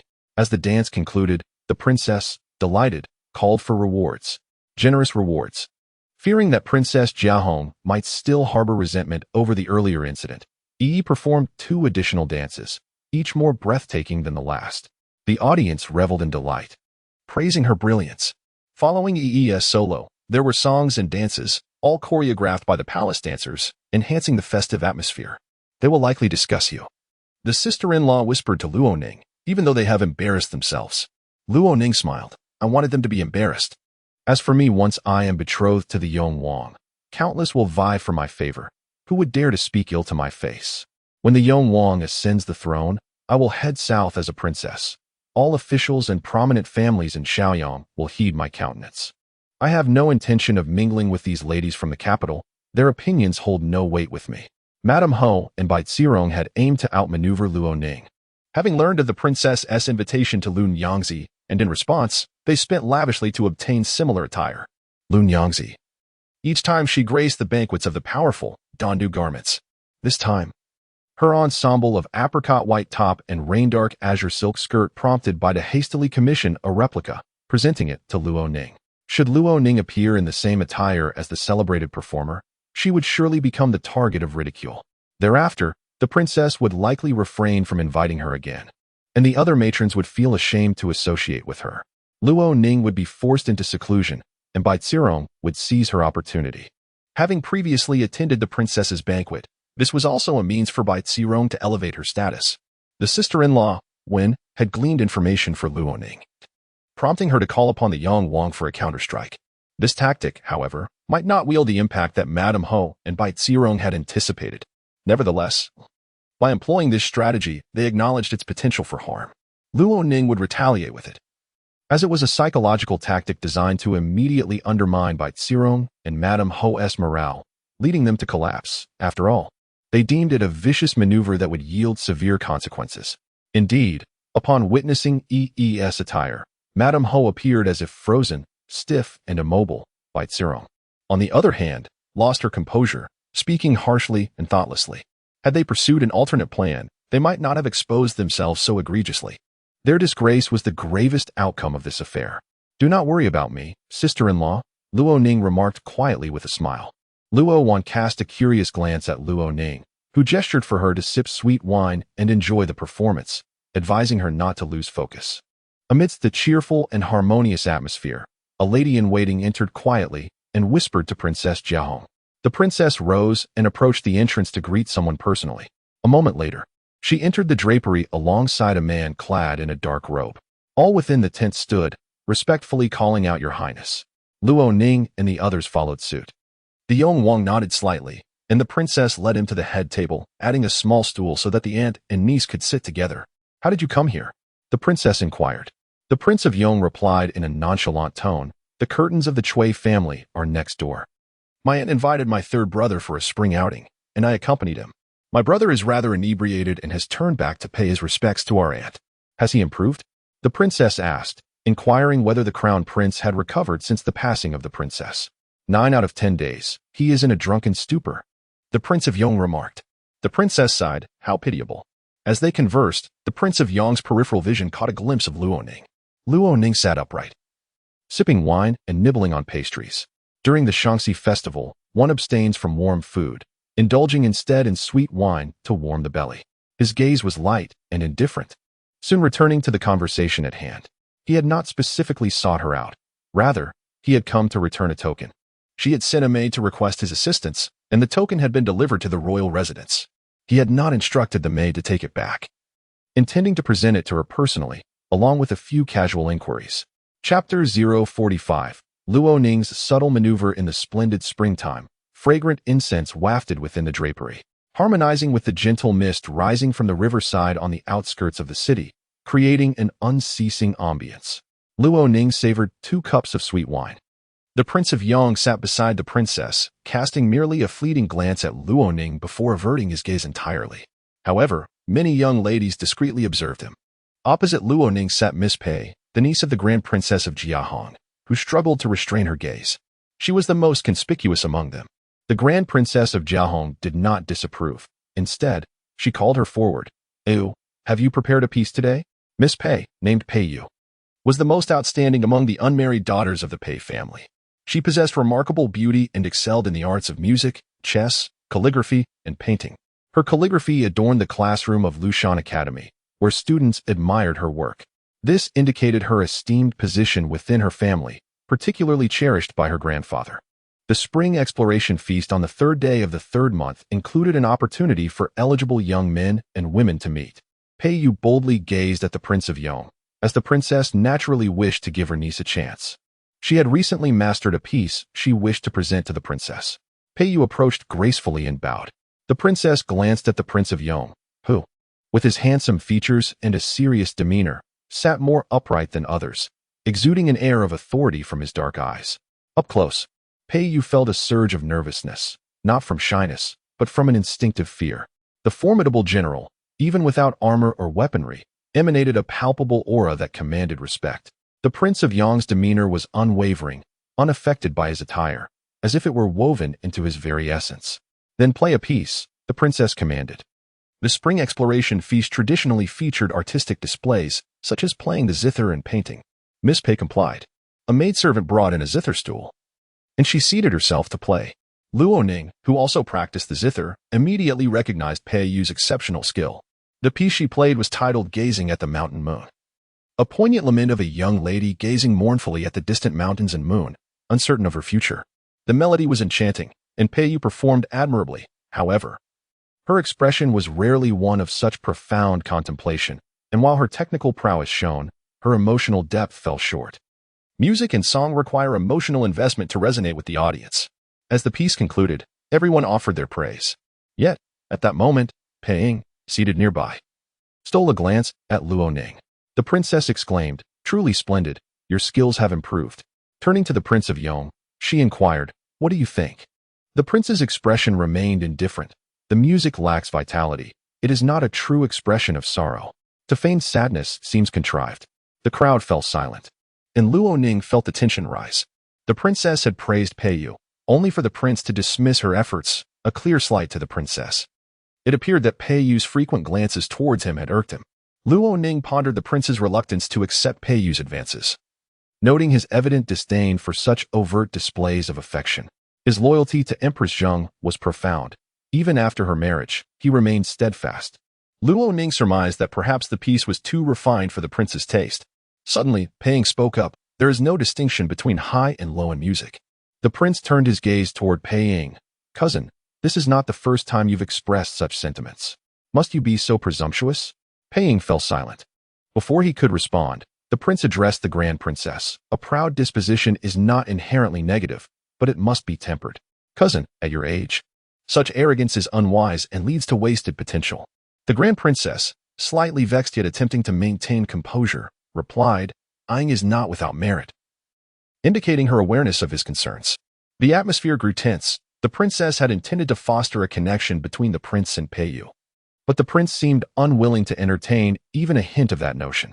The others in the drapery held their breath, reluctant to provoke the prince's ire. Poor Miss Pei Yu stood there, her cheeks paling as anger flickered in her eyes. "Your Highness, you are knowledgeable in music. Might you teach me?" Pei Yu's voice was sweet and innocent, striving not to further provoke the prince. The prince retorted, "Am I a teacher of the zither?" The princess, seeking to defuse the situation, smiled and said, "Ayu, perhaps you should step back. It seems your skills do not impress His Highness. Is there anyone else adept at playing?" The crowd lowered their heads, and Luo Ning bowed even lower. Suddenly, someone remarked, "I just saw Miss Luo arrive with a zither." Luo Ning raised her eyes to the principal seats. Both the princess and the prince were observing her. Pei Ying's gaze also shifted toward her. Reluctantly, she rose to bow. Smiling, "That was not a zither." "Not a zither?" It is a zither case containing my riding whip, Luo Ning explained.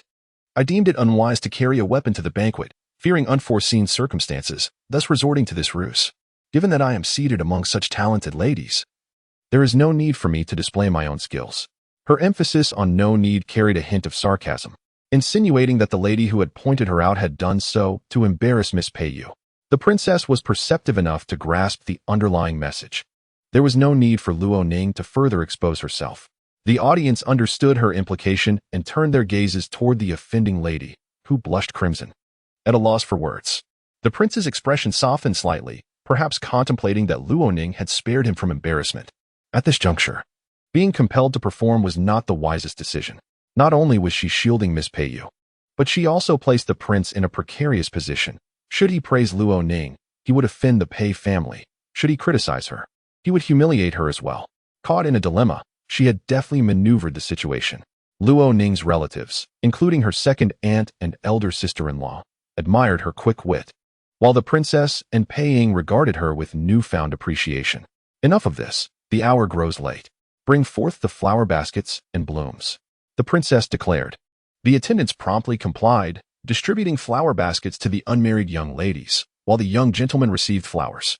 This was another aspect of the spring exploration feast, the contest of flowers. In recent years, a new trend emerged. Young ladies would carry flower baskets by the riverside during the outing. If a gentleman fancied a lady, he would delicately place a flower into her basket. The one with the most flowers would naturally bask in glory. This was not mere flirtation, but rather a courtship ritual, thus requiring great care in the selection of flowers. Luo Ning had never participated in such an event in her previous life. Holding the flower basket, she examined it closely. Eyeing, take them out to the riverside for a stroll, the princess instructed. Once the young ones departed, the princess and the noble women would also head to the riverside. Luo Ning and her cousin each held a flower basket, rising to bow before the princess before joining the others as they exited the drapery. Out of the corner of her eye, she caught sight of the Prince of Yong holding a peony. Chapter 046. A kick to the dandy. The riverside was spacious, with clusters of ladies walking side by side, most of them with their elbows linked around flower baskets. Some of these baskets already contained one or two blooms. Luo Ning's cousin, Luo Wan, was more concerned with gossip than the presence of young gentlemen or who presented her with flowers. She eagerly informed Luo Ning, just now, Bai Xiong made quite a fool of herself. Luo Ning nodded, recalling how her aunt managed to persuade Master Huining. Then, a thought struck her, and she shook her head. No, she had always maintained a good relationship with Master Huining. It was he who had advised her aunt to allow her to stay in your Wenqi courtyard, claiming that the place could ward off evil spirits. After Bai Xiong had sought a renowned physician to save the young mistress and her child, the Luo family remembered her kindness. Even the Duke of Southern Town acknowledged her. Thus, when the suggestion to reside in Wenqi courtyard arose again, with the endorsement of such a high monk as Master Huining, no one in the Luo family dared to oppose it. It appeared that even those who renounced worldly ties were not free from human emotions. Master Huining was quite immersed in the affairs of the world. Forget her, Luo Ning smiled. She's just so peculiar. Even though she wore the same dress as everyone else and no one mocked her, she made a scene herself, Luo Wan remarked, her tone animated. Luo Ning chuckled again. Indeed, striking back at one's adversary through their heart was the best strategy. A different approach would not have caused Bai Xiong to lose control to such an extent. Inside the princess's tent were several matriarchs from distinguished families, and the news would soon spread among the nobility. The financial backing Bai Xiong had built over 2 years had been destroyed in an instant, severing her path to the upper echelons of society. Such a scandal would be the talk of the spring banquet for years to come. She should return to Yuhang soon. It's best not to lose face in the capital. Luo Wan added. Luo Ning replied. She likely finds it hard to leave. However, indeed, this fall has been quite severe. Seeing that her cousin was not offended, Luo Wan grew more spirited in her speech. The sisters rarely found themselves so close. Luo Wan was 2 years younger than Luo Ning, who had gone to Shaoyang to recuperate at the age of 14. Before that, the two had received private lessons on reading, writing, and the arts, but had been confined to the inner quarters, unable to engage in social affairs, leaving little gossip to share. As they chatted, they wandered further until they reached a wooden bridge, where Luo Wan wished to rest. Amwan, if Bai Xiong doesn't trouble you, do not oppose her.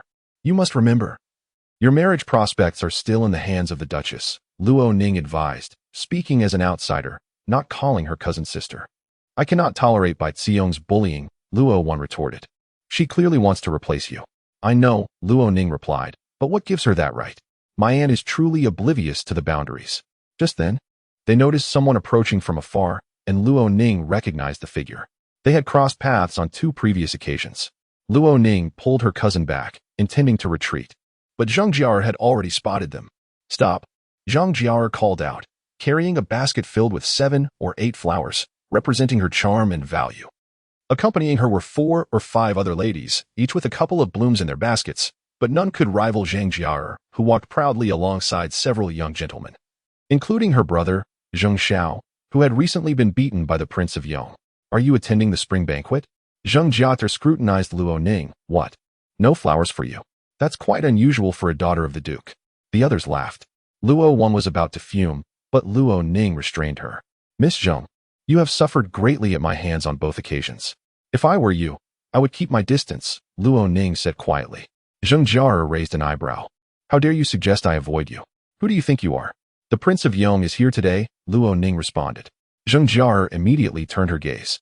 Indeed, she spotted the Prince of Yong among the crowd, accompanied by influential figures, the Crown Prince, Cui Jingqing, and several members of the Cui family. Zheng Jiao decided to approach, declaring, I shall deal with you later, and commanded her companions, you are not to follow. She walked alone towards the Prince of Yong. As she moved away, Zheng Xiao, holding a peony, cheerfully inquired of Luo Ning, Miss, would you like a flower? Some of Zheng Jiao's companions expressed envy. No, thank you, Luo Ning replied.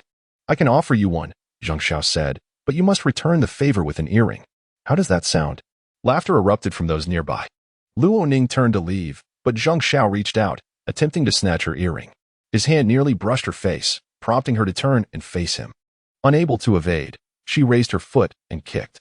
Dressed in a flowing silk skirt, she managed to deliver a high kick with surprising agility. This move was learned from her father, who had taught her self-defense. Zheng Xiao, caught off guard, doubled over in pain, sweating profusely. The 7 or 8 onlookers, including Luo Wan, stared in disbelief. Who would dare lay a hand on the 3rd young master of the Zhang family? To be courted by a young master was an opportunity for any young lady, especially when he made it clear that he wished to present her with flowers at the upcoming spring banquet, an indication of potential marriage. The other ladies would be thrilled, their hearts racing. However, Luo Ning felt no joy. Instead, she had executed a maneuver that seemed unbecoming of a young lady, causing Zheng Xiao to kneel before her. Many turned to witness the spectacle. Is that the young master of the Zheng family? Why is he kneeling? Who is that lady? A princess? There were only 3 unmarried princesses in the palace, rarely seen in public. Furthermore, these 3 were not born of the empress, lacking the authority to compel Zheng San Gongzi to kneel before her. The scene was lively. Huai Feng, Cui Jingqing nudged the Prince of Yong. The prince, his dark eyes cold, glanced at him disdainfully. What? Has the king of hell come to collect you so soon? Look, Zheng San is bowing to your princess, Cui Jingqing remarked. The Prince of Yong turned his gaze to the unfolding drama, striding forward. As he approached, he encountered Zheng Jiao, who was beaming. Your Highness. The Prince of Yong brushed past her. Your Highness, where are you going? Zheng Jiao called after him. With swift strides, the prince reached Luo Ning just as Zheng Xiao struggled to stand, tears welling in his eyes from the pain. Upon seeing the prince, memories of his broken nose and fractured arm flooded back, causing him to shudder. Your Highness, she kicked me first. I did not offend her, Zheng Xiao hastily explained, fearing the prince might retaliate. The prince, however, generally refrained from resorting to violence. In Xinjiang, such actions held little significance if one could not deliver a fatal blow. Anything that cannot be defeated is merely a waste of effort. Although he possesses remarkable strength, he is not a foolish giant. Not everyone is worth his exertion. He simply inquired of Luo Ning, what happened? Luo Ning candidly informed him. This young gentleman wishes to take my earrings, as these are personal belongings. Should he seize them without permission, it would lead to accusations of private dealings, which I cannot clarify. In my moment of desperation, I kicked him. The Prince of Yong cast a glance at Zheng Xiao. Upon hearing the word kicked, he understood the situation. His brow furrowed slightly. Go home and change your garments and footwear. Be cautious of filthy things. They may cause your feet to rot, he remarked coldly. This statement was rather harsh, and Luo Ning sensed that it was directed at her. Chapter 47. No one qualifies to be the prince's beloved. The sisters, Luo Ning and Luo Wan, accompanied the Prince of Yong. Soon, Luo Wan encountered a familiar face, Miss Chun, and went off to enjoy some leisure. Luo Ning remained by the side of the prince and his entourage. Cui Zhengqing deliberately inquired, "How did Zheng San bow down to you?" Luo Ning was about to respond when the prince cast her a glance, forbidding her from elaborating. She could only stammer. It was a trivial matter. The prince, growing impatient, directed his gaze at Cui Zhengqing. "You should take a stroll. Disperse these flowers quickly." Cui Zhengqing replied, "I shall not deliver them. Keep them for yourself?" Cui Zhengqing hesitated. The Prince of Chun, somewhat tipsy, ambled along, lost in thought. He snapped back to reality upon hearing the conversation and remarked to the Prince of Yong, "The flowers of March signify a proposal for marriage. Zhengqing's household is blessed with 3 beautiful concubines, indulging in pleasures, yet refuses to take a wife." Cui Zhengqing nodded vigorously. "Indeed, that is the case." He continued, "To send flowers is to promise a proposal. With my lineage and looks, which maiden would dare to reject me? Would it not be a source of empty anticipation?" The prince lowered his gaze to the peony in his hand. Luo Ning followed his line of sight. The pink peony, its petals unfurling in layers, exuded a delicate fragrance. His skin was dark, the veins on the back of his hand prominent, and the contrast with the flower stem he grasped was strikingly beautiful. At this thought, she quickly averted her gaze. To send flowers and propose. Is it not a sly maneuver? The prince said coldly. To send flowers is to express affection, to hold her in one's heart, and to vow not to disappoint. To forge a lasting bond. Cui Zhengqing explained. Of course, there are also scoundrels who treat these flowers as mere frivolities. He urged the prince, "This peony is truly exquisite. Hasten to present it to your princess." Upon hearing this, Luo Ning glanced at the prince again, noticing a momentary pause. She suspected he felt embarrassed and instinctively extended the flower basket forward. However, the prince took the basket from her. He tossed it into the river. The peony was carelessly broken and thrown in as well. Luo Ning was taken aback. Cui Zhengqing and the Prince of Chun turned to him. Xiao Huifeng's expression was indifferent. "What a triviality, fussing over a single flower. Who dares to claim a place in my heart?" The Prince of Chun coughed lightly. "Huifeng, that remark is rather rude." "Miss Luo understands." Luo Ning responded, "Indeed." She certainly understood. Her contract of servitude remained in his hands. The imperial edict for marriage would merely make her his servant. To harbor any further aspirations would surely provoke his wrath. And since Luo Ning had already surrendered her contract, she was bound to him. Unable to accept flowers from anyone else, thus carrying the basket was futile. Therefore, she remarked, "It is better to discard it. Carrying it is cumbersome." The Prince of Qin remained silent. Cui Zhengqing chuckled, addressing Xiao Huifeng once more, "Your princess is indeed generous." He then inquired, "When shall the marriage be conferred?" The Prince of Qin added, "It is a matter of my household that has delayed your marriage. I am no longer impeded. The deceased should not obstruct the living. I implore you to hasten and seek the imperial edict for your marriage." The Prince of Yong responded, "I am of the same mind." Luo Ning expressed no particular reaction. Whether it was sooner or later made little difference to her. She had sufficient funds and companions, and her life was bearable. After noon, the women of the Luo family prepared to return to the city to avoid the congestion at the city gates. Upon returning to the Ho residence of Zhennan, the sun dipped low, casting warm rays upon the courtyard where the trees basked, their new leaves a tender green and flowers in full bloom. Luo Ning and the others first visited the old matriarch's quarters. "Did you receive any flowers?" The matriarch inquired with a smile at Luo Ning and Luo Wan. Luo Wan blushed. 3. Luo Ning replied, "I did not." Everyone looked at her, including the matriarch. She explained, "My flower basket fell into the river. I was too lazy to retrieve it. The Empress has already stated she will bestow an edict for my marriage, so I cannot accept flowers from others." The matriarch responded, "You mentioned this matter previously. Over a month has passed. It was said that we would wait for the widow of the Prince of Chun for 100 days.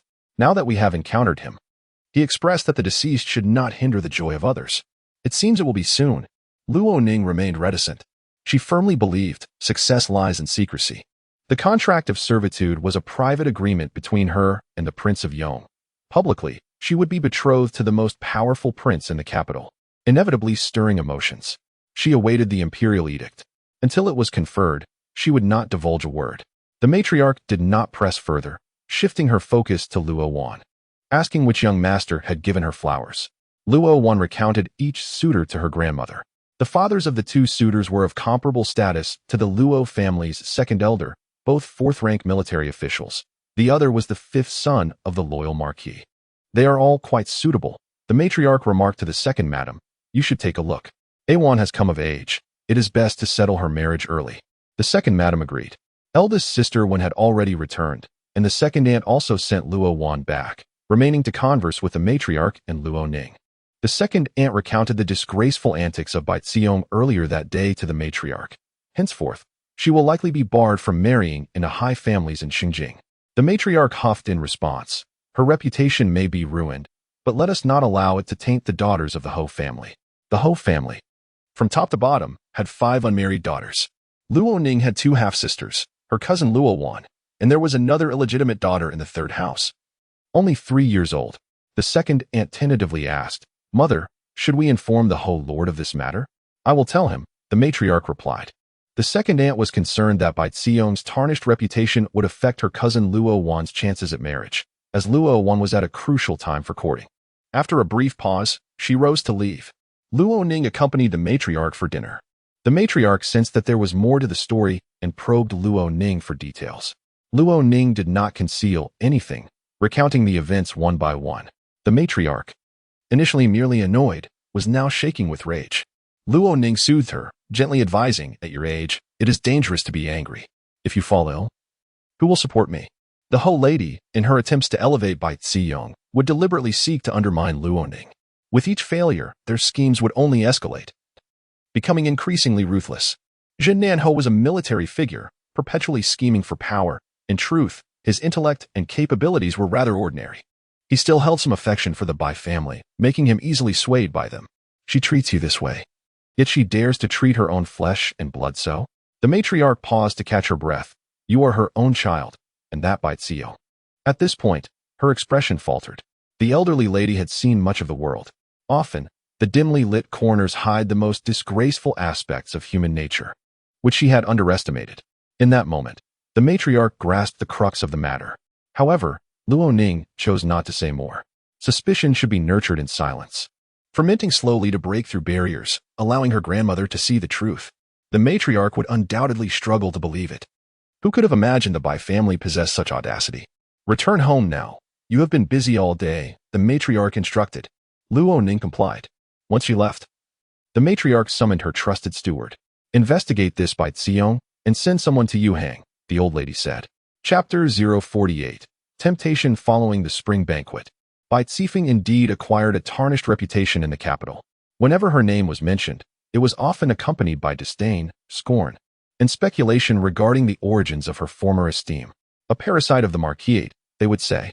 The newly ennobled Marquis of Zhen Nen had attained his title through the efforts of his daughter, who had saved the Empress Dowager and hailed from a humble background. Now elevated, he had become a caricature of nobility. The Marquise, a merchant's daughter from Yuhang, harbored aspirations of swiftly raising her niece to prominence. The matronly figures acknowledged Luo Ning's contributions. Even if she had not engaged in battles, her survival through perilous circumstances warranted royal rewards. At the same time, they disparaged the Zhen Nen Marquisate for its lack of standing. While the Marquis sat idly in a tea-house with his peers, he overheard a storyteller recounting this tale. Others chimed in, recounting how, since early April of the previous year, there had been individuals willing to pay exorbitant sums to the storyteller to extol the virtues of the Bai family. 2 of her paintings had fetched 5,000 taels each. Yet the buyers remained anonymous. It was evident that the affluent Bai clan of Yuhang was behind it. If she were genuinely talented, let the buyers come forth and speak. Those who would pay such a sum were not ordinary folk. It was likely her own family purchasing her work. Such vanity had reached ludicrous heights. The Marquis, upon hearing this, felt a profound sense of embarrassment. Upon returning home, he unleashed his ire upon the Bai family. Return A Rong to Yuhang. Ensure this is done before May. Otherwise, I shall send her back myself, he declared. He inquired further, who was behind A Rong's fabricated reputation? Was this your doing? Produce the accounts. I demand a reconciliation. The Marquise was unafraid of such scrutiny. Having managed the household for over a decade, she possessed ample private funds. While the Luo family had indeed seen gains, she had not contributed to their coffers. Her extravagant lifestyle was not funded by the Luo family. Very well, let them reconcile. Bai, incensed, retorted. You tread upon the dignity of the lady of the house. The disgrace lies with you." The Marquis was at a loss for words. The Marquise continued, "Now you disdain Arong, who called for the midwife when the Wen family faced peril. Arong saved both the eldest daughter-in-law and the grandson of the Marquis. Have you forgotten that?" The Marquis found himself momentarily speechless. Indeed, matters of life and death could not be so easily dismissed. Luo Ning had saved the Empress Dowager, and the imperial family had conferred a title upon the Luo family, yet what had the Bai family received for saving the Wen family? If my daughter and niece are to be favorably wed, it reflects glory upon me. I have toiled my entire life for this semblance of dignity. Can you not accommodate that?" Bai lamented, tears streaming down her face. Her aspirations for Bai Zifeng did not conflict with the Marquis's interests. She had already sullied the Marquisite's reputation. Being expelled by a princess is hardly a grave matter. In a few days, it will be forgotten, the Marquise asserted. The Bai family also desires a prosperous future for its daughter. If this path proves fruitful, the Bai family is willing to offer 100,000 taels of silver. The Marquis was overwhelmed with thoughts, but the phrase 100,000 taels consumed his mind, leaving no room for anything else. Compared to ordinary officials, he held a respectable estate. However, against the backdrop of influential families, his foundation was precarious. He needed money. Retaining Bai Zifeng meant tethering the Bai family of Yuhang, presenting an opportunity for greater wealth. "What is your plan, my lady?" he inquired. The Marquise replied, "First, we must remain silent for a while, allowing the gossipers to forget this incident. We will seek an opportunity later." Wiping her tears, she leaned closer to the Marquis. "If a lady Bai emerges in the palace, not only will you receive the Bai family's 100,000 taels, but you will also have the Emperor's confidant speaking on your behalf." The Marquis was momentarily taken aback. A Ning was no hope. Her character was dull, and even if she entered the palace, she would be a liability. A Rome, however, was different. Her beauty and intellect would surely win the Emperor's heart. "You, my lord, possess great talent.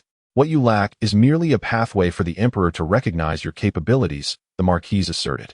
The Marquis, struck with a moment of reason, chided her gently. "Such fanciful dreams."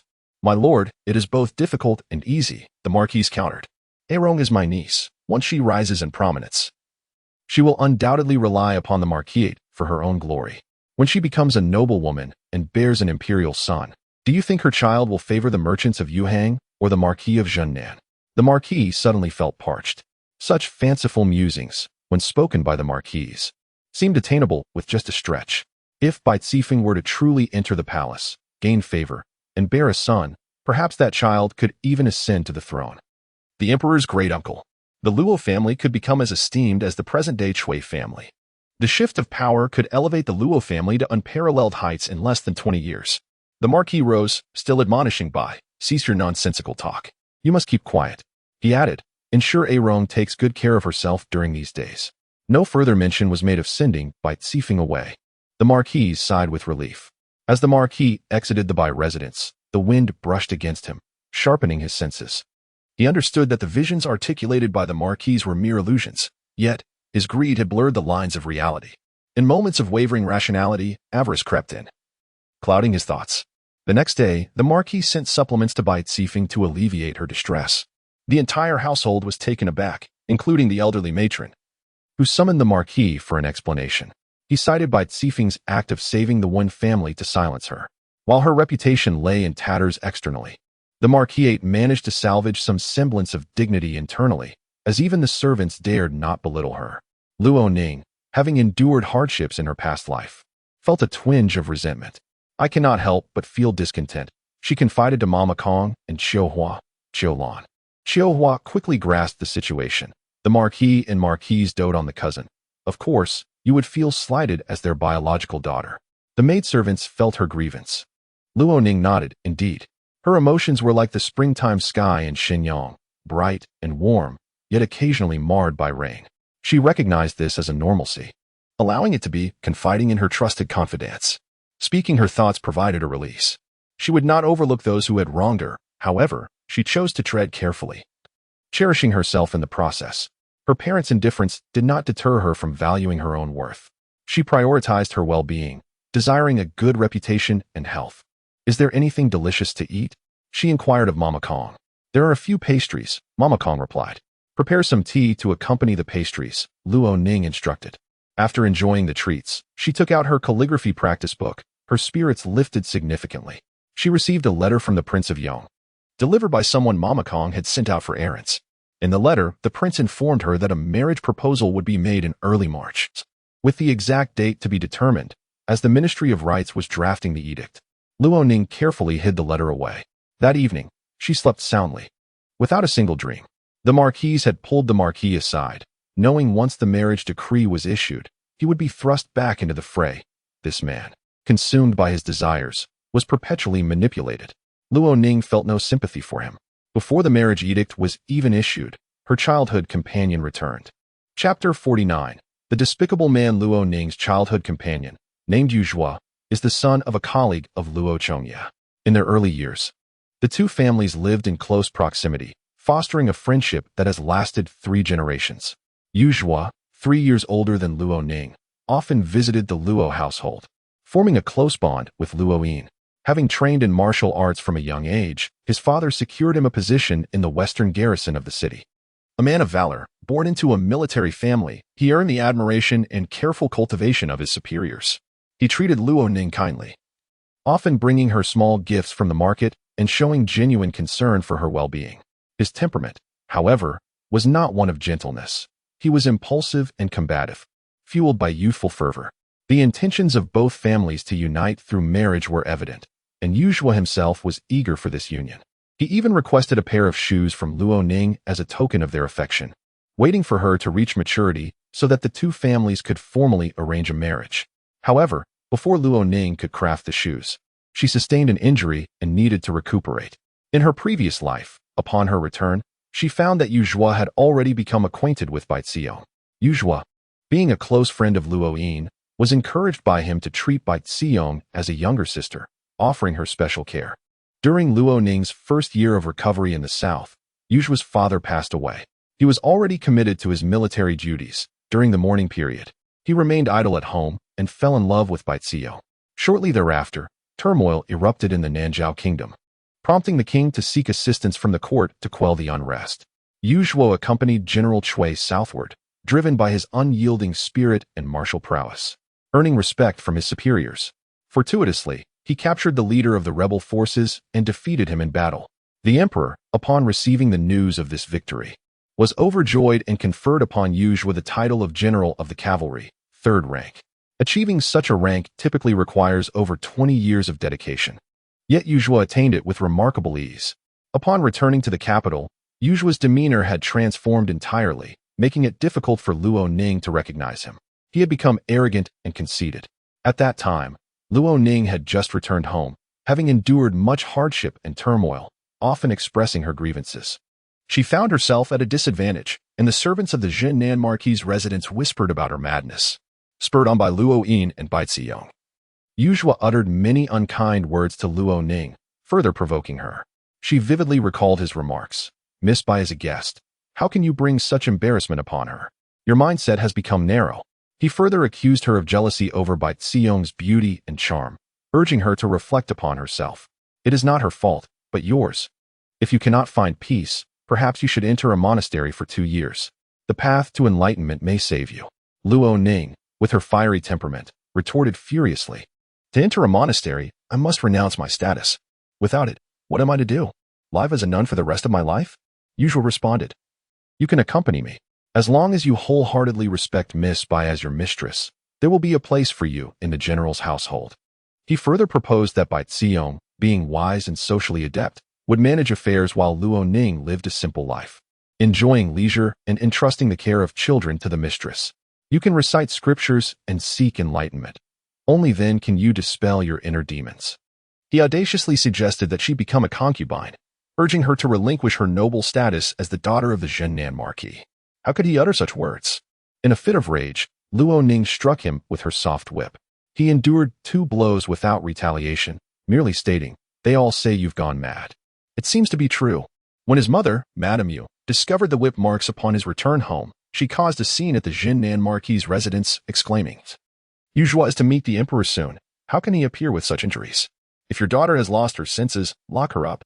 Luo Ning reflected on how they deliberately used cruel words to provoke her, each phrase striking her heart like a dagger. She cried out in agony.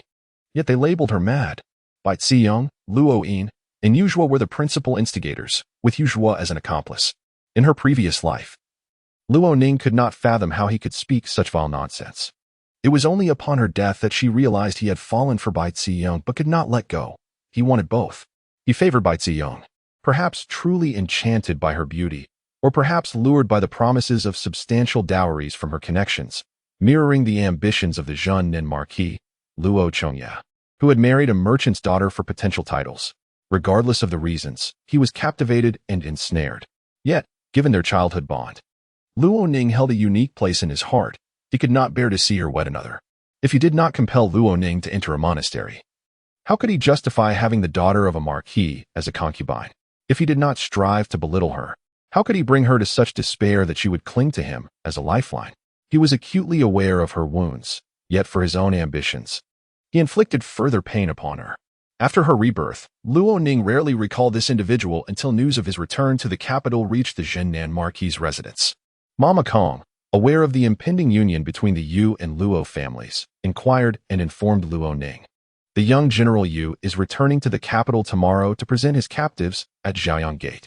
In just a few days, you shall see him, she added. It is quite remarkable for someone to achieve the rank of General of the Cavalry by the age of 20, especially without noble lineage. This recollection stirred memories within Luo Ning, causing her to instinctively shudder, trembling slightly as though facing the Marquis' wife, her heart tightening. Mama Kong noticed her distress and asked, "Miss, what troubles you?" Observing her apparent pain, it was clear that she was far from excited. Mama Kong supported her, helping her to breathe steadily. Luo Ning inhaled and exhaled, as if to purge the lingering pain from her body. "I do not wish to speak of him," she declared to Mama Kong and the others. The maidservants Chiuhua and Chiulan quickly assured her, "We won't mention him. You needn't worry." Mama Kong added, "It was merely an old servant's loose tongue. Do not hold it against me. It is not your fault. I should have mentioned it earlier," Luo Ning replied. In her past life, Yuzhua did not marry Bai Ziyong. He was merely a stepping stone for her to usurp the title of county princess, leveraging her connection with the Marquis' household to climb the social ladder.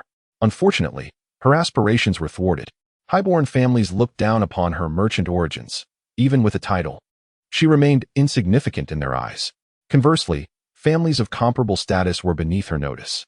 Yuzhua, having failed to win her heart, turned his attention back to Luo Ning, who vehemently rejected him. Perhaps he deemed her half-mad and unfit to be a mistress, and his mother opposed the union, leading him to serve in the northern frontier. Afterward, he vanished from her life. Luo Ning never crossed paths with him again, and it seemed that his title as General of the Cavalry marked the pinnacle of his achievements. With no further accomplishments to follow, let us merely observe the spectacle, Luo Ning remarked. The following day, indeed, the capital was abuzz with discussions of Yuzhua's elevation to General of the Cavalry, 3rd rank. The Zhennin Marquis could not help but feel envious, recalling that he had been 40 when he received his own title, already considered exceptional. Yet here was Yuzhua, merely 20 years of age. "Go and discuss with Yu Dasa to expedite the marriage arrangements between Yuzhua and Ning," the Zhennin Marquis instructed Bai Ziyong.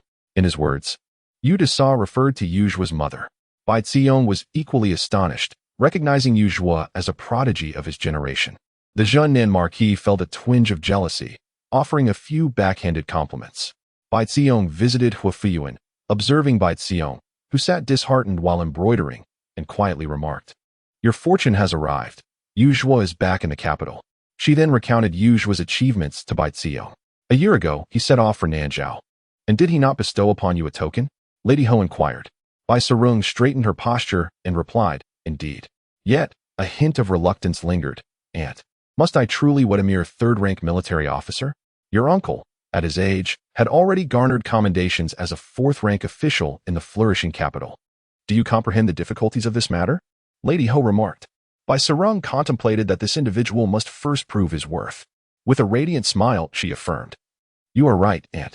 She added, "Let us first ascertain whether he can assist me in restoring my reputation.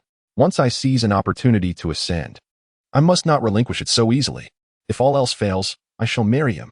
Ning harbors deep affection for him, Bai family member noted. Alas, what is the worth of such infatuation? A man's heart is vast and expansive. As these thoughts crossed her mind, Bai Sarung felt an invigorating resolve. Even if her desire was not fervent, Witnessing Luo Ning's struggles and anguish brought her a sense of delight. Chapter 050. Luo Ning's witty tongue. On the 9th day of the 3rd month, a light rain fell. The spring rain, gentle and soft, was carried by the tender east wind, delicately sprinkling the young grass and blooming flowers in the courtyard. Amidst the dim light, the chill of spring lingered, prompting Luo Ning to don a thin cloak. Just yesterday, the heat had made her long for summer attire, yet today, the cold felt akin to winter. The maid Xiaolan remarked, and Xiuhua added, "Shall we bring out the heater?" They were merely trying to engage Luo Ning in conversation, coaxing a smile from her. For she had awakened abruptly from a nightmare in the early hours and had remained silent since morning. It was evident to all that her spirits were low. "I do not need the heater," Luo Ning replied. Though her face bore no smile, her voice was light, betraying no heaviness. She expressed a desire for some black tea. "Let us brew some." "Excellent," exclaimed Mama Kong at once. Luo Ning instructed, "Do not add salt. Instead, include some milk and sugar." Mama Kong was taken aback. "Is it truly permissible to do so?" Xiuhua and Xiulan both laughed. "It can be done." "That is unheard of," Mama Kong exclaimed. "Trust my word," Luo Ning insisted. Mama Kong complied, preparing the tea by roasting, grinding, and sifting, before boiling water and adding milk and brown sugar. Following her customary practice, Mama Kong added only a pinch of sugar and milk. However, Luo Ning preferred the method from Xiaoyang and poured in half a cup all at once. Allowing it to boil and thicken, Luo Ning invited Mama Kong to taste it. Surprised, Mama Kong found the flavor unchanged, the essence of the milk intact, yet sweet and delightful. "When we were in Xiaoyang, Madame Feng's maid sent it to us twice, and we found it exquisite, so we requested the recipe from her." Luo Ning declared that only this method could enhance the robust flavor of the black tea. Xiuhua and Xiulan nodded in agreement, calling in 2 little maids and 2 rough servants to try a small cup each. In the capital city of Xinjiang, it was not the tea that was expensive, but rather the milk and sugar, which the servants rarely tasted. Everyone praised its delightful flavor, commending Mama Kong's skill. She then asked, "Miss, should we send some to the old lady to try?" "The old lady is too frail. She may not handle it well," Luo Ning replied. This trivial matter dissipated the faint sorrow that lingered within her. On this very day in her past life, the spirited Yuzhu had also arrived amidst such light rain. The weather was brisk, the wind and rain both cold. Luo Ning had endured much hardship. The Lady Ho treated her with harshness in terms of her needs and distanced herself emotionally. She was constantly belittled in favor of the young lady. How could one so impatient as she endure this? In her turmoil, she began to doubt her own sanity. When she heard of Yuzhu's impending visit, she was overwhelmed with joy, wishing he would take her away from her purgatory. Yet, Yuzhu proved to be even harsher than her own family. Upon their meeting, he scolded her fiercely. The last thread of hope within her snapped, plunging her into despair. Her grandmother still protected her, yet she never suspected that her biological mother, the bi-family matriarch, would harm Luo Ning. In the shadows, Luo Ning continued to suffer. She would always remember this day, even after becoming a ghost. She would recall it, sleepless yet content, reflecting on her misplaced hopes in Yuzhu. If one finds themselves in hell, they must strive to climb upward, even if it means breaking their fingers grasping for vines that naturally grow high, to escape the sea of suffering. Rather than indulging in self-pity, hoping for a hand to rescue them from hell, they must realize that the very hand reaching out may instead bind them, keeping them trapped in their purgatory. In this life, Luo Ning achieved her resolve. She no longer yearned for anyone to rescue her. Undeterred by the risk of being struck down by the Prince of Yong, she boldly approached him to negotiate her terms, seizing her opportunity firmly. The world tends to embellish the already prosperous, rarely offering aid in times of need. And Yuzhu is no exception. Within the Wenqi courtyard, the master and servants enjoyed tea filled with laughter and mirth. A knock at the door interrupted them. A little maid, donning a rain cloak, went to open it, revealing a maid dressed in a peach-red vest, who entered with a bright smile and bowed. "Miss, there is a guest. Madam requests your presence." Luo Ning inquired, "Who is it?" "It is Madam Yu, General Yu's mother," the maid replied. Luo Ning nodded, understanding. She mentally calculated the days. The last message from the Prince of Yong stated that the imperial decree for her marriage would be issued in early March. Today was the 9th. It would either be today or tomorrow. With caution no longer necessary, she decided to assert herself today. Luo Ning adjusted her attire and instructed the maid, "You may return. I shall change and join you shortly." She quickly donned a simple coat and cloak. Slipping on the wooden clogs prepared by the maid, and proceeded to the eastern courtyard. The gentle rain and wind left her skirt damp with moisture. The embroidered begonia at the hem was glistening, vibrant as if alive. Upon entering the eastern courtyard, she was greeted by laughter. The Duke of Jinnan was present as well. A woman clad in a rose-purple embroidered coat wore a proud expression, declaring, "Everyone in court praises Aju's bravery." She continued, "General Chui is the Prince of Yang's maternal uncle. Aju mentioned he is willing to recommend him to the prince. Now, with the prince commanding 200,000 troops, he has the power to appoint all military officers. If he earns the prince's favor, Aju will truly rise." The Duke of Jinnan remarked, "Aju, at such a young age, has already been granted the title of a third-rank general. The prince may indeed welcome him." Madame Yu beamed. "That truly is a blessing from the heavens, a sign from our ancestors." It was at this moment that Luo Ning entered. She curtsied and greeted, "Father." "Mother, Aunt Yu." Madame Yu turned to her, pausing for a moment, her voice slightly exaggerated. "Is it On Ning? You have grown even more beautiful." The Lady Ho gestured for Luo Ning to sit beside her, instructing a servant to prepare tea for her. However, Madame Yu did not inquire about Luo Ning, but instead spoke of Bai Xiong. "Just a moment ago, I encountered Miss Bai in the corridor by the drooping flower gate. She truly is a celestial beauty, as if descended from the heavens. I remarked that whoever marries her will be exceptionally fortunate." The Duke of Jinnan appeared taken aback. He had not anticipated Madame Yu's words, and his brow furrowed slightly. The Lady Ho chuckled, "You flatter her. Xiong is indeed beautiful. But that is not the only worthy trait. It is essential for a young lady to possess beauty," Madame Yu affirmed. "Beauty is a blessing, fostering harmony and prosperity in the household." Madame Yu continued, "I truly believe that Miss Bai is an outstanding young lady."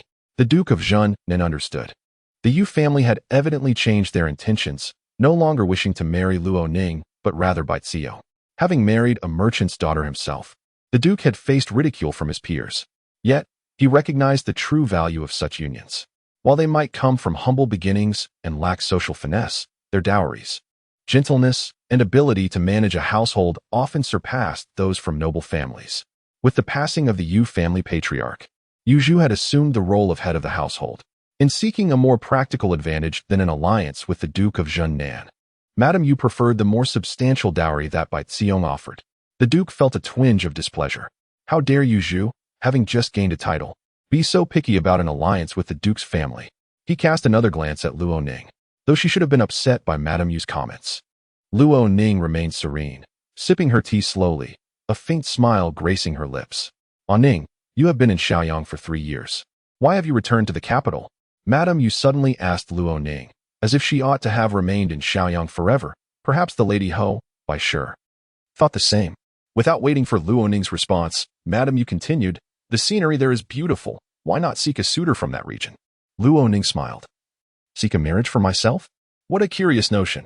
Please, Aunt Yu, enlighten me on the customs of your esteemed Yu family." Madame Yu was taken aback, her expression darkening. "What do you mean by that, Aunt Ning? Are you insulting someone? Did you not initiate this?" Luo Ning retorted. Madame Yu shot her a cold glare, then turned to Madame Ho, directly accusing Luo Ning of disrespecting her elders. "Sister-in-law, do you harbor any grievances against me?" Madame Ho, furious, directed her ire at Luo Ning. "Aunt Ning, what sort of behavior is this? It is one thing to confront your elders at home, but to disrespect a guest is entirely unacceptable. When guests come to our home and utter offensive remarks, do you think they look down upon me? Do you believe they have no regard for you and father?" Luo Ning replied. Meanwhile, the Duke of Jinnan sat silently by, observing the exchange. Chapter 51. The Quarrel. Luo Ning's triumph. The gentle rain continued to fall, enveloping the willows in a misty embrace, their delicate branches bowing under the weight of the droplets. Luo Ning sipped her tea slowly, casting a glance at the courtyard transformed into a dreamlike landscape by the rain. Her spirits lifted. In the eastern courtyard, a momentary silence lingered. The Duke of Jinnan harbored a simmering jealousy towards Yu Zhuo, whose youthful accomplishments were all too evident. Yet, out of consideration for a potential alliance, he kept his feelings concealed. However, Luo Ning's jabs at Lady Yu ignited a fury within him. Torn between reprimanding Luo Ning or Lady Yu, he finally spoke. "Sister Yu, I extended the invitation for you to visit out of respect for your late brother. If you hold the Duke of Jinnan's household in such disdain, you are free to sever ties." His tone was icy. Lady Yu forced a smile. "Your Grace, you exaggerate. I have said nothing. It is merely that Ning has misunderstood. She never anticipated Ning would be so sharp-tongued. Ning interjected. My parents are present, and they have heard every word you uttered. Whether I have misunderstood, they know best. You. Lady Yu was left speechless. The Duke's irritation deepened as he turned to Lady Yu. If you have something to say it directly. Nothing of consequence, Lady Yu stammered. Are you planning to renege on the marriage agreement we previously discussed? The Duke inquired. That is not my intention, Your Grace. It is simply that Ajua is a foolish boy, unable to control his affections. He views Ning as a sister, yet has developed feelings for Miss Bai. If I do not agree, it would be akin to thwarting their love and causing them to miss their chance.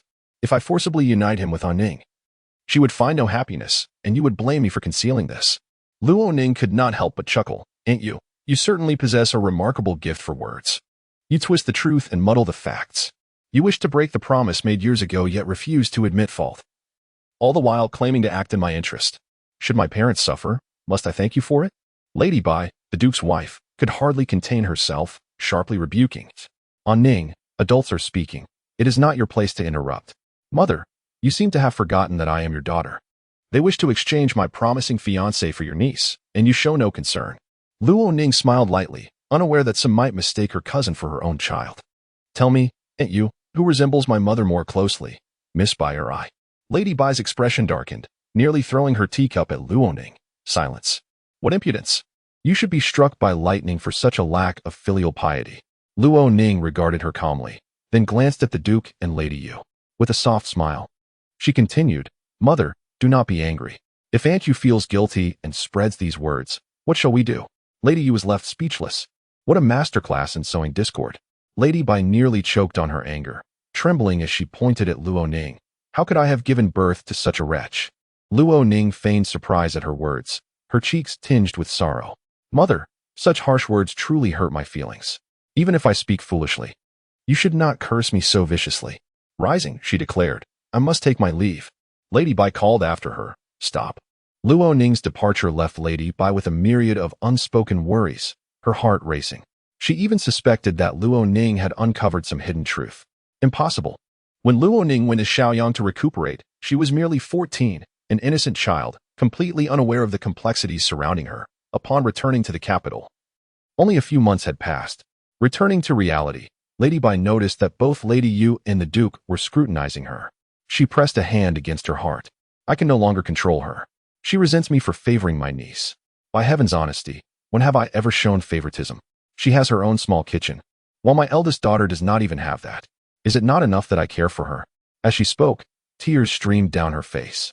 Lady Yu averted her gaze, contemplating. Ning cannot marry.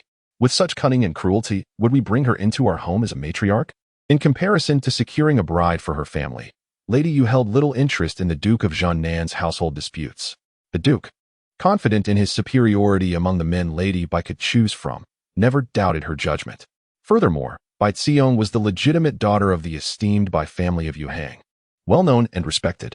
Ning's absurd claims were merely an act of revenge against her mother. This daughter, with a modicum of achievement, believed she deserved the world's offerings. What future could she possibly have? Why should anyone indulge her whims? Arong could enter the palace as a consort. But what could Ning aspire to? No one from the Yu family would look twice at her. The Duke attributed his own shortcomings to Ning, feeling overshadowed by Yuzhua. As each harbored their own thoughts, Ning stepped out of the eastern courtyard.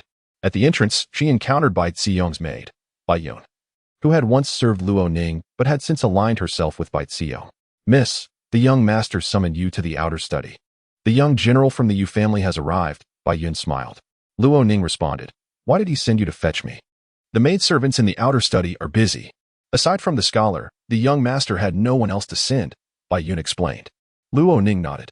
On this very day in her past life, Yuzhua had scolded her. Back then, she had been at a disadvantage, while Bai Xiong had maintained the upper hand, merely relinquishing the wintry courtyard to her. Even for this small favor, she had incited Yuzhua to punish Ning. In this life, she had never enjoyed any favor. Indeed, she had more grievances to voice. Ning was eager to witness the unfolding drama. Her maid, Qiu Hua, followed closely. Miss, should I bring a soft whip? Qiu Hua inquired. Ning shook her head. No need. Last time, the Prince of Yong remarked that her whip skills were rudimentary. She could neither strike nor withdraw. Yuzhua had been skilled in various weapons since childhood. In her previous life, the 2 lashes she managed to land on him were due to his willingness to endure the blows, not a testament to her prowess. Luo Ning felt that striking him had only alleviated his guilt. Why reward him so? She exchanged a few words with Qiu Hua before heading alone to her brother's outer study. The rain continued to fall, increasingly light and misty, barely dampening her clothes. Inside her brother's outer study, 4 individuals were present: Bai Ziyong, Yuzhua, Luo Yin, and Li Yuxuan. Each one, in her eyes, was detestable. Ning. Yuzhua acknowledged her without enthusiasm, remaining seated, his expression flat. You have returned from Shaoyang. Are you well? Clad in a sky-blue robe that accentuated his robust frame. His complexion was deep, his features striking, and his single-lidded eyes sparkled with an unusual brightness. At that moment, his gaze and demeanor exuded an air of arrogance. The spirited young general holding himself aloof. I am much improved, Luo Ning replied. Congratulations to you. Hard one, he remarked, casting a glance at her. You have stirred quite the commotion upon your return. Ning, have you reflected on your actions lately? He was more direct than in her past life. Luo Ning thought he must be deeply concerned for Bai Ziyong, hence his tone. And who might you be? She retorted. Yuzhua looked at her, his bright eyes meeting her unwavering gaze. Who are you to demand my reflection? Yuzhua was momentarily taken aback before he responded. The rumors hold some truth, it seems. Ning, I once thought others were slandering you. I have only just returned, and already I hear tales of you pushing your half-sister down the stairs, publicly defying your mother, and tarnishing Miss Bai's reputation. He didn't even pretend to feign ignorance. Luo Ning regarded Luo Yin and Li Yuxuan, both of whom were complicit with Yuzhua. Bai Ziyong, however, maintained a gentle demeanor, her eyes soft and unyielding. She remained silent when others committed wrongs on her behalf. She had learned the wisdom of silence. In this way, she never revealed her true nature. She was poised, noble, and beautiful, destined for the heights of power. Luo Ning was acutely aware that in her previous life, Bai Ziyong had not succeeded. She is even more conceited than Yuzhua, yet ultimately meets a tragic end. When Princess Jiahong struck her down, she ensured a fitting accusation was placed upon her. Once deceased, her body was cast aside in a nameless grave, with no one to claim it. How could Bai Ziyong ever fathom that her pretentious displays would yield no results? As Luo Ning contemplated these thoughts, a profound tranquility enveloped her. It was not I who pushed Luo Xin down the stairs, but rather my cousin. Was it not? They both fell together. And no blame was placed upon me, Luo Ning stated. Bai Ziyong's gaze was filled with sorrow as she turned to Yuzhua for assistance. Yuzhua frowned, saying, Ning, please refrain from continuing this. I do not wish to hear any more of this. Your attempts at evasion are in vain. I am not speaking for your benefit. I am addressing the dog. Just moments ago, a dog barked incessantly, and I felt compelled to respond, Luo Ning retorted. Chapter 052. Planting seeds of doubt. The room fell silent. Luo Yin, with a stern face, reprimanded, Enough. Luo Ning, your lack of upbringing is appalling. Speaking so carelessly before the general of the cavalry. When the general of the cavalry spreads unfounded rumors, why did you not stand up for him, brother? Luo Ning retorted. Every word he spoke was true. To believe slander is to lose all sense of right and wrong. If I were to bring a complaint to the Empress Dowager, would this general of the cavalry still be safe by tomorrow? Bai Ziyong was taken aback. Rising, she looked at Luo Ning with earnest eyes. Sister Ning, I spoke out of personal grievances. Do not blame the general, blame me instead. I know you are the one who instigated this discord, Luo Ning replied. Li Yuxuan, who had remained silent for a while, scoffed, such a deceitful tongue. Luo Ning, do you not fear that your wicked words will lead you to hell one day? You all slander me, bullying me with your numbers and maliciously tarnishing my reputation. With you in hell, there would be no room left for me, Luo Ning declared. Luo Yin, unable to endure further, called out, Someone, shut the door. Today, I shall teach you a lesson on behalf of our parents. If I do not break your mouth, I shall have failed the ancestors of the Luo family. Do you even care about the ancestors of the Luo family? Luo Ning suddenly asked. You dare to mention them? Luo Yin froze momentarily. Even Bai Ziyong felt an inexplicable tremor in her heart. But soon, they both concluded it was impossible. Luo Ning could not possibly know anything. Even if she did, who would believe her if she spoke out? Li Yuxuan and Yu Zhu did not take it to heart. Luo Yin's attendant entered with a wooden stick, casually shutting the study door behind him. Luo Ning glanced at him, then at Yu Zhu, and coldly smiled. Do you dare to strike me? Luo Yin, if you lay a finger on me, I will make you pay back 100-fold. Luo Yin approached with the wooden stick. I shall make sure you suffer. You wicked creature, disturbing the peace of our home. Who closed the door? Came the voice of the matriarch. Open it. When Luo Ning entered, Xiao Hua had already gone to summon the matriarch. Compared to a soft whip, the grandmother was far more effective. Yu Zhu dared to insult Luo Ning in the Luo residence. He could forget about visiting again. And Luo Yin, who dared to harm his sister, would certainly receive a sound beating. Bai Xiong had already lost face, damaging the reputation of the marquis, and now involved herself in this matter. The matriarch would not let her off easily. Luo Ning would not allow anyone to remain uninvolved. As for Liu Xuan, a mere clown, he would not even be considered for punishment. Luo Ning took a few steps forward, opened the study door, and deliberately tossed aside a shoe, falling into the matriarch's arms. Grandmother. The matriarch looked at her pallid granddaughter and angrily pointed at Luo Yin. What were you doing behind closed doors? Did you intend to strike your sister? How dare you resort to private punishment? Call for the marquis. The maid replied affirmatively. Luo Yin recalled the strength of the Marquis of Zhun Nan and the pain from being struck, hastily exiting the study, having already discarded the stick. Grandmother. I did not lay a hand on Ning. He thought he would act, but before he could, grandmother arrived. Luo Ning spoke softly, as if on the verge of tears, yet not crying, her words exceptionally clear. They bullied me. They claim the general of the cavalry is a formidable figure, renowned throughout the capital. Yet they come to humiliate me. Grandmother, they have pushed all the family's faults onto me. The matriarch trembled with anger. Quickly, summon the marquis. I cannot handle this.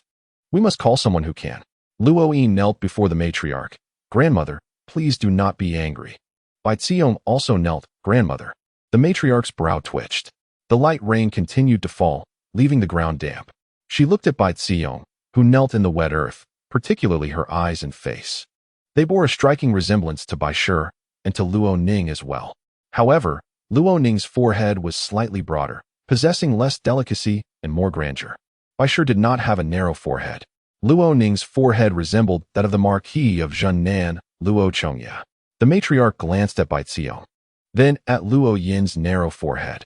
Upon first meeting Bai Xiong, the matriarch had a favorable impression of her, stemming from familiarity. Bai Xiong resembled Bai Shi, yet had a hint of Luo Yin in her features. The matriarch was momentarily overwhelmed by thoughts, almost losing her balance. Grandmother, do not let your health suffer. Luo Ning steadied her. The matriarch dared not show any sign of her inner turmoil, even towards Luo Ning. After all, Luo Ning was merely a child. This is outrageous. The matriarch scolded, her voice trembling. Seeing this, Yu Zhu took the umbrella from the maid and moved to stand beside Bai Xiong, holding it over her. He looked at the matriarch. For my sake today, can you spare the siblings? The matriarch, Luo Yin, did not strike anyone. We were merely having a conversation indoors. Your plea is unwarranted, the matriarch replied. Yu Zhu sneered. If you remain unreasonable, I shall seek the emperor's intervention. Matriarch, I am soon to join the ranks under Prince Yao. Luo Yin is my dear friend. He has a promising future. Why must you make things difficult for your eldest grandson? He invoked the name of Prince Yao. The matriarch trembled internally, but remained resolute. Bring the general of the cavalry out. This is a family matter. The Marquis of Zhunnan and his wife Bai Shi arrived in haste. Luo Chongya immediately noticed his mother's displeased expression, scolding both Luo Yin and Luo Ning. How could your quarrel disturb your grandmother? Especially directed at Luo Ning. If I do not teach you a lesson today, you will run amok. Who allowed you to summon grandmother for such trivial matters? She is of advanced age. Do not blame her. The matriarch grasped Luo Chongya's hand. You must not blame Ning. You must be reasonable. As the elder brother, you should not threaten your sister in front of guests. With one hand alone, it is hard to clap. Ning is indeed too unruly. She does not even regard her mother, let alone her elder brother. Surely, she must have provoked Luo Yin first. The Marquis of Zhunnan stated. The matriarch looked at him, and then at Luo Yin. A pang of pain shot through her heart, nearly causing her to falter. Hearing Luo Chongya's words only fueled her anger. You, how can you speak such nonsense? How can you not protect your own flesh and blood? We are all my children. The palm and the back of the hand are both flesh, the Marquis replied. Madam, you interjected, indeed. If the eldest daughter were more obedient, who would trouble her? Matriarch, please let the Marquis manage the children. Do not indulge her. A young lady behaving like this will face scorn when she marries. Others will point fingers at the Luo family's reputation. Lady Bai, the Marquis wife, seized the umbrella from the maid and held it over her kneeling son. Mother, please be lenient with Luo Ning. If we have erred in any way, please show understanding. All the blame rested on Luo Ning. It was Luo Ning who constantly provoked. The Marquis of Zhennan looked on with profound sorrow. Mother, we can no longer keep Luo Ning at home. Let us send her back to Shaoyang.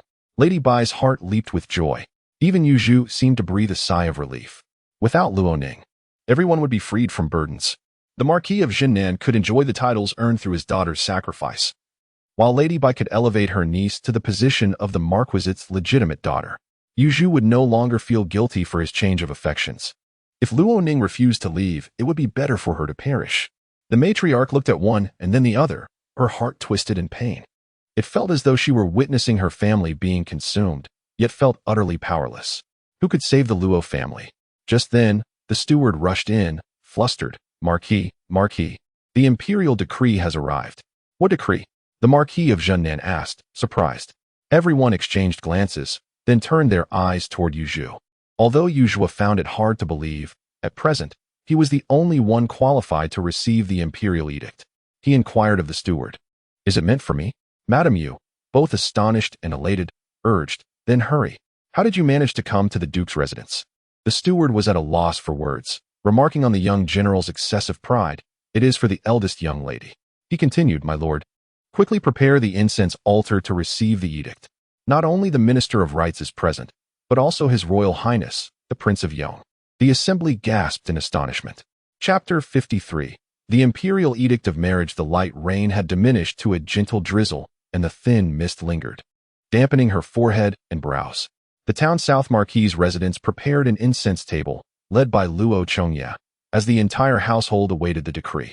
The Ministry of Rites, acting in lieu of the palace eunuchs, proclaimed, by the mandate of heaven, the emperor decrees, recognizing the harmonious virtues of the universe and the merits of nurturing. A worthy match must be sought for the noble lady of the realm. The eldest daughter of the town South Marquis, the Luo family, is a woman of noble birth, gentle and kind by nature, with a family legacy of righteousness that has brought her fame across the nation. Thus, I establish you as the princess consort of Yong. All ceremonial matters shall be handled by the Ministry of Rites and the Astronomical Bureau, selecting an auspicious date for the wedding. Let this be proclaimed far and wide for all to hear. Thus it is decreed. Thank you, Your Majesty, for your gracious favor. Luo Ning bowed deeply, rising to accept the edict. Those behind her were desperate to remove their ears and listen again. Every word from the Minister of Rites struck their hearts with disbelief. The town South Marquis and his wife, Lady Bai, wore expressions that were difficult to articulate. Only the elderly matriarch wept freely. The Minister of Rites courteously remarked, Congratulations, Princess Consort. I must return to report and will take my leave. Please, take care, Luo Ning said. Standing beside her, the Prince of Yong, tall and clad in a deep gray robe adorned with silver thread, draped in a long cloak that reached his ankles, exuded an air of strength. He surveyed the crowd. Everyone rise. He turned to Luo Ning, saying, This courtship is rightfully yours. I have come today to present the betrothal gifts. These gifts are private, not to be accounted as dowry, and shall be regarded as your personal fortune. Luo Ning expressed her gratitude. The town South Marquis stepped forward. Your Highness, I do not know how to. His words were tangled. Luo Ning smiled brightly. Father, I fear I may not return to Shaoyang, and I do not wish to disappoint you. The town South Marquis was at a loss. What requires a return to Shaoyang? The prince inquired, instructing someone to guide the gifts to her courtyard. While they spoke, the steward of the royal residence had already brought in numerous betrothal gifts to the Marquis's estate. The steward emerged to receive them, leading them to the Wengqi courtyard, while others dared not move. Yu Zhu could not help but steal glances at the Prince of Yong. He longed to speak, but found his tongue heavy as lead. If Luo Ning could silence her father, how could he dare to speak? Yu Zhu felt immense regret. What business did he have meddling in the Luo family's affairs? It was nothing of great consequence, merely a disagreement with his elder brother. They had slandered him. He had retorted, and his brother had attempted to strike him. Yet their father insisted it was all his fault and sought to send him back to Shaoyang. Luo Ning explained. The Prince of Yong's dark eyes glinted coldly as he scanned the crowd. Who is your elder brother? Luo Ning pointed to Luo Yin. Luo Yin attempted to perform a greeting and offer a defense, but the prince swiftly raised his foot and kicked him squarely in the chest. His tall frame propelled Luo Ning several meters back, crashing heavily to the ground. Lady Bai gasped, yet remained frozen in place. The prince questioned, "Is there anyone else?" Luo Ning indicated Yu Zhuo and Li Yuxuan, as well as Bai Zirong. They were present as well. With a mere flick of his finger, Yu Zhuo and Li Yuxuan found their knees giving way, collapsing to the ground in pain, unable to steady themselves. His subtle technique was nothing short of extraordinary. A courtship is a day of joy, and bloodshed is ill-advised. Is the princess consort satisfied? If not, the prince turned his gaze to Luo Ning. With a smile, she nodded. "I am satisfied. Thank you, Your Highness, for advocating on my behalf." She then added, "Your Highness, please come in for a cup of tea." The prince remained impassive. "My mother awaits my report. You shall keep the betrothal gifts safe. Should anyone cause trouble, send word to me." Luo Ning complied. Soon, those from the prince's residence departed together. The marquis's estate erupted in excitement. Luo Ning did not return to the Wangqi courtyard, but instead escorted the matriarch back to the Shijing courtyard. She sent for a physician. The matriarch insisted she was fine, yet Luo Ning could discern her distress. The oscillation between joy and sorrow seemed to drain the elderly woman's spirit. If left unattended, she might fall ill by the morrow. "Ning, you have found a good match," the matriarch said to her.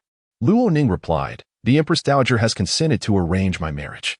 "The Empress Dowager is a person of deep feelings and loyalties," the matriarch remarked, "but I never anticipated that she would match you with the Prince of Yong." She continued, "There will be much to attend to going forward, and there will be no one to assist you. But I have you, second aunt and sister-in-law." Luo Ning grasped her hand. "Grandmother, many will help me." The matriarch, touched by her words, shed tears, and Ning, "You are a good child. You have endured much hardship." The physician arrived, accompanied by the town south marquis. As the physician examined her pulse, the father and daughter retreated to the outer hall to converse. The town south marquis hesitated, and Ning, "Father, please speak plainly," Luo Ning urged. The town south marquis inquired about her grandmother's health, wishing to avoid ambiguity. Luo Ning replied, "There is no need for circumlocution." The town south marquis could not conceal his delight, and Ning, "I am truly happy for you. You are indeed a daughter destined to bring prosperity to our family. Naturally. Otherwise, when would our humble military family ever rise?" Luo Ning smiled faintly. The town south marquis felt somewhat embarrassed. "Yes, indeed, there is truth in that. This title is bestowed upon you. Of course it is due to me. Had I not been stabbed to save the Empress Dowager, how could such a title have been awarded? Father, why do you hesitate when mentioning this? Do you believe there is any reason for this title apart from my sacrifice?" Luo Ning questioned directly. The town south marquis's face flushed with embarrassment, a mix of red and white. Luo Ning continued, "Father believes I will surely perish in Shaoyang, and once I am gone, the merits will revert to you. Over time, you have accepted this notion. Now that I have returned, you are reluctant to acknowledge the truth, are you not?" The town south marquis remained silent, his thoughts laid bare. Igniting his anger, he longed to assert his paternal authority and reprimand Luo Ning. Luo Ning was unyielding, leaving no room for leniency. As a man, how could he accept such a favor? Luo Ning was his offspring. Her fate was his to govern, and the accolades should rightfully belong to him.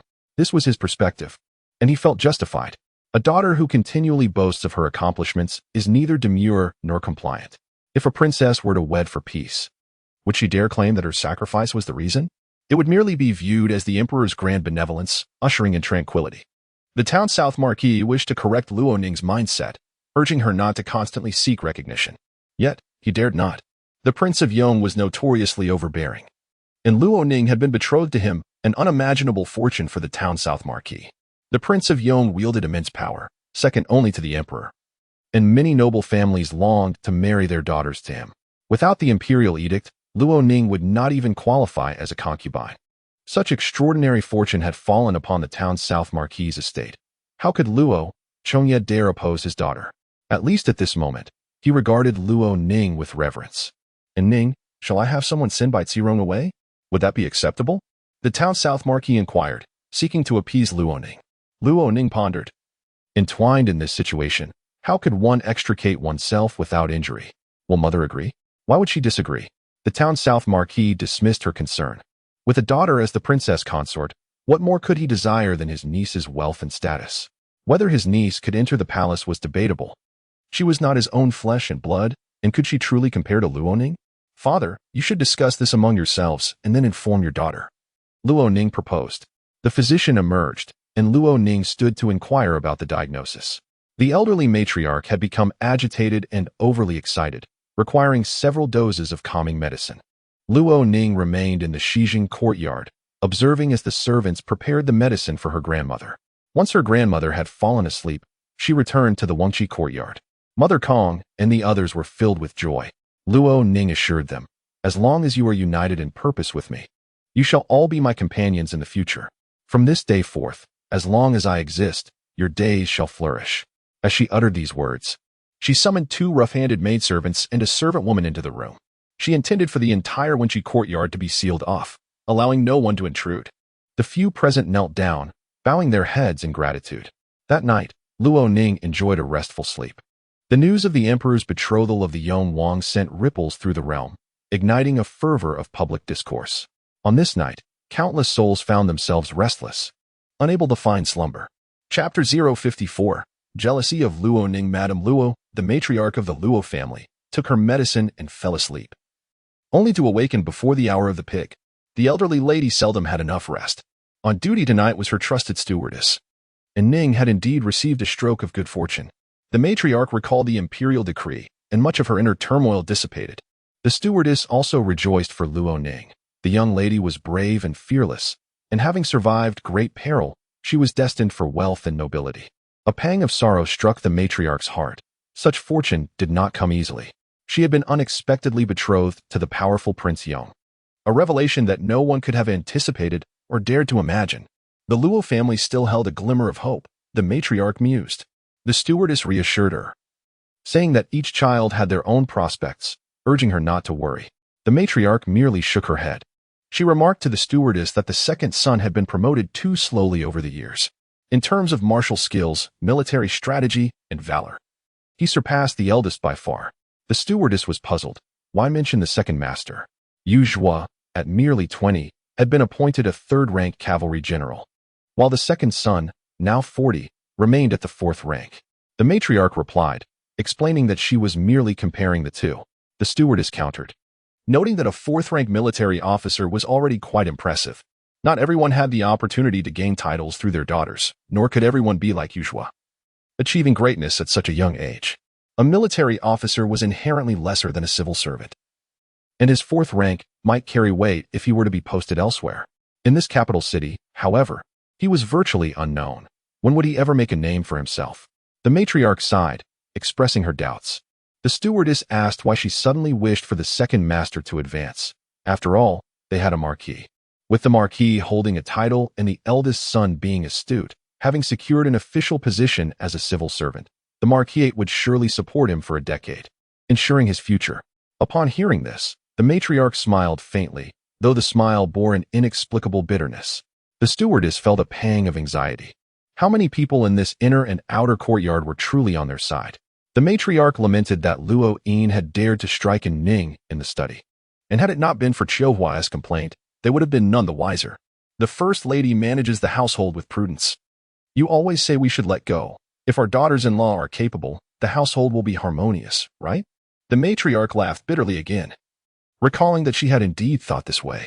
She had not wished to be a wicked mother-in-law, burdening her daughter-in-law. Moreover, she considered Bai, a merchantess daughter, to be lacking authority without her mother-in-law as support, which could lead to chaos in the household. Little did she know that Bai was such a person. Before Luo Ning was betrothed to Prince Yong, the matriarch had dared not contemplate the implications, fearing that such a reality would upend the marquisate, a thought she could not bear. Yet, heaven had not been unkind to the Luo family. Luo Ning had become a beacon of hope for her. The ancestral legacy could not be allowed to perish in this generation. The matriarch had pinned her hopes on the second branch. Unfortunately, the couple from the second branch were both exceptionally honest and lacked cunning. She fell silent, letting out a soft sigh, and closed her eyes, feigning slumber. The Marquis of Jinan spent the night in the study. Concubine Song's belly grew day by day, making it inconvenient for her to serve him. So he no longer stayed with her overnight. Apart from Concubine Song and an elderly maid, Meow, he had no other concubines. He had intended to reside in the main courtyard, but the first lady had gone to care for Luo Yin. He felt a swell of ambition. Luo Ning was indeed capable. When she last mentioned her betrothal, he had thought she was merely boasting to elevate her own status. Such a significant matter. And the child had managed to keep it hidden until today, he pondered. He felt elated. Yu Zhua, a third-rank cavalry general, dared to look down upon his daughter.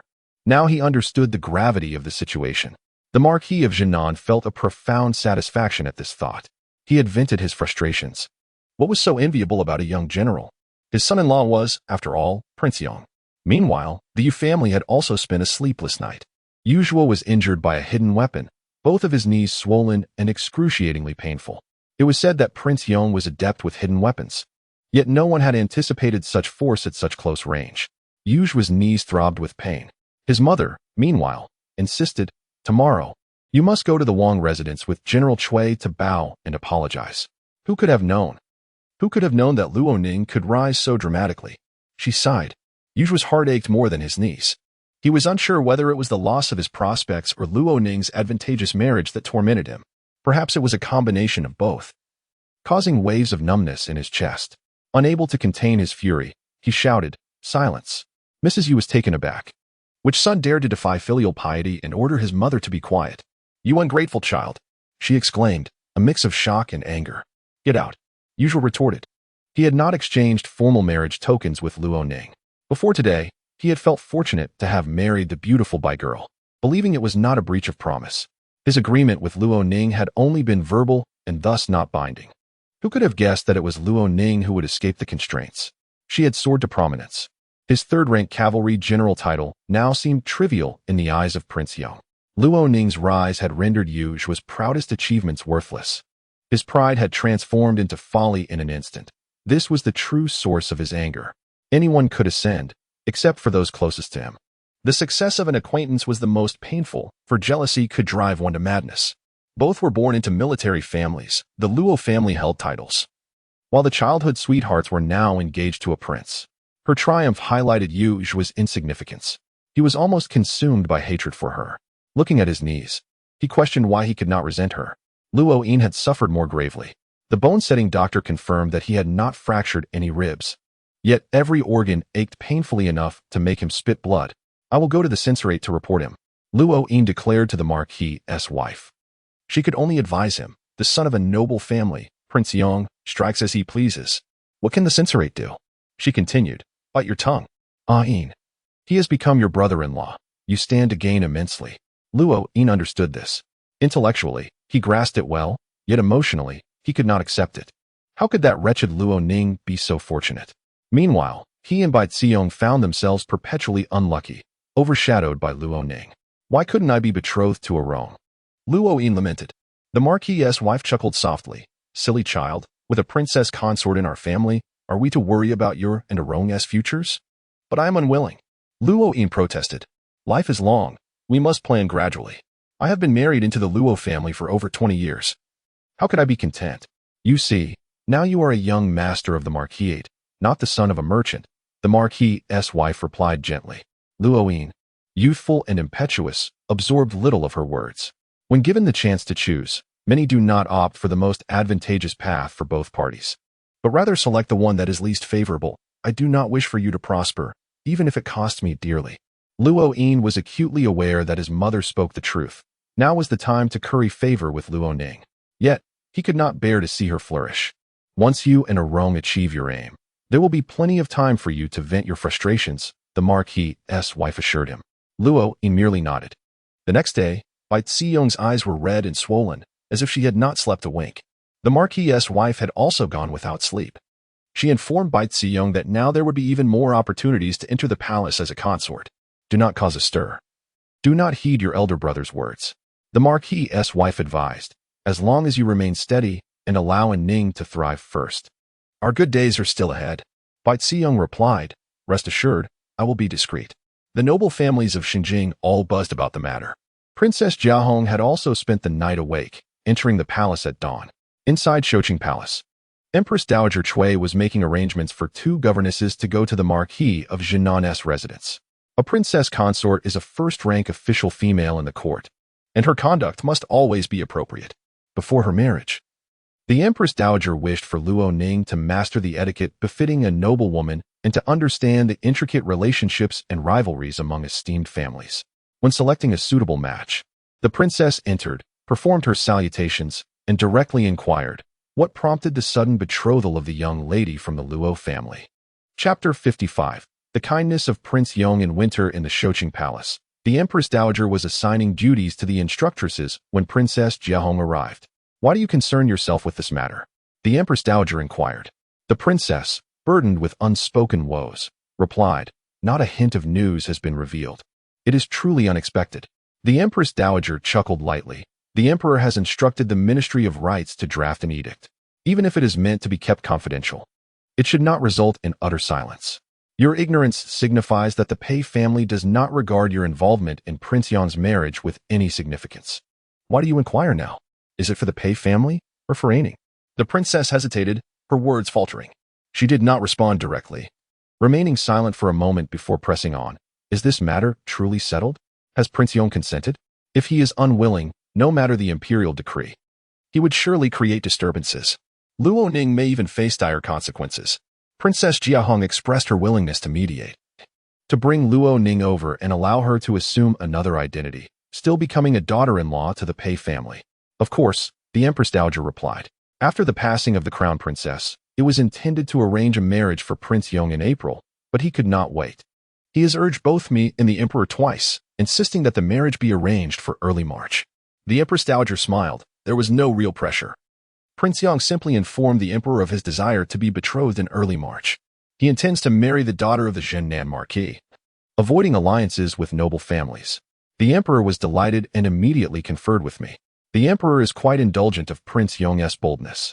The Empress Dowager understood the Emperor's sentiments well. However, she had a fondness for Luo Ning and was pleased with the arrangement. The prospect of the betrothal brought her great satisfaction. Princess Jiahong, however, was taken aback. How could Prince Yong be willing? "Empress, do you also agree?"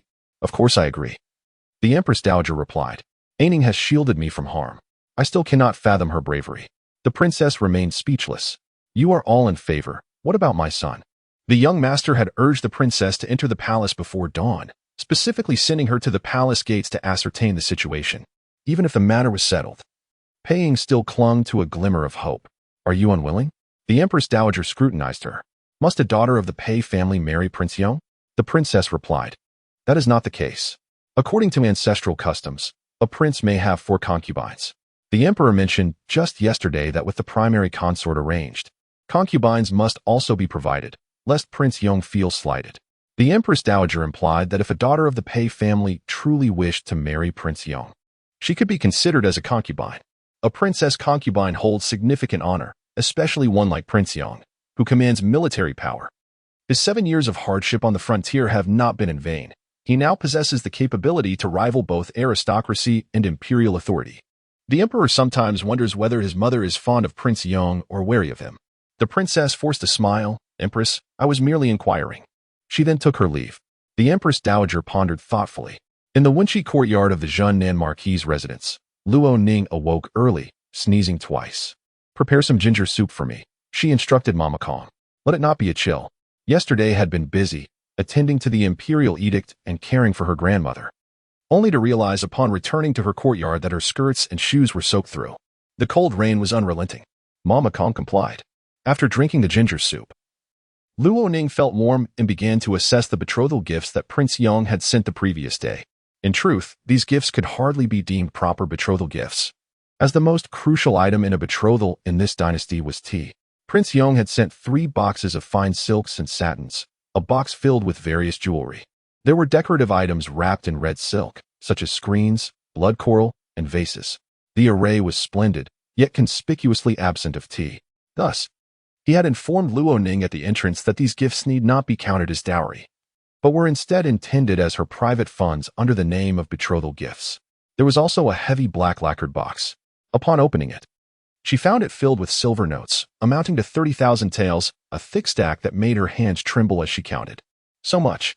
Beneath the silver notes lay gold leaves. Luo Ning estimated there were around 200 taels, which was half more than the last reward from the Empress Dowager.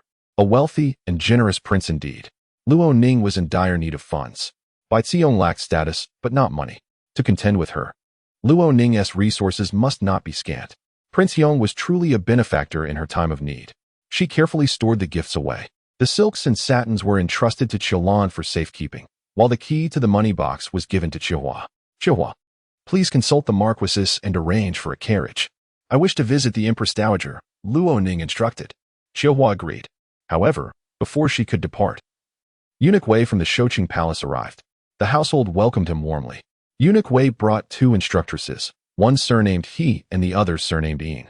Mama He had a kind visage, while Mama Yin appeared stern and unsmiling.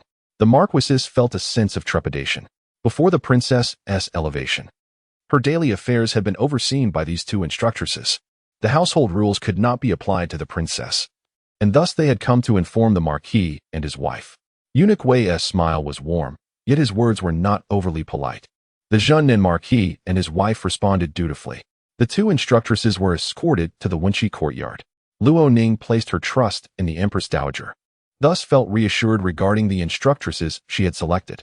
Mama Kong, please prepare the 2 guest rooms in the main building, furnish them, and make accommodations for the 2 instructresses. Luo Ning commanded. The Wenqi courtyard consisted of 5 main rooms, with 2 on either side of the hall. Luo Ning resided in the western side, having combined 2 rooms into one, while the eastern side remained untouched. The 2 instructresses expressed their gratitude and did not refuse. They briefly conveyed the Empress Dowager's instructions, and Luo Ning indicated her willingness to comply with their guidance, promising not to make their tasks difficult.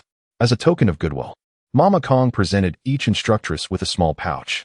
The pouches were light, and the instructresses received them without much suspicion. Luo Ning also arranged for new bedding and ordered 4 sets of new clothing to be sewn. You 2 have come from the palace. All arrangements will be in accordance with Mama Kong's standards. I hope you will not take offense. Even though this is but a small Wenqi courtyard, we cannot disregard the rules. Mama Kong is the head servant, and her status is the highest. I cannot allow you to surpass her. That would put you in an unjust position. The instructresses agreed. Luo Ning still intended to visit the Empress Dowager to pay her respects, taking only her maid Xiaohua with her. Mama Kong settled the 2 instructresses in and suggested they rest before returning to her own eastern chamber. The other servants busied themselves with their tasks. Mamas He and Yin sat down and exchanged a few casual remarks, adhering to the previous customs of the courtyard, and did not make exceptions simply because they were associated with the Empress Dowager. She has a strong will, Mama Yin remarked.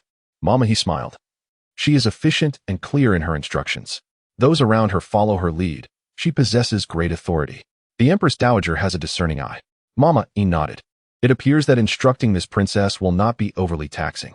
Before their arrival, they had considered that the Zhennin Marquis' residence, being of merely 3rd-rank martial lineage, might lack foundation, and feared that this young lady might lead a disordered life. If she were indeed disordered, teaching her well without offending her would be challenging. Failing to teach her adequately would invite blame from the Empress Dowager. Conversely, offending the princess could lead to future retribution. They had not expected that upon their first meeting, they would have such a favorable impression of Luo Ning. Let us see what the princess has bestowed, Mama He chuckled. It is a pouch, Mama Yin observed. Well made. The princess is thoughtful. She did not place much importance on it, merely perceiving Luo Ning as a young girl attempting to curry favor with small tokens. Chapter 056. The Love of Prince Yang. Madam He smiled as she opened her purse, only to be taken aback by its contents. To her astonishment, nestled within was a banknote worth 500 taels of silver. She turned to Madam Yin, who, equally stunned, opened her own purse.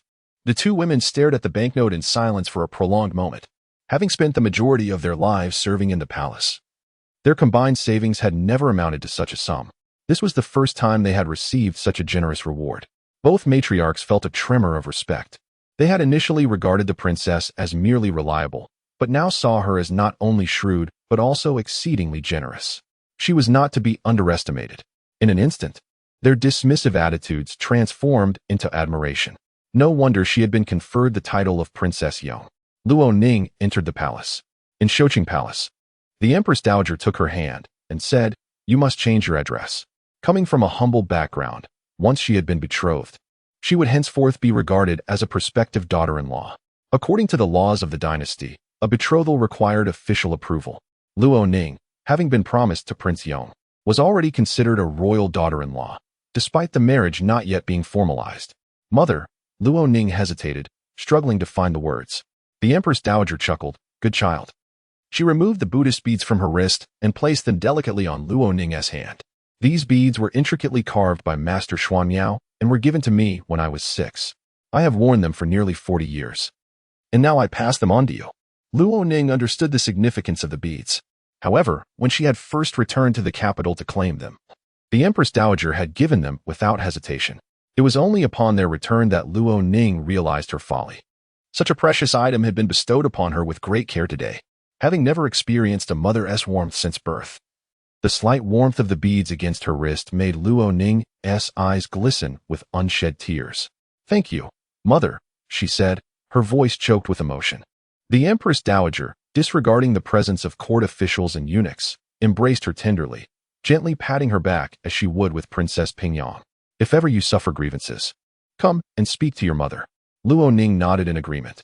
The Empress Dowager's greatest solace in life was that the 4 daughters-in-law she had chosen were all to her liking, each more outstanding than the last. Sadly, the Princess of Chun had passed away too soon. The Empress Dowager regarded Luo Ning, feeling a sense of fragility about her, not merely in her physical form, but also in her background. She seemed like a delicate kite, soaring high yet easily susceptible to being torn apart by the winds.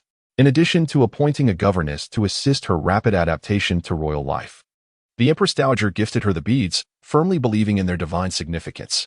At 46, the Empress Dowager no longer required such blessings. Having been crowned as the Crown Princess at 14 and enduring over 30 years of trials, she had experienced everything life had to offer. Time had sculpted her resilience. She was unyielding and needed no divine favor. The Empress Dowager conversed with Luo Ning at length. By noon, she invited Luo Ning to dine with her in Shoqing Palace. Just as they were about to begin their meal, an attendant announced the arrival of the Emperor and Empress. Luo Ning instantly rose to her feet. She had previously encountered the stunning Empress Zhang, whose beauty was unparalleled, but she had yet to meet the Emperor. As she heard footsteps, she cast a quick glance and saw a somewhat pale man whose features bore a resemblance to Prince Chen. Lowering her head, she stood and paid her respects, calling out "Long live the Emperor," to which he responded with an invitation to rise. The Emperor and Empress bowed to the Empress Dowager before taking their seats. An attendant fetched a new brocade stool for Luo Ning, placing her beside the Empress. The Emperor spoke to her. You saved your mother, and you should have been rewarded then. However, you were gravely injured, and I did not have the chance to see you. Now that you appear well, it is evident you possess great poise, and you seem quite well matched with my 7th brother. The Empress Dowager smiled. Indeed, they are a perfect match, both in talent and beauty. As they exchanged pleasantries, the Empress Dowager insisted that the Emperor and Empress join her for the meal. As the attendants set the table, Prince Yong arrived. After the customary greetings, Luo Ning shifted her position to sit beside him. I have heard you apprehended Duke Shen, the Emperor inquired. Duke Shun was the Empress Zheng's uncle, and the Zheng family had 3 dukes, 2 conferred by the late emperor. And Duke Shun had been granted his title by the current emperor himself. Luo Ning listened attentively. Prince Yong's demeanor was calm and measured as he replied. In response to your inquiry, my brother, Duke Shen has been found in possession of 200 jin of iron, and the contraband has been confiscated. The Empress Zheng felt a pang of anxiety. In this dynasty, the salt and iron trade was state-controlled. Any iron without provenance, once uncovered, constituted a crime.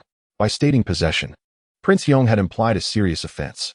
The difference between a minor and a major crime was precisely 200 jin. Brother, my uncle would never dare such a thing. This is a plot against him. I implore you to investigate thoroughly and restore his honor, the Empress Zheng interjected. The Emperor frowned, casting a glance at the Empress Dowager, who, though she felt she should remain silent, could not stand by and watch such a serious matter unfold. Having experienced a coup in her youth, the Empress Zheng had been separated from her family during the chaos, only to be found by her 3rd aunt. For 3 years, she lived with her uncle's family, a time that had a profound impact on her. No wonder. Luo Ning sat upright, quietly placing her chopsticks down. Prince Yong was leveraging the Emperor's betrothal to shift attention away from his maneuvering against the current Minister of War, Duke Shun. Luo Ning, having been raised in a military family, understood the intricacies of such matters. In this dynasty, to mobilize troops, 2 tiger seals were required, along with a mysterious iron scale seal.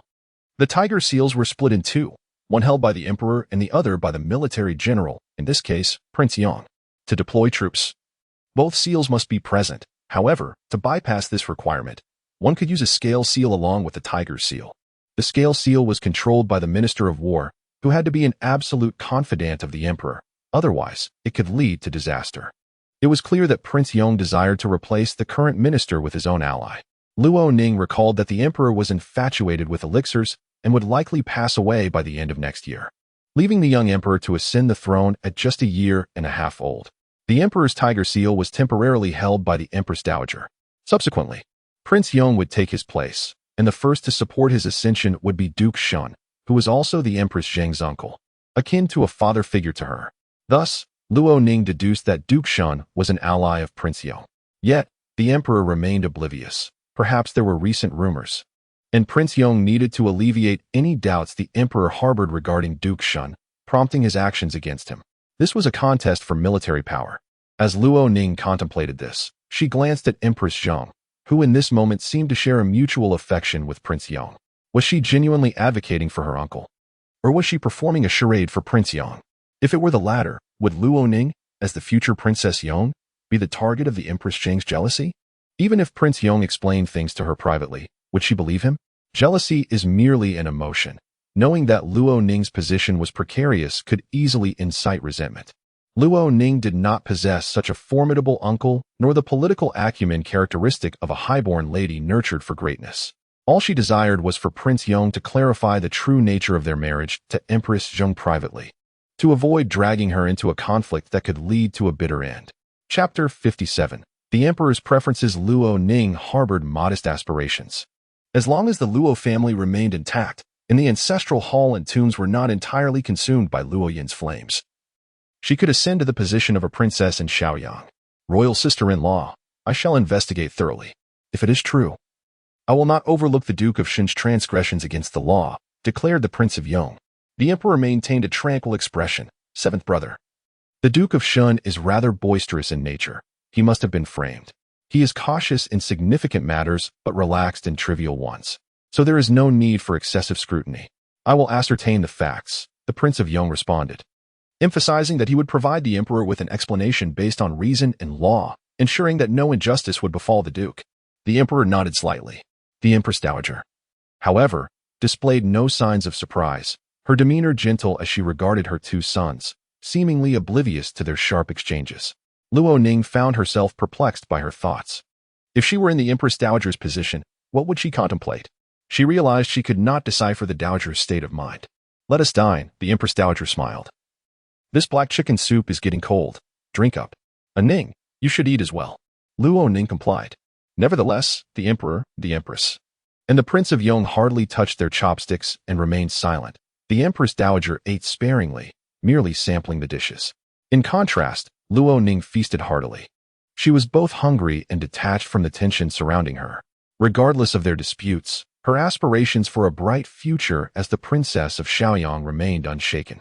As long as the nation endured, her prospects would not diminish. Having finally taken a seat at the table, her singular desire was to satiate her hunger. The Empress Dowager watched her with a smile. The Emperor and Empress could not help but glance at her several times. Even the Prince of Yong occasionally cast a sidelong look her way.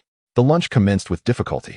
Yet, Luo Ning savored her meal, prompting the Empress Dowager to eat a bit more as well. The royal kitchen sent out 2 additional dishes, and after the attendants served, the Emperor ordered them to be served again. The Empress, noticing his appetite, compelled herself to partake as well. The Prince of Yong, however, sipped his wine slowly, hardly touching his food. He drank very little, finishing a single cup without requesting a refill. Luo Ning stole a glance at him. He immediately returned her gaze, prompting her to avert her eyes. After lunch, the Emperor and Empress took their leave. Following a rain the previous day, the sun shone brightly today, and the palace's glazed tiles gleamed, washed clean by the rain. The trees flourished anew, and the sky stretched out in a clear, deep blue. The Emperor and Empress strolled leisurely, as the return from Shoqing Palace was not far. Your younger sister is rather charming, the Empress remarked. Compared to the demure and courteous daughters of noble families, Luo Ning is somewhat uncouth. During meals with the Empress Dowager, she hardly ate at all. Yet, it was precisely this that made the Empress feel reassured about her, perceiving her as inconsequential and not a threat in any aspect, albeit excessively beautiful. For some reason, those eyes of hers were rather irksome. There was a beauty named Chow in years past, with similarly alluring eyes, adept at flattery. My mother nearly suffered because of her. The emperor recounted. The empress, intrigued, replied, I have not heard of her. How could a beauty who dared to scheme against the empress survive long enough for you to hear of her? My mother is no fool, the emperor asserted. The empress pondered. Perhaps my mother has forgotten. There have been countless beauties entering and exiting the palace. I was young then, and very concerned for my mother, anxious about potential losses. Thus, the memory remains vivid. However, the Prince of Yong's wife merely shares a resemblance in eye shape. Otherwise, she is quite different. That Chow beauty had a narrow forehead and face, resembling a fox, the emperor continued. The empress chuckled. What is amusing? I was reminded of a young lady from the academy, who seemed to possess a similar appearance. Originally, the late emperor intended to select her as the crown princess. But you and the Empress Dowager opposed it, the empress explained. She continued, noting that the Cui and Wang families were mortal enemies. And while it was understandable that the Empress Dowager would object, she was surprised that the emperor shared the same reluctance. The young lady was one of the foremost beauties at the academy, her charming face beloved by all. In terms of beauty, she and Empress Zheng each possessed unique merits. If compared, the young lady was perhaps 3 parts more enchanting, difficult for young men to resist. The empress realized that her only recourse was to excel in her studies to surpass her and secure the top position. I do not favor such types of women, the emperor stated. The empress considered this. Among the favored concubines in the harem, there were indeed no narrow-faced, long-eyed fox-like women. The most favored consort had captured the emperor's affection, rendering the entire harem cold. She was dignified and graceful.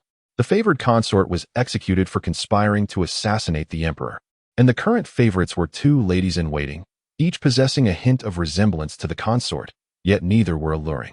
The empress quickly calculated in her mind, remaining composed. Within Shoqing Palace, the Prince of Yong had yet to depart. The Empress Dowager inquired about the Duke of Shen. He was indeed captured. My uncle harbors great wariness towards the Duke.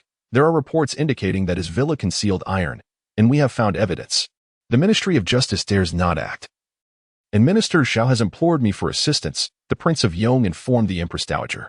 She then remarked, your uncle is ill-suited to oversee the Ministry of War. The Prince of Yong's dark eyes remained calm. Compared to the Duke of Shen, my uncle possesses greater capability. If he were to wield the imperial decree, the military would be further stabilized. The soldiers in the southern border all respect him. The Empress Dowager sighed. Huai Feng, do not be greedy. Your words are indeed wise. Mother, the Prince of Yong replied. Luo Ning gradually lowered her gaze. She listened to the conversation between the prince and the Empress Dowager. The tone and demeanor of the two seemed to indicate the Empress Dowager's opposition to the prince's plans to unseat the Duke of Shen and elevate her uncle to the position of Minister of War. Yet, Luo Ning was acutely aware that the Duke of Shen had always been a trusted ally of the prince. Did the Empress Dowager know this? The Prince of Yong, having been well-versed in literature and martial arts since childhood, had proven to be quite the actor, at least from Luo Ning's perspective. The Emperor and Empress Dowager exhibited no suspicion regarding the Duke of Shen. The Empress was no simple character either. Once the discussions concluded, the Prince of Yong rose to take his leave, and Luo Ning seized the opportunity to exit the palace. Upon leaving Shoqing Palace, she had to traverse a long corridor.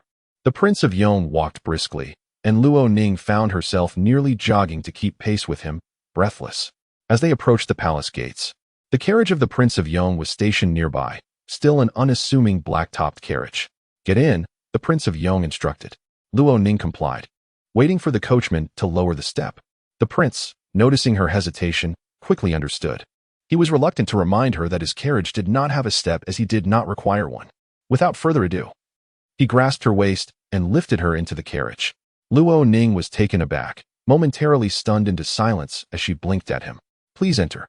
You are blocking the way, the Prince of Yong said. Luo Ning complied, settling into the carriage. Sunlight filtered through the thin curtains, illuminating the interior adequately. When the prince had lifted her, he had noticed the Buddhist beads adorning her wrist. Did the Empress Dowager give you those beads? He inquired. Luo Ning instinctively raised her hand. These? The Empress Dowager said they were a gift for me. Your change of address is quite prompt, the prince noted. Luo Ning felt a bit embarrassed. It was the Empress Dowager's command. I do not object, he replied. As the princess, you must present yourself appropriately in public. Luo Ning nodded in agreement. The Prince of Yong took hold of her hand, examining the string of beads closely. His hand was wide, fingers long and well-proportioned, with calluses on his fingertips. Luo Ning did not dare to move. Chapter 58. Driving away by Zirong, he observed the rosary, which bore a certain significance. Wear it well. The position of the Princess of Yong is not easily attained. Many noble families would wish for your demise before your wedding, so they can replace you with their daughters. Be cautious. Having acquired this wealth and privilege, you must also possess your own capabilities. Always remember, the salary and lands of a princess are not easily obtained. The Prince of Yong's tone was cold, serving as both reminder and warning. Luo Ning replied, Indeed. One must risk life and limb to earn the title of general. I understand the gravity of the situation. Rest assured, my lord. I have found a female instructor skilled in whip techniques. She will arrive in the capital shortly. The Prince of Yong finally released his grip. Luo Ning, I have high hopes for you. Do not let me down. Luo Ning solemnly assured him, Your Highness. You need not worry. She added, Thank you, Your Highness. Acquiring the instructor will require your own diligence. Do not thank me. I await to witness your abilities. He replied in a neutral tone. Luo Ning continued, It is not merely the instructor. There is also a betrothal gift, quite a sum of silver and gold leaves. The Prince of Yong was taken aback, momentarily at a loss for words, as others rarely spoke so candidly. Luo Ning informed him, The Empress Dowager has sent 2 instructresses to assist me. Tomorrow, I must memorize the names, characters, appearances, and deeds of the prominent families to avoid being caught unprepared in the future. Such matters are trivial. Apply yourself, the Prince of Yong advised. I will not disappoint you or the Empress Dowager, Luo Ning promised. The Prince of Yong had little interest in small talk. Yesterday, she had struck someone. Yet he did not inquire further, dismissing any desire for familial chatter. Shortly after leaving the imperial city, their carriages diverged. Luo Ning's coachman continued to follow closely behind, and the Prince of Yong halted, allowing her to disembark. Bidding farewell to the prince, Luo Ning dozed off in her carriage, feeling somewhat full and drowsy. In her dreams, she witnessed the new emperor, Xiao Huifeng, ascending the throne, accompanied by Empress Zheng as they performed rituals to honor heaven and earth. The altar was within her reach, and she felt quite comfortable. There were no other spirits present, only herself. The ceremony was extraordinarily grand, filled with incense and offerings, and Luo Ning's spirit wandered freely within, experiencing great joy. The emperor and empress appeared remarkably well-matched. Reminiscent of her current situation, they engaged in significant affairs while she quietly enjoyed her meal. Her amusement caused her to wake with a smile. Upon awakening, her maid Xiao Hua inquired, Miss, what delightful dream have you had? Luo Ning felt a bit shy. Upon returning to the residence of the Duke of Zhennan, Luo Ning first sought out Lady Bai, the Duke's wife, to inform her of her return. She then asked for the key to the side gate. Lady Bai naturally objected, You have been bestowed the title of princess, as a member of the imperial family. You must exercise greater caution. If I give you the key, others will assume you are entering and exiting at will, which would tarnish your reputation. She continued, Did you meet with the Empress Dowager today? Yes, and I also encountered His Majesty and the Empress, as well as His Highness the Prince of Yong, Luo Ning replied. Lady Bai's smile grew warmer. I have visited the palace to pay my respects 3 times without encountering His Majesty. Other ladies have mentioned that they were fortunate enough to meet His Majesty in the Empress or Empress Dowager's chambers. Luo Ning smiled softly. Lady Bai then asked, What is His Majesty like? What is he like? Rather insipid, excessively pale, likely due to overindulgence in elixirs. Luo Ning felt that the emperor's use of such potions was not for the sake of longevity. After all, how old could he be? He must be seeking to enhance his health and memory through these mystical remedies. It was said that he had been overshadowed by the Prince of Yong in both knowledge and martial skills since childhood, easily swayed by the persuasive words of a Taoist. He would likely meet an untimely demise next year, much like Prince Chun, who was equally refined and gentle. Luo Ning remarked, The complexion of Prince Chun is a healthy, fair hue, while the emperor's pallor is evident even to me, suggesting a lack of vitality. I have not met Prince Chun either. Has his wife recently passed? Is the Empress Dowager selecting a new princess for him? Lady Bai inquired. Luo Ning replied, I have not heard my mother mention it. Lady Bai gazed at her in surprise. Luo Ning merely smiled. Lady Bai felt an inexplicable discomfort. While Bai Zirong's reputation was tarnished and she was excluded from social circles, the noble ladies of the capital scorned her. Luo Ning had become the princess. The mere utterance of mother from Luo Ning was unbearable for Lady Bai. How could she flaunt her status? What made Bai Zirong inferior? In terms of beauty, Bai Zirong was threefold more enchanting. Lady Bai had always believed that adversity would lead to fortune. Bai Zirong had suffered the absence of a mother since childhood. How was it that her good fortune had yet to arrive? Meanwhile, Luo Ning had endured some hardships, sustaining wounds, yet fortune relentlessly showered upon her. You may return now. Lady Bai's expression turned solemn. Luo Ning complied.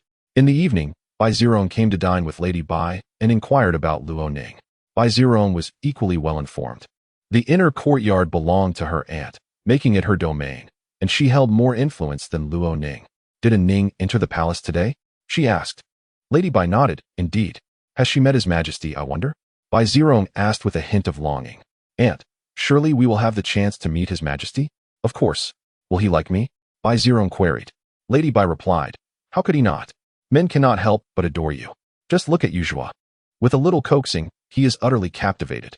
She added, in this world, any man, with a mere beckoning of your finger, will submit to you, even the emperor. Bai Zirong's eyes sparkled with excitement. I shall await my opportunity, she smiled. As the two conversed, the Duke of Zhennan entered, feigning displeasure though he was actually pleased. He approached Bai Zirong directly, stating, I have arranged for someone to escort a wrong back to Yuhang. A thunderclap of shock ensued. Lady Bai and Bai Zirong stared at him, bewildered. Why? Lady Bai questioned, her voice urgent and sharp. The Duke replied, a wrong is of marrying age and should return to Yuhang to wed. To delay her would be a sin. The Duke's household cannot commit such an injustice. But my lord, we had agreed. Lady Bai was incredulous. The Duke, uninterested in further discussion, asserted, my mind is made up. Is it a Ning? Is she the one forcing a wrong away? Lady Bai cried, her voice breaking with anguish. The Duke frowned, do not make a scene. Our family's future relies on a Ning. Think about it. To offend the daughter of a princess is not in your best interest. Tears streamed down Lady Bai's face as she glared at the Duke. I will never agree. During a Ning's absence, a Rong has been my companion. You cannot betray me after all I have sacrificed. Bai Zirong did not weep. Instead, she knelt before the Duke, softly saying, Uncle, as long as the Duke's household remains harmonious, I am willing to return to Yuhang. I can endure hardship under my stepmother. I cannot agree. Lady Bai pulled her up. Your father is often away on business. Your stepmother holds all the power at home. You will be tormented. Seeing Bai Zirong's selflessness, the Duke felt a pang of guilt. Send Mama Zhen to accompany her back. She has some influence and can protect her. Lady Bai wished to say more, but Bai Zirong firmly grasped her hand. Aunt, please do not make it difficult for Uncle. I am willing to return. Even if I endure a few years of hardship, I will forever remember the kindness of the Luo family and my uncle. Lady Bai embraced her, weeping heartily. Chapter 059. Forcing him to swear an oath with matters resolved. The Marquis of Zhennan was in high spirits, allowing him the leisure to empathize with Bai Zirong. Given her striking beauty, with the Marquisate paving her way, she was destined to soar high and eventually become an asset to the household. Unfortunately, Luo Ning held a significant disdain for her. The previous day, prior to the imperial decree, the Marquis had conducted himself poorly, and he sought to salvage his relationship with Luo Ning, his daughter. Dispersing Bai Zirong was a strategic move to curry favor with Luo Ning, who was still in a state of anger. Once she married, she might overlook these grievances and perhaps even bring Bai Zirong back, a matter that could be resolved in a year or so. The Marquis, confident in his foresight, refrained from discussing the matter extensively with the Marquise. Don't be anxious, Aunt, Bai Zirong consoled the Marquise, offering her a handkerchief. He wants me to leave, but it won't be so easy. She continued, Aunt, we have options. Once I exit the estate, it won't take them 2 hours before they beg for my return.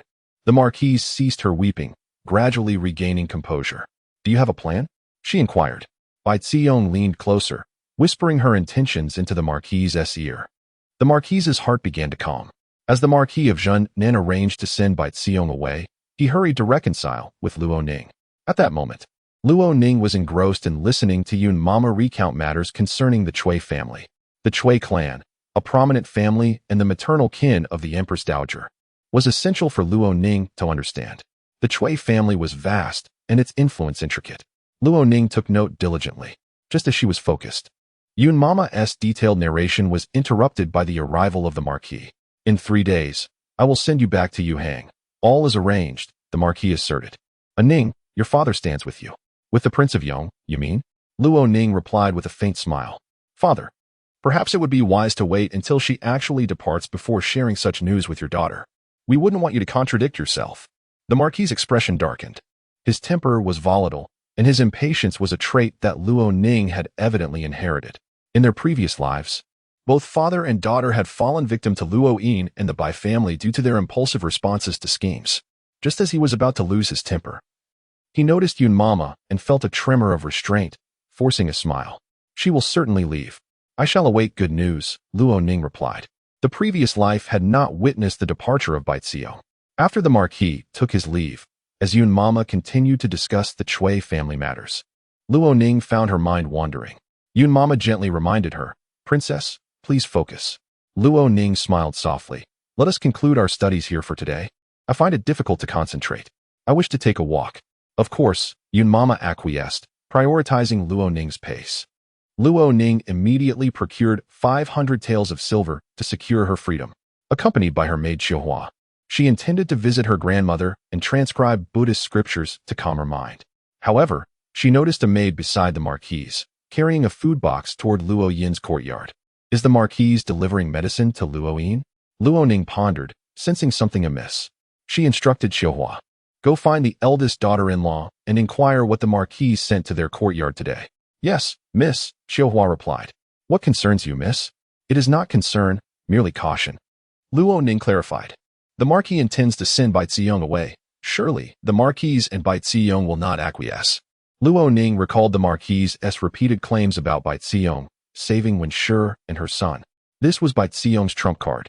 Luo Ning understood that this matter was intricate, but the informants had not yet returned to the capital, leaving her without evidence to expose the truth. Yet, she sensed that the Marquis and Bai Xiong would exploit this situation.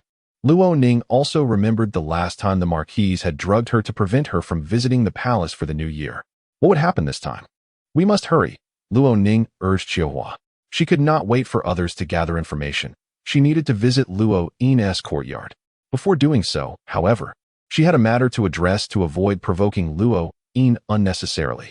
Luo Ning made her way to the west courtyard to find her grandmother, determined to take her along. Come with me to visit my sister-in-law and nephew, Luo Ning proposed. The old lady looked surprised. What prompts this sudden visit? Luo Ning whispered softly. I fear there may be unforeseen circumstances. Let us observe without intervening. The old lady's mind raced with thoughts. Luo Ning added, my sister-in-law has been kind to me, grandmother. Qin is her son, sharing half of the Wen family's blood. The old lady gazed deeply at Luo Ning. Ning, do you wish to speak with me? I hope for your good health, Luo Ning replied. Grandmother, one day we shall visit Shaoyang, where the lychee trees flourish in abundance. The old lady remarked. Your grandfather's ancestral home is in Shaoyang, yet we have lived in Shengjing for 3 generations. I have never been there. You truly should accompany me. It is a place of eternal spring, far more comfortable than Shengjing. A sea of flowers, fresh vegetables and fruits all year round, akin to a fairyland, Luo Ning urged. But as a princess, how can you go to Shaoyang? The old lady chuckled. Luo Ning replied, life is unpredictable. All we can do is live well. The old lady understood and nodded. Very well, I promise you. She summoned a maid to fetch medicine. And together they proceeded to Luo Yin's courtyard under the pretense of checking on him. Upon their arrival, they found the wife's maid still present, idly chatting with the younger maids and playing with birds beneath the eaves. Seeing Luo Ning and the old lady, the wife's maid stood to offer her respects, which Luo Ning ignored. Wen Shi soon emerged to greet them. Grandmother, Ning, what brings you here? The old lady replied, I have some medicine for Yin. How is he faring? Just some pain, nothing serious. He is resting inside. Please come in, grandmother, Wen Shi responded, stepping out from the east chamber. Not staying to care for her husband. Beside Luo Yin's bed stood a maid, elegantly attired and possessing delicate features, who bowed upon seeing the old lady. Grandmother, what brings you to see your grandson? Luo Yin feigned concern, attempting to rise. You needn't trouble yourself. I am uneasy, fearing for your well-being. As the eldest grandson of the Luo family, you must not come to harm, the old lady insisted. A flicker of emotion crossed Luo Yin's face, a semblance of satisfaction. As if he had committed some misdeed, yet was perceived as virtuous, a blend of relief and a hint of malice. Grandmother is worried, he said. The old lady settled down and expressed numerous words of concern, urging him to recuperate. Isn't the court busy lately? You seem to be taking frequent leave. My duties have always been light, Luo Yin replied. The higher-ups pay me little mind. I am expendable. And as a son of the Marquisate, I am not constrained. He turned to Luo Ning. Ning, congratulations on becoming a princess. You must support your elder brother in the future. Luo Ning maintained an impassive expression. Has your elder brother forgotten the past? You aided others in bullying me and even attempted to strike me. I remember all too well. Luo Yin's face twitched with suppressed rage. That was merely a jest from your elder brother. Perhaps it is best not to jest. I cannot bear it. I am yet to marry and cannot assist anyone. You should focus on your rightful path, Luo Ning stated.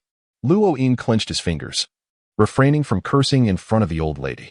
The old lady interjected, You two are siblings. Cease your bickering. Yin, apologize to your sister. You will need her in the future.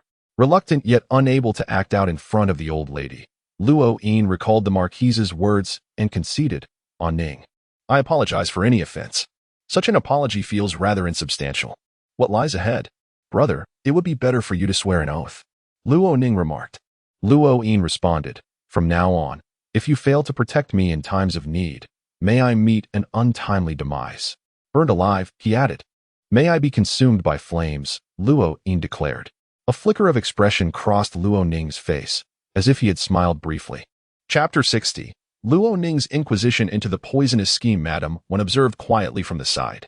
Upon witnessing Luo Yin's apology, the matriarch finally spoke. Enough, enough.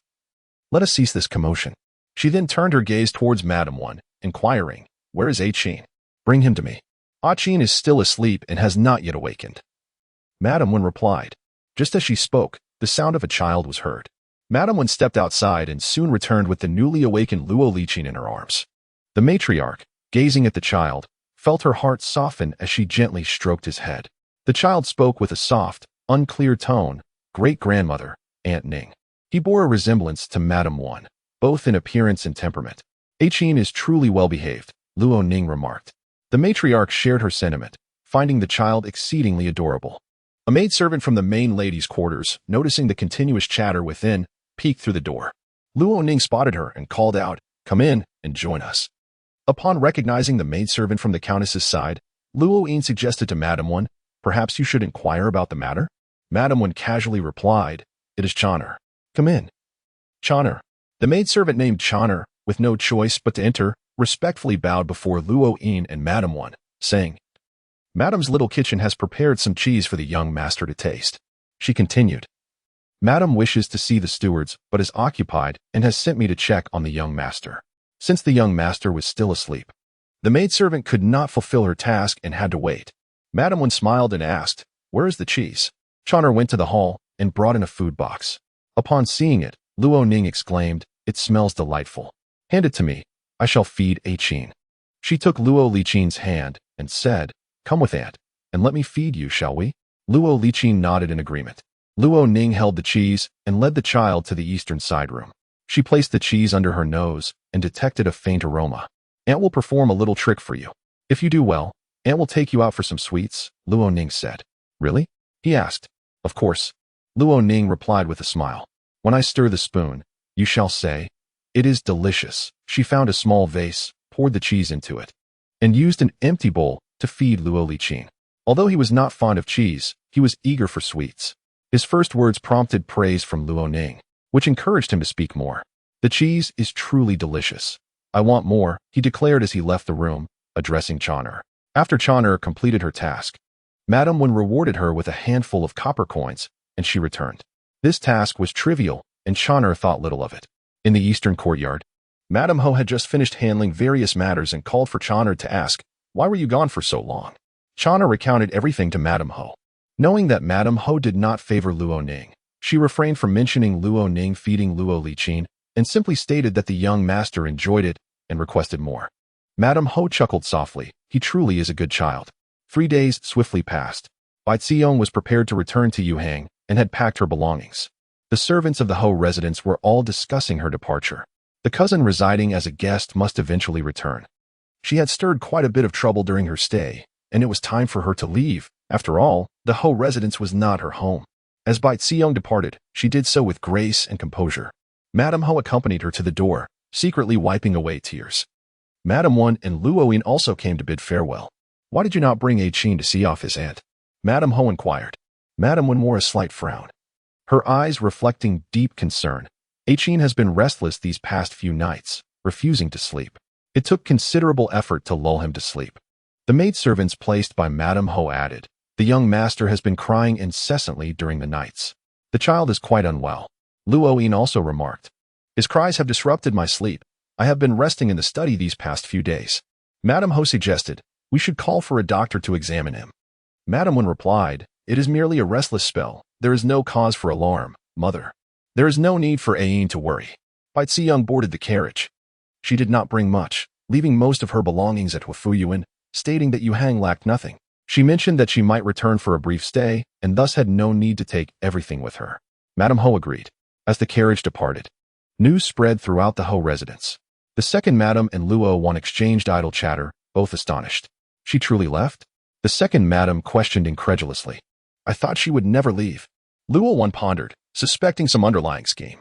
Mother, I believe she will not go far and will surely return. Return? The master has said he would send her away, the second madam replied. Luo Wan was uncertain, but felt that matters were not so simple. I shall inquire with my elder sister, she resolved. The second madam consented, instructing her to investigate. Unfortunately, Luo Ning was preoccupied. That day, she was learning court etiquette from old Madame He, including manners of walking, sitting, and dining. Luo Wan had to return empty-handed. Bai Ziyang left in the morning. And by afternoon, someone from Yuhang arrived with two exceptionally enchanting twin sisters. The elder brother stated, we have troubled you to take care of Airong during this time, and have brought some gifts. Additionally, he mentioned that concubine Song was pregnant, fearing that the master would be lonely, hence the arrival of the two young ladies. Madame Ho pointed towards the pair of twin sisters. The two maidens had figures akin to jade gourds, charming and alluring. They were youthful, their gazes captivating. The soul of the town South Marquis was ensnared. He murmured dreamily, Airong has already returned. Indeed, if the elder brother knew we had driven Airong away, how awkward it would be, Madame Ho remarked. The Bai family has not wronged the Ho residents, she added. The town South Marquis regained some clarity. It is better for Airong to return, he stated. Madame Ho, momentarily vexed, retorted, you have a heart of stone. Since Airong has left, we shall not accept any gifts. Bring the gifts and the ladies downstairs. They shall be settled in the guest room, and tomorrow we will send them back to Yuhang. The twin sisters glanced at Madame Ho, then at the town South Marquis. They coyly replied in agreement and withdrew. The town South Marquis felt restless. He wished to voice something, but was unsure how to begin. He weighed the pros and cons. After all, Luo Ning had been conferred the title of Princess Young. The town South Marquis was not one to be captivated by feminine charms. He had always cherished power above all. Hence, matters concerning Luo Ning took precedence. Although he felt a flicker of uncertainty at that moment, it was merely a fleeting lapse. Having been enchanted by the alluring twins after such a long time. As Madame Ho simmered in frustration, a young maid from Madame Wen's courtyard rushed in, exclaiming, not good. Madam, the young master is in trouble. He has lost consciousness. What? The town South Marquis sprang to his feet, instantly alert. How could the young master be unconscious? Madame Ho's expression mirrored her concern. Quickly, let us see. The master and Madame, the young master has been unwell these past few days. Particularly today. He has been excessively drowsy and remains unresponsive. The eldest young mistress has yet to summon a doctor and is currently in the room weeping. The wet nurse is also frantic, suggesting that she should accompany the child.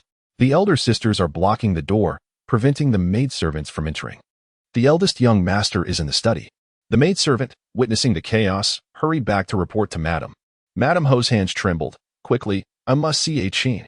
Unconscious, what if he is possessed by something? Without waiting for the town South Marquis to voice his thoughts, she commanded loudly, bring forth Master Huaning. We must have the master come to exorcise the child. The town South Marquis frowned. A child who is ill should first see a physician. Yet, Luo Liqin was the eldest grandson, and Madame was in a state of panic, unable to think thoroughly. The town South Marquis also instructed other maidservants. Hurry, summon a doctor. Madame Ho led the way, with the town South Marquis following closely behind as they made their way to Luo Yin's courtyard. Upon arrival, however, they found the courtyard door locked, with cries emanating from within. Chapter 061. The failure of the Bai family's plan. The courtyard of the eldest daughter-in-law was locked tight. Muffled sounds of weeping and quarrels emanated from within. I must inform my parents. I faintly heard the eldest daughter-in-law's voice, insisting that this matter could not be delayed. There were also voices of persuasion urging her, eldest daughter-in-law, we must think of a solution. The lady of the Marquis of Jeannin had been informed, and everyone in the room felt they had no way out. They could not bear the consequences. Eldest daughter-in-law, you cannot escape responsibility. You are the mistress of this household. Think of your own situation. A maid was crying as well. A little maid reported that the young master, Luo Liqin, was in a state of unconsciousness. The Marquis of Jeannin listened intently, catching fragments of conversation from within, which revealed that the occupants were obstructing the matter of the child's unconsciousness from being disclosed, insisting on calling a doctor secretly to treat him, in order to avoid punishment from the Marquis and his wife. How absurd! The Marquis, disregarding any commands to the maids and servants, stepped forward and pounded on the door. Open the door. The lady of the Marquis perceived a fleeting glimmer of urgency in her eyes. She needed to buy some time until Master Huining arrived. Thus, she grasped the Marquis's arm, saying, My lord, do not frighten your daughter-in-law. This is her courtyard, and as her father-in-law, you cannot intrude. The Marquis shook her off. If anything happens to Liqin, no one in this courtyard shall live. He had little affection for his children, but had a fondness for that clever and charming grandson. He was genuinely anxious. The lady of the Marquis insisted, Let us wait for Master Huining. Once he arrives, the situation can be resolved swiftly, and we can bring Bai Zerong home before nightfall. The Marquis, however, was beyond reason. He continued to pound on the door, and finding it firmly shut, he kicked it open. As expected, he was a martial general. And with a few powerful kicks, the courtyard door was smashed open. Wen Shi and the maids emerged from the house. Father-in-law, Wen Shi cried, kneeling before the Marquis. There is no way out for your daughter-in-law. This is such a grave matter, and I truly do not know what to do. The Marquis, in distress, asked, Where is the child? Yet the wet nurse pulled Wen Shi back, urging her to remain calm. Eldest daughter-in-law, you must speak privately with the Marquis and his wife. No, I must speak out loud. I do not wish to hide the shame, Wen Shi wept. The Marquis, desperate to bypass them and see the child, found himself obstructed by the kneeling maids. The lady of the Marquis, witnessing this, feigned annoyance. What are you all in a panic about? Let us in. Wen Shi wiped her tears and replied, Yes, yes. The wet nurse and maids helped her to her feet, clearing a path. The Marquis asked, Which room does Liqin occupy? The wet nurse, trembling in fear, pointed to the east side chamber. The Marquis immediately entered, with the lady of the Marquis following closely. However, the room was empty. Wen Shi and the maids were sobbing. Where is Liqin? The Marquis felt blood rush to his head. Xianglan, go fetch the young master. Wen Shi cried out, Father-in-law, you and mother are my only support. Only you can save me. The Marquis was frantic, exasperated by his muddle-headed daughter-in-law's incessant weeping, while the child's whereabouts remained unknown. Where is Liqin? Where could he have gone? He shouted angrily. Wen Shi and the others seemed startled into silence. She ceased her tears, wide-eyed, looking at the Marquis and then at the lady of the Marquis. Liqin, he is just a child. I fear he may be frightened. What of it? He demanded. He was taken out to play. What? The lady of the Marquis's expression changed instantly. Taken out to play? Do not lie. Wen Shi shrank back, trembling with fear. Mother, I did not make a fuss about it. Please do not be angry. Liqin. The lady's hand trembled slightly under her sleeve. She realized something was amiss. Not long ago, concubine Song had been pregnant but had not lost the child. Therefore, the lady had written to Yu Hang, asking the Bai family to send someone to the residence. To her surprise, the Bai family's people and gifts had indeed arrived today, which was unexpected. However, she had arranged for Luo Liqin to be rendered unconscious. In Wen Shi's courtyard, several maids had been placed there by the lady of the Marquis. The little maid had observed the child's every move, and as anticipated, the child had fallen into a deep sleep. This would surely alert the Marquis. Unexpectedly, the child was not in the room. Wen Shi had claimed he was taken out to play. Just then, the joyous laughter of a child rang out from the entrance. Grandfather, grandfather. His voice was bright, yet pronounced like Zhou, making it particularly endearing. The Marquis stepped out to find his healthy, rosy-cheeked grandson joyfully running in the courtyard, as refreshing as a glass of ice water on a scorching summer day. He crouched down. Liqin. The child threw himself into his embrace, wrapping his little arms around his neck. Zhou, grandfather. The Marquis burst into hearty laughter. The lady of the Marquis staggered slightly. How could this be? She shot a glance at the maid who had delivered the news. The maid, too, appeared struck by lightning, staring blankly at the lively child before her. The little one called out to his grandmother. The lady of the Marquis's complexion did not recover for a long time, prompting the Marquis to inquire, "What is the matter with you?" "I am just so happy," she replied, stepping closer, grasping the child's hand, and forcing a smile. "Acheen has grown taller today." Then, she cast a glance at Winsure. That look was venomous beyond measure. "The child is unharmed. Why is everyone in this house making such a commotion?" Winsure's eyes were swollen. "Mother, it is because—" The wet nurse boldly grasped Winsure's hand. "Eldest daughter-in-law."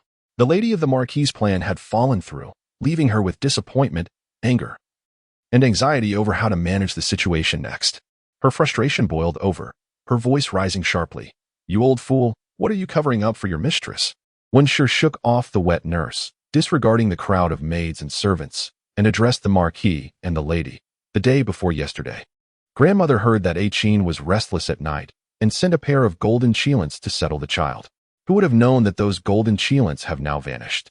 I saw that Acheen had come early this morning, and he specifically inquired about the golden cheilants. When he left, he entered this room. I vaguely saw him take something out.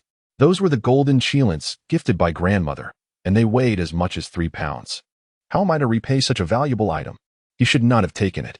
Even if not for the child's sake, he should not have privately taken grandmother's belongings. Having lost such precious items, how can any of us in this household escape responsibility? I wanted to confront him, demanding he return it, and wished to seek justice from my parents for my daughter-in-law. But my maids and servants have all stopped me.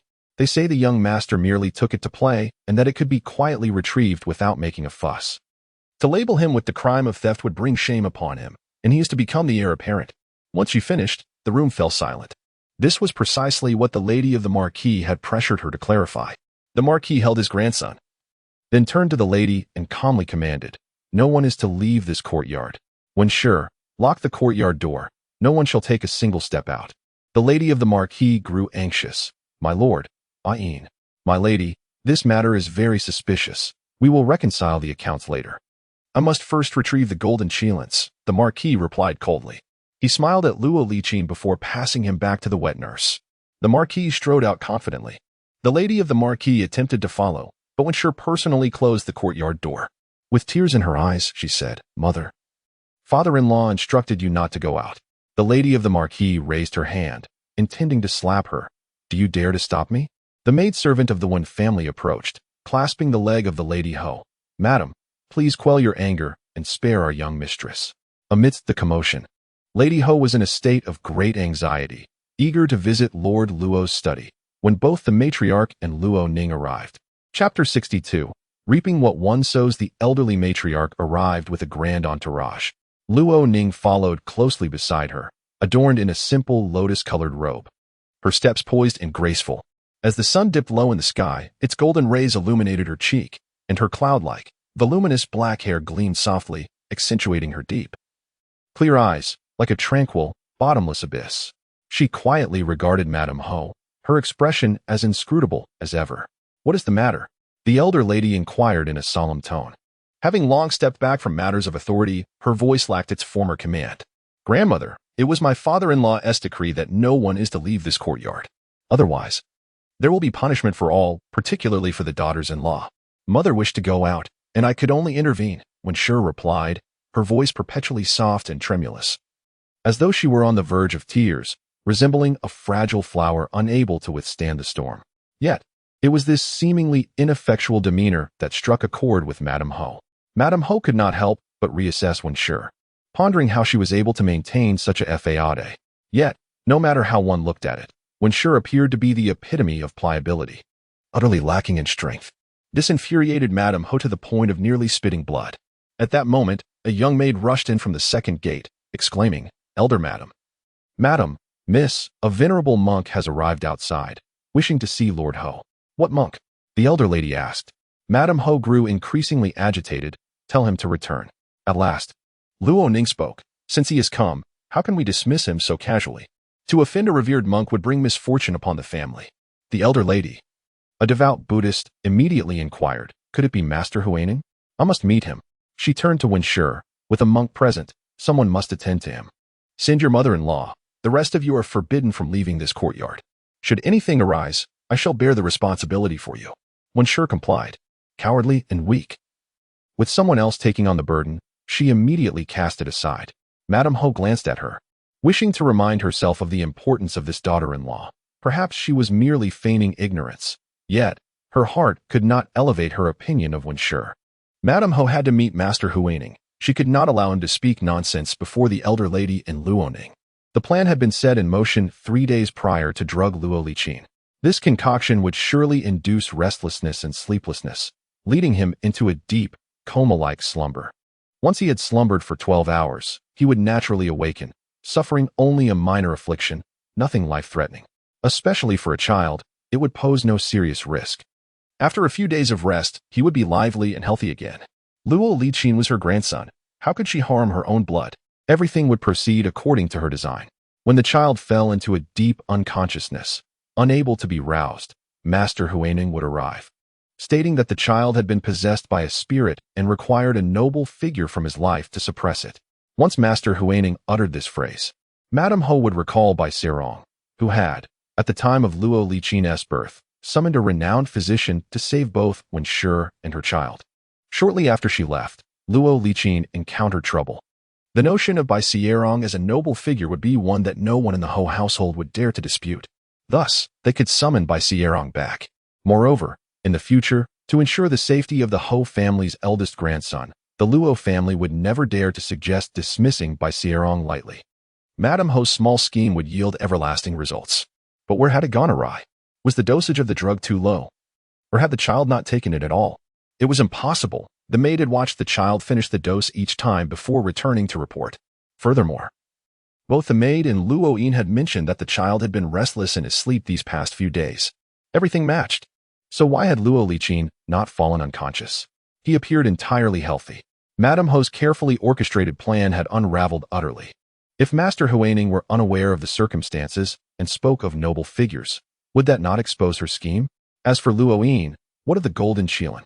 Madame Ho found herself in a precarious situation, with threats looming from all sides, and she could only focus on the immediate crisis. The revered monk, an outsider, was permitted within the confines of the Ho residence, and the maid had already invited Master Huining to the east wing, where Madame Ho resided.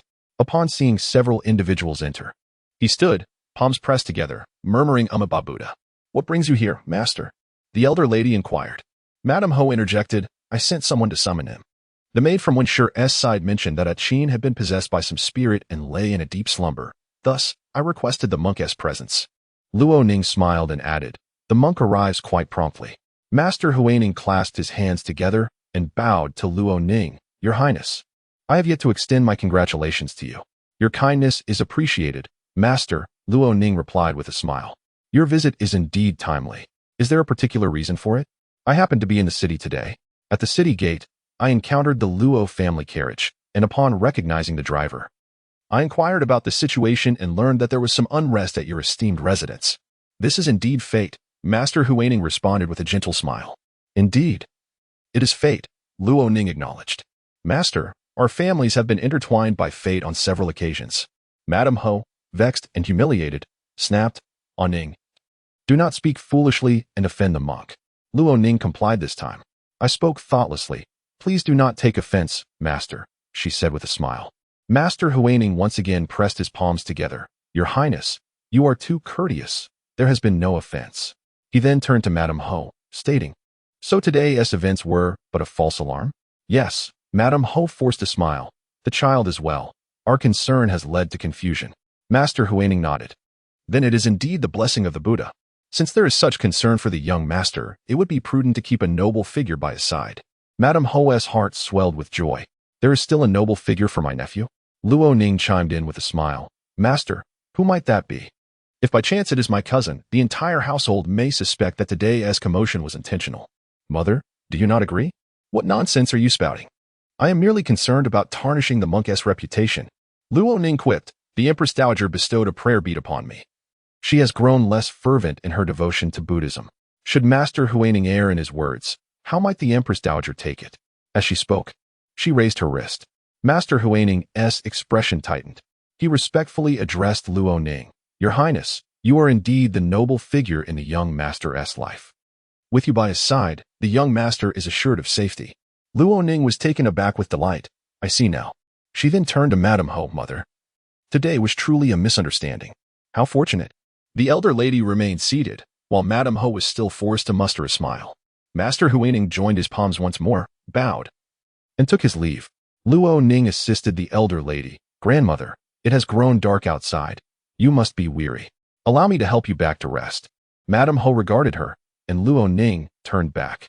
The hall was lit, the flickering flames dancing in the eyes of mother and daughter. Luo Ning chuckled, Mother, why not check on Achin and elder brother? Madame Ho's gaze darkened as she glared at her. It was then she recalled the golden Qilin.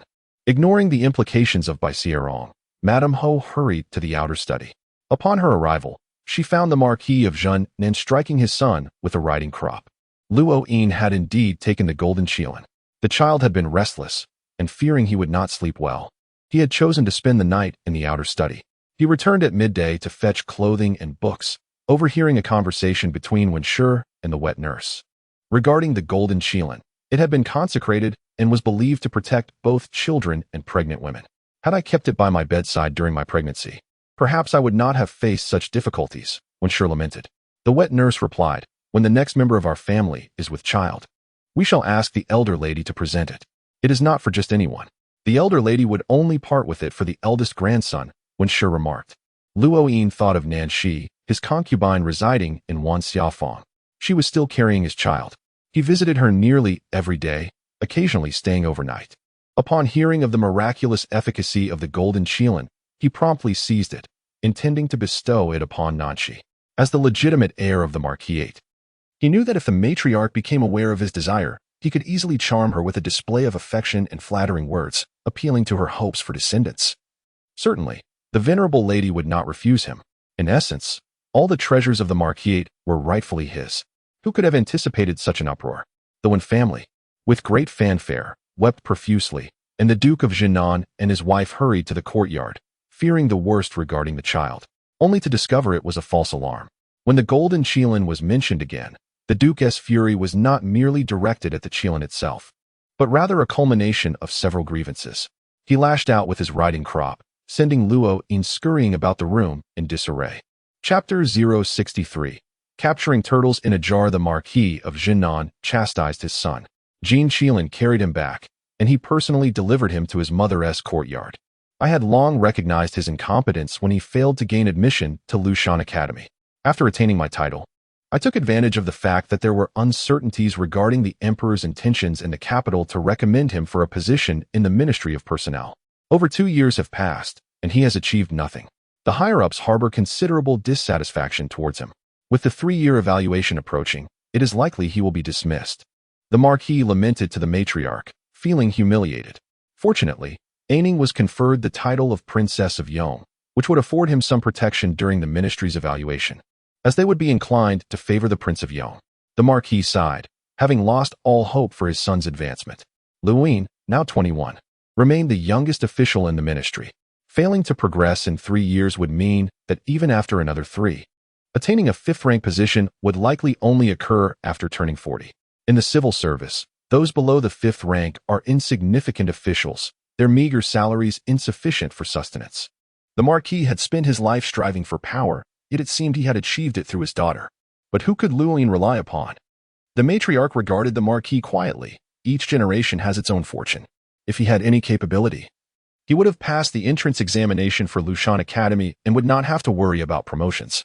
In our current dynasty, 70% of civil officials are alumni of Lushan Academy. Connections with classmates and fellow townsmen in the officialdom are of utmost importance. The matriarch instructed her attendants to take good care of Jin Qilin and consoled the Marquis, advising him to return and rest. She sent for Luoning. Inform the Prince of Yong to prevent Luoyin from borrowing his name during the evaluation, she whispered. As long as he fails the evaluation, he will be dismissed. Since he holds the lowest official rank, the outcome of his first evaluation will determine his fate. Countless officials exhaust themselves, currying favor with peers and superiors for this evaluation. Yet Luoyin, in his arrogance, failed to recognize the gravity of the situation. Luoning nodded. I understand. I will speak to the prince. The matriarch acknowledged her. The two of them dined together that evening. The matriarch had little appetite. What troubles you, grandmother? Luoning asked, serving her a small bowl of rice porridge. The The matriarch replied. Thinking of that venomous woman's cruelty towards Akin leaves me without an appetite. Luanning's heart tightened. She too felt anger. In recent days, she had spent much time in meditation with her grandmother, discussing numerous matters. Luanning revealed a part of the secret she knew. Luoyin and Bai Xiong were the children born of an illicit affair between the Bai family and Xiao Sherdong. The Bai family believed that Luanning's younger brother, Luoyu, was also Xiao Sherdong's. As a child, Luoyu resembled his mother and was quite handsome. However, as he grew into adolescence, he began to bear a striking resemblance to Luchongai, leading the Bai family to realize the truth. Thus, Luoyu's fate in the previous life was grim. Luoyin killed the Marquis of Jinan, fearing that Luoyu might uncover the secret, resulting in Luoyu's fall from horseback and subsequent paralysis. Though the Bai family felt pity for Luoyu, they could not defy their eldest son, watching helplessly as he suffered for 2 years before passing away. After her rebirth, Luanning had little contact with Luoyu, for he was very ambitious, studying diligently at the Zhou family's academy. Luanning wished for him to remain focused and not be caught between his mother and sister. He did not need to be close to Luanning. He only needed to forge his own path to success. The Zhou family, being a neighboring and prominent clan, had a large academy that welcomed children from other families for education, provided they could pay a modest fee. The Lu family lacked such an academy, apart from Luoyu. None of the boys had any interest in studying, and they could not even establish a simple school. During my time in the South, I discovered these secrets.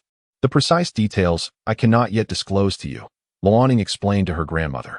The matriarch trusted her, yet she knew this matter could not be made public. If the disgraceful deeds of the Bai family were to leak, it would ruin the reputation of the Lu family. If the Marquis were to disbelieve her, it would create further trouble, as he had always favored his eldest son. They would be treading on dangerous ground. The inner household was almost entirely under the control of the Bai family. If they were cornered, the consequences could be dire for the Lu family. Luanning would also be tarnished. This must be handled discreetly, meticulously severing the roots of the Bai family. Luanning advised her grandmother not to act hastily, for haste would lead to mistakes. Luanning insisted on taking charge, for she was now the princess of Yong and possessed the capability to secure their interests, asking her grandmother to trust her and simply cooperate. Akin is unharmed. He has not come into contact with any poison. As long as he is safe, that is all that matters. Grandmother, this time, I will ensure that the Bai family experiences the consequences. The matriarch looked upon Luanning with satisfaction. Throughout their conversation, Luanning never mentioned that Akin was not of the Lu bloodline, and that the Bai family could treat him however they pleased. Even if he were not, Lu Liqin was merely a child. The matriarch felt deep compassion for the boy, recognizing the conscience of the Wen family. Luanning sought to address the Bai family but did not lose her humanity, which brought the matriarch comfort. The uproar caused by the Bai family was intended to prevent Bai Ziyong from leaving. Luanning continued to speak to her grandmother. If Bai Ziyong truly wishes to flee in disgrace, I may choose not to act against her for the time being. Since she refuses to leave, she is only digging her own grave. Do you agree to her return? The matriarch inquired. Luanning pondered, capturing turtles in a jar. She is the one clinging stubbornly, refusing to depart, and we have not forced her. Since she will not leave, Luanning will not show her any mercy. The matriarch took a deep breath, feeling somewhat fatigued, and forced herself to eat a bit. Luanning assisted her in settling down, soothing her for a while before returning. On her way back, Luanning felt a twinge of regret for sharing these matters with her grandmother. It was her grandmother who had inquired, having keenly sensed the discord between Luoyin and Bai Ziyong. In a moment of weakness, Luanning had spoken. Perhaps having been a ghost for too long, even after her rebirth, she walked alone in darkness. Her grandmother was her only source of warmth. She wished to walk alongside her grandmother, at least to support each other. However, her grandmother was aging, and Luanning feared that she might not withstand the shock, repeating the fate of her previous life. Upon returning to the Wenqi courtyard, the maid Xiaohua held a lantern, and Luanning walked slowly. When she reached the east courtyard, Luanning turned and instructed Xiaohua, "Knock on the door. I wish to see the mistress." Xiaohua, slightly surprised, obediently went to knock. Luanning was invited inside. The Marquis's wife had not yet slept. She leaned wearily against the headrest of the large bed by the window, a medicinal patch on her temple.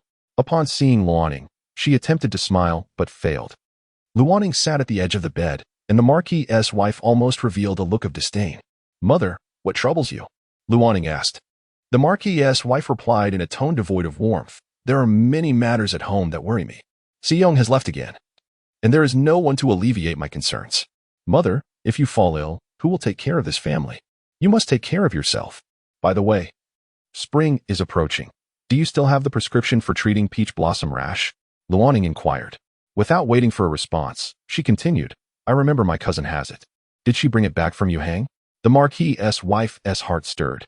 She immediately replied, that prescription indeed belongs to Xiong, but unfortunately, she has returned home. The powders available outside are not as effective as that.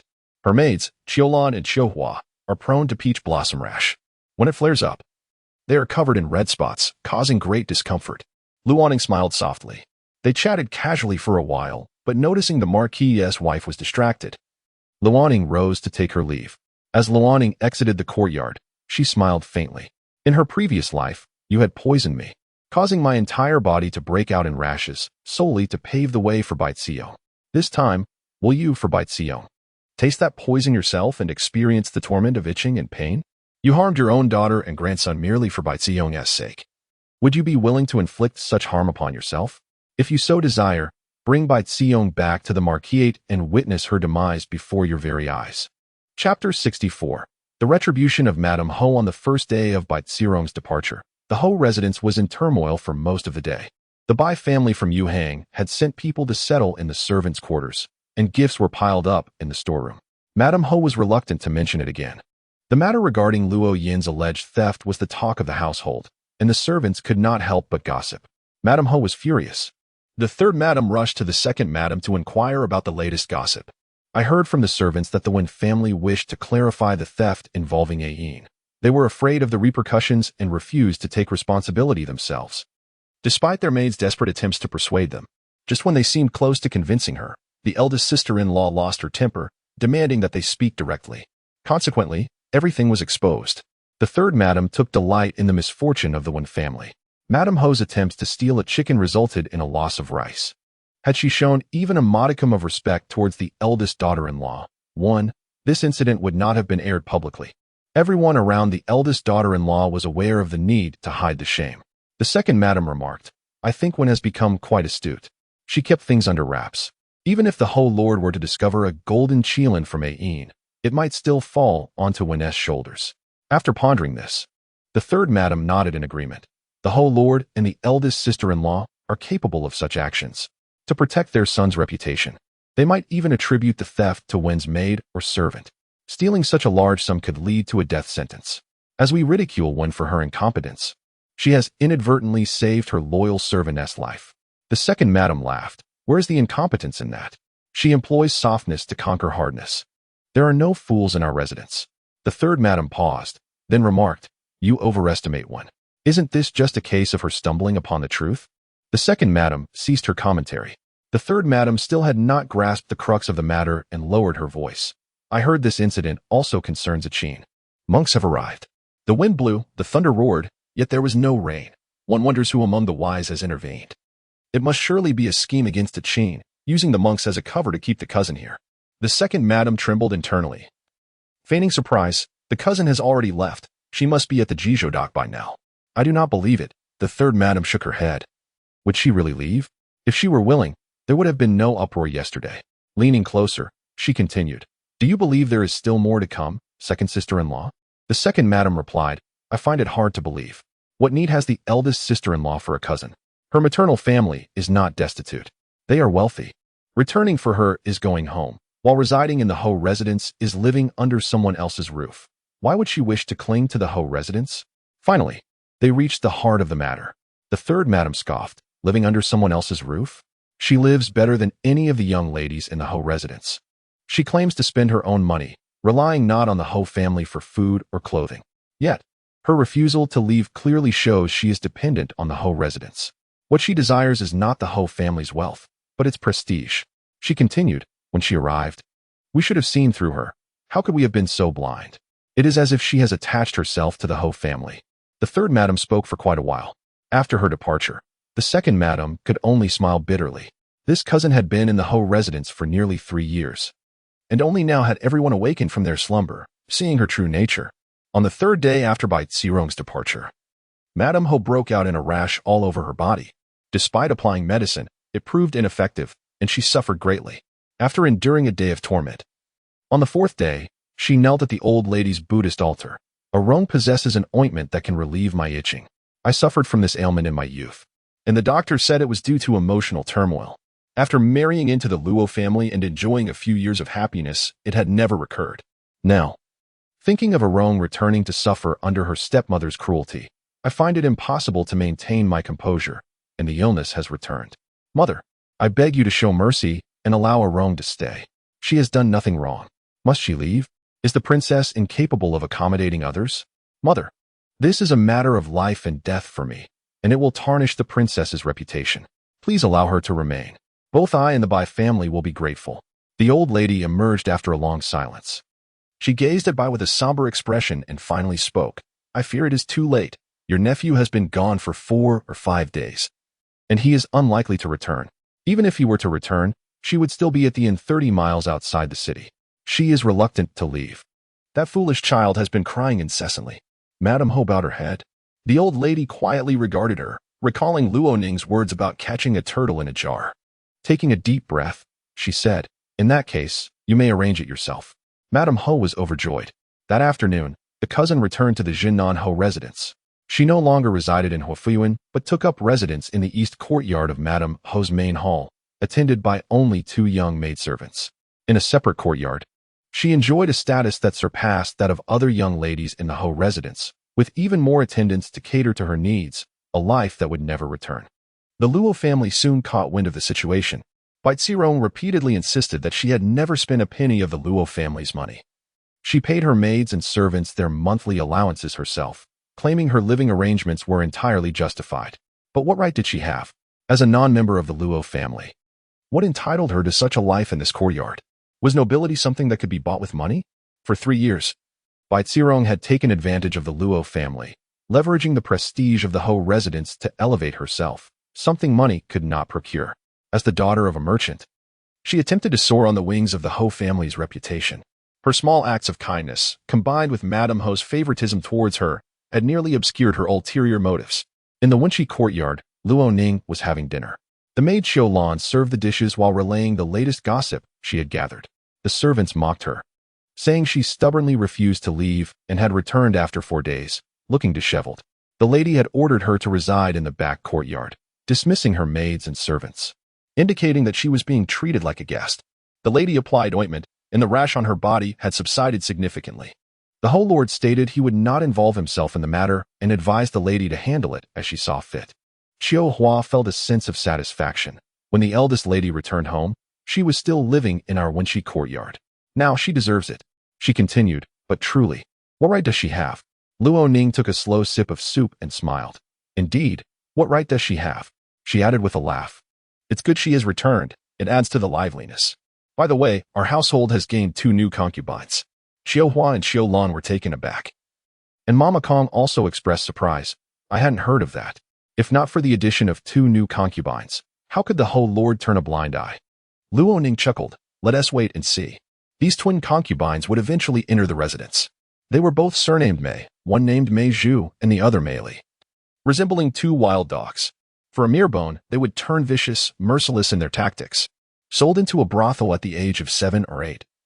They were redeemed by the Bai family at 13, nurtured for 2 years, and learned a few letters along with the arts of music, chess, and painting.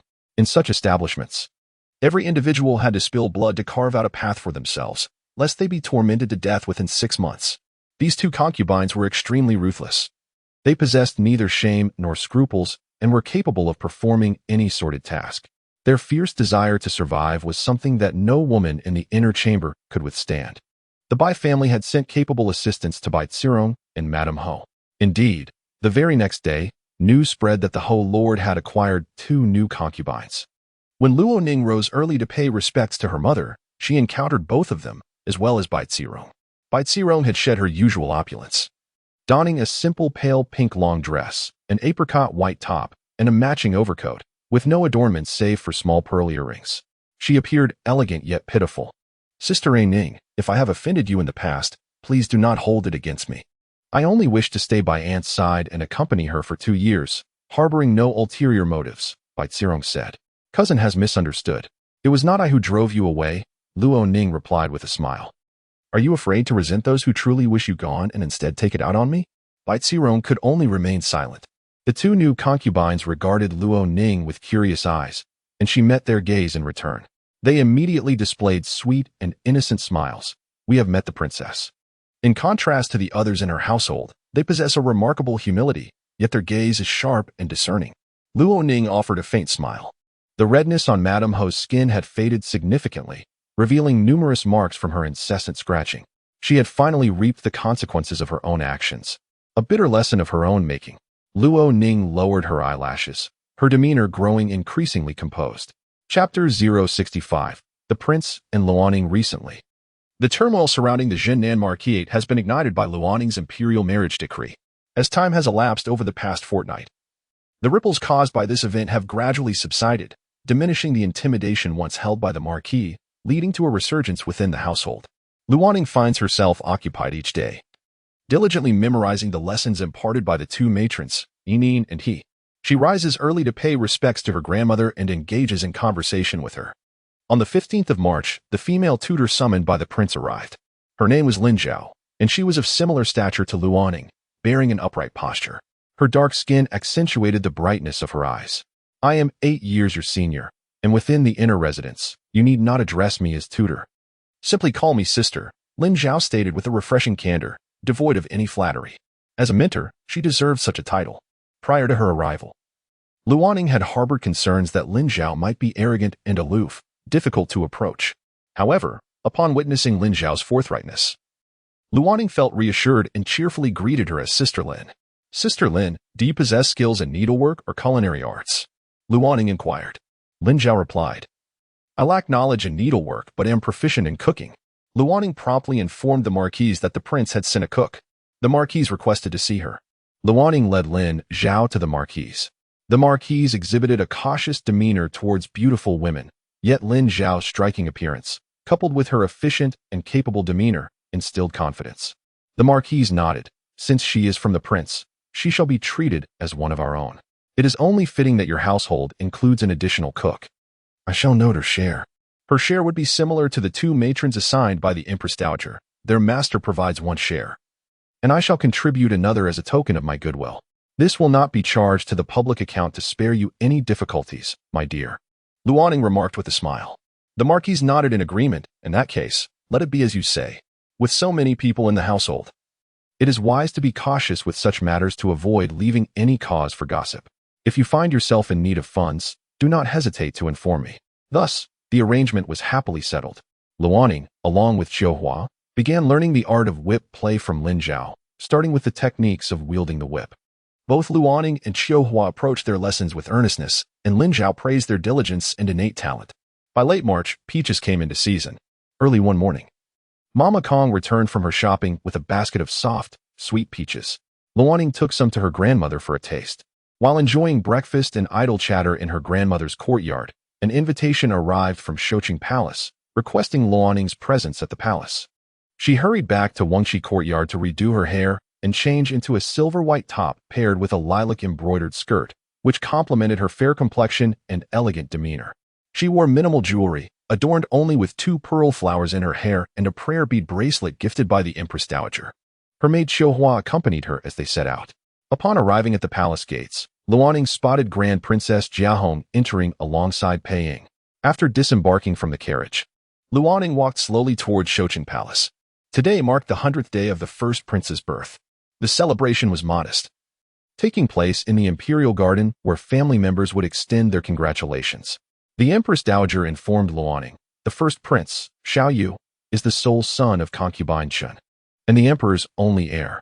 Despite the emperor's 6 years of marriage to the empress and the presence of over 20 concubines in the inner court, he has only 1 son and 2 daughters. I did not prepare a gift, Luoning confessed. The Empress Dowager instructed Song Gu, an attendant, to procure a gift for the empress, stating, present this as a token from the prince's consort. She further added, the first prince is raised within the empress's palace, alongside concubine Chen, who assists in his upbringing.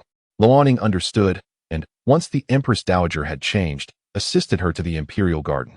The garden was already bustling with guests, though Luoning recognized only a handful. Recently, she had been diligently expanding her knowledge in this regard, and with a few prompts, she could discern who was who. Songgu quietly introduced her to the attendees surrounding the Empress Dowager. The garden was divided into two seating areas by a pavilion, one side for princes and noblemen, and the other for princesses and consorts. Before the guests had fully gathered, the Empress Dowager took her seat in the pavilion, drawing many to her side. "Mother." The prince and his brothers approached to pay their respects. The Empress Dowager acknowledged them with a nod and inquired, "Has Pingyang arrived yet?" Princess Pingyang, the prince's elder sister and also the Empress Dowager's daughter, was indeed expected, as she had mentioned bringing a gift for the prince's consort. The prince glanced at Luoning, who returned his greeting. After the prince finished speaking, he took his seat, engaging in conversation with his brothers. The Empress Dowager took Luoning's hand, guiding her to sit beside her. Luoning exuded poise, and with Songgu's subtle guidance, she was able to recognize the royal family members, earning the Empress Dowager's approval, who smiled and nodded in satisfaction. The imperial garden was a riot of blossoms, a pinnacle of beauty. In the distance, musicians played, and Luoning heard the sound of a flute. Upon looking towards the sound, she noticed someone playing a flute among the musicians, blending in seamlessly. Yet, she turned back to glance twice more, faintly recognizing Pei Ying with a purple bamboo flute adorned with a red tassel. On her third glance, a sudden pain shot through her hand. Looking down, Luoning discovered her right hand had been struck by a leaf.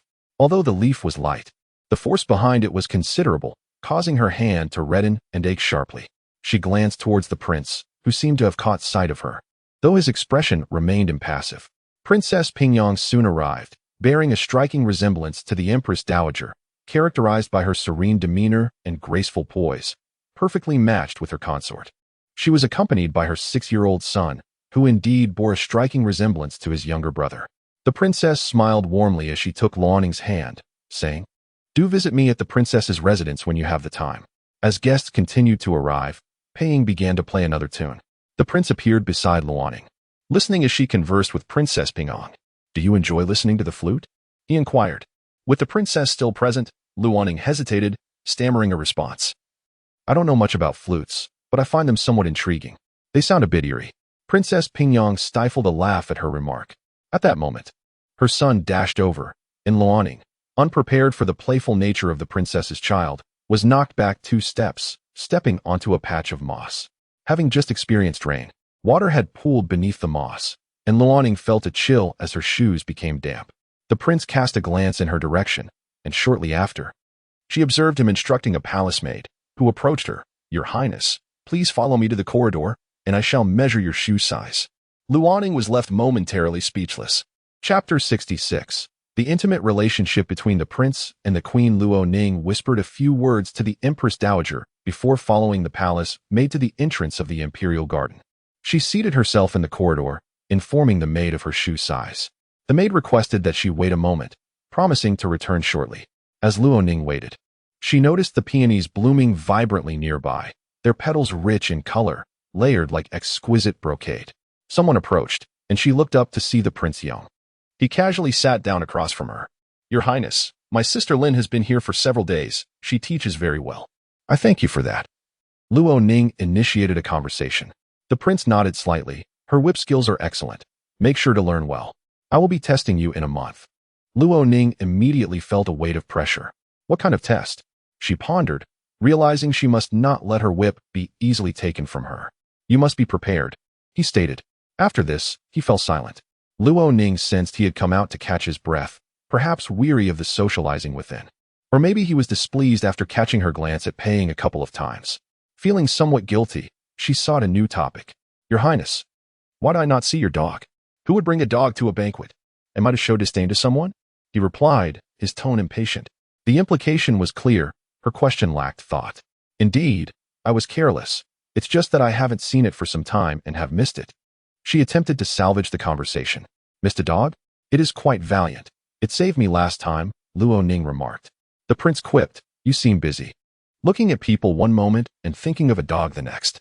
Luoning retorted silently, having only looked at the flute. The melody Pei Ying played was strikingly similar to the guqin piece she had arranged. The purple bamboo flute he held bore a resemblance to one she had gifted to Lady Feng. Her curiosity piqued. Moreover, she had been restrained, only glancing twice. On the third look, she had not turned her head but felt a stinging slap on her hand, the marks of which had yet to fade. Just as Luo Ning was about to explain, the maid arrived, breathless, with a pair of shoes in hand. After bowing to both the prince and Luo Ning, the maid knelt down. "I am here to change your shoes." "I can do it myself," Luo Ning insisted. "Wait," the prince interrupted suddenly. The maid, confused, bowed her head in compliance. "Let me see those shoes," he commanded. The maid presented them, and Luo Ning followed his hand to inspect the shoes. However, the prince frowned. His tone stern. "Take them back and bring me a pair of ordinary blue satin shoes." "Your Highness, what is wrong with these shoes?" Luo Ning inquired.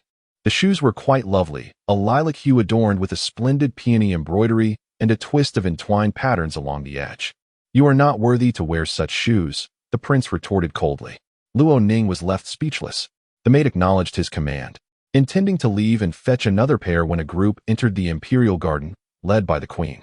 Following her were concubine Chun, a wet nurse, female officials, maids, and several eunuchs. The wet nurse cradled the young prince in her arms.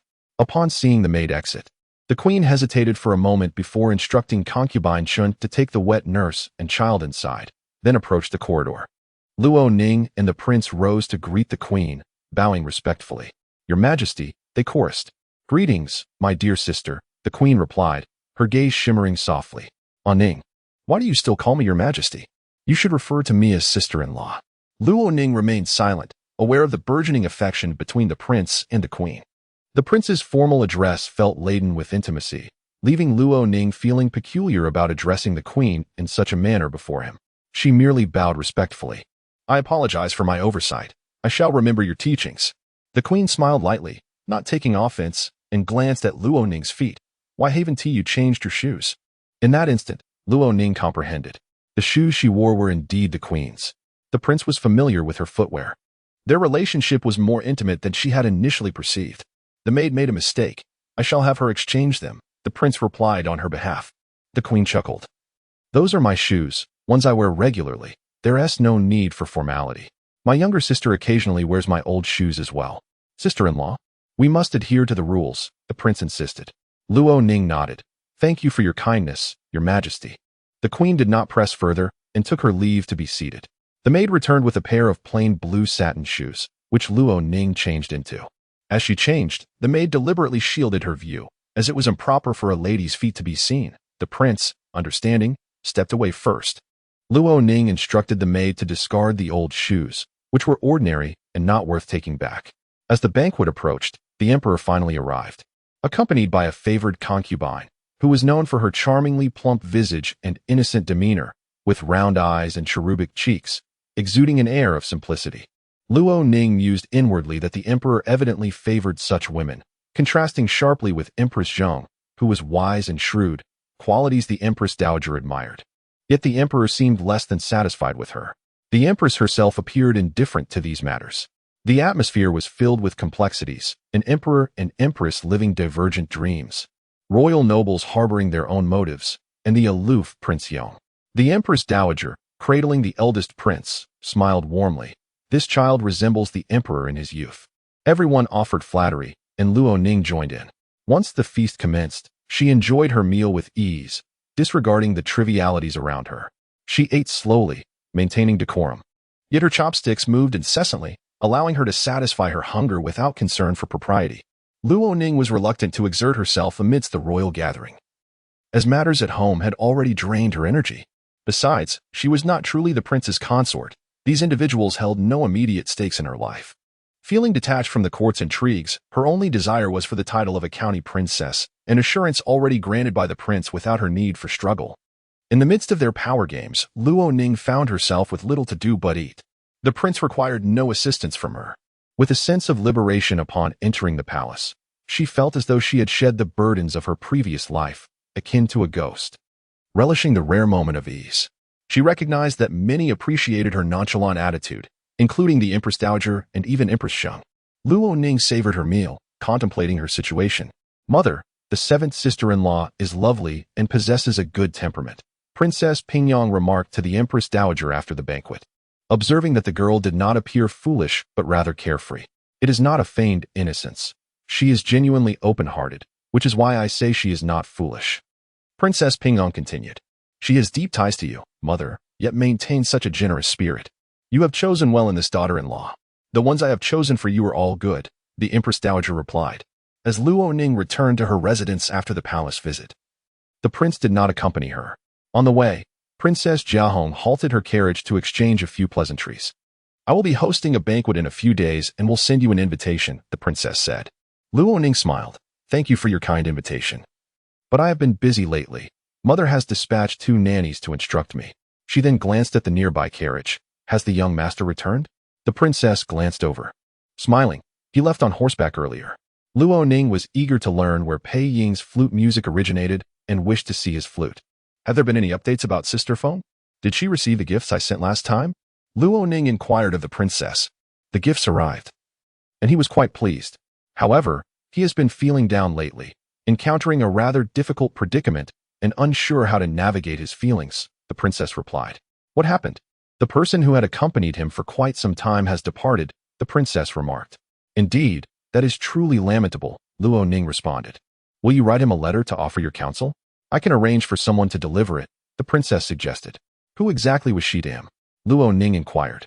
Chapter 67. Luo Ning confronts the Prince of Yong. Princess Jiahong spoke in vague terms, unable to articulate the loss that Madame Feng had endured. Faced with Luo Ning's somewhat inquisitive inquiry, she found herself at a loss for words. Luo Ning graciously offered her an escape. It must be of great importance, beyond the capacity of an outsider to comprehend. Your Highness, I fear my attempts at consolation may be in vain. The princess offered a bittersweet smile in response. Luo Ning took her leave and returned home. As the princess entered her carriage, Pei Ying sat upright, exuding an air of quiet elegance. He possessed striking good looks, and his demeanor was as composed as a pine tree. His movements, whether walking or sitting, radiated grace, even in moments of distress. Observing him, the princess felt a pang of discomfort. The imperial decree of marriage cannot be altered. You must adjust your mindset, she advised him. Pei Ying replied, I understand. Mother need not worry about me. His gentle rebuttal only deepened the princess's unease. Luo Ning's betrothal to the Prince of Yong was entirely unforeseen.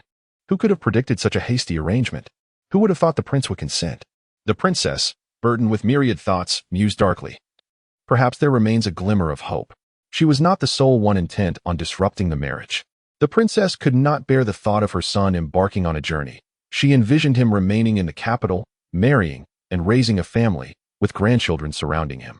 Luo Ning must marry Pei Ying. There was nothing the illustrious Princess Jiahong could not accomplish. She was determined to devise a plan to reverse this situation. As the carriage rolled back to the residence of the Zhengnan Marquis, Luo Ning sneezed twice, covering her mouth and nose with her handkerchief. She pondered the flute, lost in thought. Upon her return, she found herself in a daze. The princess's words were laden with meaning. Luo Ning could not discern whether this conversation would bring fortune or misfortune. She understood that the grand princess acted solely upon her whims. Those who aligned with her desires would be elevated, while those she regarded with suspicion would be swiftly suppressed. Upon arriving at the Marquis's estate, Luo Ning first visited her grandmother, briefly recounting the happenings of the palace to alleviate her grandmother's worries. She chose to share only good news. You must be weary. Return and rest, her grandmother advised. Luo Ning acquiesced. The following day, Luo Ning received a gift from the Princess of Pingyang, a splendid set of gold and ruby headpieces. The craftsmanship was exquisite, with lifelike carvings that showcased the goldsmith's extraordinary skill. Grateful, Luo Ning personally visited the princess's residence to express her thanks. The Princess of Pingyang welcomed her warmly, and they exchanged a few pleasantries. The princess, possessing a gentle disposition yet forthright in conversation, encouraged Luo Ning to address her as sister rather than princess. There is something you may not yet know, the Princess of Pingyang revealed. Our elder brother has instructed the Ministry of Rites to select 4 concubines for our 7th brother, and candidates have already been chosen. It was evident that the Empress Dowager had prompted the princess to inform Luo Ning. Curious, Luo Ning inquired, Sister, do you know which noble families the young ladies hail from? Each prominent clan wielded considerable influence, and it was only natural for selections to be evenly distributed to avoid favoritism. Cui, Wang, Zheng, and Pei, the princess replied. Upon hearing this, Luo Ning sighed inwardly. Indeed, being the Princess of Yong would not be an easy task. All 4 concubines hailed from esteemed families, undoubtedly groomed by their clans, possessing high aspirations, shrewd tactics, and significant financial backing.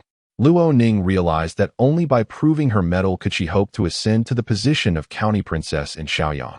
It was no wonder the empress had assigned 2 matrons of instruction, and the prince had provided a mentor.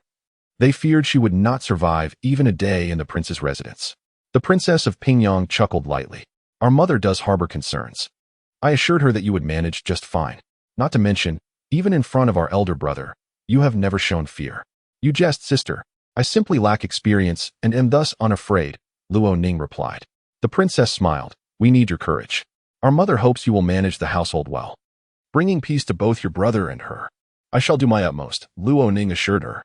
After enjoying lunch at the princess's residence, Luo Ning returned home. The notion of the 4 concubines did not alarm her.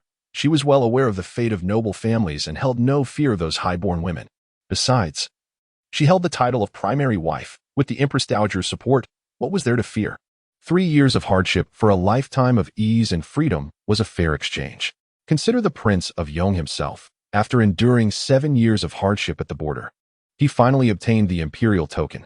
Had he remained in the capital, his exceptional intellect and popularity among the crown prince's supporters might have led to his demise. The present circumstances were a testament to his arduous journey. Luo Ning firmly believed that the Prince of Yong's estate was far from the impoverished and perilous borderlands. Everyone understood that one's future was often a gamble with fate. Luo Ning returned to the Wenxi courtyard with a light step, having received numerous invitations to banquets. As early summer approached, the noble ladies eagerly donned light garments and hosted lavish gatherings, reveling in the tranquility and prosperity of the era. As the betrothed of the Prince of Yong, Luo Ning was inundated with invitations, which she uniformly declined. The Marquis's wife attended 2 events. Luo Ning paid little mind to it. White Surong's current reputation was well known to the Marquis's wife. She had the audacity to bring White Surong along, tarnishing her own standing. The Marquis's wife was not so foolish. At the 2 banquets she attended, the absence of Luo Ning prompted whispers and even open jibes directed at her. She gained nothing from her efforts, and some even dared to provoke her. The Marquis's wife soon realized that Luo Ning, this betrothed, was not held in esteem by anyone. Her attempts to leverage Luo Ning's name only resulted in her own humiliation. After suffering twice, she ceased her attendance. Luo Ning found this amusing but remained unfazed. She was far too occupied to concern herself with it. The 2 matrons' lessons were rigorous, covering everything from the inner court's rules and regulations to the affairs of prominent families in the capital. The material was extensive and complex. Luo Ning not only had to comprehend, but also memorize and internalize it all. This workload was enough to exhaust her, and she still had to find time to practice with her whip, as the Prince of Yong had insisted on assessment. Time flew, and a month had passed since the instructor Lin Zhao entered the estate. Luo Ning did not wait for the prince's summons. Instead, she proactively accompanied Lin Zhao to the prince's residence. The prince was training in the courtyard, where his guards trained rigorously for 6 hours without a moment's respite. Akin to a military encampment, he himself practiced for 2 hours daily without rest. How fares the princess's training? The prince inquired, his long spear planted firmly in the ground, standing tall and sharp beside it. Lin Zhao replied honestly, she is just at the threshold of proficiency. The princess is quite busy and unable to focus entirely on her whip training. Achieving this much is already commendable. The prince, his brow damp with sweat and his hair tied back, showed no signs of fatigue. Dressed simply for ease of movement, he looked at Luo Ning and said, "Show me your whip technique." "Yes," she replied, drawing forth her long whip. The prince picked up his spear, instructing her to attempt to disarm him with the whip. Luo Ning recalled his guidance. One must not be easily subdued. She swung the whip toward him. He deftly twirled his spear, nearly striking her in the face. Luo Ning was taken aback but refused to let go, attempting to wrap the whip around his spear's tip. Lin Zhao was startled. Her technique was akin to charging directly at the spear's point. The prince seemed equally surprised by her tenacity and, fearing for her safety, took a few steps back while retracting his spear, uncertain if it was her lack of skill or the intimidating sight of the spear that caused her tension. Luo Ning managed to strike while the prince retreated. The whip's end tore through the flesh of the prince's palm, blood spilling forth. Everyone present gasped, and Luo Ning stood frozen in shock. Chapter 068. The reason for the prince's anger. Xiao Huifeng's expression was extremely grim. Luo Ning, still holding the long whip, looked at him helplessly. The deputy general brought over a handkerchief, and Xiao Huifeng pressed it against his injured palm. Blood flowed freely, yet he did not flinch or grimace, demonstrating remarkable endurance against the pain. His gaze swept towards Luo Ning, his dark eyes brewing a tempest. "Well done, princess. A reward for betrayal and a surprise attack." He spoke coldly. Luo Ning felt her back stiffen. "Your Highness, please forgive me." What could forgiveness achieve? Should he beat her again? His expression darkened further. Luo Ning remained silent. Prince Yong turned to Lin Zhao. "Make sure the princess practices an additional hour each day. We shall have another examination next month. If she continues in this manner, I shall punish you." Lin Zhao bowed in acknowledgement. "Yes, Your Highness." Luo Ning felt a wave of shame wash over her. After Prince Yong returned to the inner courtyard for a simple bandaging, Luo Ning and Lin Zhao remained at the training ground, intending to head back, only to be requested by the steward to wait in the flower hall. "Sister Lin, I may have been a bit nervous earlier. Usually, when we train against the tree, it doesn't strike back at me," Luo Ning confessed. Lin Zhao whispered to her, "It's all right. Winning is what matters. The prince is quite competitive. If you were to be struck by a spear, you would likely face reprimand. But not now." Luo Ning was taken aback. "Really?" She pondered. Would he rather see his subordinate succeed than suffer her own punishment? Lin Zhao replied, "Just wait and see."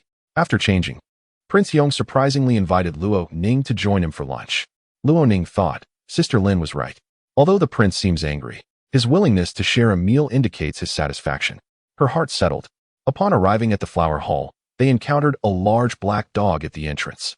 Lin Zhao instinctively took a step back. Luo Ning, however, felt delighted, stepping forward as the black dog rubbed against her hand. She eagerly scratched its chin and stroked its back. "It's quite well behaved," she remarked, observing the dog lying on the ground, eagerly awaiting her affection. Lin Zhao, however, could not muster a smile. "That is General Changyi. It is far from well behaved. It is extremely fierce." "Why such a name?" Luo Ning curiously asked while continuing to pet the dog. Lin Zhao's eyes widened in disbelief. She found it hard to believe this was the formidable General Changyi, who at that moment appeared as docile as a puppy. "It is not simply a name. It was bestowed by the late emperor," Lin Zhao clarified. "It is a royal general, holding a rank higher than many." Luo Ning was astonished. She had not anticipated this. No wonder the Zheng family did not dare to seek retribution when it killed one of their servants. General Changyi had that authority. It was no surprise that everyone held it in awe. If it harmed someone, the repercussions would be dire. As Luo Ning frolicked with the dog, Prince Yong entered the flower hall. Upon seeing this scene, his brows furrowed deeply. The relief he felt after receiving a lash had vanished, replaced by displeasure. With a sharp whistle, the sound pierced Luo Ning's ears, sending a shiver down her spine. The black dog reluctantly trotted back to its master. Prince Yong, irritated by its lack of discipline, grew increasingly frustrated and struck its head again. "Go away." The dog understood, drooping its ears as it exited, emitting a mournful whimper. Hearing this, Prince Yong's anger flared anew, and he coldly admonished Luo Ning, "Do not treat General Changyi in such a manner. Do you understand? It is not merely a pet." Luo Ning responded affirmatively, feeling somewhat resentful. "I like it, and it likes me. Why must you stop us? It does not interfere with your affairs." Yet she dared not voice her thoughts. Noticing her dissatisfaction, Prince Yong's gaze turned sharp, prompting Luo Ning to lower her eyes. Lin Zhao was dismissed to dine, leaving Luo Ning to accompany Prince Yong. After tending to his wounds, he struggled with his chopsticks, resulting in a meager meal. "What trick did you employ to make General Changyi so obedient?" Prince Yong could not contain his curiosity, having likely pondered this for some time. Luo Ning replied, "I used no trick. The prince was present each time." Prince Yong deemed her untrustworthy and shifted the subject. "You must invest more effort into your whip technique. You appear to have regressed since last time." Luo Ning explained, "I felt nervous facing you." Prince Yong frowned. "Do I eat people?" "No, it is your esteemed reputation. I fear disappointing you by not controlling my performance adequately." "Ironically, my anxiety led to more mistakes," Luo Ning confessed. Prince Yong replied, "There is no need for such worries." His tone turned stern. "As the princess, if you continue to make careless errors, I shall not spare you. If you remain flustered over trivial matters, you will achieve nothing substantial." Luo Ning acknowledged this. "Practice again. If you perform as poorly as today, I will confiscate all your silver notes and gold leaves." Prince Yong warned. Luo Ning was taken aback by the severity of his threat. She nodded earnestly, promising to practice diligently and not disappoint him. Prince Yong exhaled deeply. Luo Ning sensed his rising frustration as he remained silent during their meal, consuming very little. After dining, she prepared to take her leave. Prince Yong did not retain her or accompany her out. On the way back, Luo Ning discussed the events with Lin Zhao. Lin Zhao predicted that Prince Yong would not remain angry, yet he still seemed quite displeased, likely due to her playful interaction with General Changjing. Lin Zhao explained, "It is a subordinate of the prince.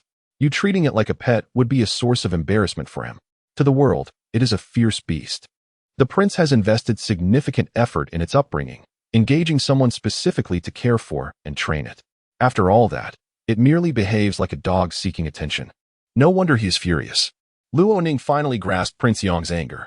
It was akin to a father witnessing his painstakingly raised son succumbing to the whims of a woman, becoming sycophantic and devoid of masculinity, resembling a spineless creature. No wonder he felt compelled to punish both her and the dog. "I shall not play with General Changjing again," Luo Ning resolved. Yet, she could not entirely blame herself. Each time the black dog saw her, it would plead for affection, insisting on rubbing against her. Luo Ning found it hard to deny it. She remarked to Lin Zhao, "Prince Yong truly ought to have a son, lest he treat the dog as one." Lin Zhao chuckled, "Isn't that happening soon?" Luo Ning responded, "That is not what I meant." A couple of days later, the steward of Prince Yong's residence visited Luo Ning. Officially, he presented newly harvested cherries, but in reality, he delivered a letter to her. The letter contained the names of 4 individuals, with Princess Pingyang's prior warning. Luo Ning recognized these 4 as the candidates for consorts selected by the Ministry of Rights for Prince Yong: Zheng, Chui, Wang, and Pei, 1 from each family, including the 4th Miss Zheng. Luo Ning was astonished at the thought of the Empress's younger sister becoming a consort for Prince Yong. She handed the list to the 2 matrons and asked them to share their insights about the 4 young ladies.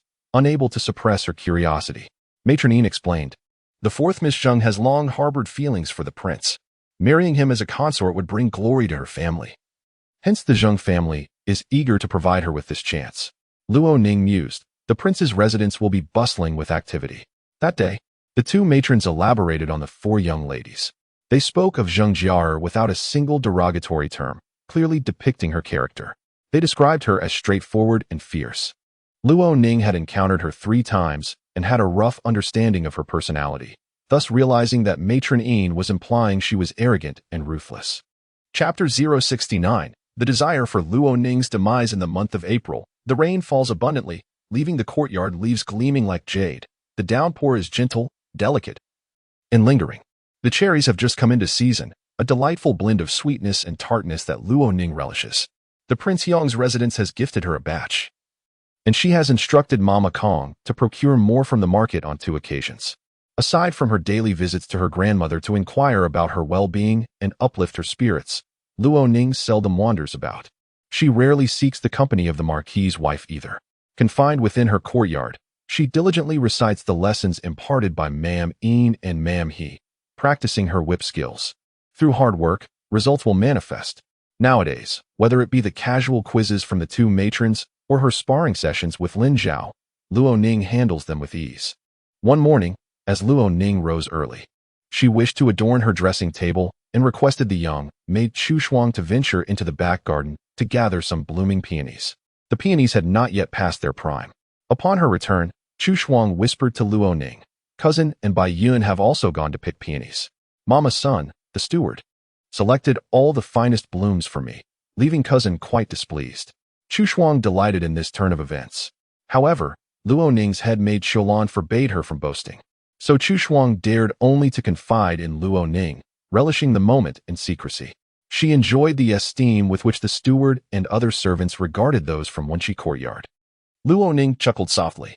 Chu Shuang's cheeks flushed slightly. "Miss, I did not conflict with cousin. I even yielded to her. She did not take them. For what right does she have to claim them? The finest things in the Marquis's residence should rightfully belong to you." Luo Ning laughed again. "You clever little sprite." Qiulan entered to style Luo Ning's hair, and, upon noticing Chu Shuang lingering with the flowers, inquired, "What are you chattering about? Does the young lady have time for your idle talk?" Luo Ning had always refrained from meddling in the affairs of the maids. Each person in the courtyard had their designated duties, and after empowering them, she would not interfere. Chu Shuang stuck out her tongue. "I shall go now, Sister Qiulan." The peonies on the dressing table bloomed with an alluring vitality, their subtle fragrance lingering in the air. Luo Ning's spirits lifted. Yet, while she was in high spirits, Bai Xiong was utterly vexed. After being driven out, she had returned shamelessly, now without her own quarters, residing in the east side's secondary chamber, which felt quite uncomfortable. Bai Xiong often consoled herself, reminding herself to endure humiliation and hardship, likening her plight to that of Han Xian, who had endured insults. Yet, at merely 16, she was young and impetuous. Having never faced adversity, Xiao Sherdong had doted on her like a treasured jewel, and she had grown up in luxury. Upon entering the Marquis's residence, her treatment surpassed that of the legitimate eldest daughter, garnering respect from all. Suddenly thrust into despair, no matter how she reassured herself, a bitter resentment lodged in her heart. One must endure many trials to withstand adversity. This was the first time Bai Xiong had encountered such setbacks, and she found it impossible to remain calm. This time, instead of lamenting to the Marquis's wife, she sought out Luo Yin. The thoughts of the two young people were more aligned. The Marquis's wife always urged them to endure for the greater good and to plan for the long term. I am destined for wealth and nobility, Bai Xiong mused. The fortune teller declared that I would one day attain greatness, and I do not need Luo Ning to elevate me. She hurried to Luo Yin's quarters, where he had just risen. Though it was not a holiday, he had taken a leave of absence. The official's salary was meager, and he often slacked off, much to the chagrin of his superiors, who were struggling scholars themselves and found his status as a noble scion quite disheartening. Big brother, Bai Xiong greeted with a bright smile, presenting him with 6 stems of peonies she had picked that morning from the back garden. The finest ones I sent to Wenqi Courtyard. These are lovely. A gift for you. Wen's demeanor was gentle and warm as she accepted them. Thank you, Arome. Is eldest brother at home? Yes. He is practicing his swordplay and just changed his clothes. Please wait a moment, Wen replied, radiating harmony. Luo Yin soon emerged from within. Arome, is there something from mother? He inquired. Bai Xiong replied. No, I wish to trouble you with a matter. Grandmother in Yuhang is soon to celebrate her birthday, and I wish to send a gift back. She glanced at Luo Yin. He understood her hint. Come with me. He led Bai Xiong to the reception room in the east wing.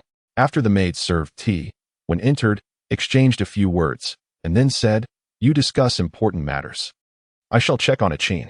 She exited, and Bai Xiong's smile faded. Tears welled in her eyes as she whispered to Luo Yin, Big brother, I can no longer endure it. Luo Ning is truly insufferable. Upon hearing this, Luo Yin's anger flared. Not just that. She has become arrogant with her newfound power, displaying her petty nature. I wish I could rid the world of her. The two shared a common fury and frustration. Luo Yin's feelings were even more intense. He had endured several beatings, suffering pain and humiliation that consumed his rationality. Big brother, do you believe her marrying into the prince's residence would benefit our prospects? Bai Xiong asked quietly. Luo Yin scoffed. Her? It would be a miracle if she does not belittle us. To expect her to elevate us? That is sheer folly.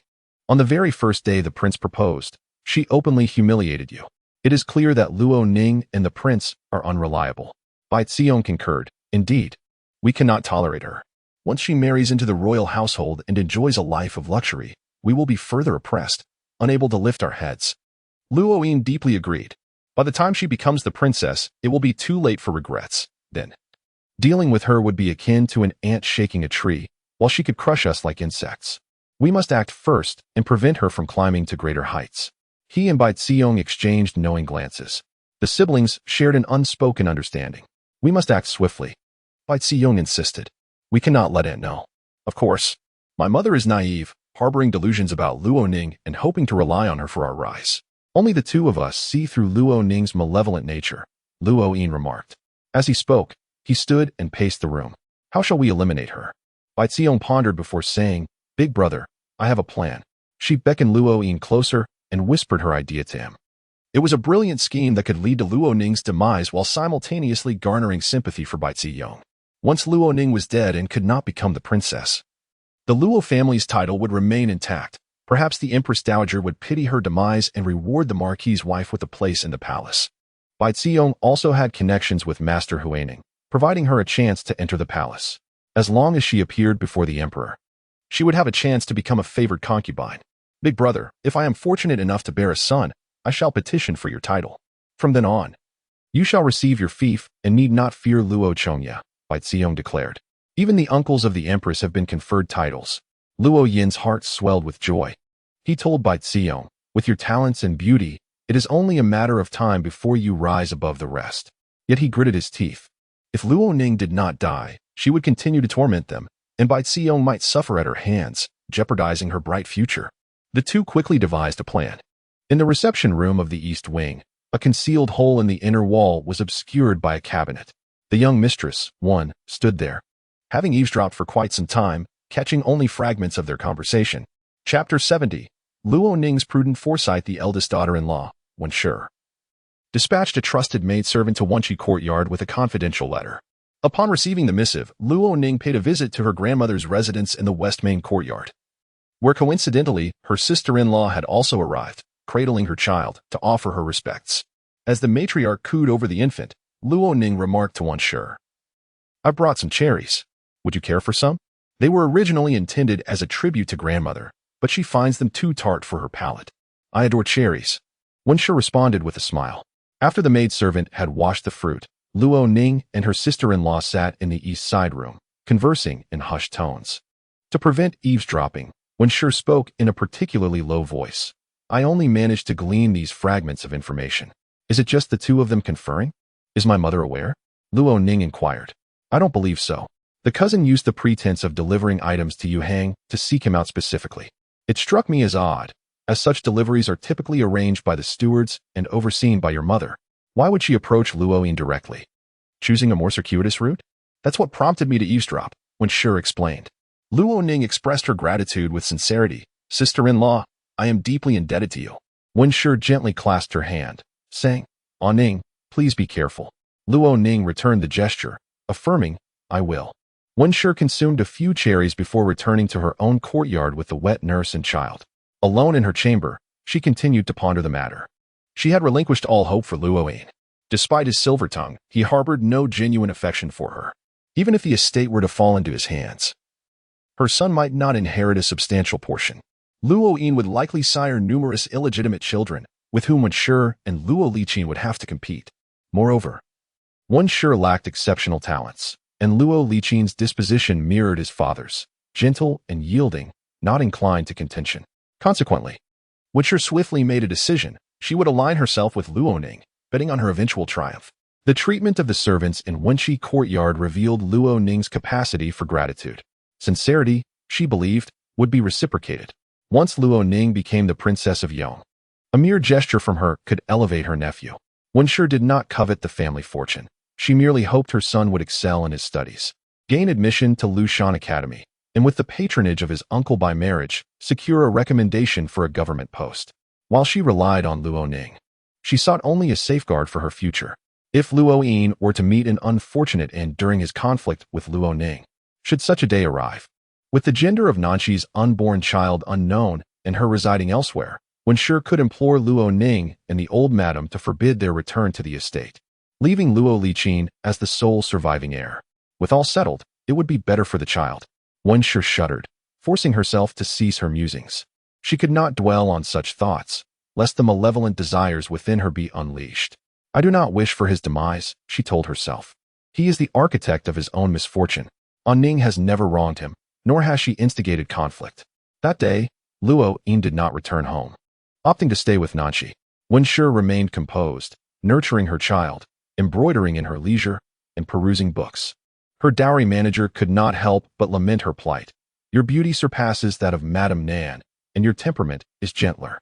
Yet the young master fails to appreciate you. Wen Shi turned a page in her book. He not only failed to appreciate her, but also brazenly concealed Nanshi's lingerie beneath their pillows and derisively referred to her as an old crone to humiliate her. She was barely in her early 20s, in the prime of her beauty. How could she be considered old? Did he find such behavior stimulating? Or was it merely a means of defiling her to derive some form of psychological satisfaction? In her presence, Luo Yin would denigrate Nanshi, describing her as unrefined and lacking worldliness, recounting embarrassing anecdotes for amusement. He had previously disparaged the comely maidservants around his mother, and those maids had subsequently vanished. At the time, Wen Shi had felt uneasy but could not articulate why. Now she understood. As the eldest son, Luo Yin could have refrained from commenting on his mother's maids, rather than demeaning them to ingratiate himself with Wen Shi. The maids' disappearances were likely similar to Nanshi's departure. discreetly orchestrated by the madam. Luo Yin loved no one, harboring no respect for anyone. Recalling these instances, Wen Shi abandoned all illusions. The honeyed words of Luo Yin had clouded her judgment for years, but at last, the clouds had parted. She perceived the baseness and shamelessness of Luo Yin. As mid-April approached, the early summer roses bloomed, exuding a rich and captivating fragrance. The morning breeze was warm and gentle. Luo Ning visited her grandmother, finding her already awake and instructing Steward Sheng to prepare the carriage, as she intended to venture out. "Where are you going?" Luo Ning inquired with a smile. Her grandmother rarely left the estate. "You may not recall the Wan family. The old madam of that household is a dear friend of mine. I heard she has been gravely ill, and I must see her," the old madam replied with a touch of sorrow. Luo Ning felt a twinge of apprehension. "How old is she?" "The same age as I." The old madam donned a dark blue jacket, eschewing elaborate jewelry in favor of a simple hairpin to secure her hair. As she required a carriage for her excursion, she had informed the madam of her plans in advance. Bai Rong learned of this. She and Luo Yin had been awaiting an opportunity, and the old madam's departure presented it. They had anticipated her visiting Wanfo Temple to pray to Guanyin, but instead, she was merely visiting a friend. "Heaven is on our side," Luo Yin exclaimed with glee. After the old madam departed, Luo Yin and Bai Rong left in succession. Luo Ning, ever vigilant, had bribed a gatekeeper to monitor Bai Rong. When Luo Yin and Bai Rong departed within half an hour of each other, Luo Ning knew something was amiss. She immediately issued instructions. "Qiuhua, take this food box and make the necessary arrangements. Qiulan and Mama Kong, report to the authorities. Ensure the constables are well taken care of, and have them wait nearby." The women acknowledged her orders. They discreetly exited through the side gate of the west main courtyard. Without alerting the madam's people, Luo Ning then accompanied Lin Zhao in practicing with the whip. Mama Yin and Mama He, curious about their secretive actions, hesitated to inquire directly. Lin Zhao, ever forthright, asked, "What are Qiuhua and the others up to?" Taking precautions, Luo Ning replied with a smile, "If nothing happens, their efforts will have been in vain, and they will return shortly." Lin Zhao responded, "Sounds intriguing." Luo Ning smiled. They continued their whip practice. In the late afternoon, a maidservant who had accompanied the old madam, named Xiang Ran, rushed to Wenqi courtyard, requesting a private audience with Luo Ning. The old madam had visited the Wan family to see the ailing madam, only to find that the young master had also arrived as a guest. Upon their return, the young master and the old madam had passed by the cousin's silk shop and entered, remaining inside for quite some time. The maidservant had waited anxiously, growing increasingly concerned as the old madam failed to emerge. "Miss, could something be amiss?" Xiang Ren asked urgently. Luo Ning observed her silently. Among those serving the old madam, there were undoubtedly spies for the madam, but Luo Ning was unsure of their identities. Now, she knew that Xiang Ran was one of them. Luo Ning feigned alarm, rising to her feet. "Where are they?" "I know the place. Please follow me," Xiang Ran said. Luo Ning hastily departed with her. Chapter 071. Luo Ning's counterattack. Luo Ning stepped out with her maid. A carriage awaited her at the entrance. She appeared anxious, her gaze flitting with unease, not questioning anything around her. For instance, why had her maid, Xiang Ran, arranged for the carriage to be ready ahead of time? "Miss, it's right up ahead," Xiang Ran indicated as the carriage came to a halt before a silk shop named Rue Jingge. It was still afternoon, and although it was not yet closing time, the door was ajar, suggesting a temporary closure. "Is this shop still conducting business today?" Luo Ning inquired as she disembarked from the carriage. "Just a moment ago." When the old lady and the young master arrived, the shop was still open, Xiang Ran replied, assisting her down. However, since they are upstairs in the private room, the young clerk Wen Ti let the maidservants go up. As Luo Ning approached the entrance, a young clerk greeted her. "Are you here to make a purchase, esteemed guest? Please return tomorrow. The shopkeeper is celebrating a family event today." Luo Ning glanced at Xiang Ran, perplexed. The old lady must have returned by now, right? Upon hearing this, the clerk chuckled and responded, "You are from the Luo family?" "That is indeed family. The owner of this shop is Miss Bai." Xiang Ran promptly interjected. "This is the eldest daughter of the Luo family." The clerk bowed respectfully. The old lady is still upstairs. She is enjoying a pleasant conversation with a seamstress, mentioning she wishes to buy silk for the eldest daughter's dowry. Thus, the shopkeeper has only partially closed the shop to accommodate the old lady's large order. "Please, miss, come in and take a look." Luo Ning entered the silk shop, and the clerk courteously invited her upstairs. There were only 3 private rooms on the upper floor designed for distinguished guests. He encouraged Luo Ning to sit down. Luo Ning, somewhat surprised, asked, "Where's my grandmother? Was she upstairs?" "She might be in the storeroom," the clerk suggested. "Just a moment ago, the old lady mentioned she wanted to check the stock." "I shall go as well. Please wait here. Allow me to check for you. If I run up and down and miss her." "We have staircases on both sides of the shop," the clerk replied. Luo Ning, growing impatient, pressed, "What is going on? Where have my grandmother and brother gone?" The clerk replied, "Miss, I truly do not know." "You do not know?" "Yes, I will go and check for you. Please sit. I will prepare tea for you." As he spoke, the dagger slipped from his hand. Luo Ning, filled with panic, exclaimed, "I must find my grandmother." She seemed distressed. And as the clerk attempted to calm her to prevent a commotion, Luo Ning suddenly raised her hand, throwing a handful of quicklime wrapped in a handkerchief at him. Caught off guard, the clerk felt a sharp pain in his eyes, his vision blurred. He instinctively swung his dagger toward Luo Ning. She swiftly dropped her whip, striking at his face, then quickly maneuvered behind him, ensnaring his neck with the whip. The clerk struggled fiercely, but lacking the skills of a trained assassin. He was limited in agility and unprepared for Luo Ning's 3 surprise attacks, causing him to inadvertently drop the dagger. With her golden hairpin, Luo Ning aimed for his neck. Once he fell still, she promptly moved to the window, peering out from both sides. In a concealed corner before the silk shop, Qiu Hua, disguised as an elderly woman, waved at her. Luo Ning immediately tore a piece of silk to wrap around her head and face, cautiously descending the stairs. The front door was now shut tight, and the street was deserted. Luo Ning, a delicate young lady, faced a young man who was well prepared, making her situation precarious. To avoid attracting attention, it was best that fewer people were involved. This was Luo Ning's deduction. Indeed, there was no one left to guard the hall. Luo Ning quietly slipped through the partially open door and hurried across the street to join Qiu Hua. Qiu Hua, nervously sweating, asked, "Miss, are you hurt?" "I am unharmed," Luo Ning replied calmly, firmly grasping her hand. "How did your task fare?" "As you instructed, the food box is placed in the corner of the silk shop," Qiu Hua explained.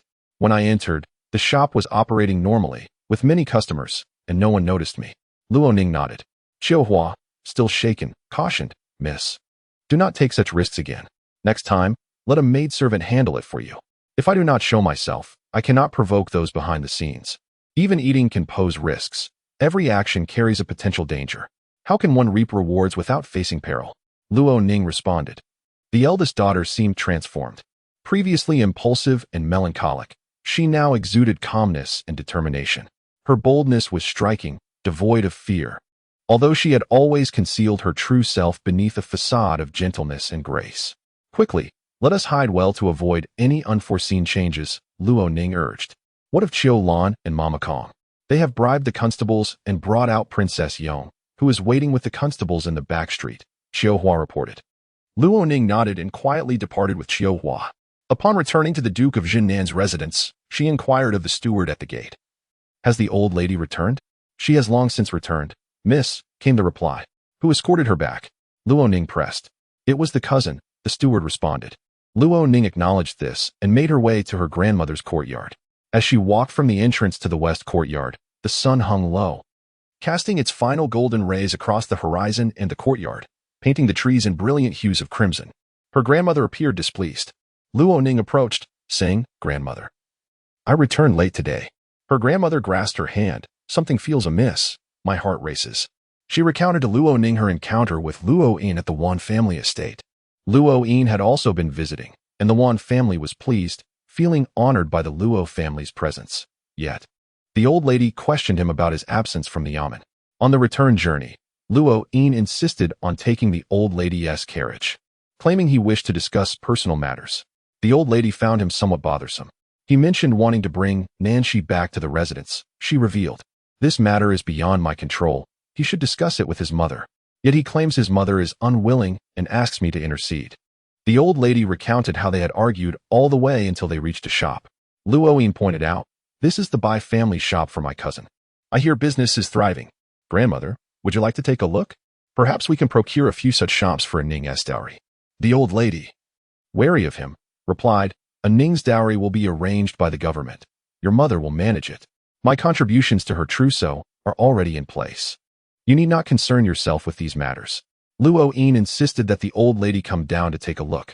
When the carriage stopped, Bai Xiong was outside, gently inviting the old lady inside. Feeling somewhat coerced, the old lady was irked, especially as Xiong Ran, who had accompanied her, was now seated in Luo Yin's carriage and was no longer by her side. With no one to rely on, the elderly lady, not wishing to suffer any public humiliation, had no choice but to disembark and see what they were up to. However, they did little more than invite her to sit in the shop, boasting about its profitability. After a short while, the old lady expressed her displeasure and unease to Luoning. Now back in the west courtyard, she remained perplexed, entangled in feelings of anxiety and irritation. What were they scheming? She then inquired of Mama Shang, "Where is Xiong Ran? She left with us, yet she has not returned for quite some time. Where could she be?" Luo Ning grasped her grandmother's hand. "Grandmother, Xiong Ran may not return." The old lady stared in astonishment. "What do you mean by that?" Chapter 072. Reaping what one sows. Luo Ning instructed Mama Shang to dismiss the servants and keep a close watch to prevent eavesdropping. She meticulously recounted the day's events to the old lady, whose hands trembled slightly. "They are utterly insane." The old lady's temples throbbed with anger. Luo Ning grasped her hand firmly, reassuring her, "Grandmother, I will not allow them to succeed in their schemes. If it weren't for my elder sister's timely warning, I had prepared thoroughly and would never have entered Bai Xierong's shop so recklessly. Rest assured, they cannot ensnare me," she continued. The old lady gasped. "We must not let them escape unpunished." Luo Ning understood her sentiments. However, the reputation of the Luo family, their ancestral legacy, and even Luo Ning's impending marriage to the Prince of Yong must not be jeopardized by these events. A long-term strategy was imperative. Luo Ning did not desire a complete destruction of their family. She wished to avert the downfall of the Marquisate, where both masters and servants would meet a dire fate. She also yearned to preserve the Marquisate's honor, for without it, she could not become the Princess of Shaoyang. If she could not attain that status, she would not be able to claim her rightful place. She resolved to strike decisively when the Bai family and Qiu Shidong were powerless to retaliate. "Patience is essential during the hunt, grandmother," Luo Ning whispered. The old lady glanced at her, and seeing her calm demeanor, her breathing gradually steadied, and her agitated emotions subsided. Luo Ning poured her a cup of tea and soothed her, allowing the old lady to regain her composure. "Aining, you are correct," the old lady remarked. "Let us wait and observe the unfolding drama." That day, Luo Yin did not return home, but news soon reached the Marquisate in the evening. The Marquis of Jinan hurriedly left. Luo Ning remained by the old lady's side. The second master entered the west courtyard, bringing news from the outside. Ayin has been apprehended by the city patrol. He set fire to a shop and was caught red-handed. The old lady, feigning ignorance, was shocked and incredulous. How could Ayin commit arson? Luo Ning also feigned surprise. "We do not yet know the details. The street has many shops, but fortunately, with the recent rains, the buildings are moist. It was early afternoon when the fire was discovered, so the surrounding businesses suffered minimal damage," the second master explained. He continued, "It appears that the shop belonging to our cousin was also destroyed, possibly due to the storage of gunpowder. In any case, this matter is complex, and the city patrol will conduct a thorough investigation. If it is deemed severe, the Court of Judicial Review will also look into it." The old lady, filled with uncertainty, asked, "When can Ayin return?" "We may have to wait until the case is resolved," came the response. The news spread within the inner chamber. The Marquis's wife, Bai Shi, along with Bai Xierong, rushed to the old lady's courtyard, where they encountered the second master. Bai Shi's face was ashen and her lips trembled. "Second brother, do you know what is happening outside?" "I heard fragments of conversations, but nothing coherent," and the Marquis left in haste. The second master relayed everything he knew to the Marquis's wife. She could hardly stand, exclaiming, "This is impossible. How could Ayin burn Xierong's shop?" Bai Xierong stood nearby, her complexion pale, realizing that Luo Ning should have been in the shop and perished in the fire. Her knees inexplicably weakened, causing her to step back. No one noticed her, not even Luo Ning, who did not spare her a glance. "Today, I visited the Wan family to inquire about their health, and Ayin specifically accompanied me. He led me to my cousin's shop, where she was present as well." The old lady recounted. "Ask your niece what discord has arisen between them, leading to such a rift." The Marquis's wife immediately turned to Bai Xierong. Bai Xierong's lips turned even paler. "Aunt, it was my brother who wanted to bring South Concubine back to the residence and sought grandmother's assistance to plead on his behalf. He even asked me to bribe grandmother with some precious silks. She explained how she had briefly spoken with her grandmother before escorting her back home, adding, after that, I am not aware of what transpired. The Marquis's wife scrutinized her closely, her gaze filled with skepticism and doubt. Luo Ning, like a specter, quietly observed. Bai Shi cherished Bai Sierong dearly. If forced to choose between Bai Sierong and Luo Yin, whom would she favor? It was an intriguing dilemma. For Bai Shi, both Bai Sierong and Luo Yin were like the flesh of her flesh, making the choice exceedingly difficult. Ao Yin has been wronged, the Marquis's wife exclaimed, her voice hoarse with emotion, eager to dissect the issue with the second master. If he truly intended to set fire, why would he not wait until the dead of night? He is not a fool. The second master felt somewhat awkward. Elder sister, I merely overheard some chatter among peers and am not privy to the intricacies. Wait for elder brother to return and question him thoroughly. He went to the yamen to sort things out. Is arson such a grave crime? Burning our own shop should not concern the authorities. Will Ayin return tonight? The Marquis's wife pressed anxiously. The second master replied, I am not a civil official, and I am unfamiliar with the laws. Setting fire on the street differs from doing so at home. This matter could escalate or diminish depending on how the city patrol handles the case. That night, the Marquis of Jinan returned home, his head hanging low. The old lady had sent someone to summon him. The entire household was gathered in the west courtyard. Unable to sleep, each person awaiting news. Members from the second and third households had assembled, including Luo Ning's younger brother, Luo Yu. The fire spread rapidly, likely due to the presence of gunpowder in the shop. Both the patrol and others heard the explosion. Furthermore, a charred corpse was discovered, reduced to ashes with only a few bones remaining. The matter of illegal gunpowder leading to a fatality cannot be resolved hastily, the Marquis of Jinan stated. The Marquis's wife nearly toppled from her chair. How could this happen? Tears streamed down her face as she lamented. Ayin could never do such a thing. The Marquis of Jinan, in a foul mood, retorted, Your beloved son threatens to ruin our marquisate. He pointed at Bai Sierong, asking, Why was gunpowder hidden in your silk shop? Bai Sierong trembled. Uncle, I did not. Where would I acquire gunpowder? Under normal circumstances, the Marquis's wife would have defended Bai Sierong, arguing that it was unjust to blame her for the loss of her valuable shop. Yet now, she was too drained to speak. Luo Yin remained imprisoned. Regardless of how the case concluded, Luo Yin was certain to lose his official position. Future aspirations of serving in the government would become exceedingly difficult, leaving only the inheritance of the marquisate as a viable path. The Marquis's wife, too, was heartbroken. Luo Ning had shielded the empress, securing titles for the Luo family, while Luo Chongye had seized the opportunity to recommend his son for an official position, granting Luo Yin unexpected advantages. Had such fortunes never existed, the Marquis's wife would not have felt such anguish. But to gain and then lose was an unbearable sorrow. Marquis, send someone to Yuhang to fetch money from elder brother. We must arrange matters to mitigate this situation and ensure Ayin's safe release. Bai Shi wept. Is your elder brother willing? He will. Bai Shi asserted confidently. Ayin is his own nephew. The Bai family relies on the marquisate. He will surely provide the funds. The Marquis of Jinan pondered for a moment. This route is worth exploring. Bai Sierong's expression was one of despair. She cast a furtive glance at Luo Ning, only to find Luo Ning also watching her, her eyes tranquil and her face devoid of emotion. Did Luo Ning know? How had she escaped the fire? Chapter 073. Driving him mad. The case of Luo Yin's arson caused quite a stir. By the following day, the news had reached the palace. As he was the elder brother of the future princess of Yong, the Empress Dowager summoned Luo Ning to the palace. Do not panic. Regardless of the circumstances, the court will not convict your elder brother, the Empress Dowager assured Luo Ning. Luo Ning replied, For the sake of the greater good and to protect the reputations of herself and the Prince of Yong. It was clear that Luo Yin would not face imprisonment this time. Although Luo Ning had anticipated this outcome, she could not help but feel a twinge of disappointment. Disappointment, however, was but a fleeting emotion. It was perhaps for the best that he would not languish in a cell, as he deserved to die. Thank you, Your Majesty, Luo Ning said softly.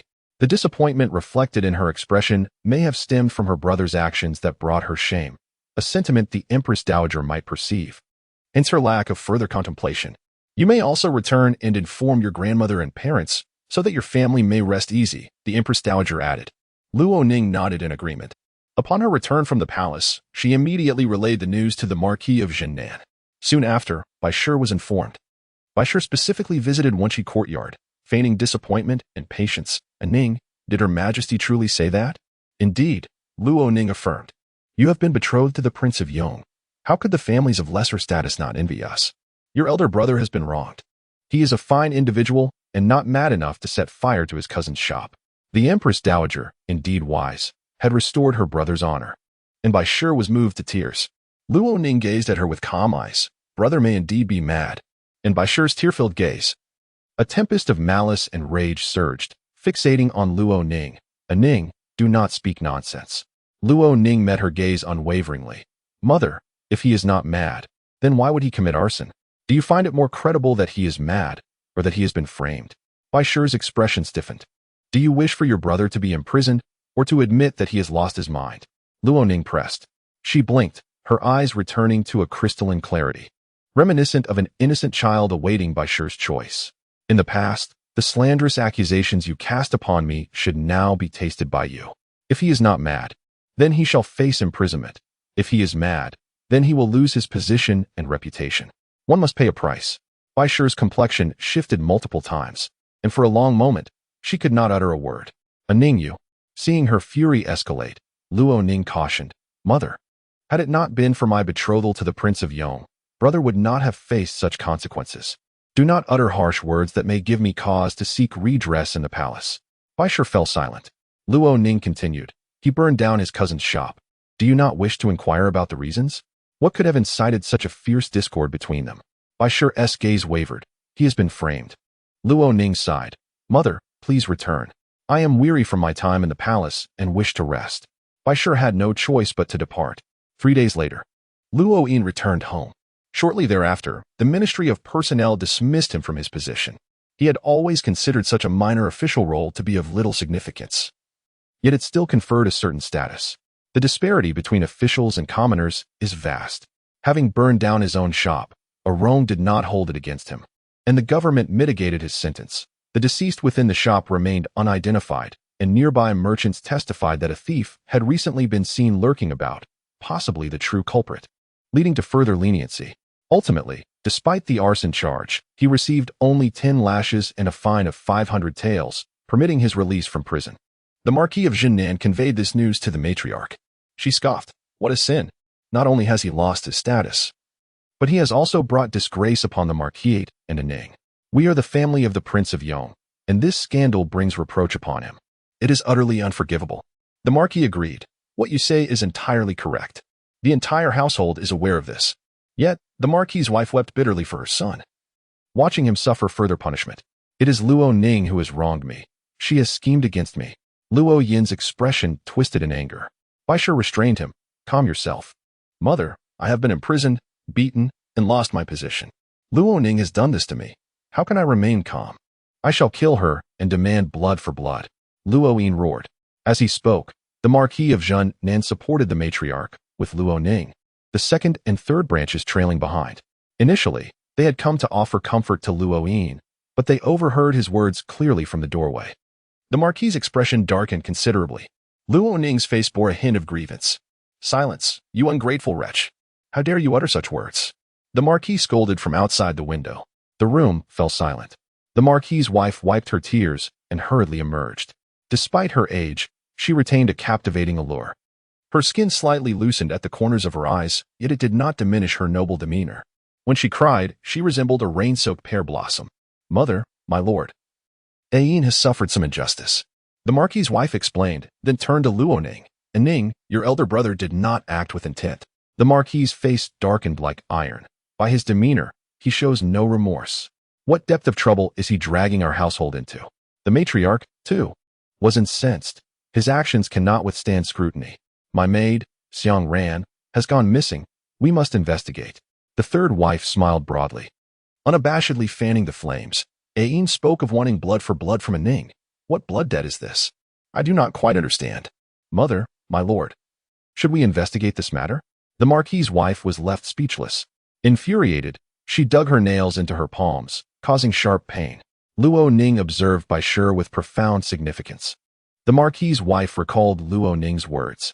She understood that Luo Ning was cornering her, yet at this critical juncture, she felt compelled to say something. Otherwise, Luo Yin would face further punishment. He had already suffered injuries and could not be subjected to more. The Marquis's wife knelt. "Mother, my lord. Yin has always had a smooth life, with little hardship. This time he has been falsely accused and imprisoned, seeing his state. I fear he has been traumatized and is somewhat deranged."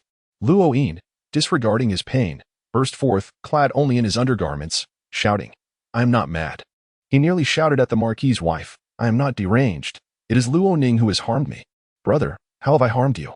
Luo Ning demanded sharply. Luo Yin was momentarily taken aback. Bai Zhirong had been waiting quietly in the hall, standing in the corner. At this moment, she stepped forward. "Brother, please rest well. Aunt, do not worry too much. He is merely a bit deranged." The Marquis's wife sobbed. In the interplay of light and shadow, Luo Ning seemed to glimpse her past self. She too had once faced moments of unexplainable grievance and indignation, similarly branded as deranged by Bai Shi and Bai Zhirong, unable to extricate herself from that label. Like Luo Yin in this moment, she had incessantly protested her sanity, yet who truly cared? Luo Ning looked at Bai Shi. In a previous life, when Bai Shi declared that Luo Ning was deranged, she had done so with a sense of certainty, composure, and an air of elegance, her feigned sorrow being utterly superficial. Now, however, Bai Shi's face was pale, her body trembling. The anguish she felt was profound, penetrating to the marrow. To label Luo Yin as deranged in an attempt to absolve him was akin to carving out her own heart. The agonizing pain of being flayed was something both Bai Shi and Luo Yin should now comprehend. Luo Ning felt a flicker of tranquility and peace descend upon her soul once more. Luo Yin was right. Blood debts must indeed be repaid with blood. Chapter 074. The internal strife within the Bai family. Luo Yin was sent away from the Marquis's residence to Shirley Village to recover. Shirley Village was the finest estate of the Luo family, complete with a 3-courtyard residence, occasionally used by the Marquis of Jinnan and the matriarch for summer retreats. With summer approaching, it would be beneficial for Luo Yin to recuperate there. After the upheaval that night, the Marquis's wife summoned a physician for Luo Yin's treatment, who diagnosed him with phlegm clouding his heart and confusion of spirit. The household buzzed with speculation. The eldest daughter-in-law, One, observed the servants preparing Luo Yin's clothes, shoes, and books, instructing a young servant to deliver them to the village the next morning. Her demeanor remained calm. Her trusted maid whispered to her, "Madam, the household has been abuzz about the eldest master these past few days." One responded without emotion, "I am aware." Gossiping servants claimed that the eldest master had lost his sanity and doubted whether the Marquis would still petition for his title. The maid expressed concern, but One replied evenly, "That is to be expected. Are you not worried?" The maid pressed, "If he becomes the heir, what benefits would it bring to me and Akin?" The eldest daughter-in-law replied nonchalantly. The maid was taken aback. As Luo Yin's legitimate wife and the mother of the heir, how could there be no advantage? One could potentially receive an official title, and young Akin could become the heir to the Marquis of Jinnan. "Madam, you..." The maid began, but when interjected, "A heart that is cold and detached cannot be warmed. Besides himself, nothing else matters to him. Investing decades into such a person has only left me and Akin unrecognizable and in torment. You are too pessimistic. The eldest master is simply young and inexperienced." The maid insisted, "I have seen such individuals before. As the saying goes, the child reveals the man. He is already in his 20s. His nature is unlikely to change," when stated. She foresaw that Luo Yin would become increasingly arrogant once he inherited the title. As long as his parents were alive, they could restrain him somewhat. But once they were gone, he would act without restraint.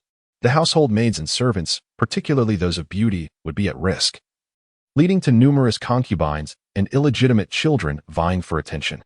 One did not cater to Luo Yin or flatter him. He would use every means to suppress her. Such a chaotic existence was not what she desired, and she saw no hope.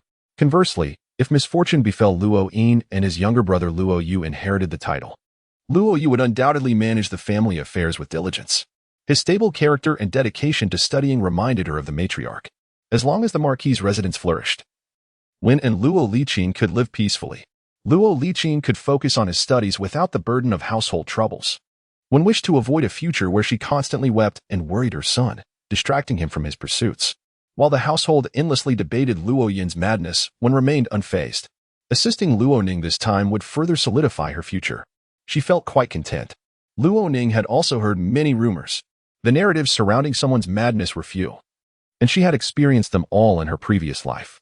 Now, they had shifted to Luo Yin. Miss, shall we truly let Luo Yin and Bite Sirong off so easily? Qiu Hua inquired. Luo Ning replied. The Empress Dowager implied that our family's affairs should not implicate the Prince of Yong. Qiu Hua's complexion paled. If we create such a stir, will it truly affect His Highness? It will only tarnish my reputation, not harm the prince, Luo Ning retorted. Before my marriage, I suffered slander due to my low status. It is better to expose these matters now while the situation is at its worst. Once I am married, I cannot afford any missteps. They wanted to burn you alive. The silken shop was doused in oil, igniting so swiftly. How could they benefit from such a cheap act? Mama Kong exclaimed, alarmed. With Luo Yin imprisoned and Bite Sirong unscathed, Mama Kong felt a sense of dread. Luo Ning reassured her. Luo Yin has lost his position and gone mad. His future and reputation are ruined. He has paid a price, and there will be opportunities to settle the score. This incident dealt a significant blow to the Marquis's wife by inflicting deep emotional anguish. When Luo Yin meets his demise next time, she would suffer once more. Luo Ning was quite satisfied. As for Bite Sirong, she remained entirely detached. Qiu Hua was unwilling to accept this. Luo Ning chuckled. Do you think the Marquis's wife is a fool? Just wait and see how their hearts drift apart. She continued. Her silken shop's gunpowder was not investigated by the authorities, leaving behind a record. She destroyed a shop, incurring substantial losses. The gunpowder incident has also sown seeds of trouble. Patience for her retribution is necessary. Qiu Hua was persuaded. In truth, Bite Sirong's shop contained no gunpowder. Luo Ning instructed Qiu Hua to hide a type of firecracker in a food box. These firecrackers, typically used during the new year, produced a loud noise, and since food boxes were common, customers might inadvertently leave them behind, concealed from view. Luo Ning predicted that Luo Yin and Bite Sirong would create the illusion of a fire, endangering her. The flames would burn fiercely. The firecrackers would create an enormous commotion, ensuring that everyone would hear the noise. When the authorities were led to investigate, it would be evident that Ruijin Pavilion had been hoarding gunpowder. Hoarding gunpowder was a serious crime. Luo Ning planted this hazard, intending to use it against the Bai family and Qiu Shidong in the future. Everything proceeded smoothly. In the east courtyard, the Marquis's wife sent items to Luo Yin just as she settled down for tea when Bite Sirong arrived, feigning cordiality. The Marquis's wife, overwhelmed with worry for her son, snapped, "Kneel." Bite Sirong froze, tears streaming down her face. "Aunt I. Do you dare to argue? Do you dare to claim you are not involved in this matter?" The Marquis's wife pointed an accusing finger at her. Mama Zhen quickly interjected, "Madam, please do not let anger harm your health. She has caused my son such suffering." The Marquis's wife's words slipped out. Bite Sirong appeared stunned, her tears flowing freely. "Aunt, it was Luo Ning who harmed my elder brother, not me."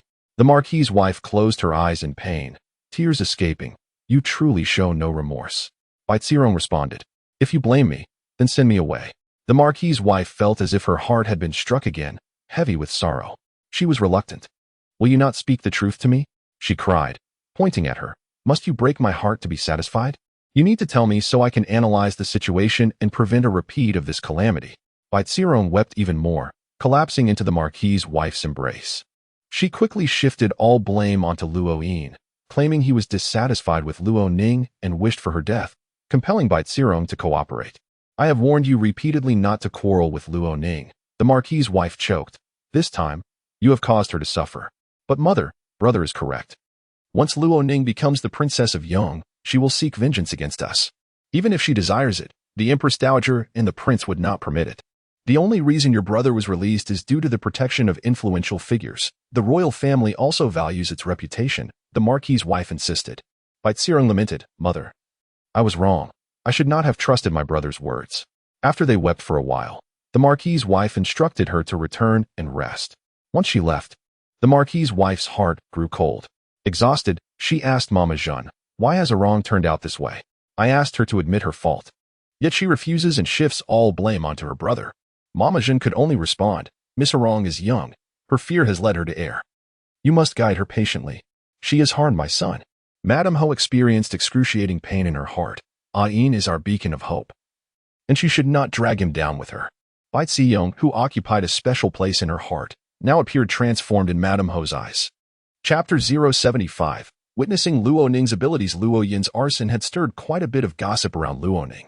Even the Prince of Yong had heard of it, and sent someone to invite Luo Ning to the royal residence. Upon receiving the message, Luo Ning groomed herself and donned her attire, accompanied only by Lin Zhao. This time, the Prince of Yong was not at the training grounds but was seated in the flower hall, sipping tea. Beside him were Prince Qin and Cui Zhenqing. Luo Ning paid her respects, and only Cui Zhenqing rose to return the greeting. "Please, have a seat," the Prince of Yong said in a rather indifferent tone, instructing a servant to serve tea.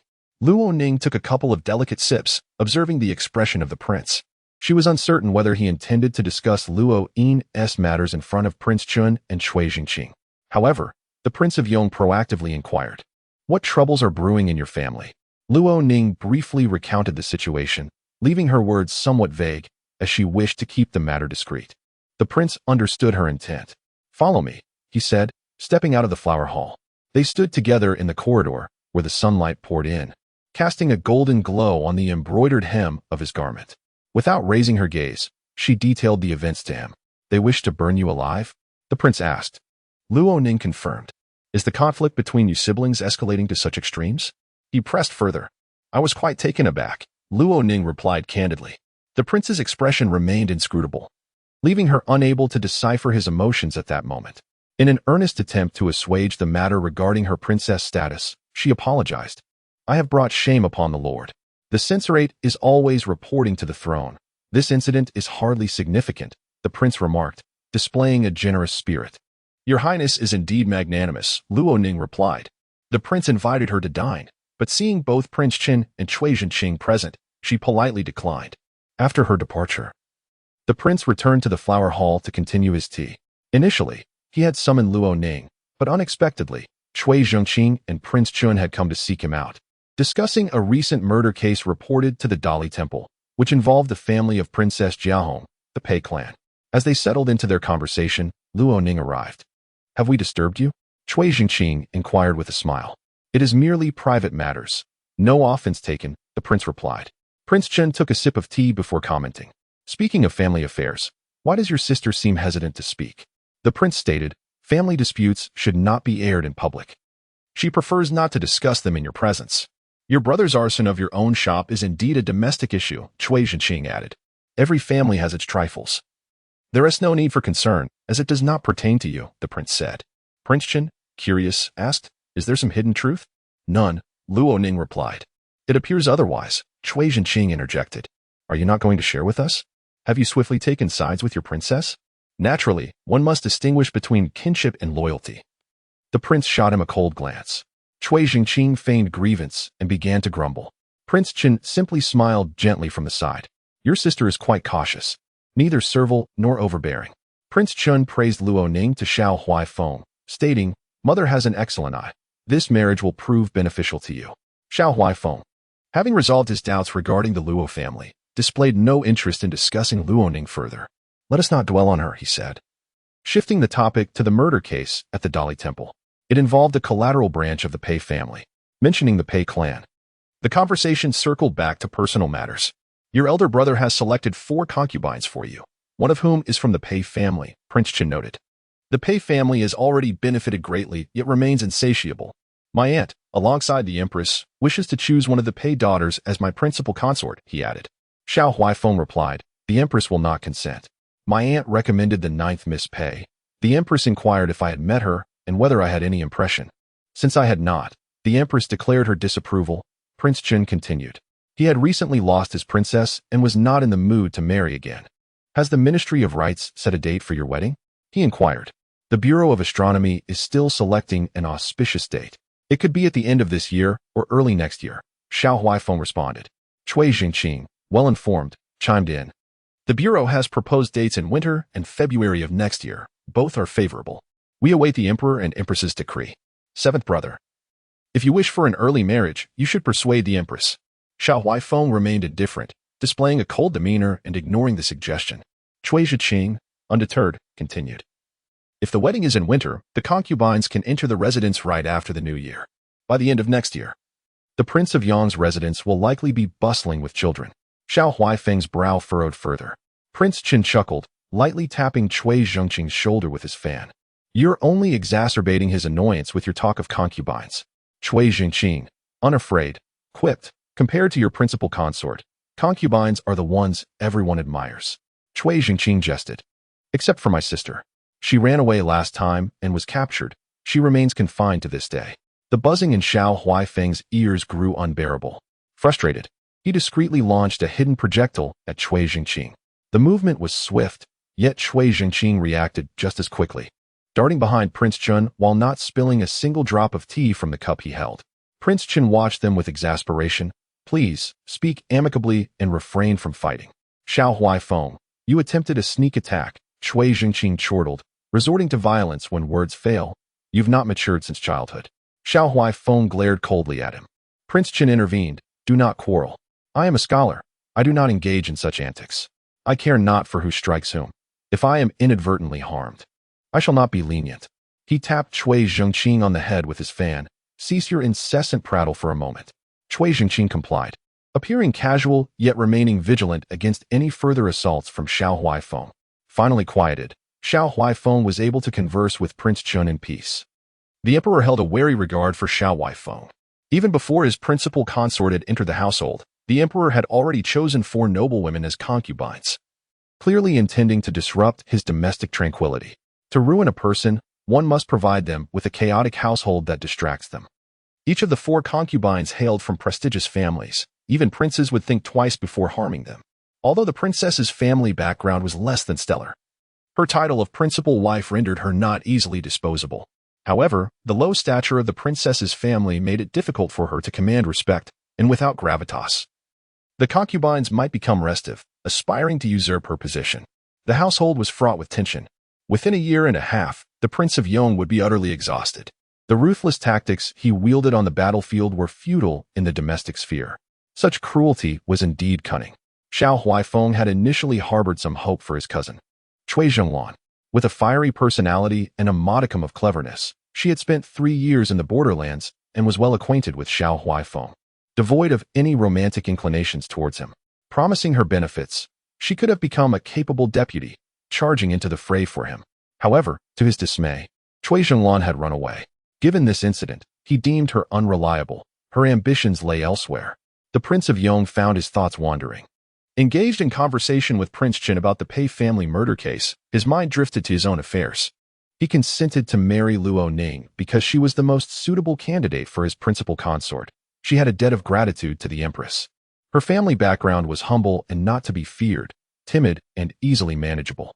Once everything was settled, it would take little to grant her a small favor, and she would willingly relinquish her position. Inviting the divine is easy. Sending them away is equally simple, to alleviate any lingering concerns. Xiao Huaifeng had even made her sign a contract of servitude.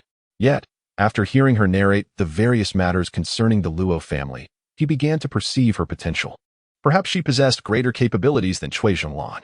Chapter 76, Provocation on the Road. The day after Luo Ning visited the Prince of Yong's residence, the Empress Dowager summoned her to the palace once more, inquiring about the developments in the Luo Yin case. The pleasant April weather prompted the Empress Dowager to request Luo Ning's company for a leisurely stroll in the imperial garden while they conversed.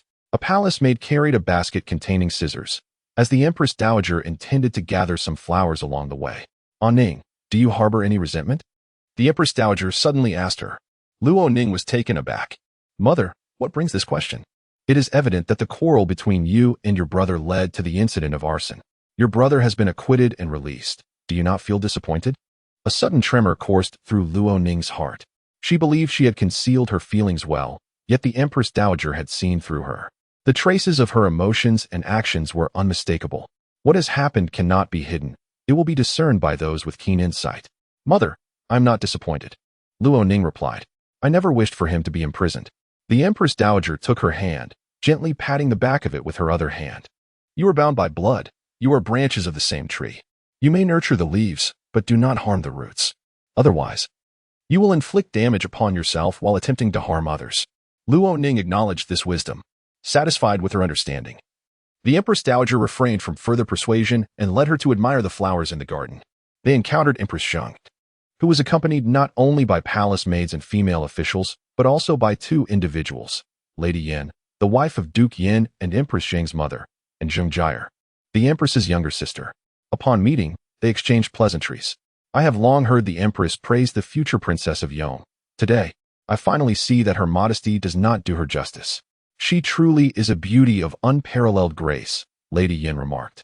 Despite her son having been injured twice due to Luo Ning and her younger daughter being relegated to a side consort, she feigned genuine delight in Luo Ning's presence. Luo Ning smiled and responded, "You flatter me, lady. I do not deserve such praise. Who am I to boast of my beauty in the presence of Her Majesty?" The Empress chuckled, "Sister-in-law, you are too humble." Lady Yin added, "The future princess possesses an admirable character, which is why she is so modest and courteous. She is truly exceptional in every respect." She then turned to the Empress Dowager, saying, "Your Majesty is indeed fortunate to have such an outstanding daughter-in-law." The Empress chimed in, "Mother is merely tooting her own horn. It is good to praise. I am not afraid of being considered vain." Laughter ensued among the group. Zhang Jia stood to the side, her smile faint and somewhat forced, while the others laughed sincerely. Jia will rely on the future princess in the future. Do not blame her for being difficult or spoiled. All the advantages seem to go to Her Majesty, leaving little for our family, Lady Yin remarked. The Empress Dowager smiled. "Once you enter the household, there will be rules. Do not worry too much. Once the girls are married, they will naturally understand propriety." With that mention of rules, Lady Yin fell silent. After exchanging a few more words, the Empress Zheng led them to take their leave. "Do not fear," the Empress Dowager told Luo Ning. "Nothing is difficult. It merely requires patience. Ning, you possess ample patience now. Thank you for your trust, Mother," Luo Ning replied with a smile. Upon returning to Kuan Ning Palace, Lady Yin playfully interacted with the Crown Prince before inquiring about Luo Ning's frequent visits to the palace. "Does she come often? Mother seems quite fond of her. Favoring the younger daughter-in-law is quite common," Lady Yin replied. "You are the Empress, yet the Empress Dowager values you most." The Empress Zheng chuckled. "Mother is correct. As the reigning Empress, why would she compete for the Empress Dowager's affection with the future Princess of Yong? What would be the point? Mother has never been the jealous type, which reassures me," Lady Yin added. The Empress Zheng recalled the time of their escape. Her mother had protected her third brother and fourth sister, leaving her behind outside the carriage, with her pregnancy making movement difficult. Her aunt had exerted all her strength amidst the throng of people to lift the Empress Zheng, nearly getting lost in the crowd. It was her third uncle, disregarding his own safety, who had braved the chaos to rescue them both, just before they were overtaken by the rebel forces. Upon returning to the capital, the Empress Zheng rarely felt jealousy as she observed her mother's affection for her younger siblings. There was no need for jealousy. Her aunt treated her and her cousin with equal regard, and she had received what she desired. Sister is magnanimous. That Luo Ning is both sycophantic and cunning, having won the Empress Dowager's favor. Nevertheless, the Empress Dowager's favored daughter-in-law will always be you, sister, Zheng Jia interjected. At her words, Lady Yin frowned. "What nonsense are you spouting? Speaking ill of the Empress Dowager is disrespectful," Zheng Jia retorted defiantly. After a brief pause, the Empress Zheng feigned yawning twice, indicating her weariness. Reluctantly, Lady Yin took Zheng Jia away. Upon exiting the palace, 2 carriages awaited them. Zheng Jia's carriage lagged behind, and she instructed the driver to halt at the roadside near the Golden Water Bridge. After Lady Yan's carriage had traveled a short distance, she summoned a maid to inquire. "Tell my mother I have a matter to attend to. She may return first," Zhang Jia instructed.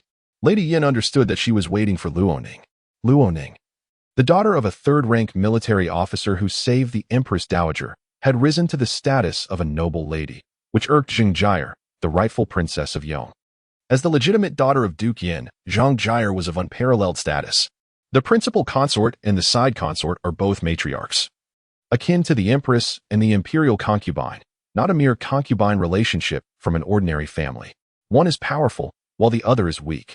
Zheng Jia resolved to maintain her dominance over Luo Ning from the outset. Otherwise, her future would be fraught with difficulty. Lady Yin, contemplating this, commanded the driver. "Let us go." Luo Ning must understand her position.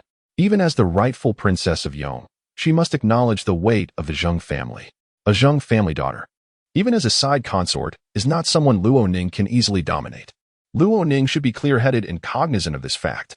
What else did the Empress Dowager say about rules? The marriage between royal families and aristocratic clans is inherently mutually beneficial. Which family does not boast a legacy of 100 years? Strength constitutes the true rule, not the titles of principal or side consort. Before long, Luo Ning's carriage exited the palace. Zheng Jia's driver obstructed her path, halting Luo Ning's carriage. Luo Ning lifted the carriage curtain. A maid from Zhengjia approached and bowed. "Miss Luo, our fourth miss requests that you come speak with her." Luo Ning's expression remained serene. "If the fourth miss has something to say, she may come here." The maid was taken aback. "Miss Luo, the fourth miss has invited you. Please do not misunderstand." "I do not misunderstand. Tell the fourth miss she may come to see me. Otherwise, please clear the way and do not block my path," Luo Ning replied. The maid had no choice but to return. Moments later, Zhang Jire's voice rang out from outside the carriage curtain. "Luo Ning, come out." Luo Ning did not descend from the carriage. Instead, she lifted the curtain once more. "Miss Zhang, do you have something to say? Your carriage is rather shabby. I cannot abide it. Come down. I have questions for you," Zhang Jire said, her chin slightly raised. Luo Ning replied, "I am disinclined to move." "Miss Zhang, you do not have the standing to speak to me in such a manner. If you have something to say, speak plainly. I am not as idle and bored as you." Zhang Jire's expression shifted. "Luo Ning, tell your family to be more discreet. A shabby background brings shame." "Do not tarnish our prince's reputation," Zhang Jire coldly admonished. "You too should exercise caution. Do not bring disgrace upon the prince." Luo Ning found this amusing. Those unaware would think she was the principal consort, and that Luo Ning was a lowly concubine. "Miss Zhang, I am the designated future princess of Yong by imperial decree. Who do you think you are?" Luo Ning's expression darkened. "Who taught you to use we in reference to me?" Chapter 077. Your princess is quite remarkable. Zhang Jia had repeatedly encountered Luo Ning without ever gaining the upper hand. Yet, she approached her once more. Not out of forgetfulness of past grievances, but rather due to her own arrogance, consistently looking down on Luo Ning, convinced that she merely benefited from the support of Prince Yong. The first time, it was Prince Yong who acted. The second time, it was the prince's lackey who spoke. Without Prince Yong's backing, Luo Ning, a girl of humble origins, was unworthy of Zhang Jia's regard. "She always brings up the prince." Zhang Jia scoffed. "An imperial edict of betrothal? What is so remarkable about that? You've never seen one, have you? No wonder you can't stop mentioning it." She derided Luo Ning for her apparent lack of worldly experience. "Of course I mention it," Luo Ning replied. "The imperial edict is a grand favor from His Majesty, illuminating my family's honor. Miss Zhang, since you hold the edict in such contempt, I shall report your disrespect to His Majesty." "You dare?" Zhang Jia's expression shifted. Surprised that Luo Ning would not only refuse to back down but also retaliate. Luo Ning smiled faintly. "What is there to fear?" Zhang Jia retorted, "You cannot intimidate me. My sister is the Empress. She will not overlook your insolence towards the imperial edict." Luo Ning challenged. "Dare you accompany me to Kunning Palace to meet the Empress now?" Zhang Jia was momentarily speechless. Luo Ning seized the opportunity. "Afraid? If you are, then step aside. A good dog does not obstruct the way." Furious to her core, Zhang Jia responded, "Fine. You dare to insult me. You are insulting the Empress and the Zhengguogong's residence. How many lives do you think you have?" Luo Ning declared. "I sit in my carriage on the main road. You stand before me, while your carriage is off to the side. The guards by the Jinshui Bridge can attest that you initiated this confrontation." Without casting another glance at Zhang Jia, she turned to her coachman. "If she does not move, then simply drive through." The coachman complied, cracking the whip, causing the horse to rear its front hooves. Just as it seemed the horse would kick Zhang Jia, her maid swiftly pulled her aside. Zhang Jia twisted her ankle, startled by Luo Ning's fearless demeanor. During their previous encounters, she had exhibited some restraint, but now, emboldened by her newly granted status as a concubine, she confronted Zhang Jia with harsh words. Zhang Jia, humiliated and nearly toppled by her maid's intervention, lost her composure further, striking the maid across the face in her fury. From a distance, a rider approached, dismounting beside Zhang Jia. The newcomer was strikingly handsome, his eyes twinkling with a hint of amusement. "Miss Zhang, what has incited such fury?" he inquired with a smile. Zhang Jia, still seething, looked up to see Cui Zhangqing and felt her irritation grow. "It is not your place to meddle," she snapped, hastening to the carriage. The coachman, unable to lower the footrest in time, knelt down, allowing Zhang Jia to step onto his back and into the carriage, which then sped away. Cui Zhangqing observed this scene with interest before entering the palace to deliver items to the Empress Dowager. He did not linger long, returning home shortly after. His sister, Cui Zhenglan, remained confined, so Cui Zhangqing brought her some pastries and trinkets to pass the time. "You need not feel disheartened. Huai Feng, the legitimate wife, is quite formidable." Today, she stood up to Zhang Jia at the palace gates, forcing her to yield. Cui Zhengqing comforted. Zheng Jiaer, looking disheveled, had to give way to her. Cui Zhengqing continued. Miss Cui, I understand your frustration. It is due to your family's decision to confine you. Who cares about the squabbles among women? What does it matter who prevails? Huaifeng will not neglect you, he reassured her. Why not disguise yourself as a woman and marry him while I head to the northern frontier? Cui Zhenlan perked up slightly. He would not treat me poorly. Cui Zhengqing playfully rapped his sister's head, eliciting a sigh from her. I have trained in martial arts since I was 3, able to exchange blows with the prince for 20 rounds. I nearly became a lieutenant general during my 3 years in the north. Now, they wish to bind me and have me marry as a concubine, imprisoned among delicate young ladies in a darkened inner courtyard. Cui Zhenlan sighed again. There will always be an opportunity, Cui Zhenqing remarked. The legitimate wife and the concubine are merely pawns in the emperor's and Huaifeng's game. You know he is also powerless. In less than 3 years, Huaifeng will surely grant you freedom. 3 years. I cannot endure a single day with those women of the inner court. Luo Ning is quite admirable. You may find common ground with her. She dealt with Zheng Jiaer splendidly, has a good disposition, knows how to ride, and wields a spear. She knows none of that. What would I talk to her about? Discuss the latest silks or jewels? Or strategize against Zheng Jiaer? It is all beneath me, not to my taste. The 11th sister is to marry. She has long admired the prince. Yet, she was not chosen. This is driving me to despair. Cui Zhenlan continued to lament. Cui Zhengqing mused. Perhaps one day I shall bring you to meet Luo Ning. After several encounters, I have a favorable impression of her. I believe you would find her agreeable. She shares no romantic notions about Prince Yong, which is a topic you two could easily discuss. After comforting his sister, he visited the Prince Yong's residence. He delivered the items to the Empress Dowager and then turned to Prince Yong, who nodded. Thank you for your efforts. Cui Zhengqing could not help but mention Luo Ning's encounter with Zheng Jiaer at the palace gates. It seems their fates are incompatible, always clashing. However, your princess has never been at a loss in their encounters. This time, she had no support, he remarked. Xiao Huaifeng glanced at him, visibly irritated. You may leave now. Why the sudden change of heart? You, an outsider, seem overly fixated on my princess, Xiao Huaifeng said coldly. Cui Zhengqing, at a loss for words, thought to himself that none of them seemed to care about the significance of this marriage. A capable, legitimate wife would ease the burdens for both the prince and the concubine.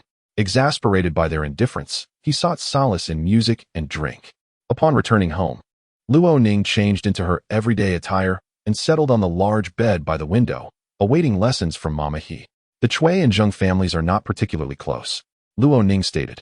Mama He responded, the two families have a decent rapport. However, being of the same noble class, there are bound to be conflicts of interest. They have not been as cordial in recent years. Why does the Zheng family indulge their 4th daughter so? Do they not manage her? Luo Ning questioned. Mama He chuckled softly. Am I mistaken? No, Your Highness, Mama He replied. It is your ambition that is noteworthy. Most would prostrate themselves before Miss Zheng, and no one perceives her as spoiled.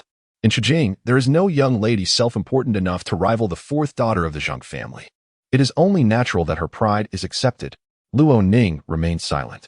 The Zheng family, with 3 noble residences, is a prestigious lineage, connected to many of Xinjiang's elite through marriage, Mama He continued. In other words, families like the Luo family do not even have the standing to look up to the Zheng family. The Zheng family does not perceive their 4th daughter as spoiled. Rather, she embodies the pride befitting a lady of noble birth. Conversely, someone of Luo Ning's background who does not bow before Miss Zheng is deemed rude and uncouth. Luo Ning understood. In the future, as the noble families fell from grace, both the Cui and Zheng families would be significantly weakened. However, the Zheng family would emerge as a new noble lineage. Thus, it seemed Zheng Jiaer might continue her arrogant ways for a lifetime. She is quite fortunate, Luo Ning muttered. Perhaps it is best not to contest with her. Offending Zheng Jiaer would inevitably mean incurring the wrath of Empress Zheng, which would bring no benefit to me. The Empress is destined to be a favored daughter of heaven, unmatched by anyone. She will enjoy wealth and status for a lifetime, with Xiao Huaifeng as her subordinate. Luo Ning's status as a princess relies entirely on Xiao Huaifeng, while she contemplates the wisdom of being pragmatic to safeguard her position. She simultaneously reflects on the notion of mutual non-aggression. Should she provoke me, I shall undoubtedly retaliate. Thus, she found herself lost in thought for quite some time. Chapter 78. She will seize all good things in early summer. The garden's gardenias bloomed, exuding a rich and delicate fragrance. In the early morning, the entire yard was filled with this enchanting scent, refreshing the spirit. Luo Ning excelled in her studies, earning praise from the two matrons. Her whip skills were commendable as well, adeptly catching the moves thrown by Lin Zhao. The Ho residence seemed much quieter without Luo Yin, with everyone going about their routines in an orderly fashion. Luo Ning went to greet her grandmother, who mentioned that her cousin, Luo Wan, was on the verge of an engagement. You have been betrothed to the Prince of Yong, as the Duke of Loyalty intends to ally with our family. That fifth young master and a Wan are of similar age and have developed a mutual affection. The Duchess of Loyalty has sent someone to gauge our family's stance. If your second uncle and aunt agree, then the Duke of Loyalty will formally propose, her grandmother informed her. Luo Ning felt a surge of joy, only to be reminded that her cousin might not survive past this August. She was sent by the Bai family, and the pair of twin concubines were responsible for her demise. They did not hold any personal enmity towards her, but acted on behalf of their master. The true desire for Luo Wan's death lay with the Lady of the Ho. In her past life, no one understood the reasons behind it. It was only after Luo Ning's death that she realized it was likely because Luo Wan had become too astute and had caught wind of the lady's secrets. Her cousin had repeatedly expressed dissatisfaction with the lady, who favored Bai Xiong and allowed her to usurp the position of the eldest daughter of the Luo family. Much to Luo Wan's chagrin, young and passionate, she felt a sense of injustice. Additionally, being a member of the Luo family, why should she yield to Bai Xiong? Then I must congratulate a Wan, Luo Ning said. Her grandmother replied, with both you and a Wan having prospects, my heart can finally rest. However, a Xian remains unmarried. Her leg is still somewhat lame, and I cannot help but worry for her. Although she was born of a concubine, she is still my granddaughter. After her half-sister Luo Xian fell down the stairs, her leg was set, yet she had not fully recovered. She had been recuperating indoors, and the Lady of the Ho had not remembered her at all. Do not worry about her affairs, I will handle it, Luo Ning reassured. Luo Xian was beyond saving, and all her circumstances were intricately linked to the Lady of the Ho. She could never be brought over. She trusted and relied on Bai, serving as her pawn. Unlike her sister-in-law, Wen had her maternal family, sons, dowry, and trusted confidants. She was gentle on the outside yet strong within, possessing her own opinions. Even if she distanced herself from Luo Yin and Bai, she would stand firm on her own. Concerned about Luo Xian, her grandmother expressed that Bai might immediately exploit her, inflicting pain on her grandmother. The following day, Luo Ning took a sum of money and asked Mama Kong to purchase a set of headdresses, intending to gift them to Luo Wan. Mama Kong swiftly completed the purchase. In the late afternoon, after finishing her studies, Luo Ning visited the second courtyard. Her second aunt was scolding the children. She had 2 sons and a daughter. The 2 young cousins, only 7 or 8 years old, were always causing trouble, refusing to study, and their preliminary writing looked like scribbles. When Luo Ning entered, her second aunt dismissed them, fixing her hair. These 2 good-for-nothings. Not a single one shows promise. They are still young. If they refuse to study, it would be better for them to practice martial arts. In the future, they may learn a few characters and have a promising future as generals, Luo Ning suggested. Her second aunt smiled wryly. Luo Ning understood that the current dynasty favored civil over military pursuits, and the status of generals was not high. Her second aunt hoped for the children to excel in their studies. I heard that a Wan is soon to be engaged, Luo Ning remarked, presenting the headdresses. Her second aunt declined, saying, you shouldn't go to such expense. It's just a small gift, Luo Ning insisted. We are family, and I hope you and a Wan can support me. Her words carried a deeper meaning. Her second aunt accepted the gift, smiling, thank you. If you need any assistance, just let me know. Aunt, summer is approaching. Please keep an eye on a Wan and advise her to be cautious, Luo Ning said. A Wan is very clever and perceptive. Some matters that adults see but do not speak of, she must learn to navigate. Her second aunt looked at her with uncertainty. Ning, is there something amiss? Not at all. I merely offer a reminder. A Wan has a promising future, but I fear some might harbor resentment. Even if they cannot obtain it, they may wish to stir chaos. Before the engagement, the Yu family had verbally agreed to marry me to Yu Zhua. If it weren't for the imperial decree, I would never have aspired to such a match. Good things never come our way, Luo Ning said with a smile. Her second aunt immediately thought of Bai Xiong. When Luo Yin went mad and retreated to the estate, Bai Xiong had fallen silent. Wasn't she the kind of cousin who sought opportunities to marry into higher status? Although the Duke of Loyalty was not as illustrious as other noble families, it was still a prominent household, and it was related by marriage to the Princess of Yinping. Such a family was far superior to Yuzhua. Even if he were granted the rank of a third-rank general, Yuzhua remained a military officer. Her second aunt was well aware of the bleak prospects for military officials. If they can seize it, they will. If they cannot, they will destroy it. Luo Ning deliberately spoke these words, perhaps having caught wind of some gossip. Her second aunt became alert. Ning, thank you for the warning. A harmonious family brings me only benefits.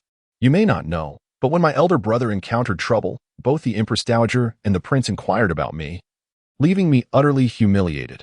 Miss Sheng IV even used this to insult me. I cannot bear to see more turmoil in the family, Luo Ning stated.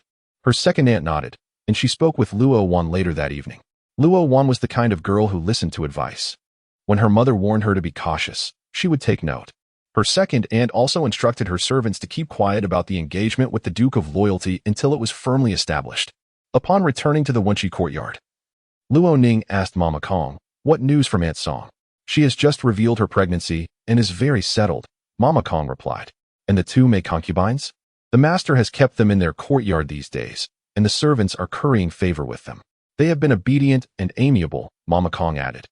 It was rare for the household to be peaceful.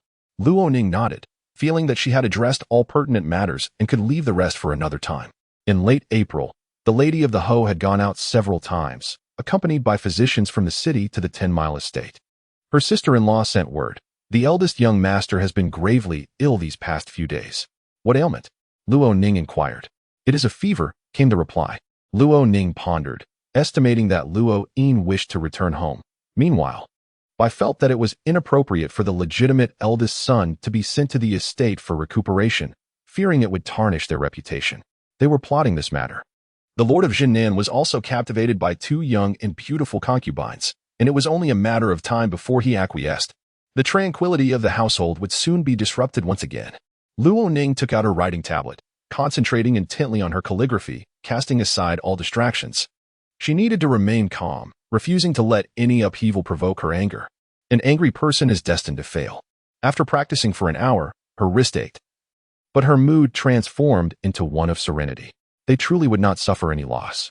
Luo Ning rubbed her wrist, just like Bai Xiao, who refused to leave the Ho residence for 10 days or half a month, and Luo Yin, who could hardly bear to stay at the estate for a few days before yearning to return home. They were indeed impatient and greedy, wanting everything.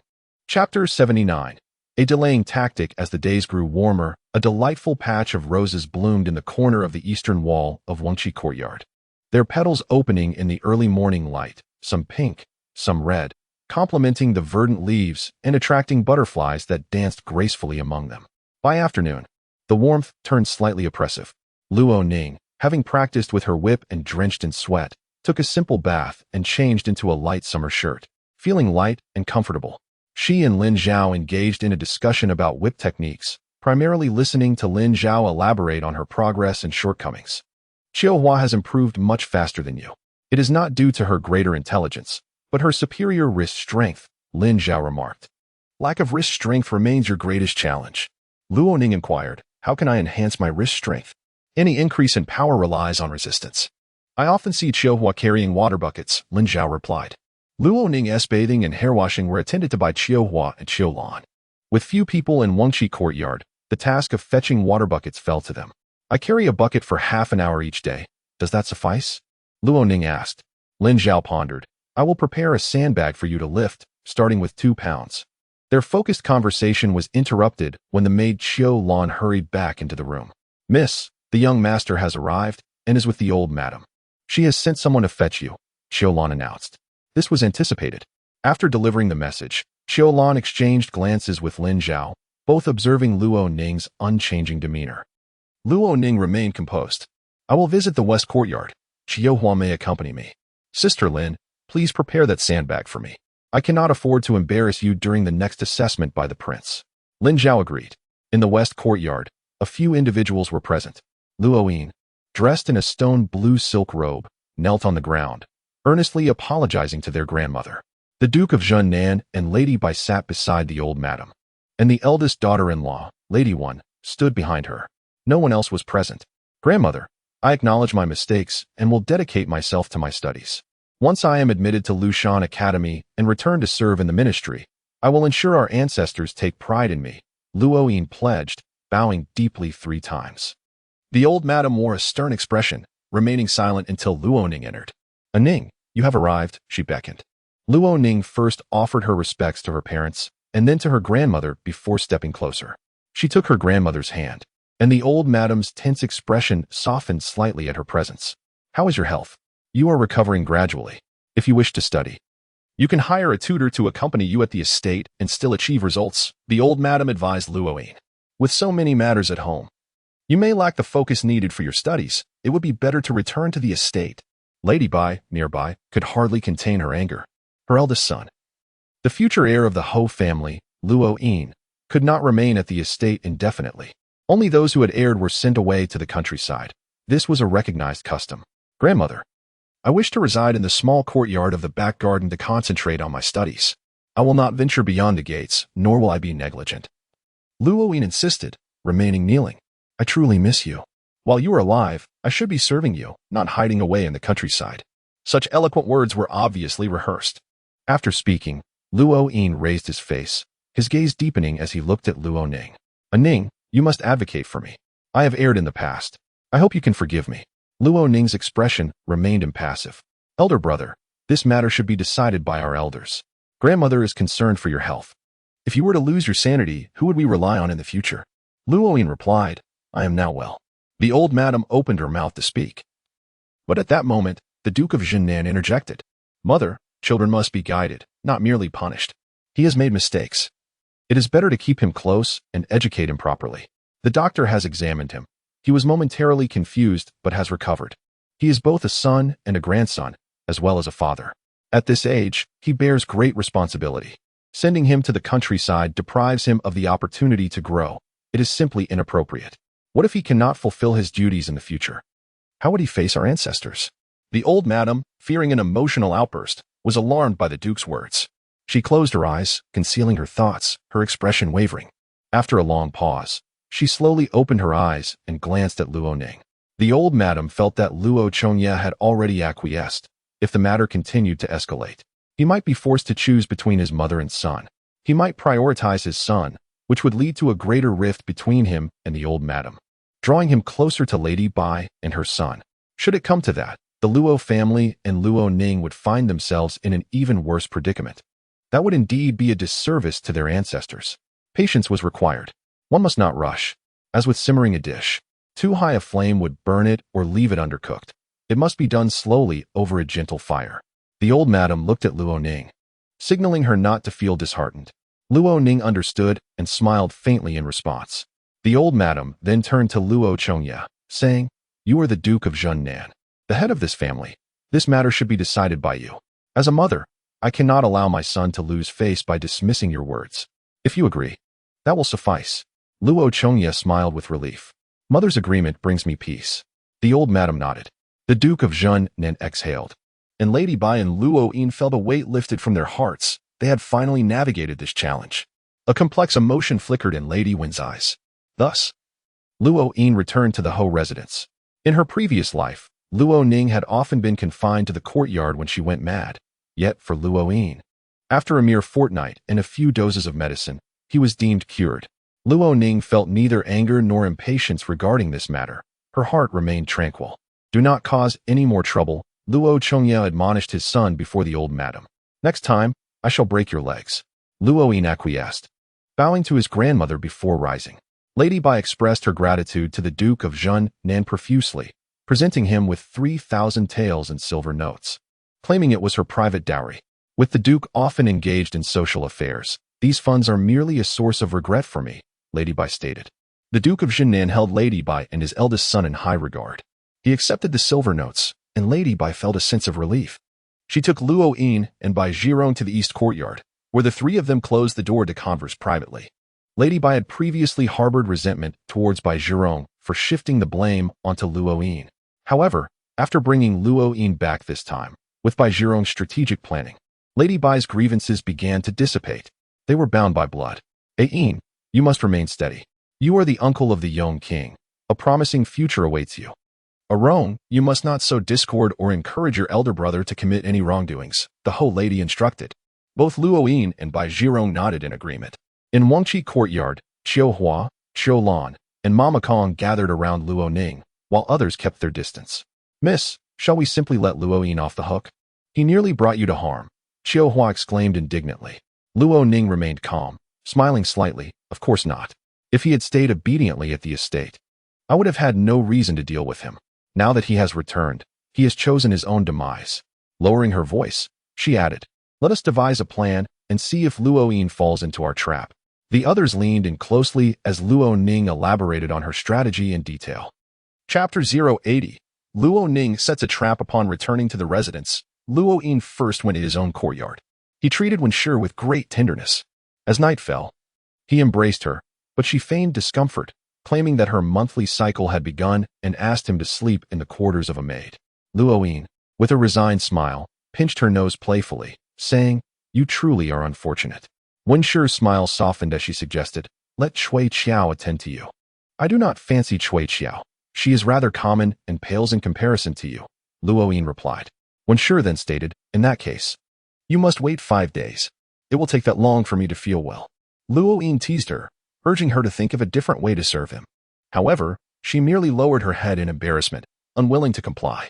In the latter half of the night, Luo Yin returned to his chambers after spending time with the maid Cui Qiao. The couple lay under separate covers. Wenshi found it difficult to sleep as she faintly caught the scent emanating from him. Unlike the soft fragrance of a woman, it was a crisp, clean scent. Though not unpleasant, it made her stomach churn inexplicably. She turned over, attempting to distance herself from him, and only then did her unsettled stomach begin to calm. When did he move to the small pavilion in the back garden? Wasn't he supposed to be studying? Wenshi pondered. Why had he already broken his word on the first day? How could he be so untrustworthy? With her grandmother no longer involved and her father too busy to supervise him, would the matter of his studies simply be dismissed? Wenshi longed to turn over, but restrained herself. If she went to complain, it would likely anger him. Even if he did not retaliate against her, he might vent his frustration on her maid. She wondered if she could seek help from Ning. However, seeing Ning's expression, it was clear she was also disheartened. Her status had changed, and she mentioned that both the Empress Dowager and Prince Yong had inquired about Luo Yin's affairs. It seemed she did not wish to stir up trouble again. "Forget it. I shall not put Ning in a difficult position. I will think of a solution myself." Wenshi, with her calm disposition, approached matters thoughtfully and never engaged in a battle without certainty. With such melancholy in her heart, she finally drifted off to sleep in the latter part of the night. Luo Yin rose early and pretended to read in a pavilion at the entrance of the back garden, ensuring that passing maids and servants would notice him. In reality, he could not focus on a single word. Having been in office for nearly 3 years, he had scarcely practiced reading, let alone study these dry and tedious texts. His mind wandered until he spotted 2 maids. One was from Luo Ning's courtyard, named Qiu Lan. "Here, Sister Feng, please try these pastries. The young lady specially asked me to bring them to you," Qiu Lan said, accompanied by a younger maid carrying a food box. The servant accepted it with delight, exclaiming, "The young lady is so considerate. You must be working hard." Qiu Lan inquired, "Are you on a single or double shift today?" The servant replied, "It's a single shift." Qiu Lan chatted with her for a moment longer. The young maid, dressed in a deep green coarse cloth dress, peered curiously, feeling somewhat bored during Qiu Lan's conversation with Sister Feng. Upon catching sight of Luo Yin, she became aware of his gaze as well. He noticed her slightly plump, round face with big, bright eyes, and though she was not extraordinarily beautiful, there was a charming innocence about her. Does Luo Ning's maid eat so well? Luo Yin couldn't help but wonder. He gazed at the young maid, lost in thought for a moment. Qiu Lan eventually took the young maid back. Both of them caught sight of Luo Yin and deliberately refrained from approaching him. Even if he were to inquire, they would feign ignorance, claiming they did not wish to disturb the young masteress' studies. After they left, Luo Yin waved to Sister Feng. Sister Feng stepped forward and respectfully bowed. "Young master, did you call for this old servant? What treats did the young lady send you?" "It is the flaky pastry made by Mama Kong herself," Sister Feng replied. Luo Yin scrutinized the food box, noting its exquisite craftsmanship, intricately painted in dark lacquer, suggesting it was quite valuable. Upon seeing the beautifully arranged pastries within, he realized this was a gift. How amusing. Luo Ning is sending gifts to the servants. What business are you involved in? Luoyin asked her. Sister Feng explained. This old servant is in charge of laundry, taking care of the young lady's garments. Additionally, I also serve at the corner gate beside Wenqi courtyard. The corner gate. Luoyin recalled how Luoning had mentioned to their mother several times that she wished to have the key to the corner gate for easier access. Their mother had deemed it inappropriate for an unmarried girl to pass through the corner gate, fearing it might attract gossip. Yet, Luoning's maid was brazenly bribing the servant on duty. Luoyin ought to inform their mother about this. It would be wise to have her reprimand the servants and scold Luoning. However, he lacked the motivation to study. Luoyin's mind raced, and he told Sister Feng, "You may return to your tasks."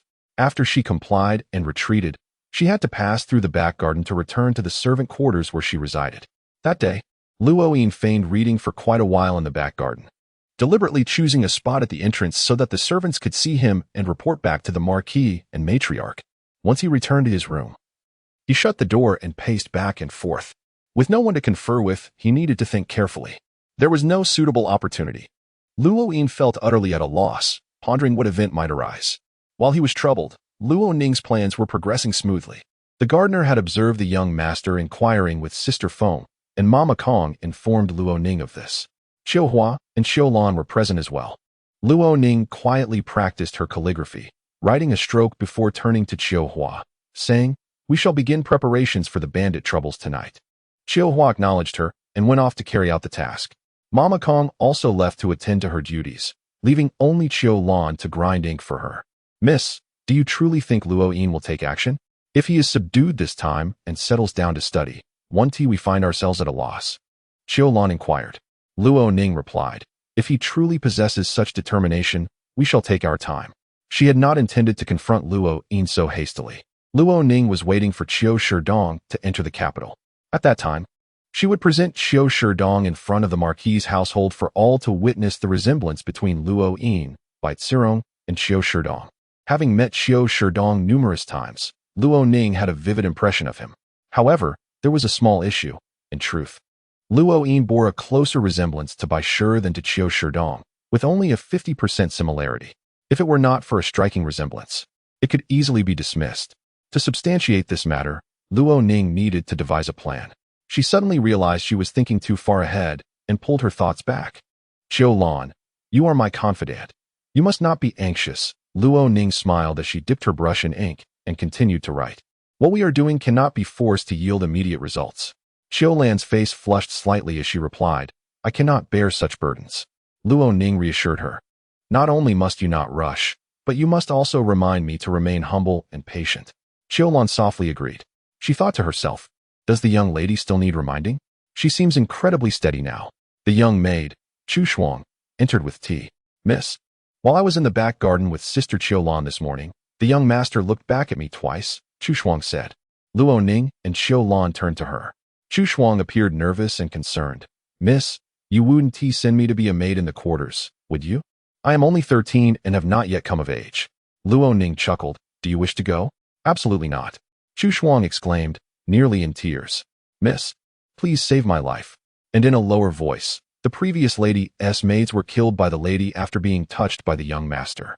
Chu Shuang was still Luoning's maid, and their mother was even less fond of Luoning. If the young master had ill intentions, their mother would not reprimand her son, but would directly send Chu Shuang to her demise. As a young girl, Chu Shuang saw Luoyin as a towering figure, nearly on par with the Marquis. Young girls typically harbor affection for peers, not for their elders.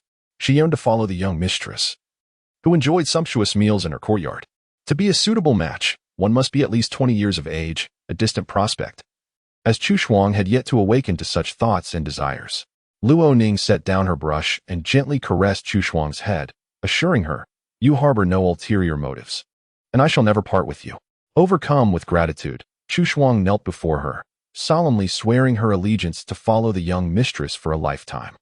Luoning bid her rise and said, "I need you to undertake a task for me. If you execute it well, I shall promote you to a second-tier maid. Although there are currently no specific responsibilities for you, your monthly stipend will increase several-fold, and you will be granted a private chamber of your own. The Wenqi courtyard can accommodate 4 second-tier maids, yet Luoning presently has only 2. This promise, she assured, was not mere empty words. Chu Shuang rejoiced. "I shall do my utmost." Chapter 081. Luo Yin's self-importance. As April drew to a close, the weather turned warm, heralding the arrival of various fruits that were now more ripe and fragrant than before. Luo Ning had a particular fondness for cherries, and Kong Mama delighted in preparing sumptuous dishes for her. Luo Ning remarked, "Please make more, as we have many guests." Both he and Yin, the two matrons, praised Kong Mama's culinary skills, while Qiu Hua and Qiu Lan were not particularly fond of cherries. Chu Shuang and another maid could indulge to their heart's content. Lin Zhao was a light eater, preferring to observe rather than partake, yet she remained silent. "Your Highness, you seldom attend banquets," Lin Zhao commented. Luo Ning replied, "I have been betrothed to the Prince of Yang, and there are many who wish for my demise. The noble families show no respect and harbor resentment. Moreover, I am merely a concubine without the authority of a royal residence to rely upon. Frequenting banquets at this juncture would only expose me to countless traps and difficulties. Should I falter, the loss of becoming a princess would be devastating." Lin Zhao chuckled softly. "You appear quite invested in the title of princess." "Indeed," Luo Ning affirmed. "Without the prince and the empress dowager, such fortune would never befall one of my humble birth. I cherish it deeply." Lin Zhao refrained from further inquiries, even curious about what Luo Ning and Kong Mama were whispering about. Chu Shuang, having finished her meal, glanced at Luo Ning.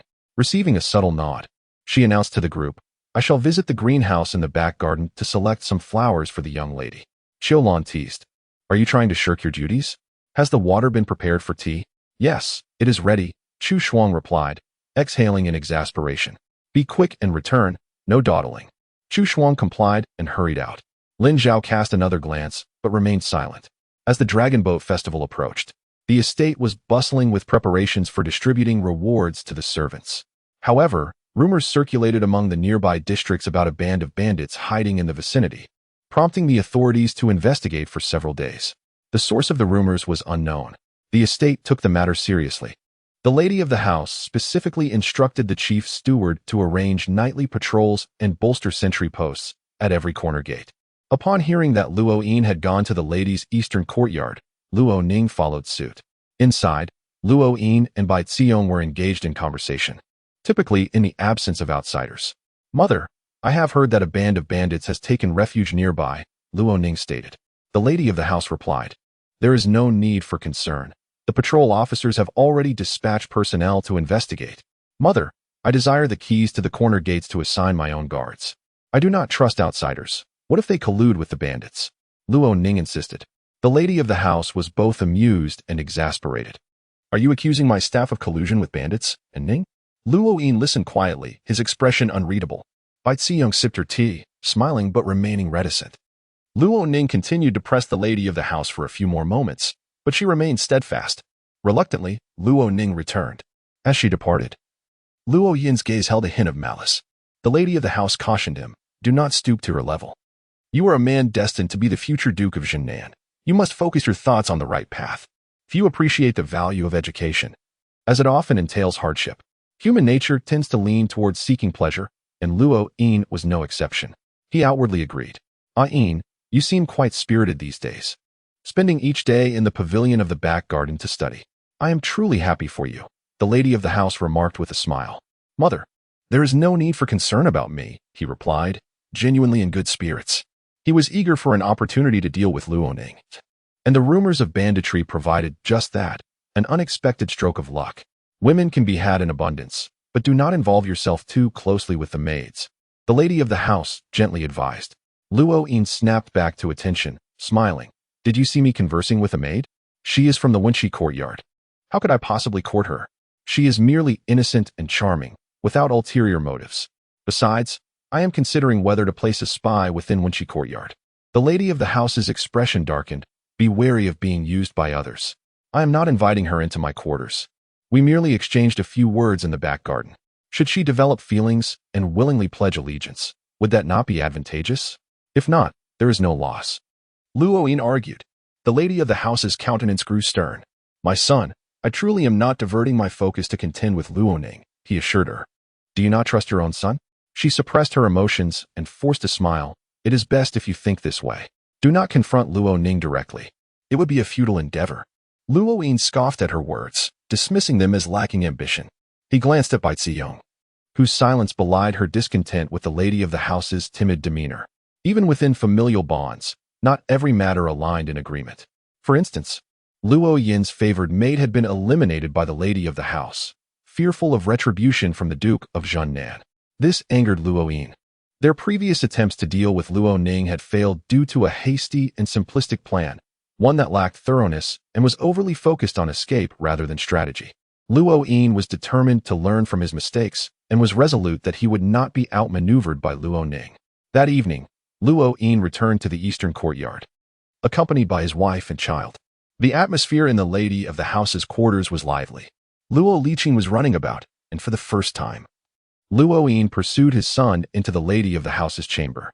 When he emerged, he claimed that his clothes were warm and he needed to change. He took quite some time before returning. A couple of days later, seeking a respite, Luo Yin announced to the lady of the house, "Yuzhua has invited me for drinks. It has been some time since I last saw him." The lady of the house cautioned, "Do not associate with him. He has offended the Prince of Yong and has no future ahead.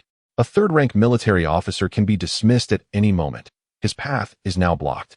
Mother, we should not judge others so superficially.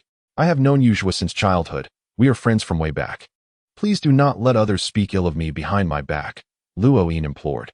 The lady of the house could only relent and allowed him to go. Luo Yin arranged to meet Yuzhua at noon, but only arrived by dusk. The sky had darkened.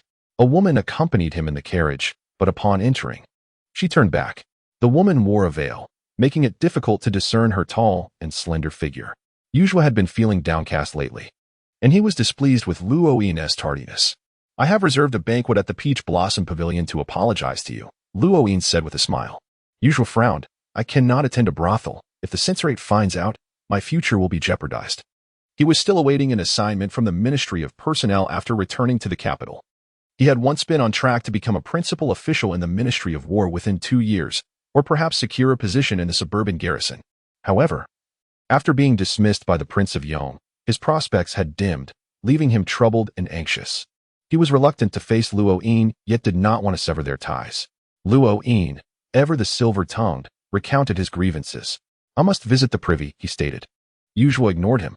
However, Luo Yin mistakenly wandered towards his bedroom, only to be redirected by a maid before finding his way out. Chapter 82. The sister-in-law's scheme. Luo Ning had set a simple trap, and Luo Yin stepped into it without hesitation, propelling events in the direction that Luo Ning and Mama Kong had anticipated. Mama Kong privately cursed Luo Yin several times. Even she, a gentle and kind-hearted woman, could not restrain her disdain for his ruthless nature. "Let us muster our spirits. We need not fear him," Luo Ning declared. In the courtyard of Wenqi, there was an unexpected delight. The elder sister-in-law, Wen, came by with her child, presenting a gold ingot to Luo Ning. Surprised, Luo Ning inquired, "Where did you obtain this?" "While I was in the inner chamber, a brick had loosened. I heard a sound when he was alone in there, yet he did not call anyone inside. After he left, I noticed the dust around the bed was disturbed, indicating someone had been there, so I had it cleared. My trusted maid and I searched and found this. Rest assured, my people are reliable. They have served me since childhood," Wen explained in one breath. Luo Ning examined the gold ingot, which felt heavy in her hand, approximately a pound. Such an item would likely not even be found in the storerooms of the Marquis's residence. It would only be with the Marquis's wife. If it had been given to Luo Yin by her, he would have exchanged it for silver long ago for daily expenses, rather than secretly stashing it beneath the bed. "Did he steal it?" Luo Ning asked. Wen nodded. "I suspect so. It must belong to my mother-in-law. She had always hoped he would focus on his studies and would never have given him a large sum to distract him." She continued, "Keep it here for now. Or place it in the old lady's Buddhist hall. Once things settle, we shall divide it. You will take 60%, and I will take 40%. Luo Ning couldn't help but chuckle. "Sister-in-law, you should quietly return it." "Why?" Wen queried. "Consider how much silver a pound of gold is worth. If it were to go missing from your quarters, you would be the sole suspect. For such a substantial sum, Luo Yin might even contemplate murder. Do not let greed cost you your life," Luo Ning cautioned. Wen's complexion paled. Luo Ning added, "If the Marquis's wife discovers that a gold ingot has vanished, she will certainly investigate. You cannot guarantee that not a whisper of this will escape, and the Marquis's wife will not spare you." Cold sweat formed on Wen's brow. Finally, Luo Ning stated, "Return it to its original place. First arson, then theft. Luo Yin's sins are considerable." She cast a meaningful glance at Wen. "Wen, no longer concealing her feelings. Confessed, I simply cannot endure sharing a bed with Luoyin. Aining, we must devise a plan, she urged. Very well, I shall think of a method, Luo Ning replied. The gold ingot had added leverage to the situation, and Luo Ning sought to further incriminate Luoyin. However, she could not accomplish this alone. She needed the assistance of Prince Yong. Luo Ning went to the prince's residence, but found him absent, waiting several hours. The steward showed her around the back courtyard. When the prince returned, Luo Ning presented her request, to which he silently regarded her. Are you certain? I seek your assistance, my lord. A defense map, if genuine. It would bring disaster to your entire household. If false, it would serve no purpose, the prince remarked. I require a counterfeit. I merely wish to intimidate, Luo Ning replied. The prince responded, Luo Ning, I have chosen you to be my princess because I value you. Do not disappoint me. Understood, she acknowledged. You have repeatedly treated this matter lightly, as if it were a jest. Such grand schemes without bloodshed have already disheartened me, the prince declared. Luo Ning lowered her gaze. My lord, please trust me this once. Only this once, the prince acquiesced after a long silence. Without resolute action and ruthless methods, Luo Ning would be deemed unworthy of further trust. Xiao Huifeng had previously considered that perhaps she could serve as a vice-commander in place of Cui Zhongluan, leading troops into battle. If she continued with petty schemes and displayed limited vision, the prince would abandon her. At that point, he might renegotiate terms with Cui Zhongluan, aware that Cui had his own ambitions and could be exploited. Luo Ning obtained a counterfeit defense map from the prince's residence. It was sufficient to deceive many, perhaps even the Marquis of Southern Town. Upon returning home, she dispatched the item to her sister-in-law, Wan, instructing her to place it near the gold ingot and to keep it quiet. When agreed, the following day, Chu Shuang informed Luo Ning that the eldest son had sought her out again. He asked me to wait for news at midnight. Upon hearing a whistle, I should leave the courtyard. He offered me 10 taels of silver, claiming he has a surprise for you to mend your relationship. It feels ominous, Mississippi. He clearly harbors ill intentions. Does he think me a fool? Luo Ning instructed, when the time comes, open the courtyard door, but do not go out. Pretend to be flustered. Chu Shuang nodded in agreement. That day, Sister Feng, who was guarding the corner gate, was stealthily incapacitated, and the area fell silent. The bolt was drawn back. Under the moonless night, darkness enveloped everything. A whistle pierced the quiet. Indeed, the courtyard door of Wenxi was quietly opened, and a young maid peeked out. She seemed terrified and quickly retreated, leaving the door unlocked. Footsteps approached cautiously. In the shadows, Luo Yin observed as 3 individuals carried Luo Ning away. What is the situation? He inquired. Only a maid on night duty had managed to subdue her without alerting anyone else, the young servant replied. Luo Yin instructed them to bind Luo Ning securely and toss her into the carriage. You need not follow. Return home, he commanded. He personally drove the carriage to an exceedingly secluded location, the Northern City Land Temple. This dilapidated temple, long neglected, was surrounded by few residents and was strategically placed near a horse farm. Luo Yin had deliberately chosen this route to avoid patrols. He had meticulously prepared for everything, to burn Luo Ning alive, reducing her to ashes, and then to inform the family that she had eloped with Yuzhua. In Yuzhua's wardrobe, he had hidden a handkerchief belonging to Luo Ning, which her maid Chu Shuang had stealthily retrieved while carrying laundry back from the washing room. He had also stolen a gold ingot from his mother. At that point, it would be said that Luo Ning and Yuzhua were deeply in love, unwilling to marry the prince, and thus planned to elope. All her funds were entrusted to the maid, and to avoid drawing attention, she had to pilfer her mother's money for the escape. However, recent rumors of bandits in the area posed a threat. Luo Ning, sneaking out at night, could easily be captured by them. Her misfortune would lead to her demise at the hands of the bandits, who might have recognized her as the prince's betrothed and burned her in the decrepit temple. The scandal of a betrothed princess eloping would bring disgrace. The court, concerned for the reputation of the Empress Dowager and the prince, would surely suppress the incident, much like they would protect Luo Yin from the consequences of arson. It would be best if Luo Ning met her end in this manner. Luo Yin, having lost his position and endured considerable grievances, was determined to make Luo Ning pay the price. She could not marry the prince. Once she became the prince's consort, Luo Yin would relish the chance to see her regret, and he had no desire for that. With such thoughts, Luo Yin arrived at the temple. Upon lifting the carriage curtain, he was met with an empty interior. A chill ran down his spine. He had distinctly seen the servants bind Luo Ning and toss her inside. Where was she? He had traveled this way under the cover of darkness. In disbelief, he lit a match for illumination, only to confirm that the carriage was indeed devoid of anything. Panic surged through him as he turned, but suddenly, he felt a sharp pain at the back of his head. As the world spun around him, he caught a glimpse of a slender figure standing at the temple's entrance. Chapter 083. Flawed plans. Luo Yin slowly awakened, his head pounding as if it might burst. He had been struck on the back of his head. As he shifted, he realized he was tightly bound and unable to move. The dilapidated earthen temple was filled with the sweet fragrance of flowers carried by the gentle early summer night breeze. In a corner, a solitary lamp flickered, the tiny flame dancing in the breeze, now bright, now dim. In a state of panic, Luo Yin turned his head and caught sight of Luo Ning in another corner. She was dressed in coarse, servant-like garments, her hair tied up simply, devoid of any adornments. Her appearance pure and unadorned. So pure, in fact, that it exuded an almost ethereal aura, evoking an inexplicable sense of dread. What do you intend to do, Luo Ning? Luo Yin shouted at her, but found his voice hoarse and feeble, barely audible to himself. His entire body ached, the pain in his head overshadowing the fiery sting on his neck. Luo Ning held a soft whip in her hand, having used it to inflict a wound on his neck, careful not to raise her voice too high. Release me at once. You've gone too far. Our grandmother and father will not let you off lightly. Luo Yin retorted angrily. Luo Ning stepped closer, her expression still devoid of emotion. Her eyes betraying neither sorrow nor triumph, simply observing Luo Yin. Now that you've fallen into my hands, do you still think you can escape? Suppressing his anger, Luo Yin sneered at her. What can you do? You might injure me, but do you dare to kill me? I certainly do not have the courage to kill you. Luo Ning replied. Then you understand, Luo Yin said. I advise you to recognize the situation. Opposing me will bring you no benefit. I am your elder brother. You should heed my words from now on. On what grounds? Luo Ning's dark eyes gleamed as she continued to fixate on him. I will be the Duke of Southern Town. Even if you marry well, without the support of your family. Do you think you can compete with those secondary wives and favored concubines? He asserted.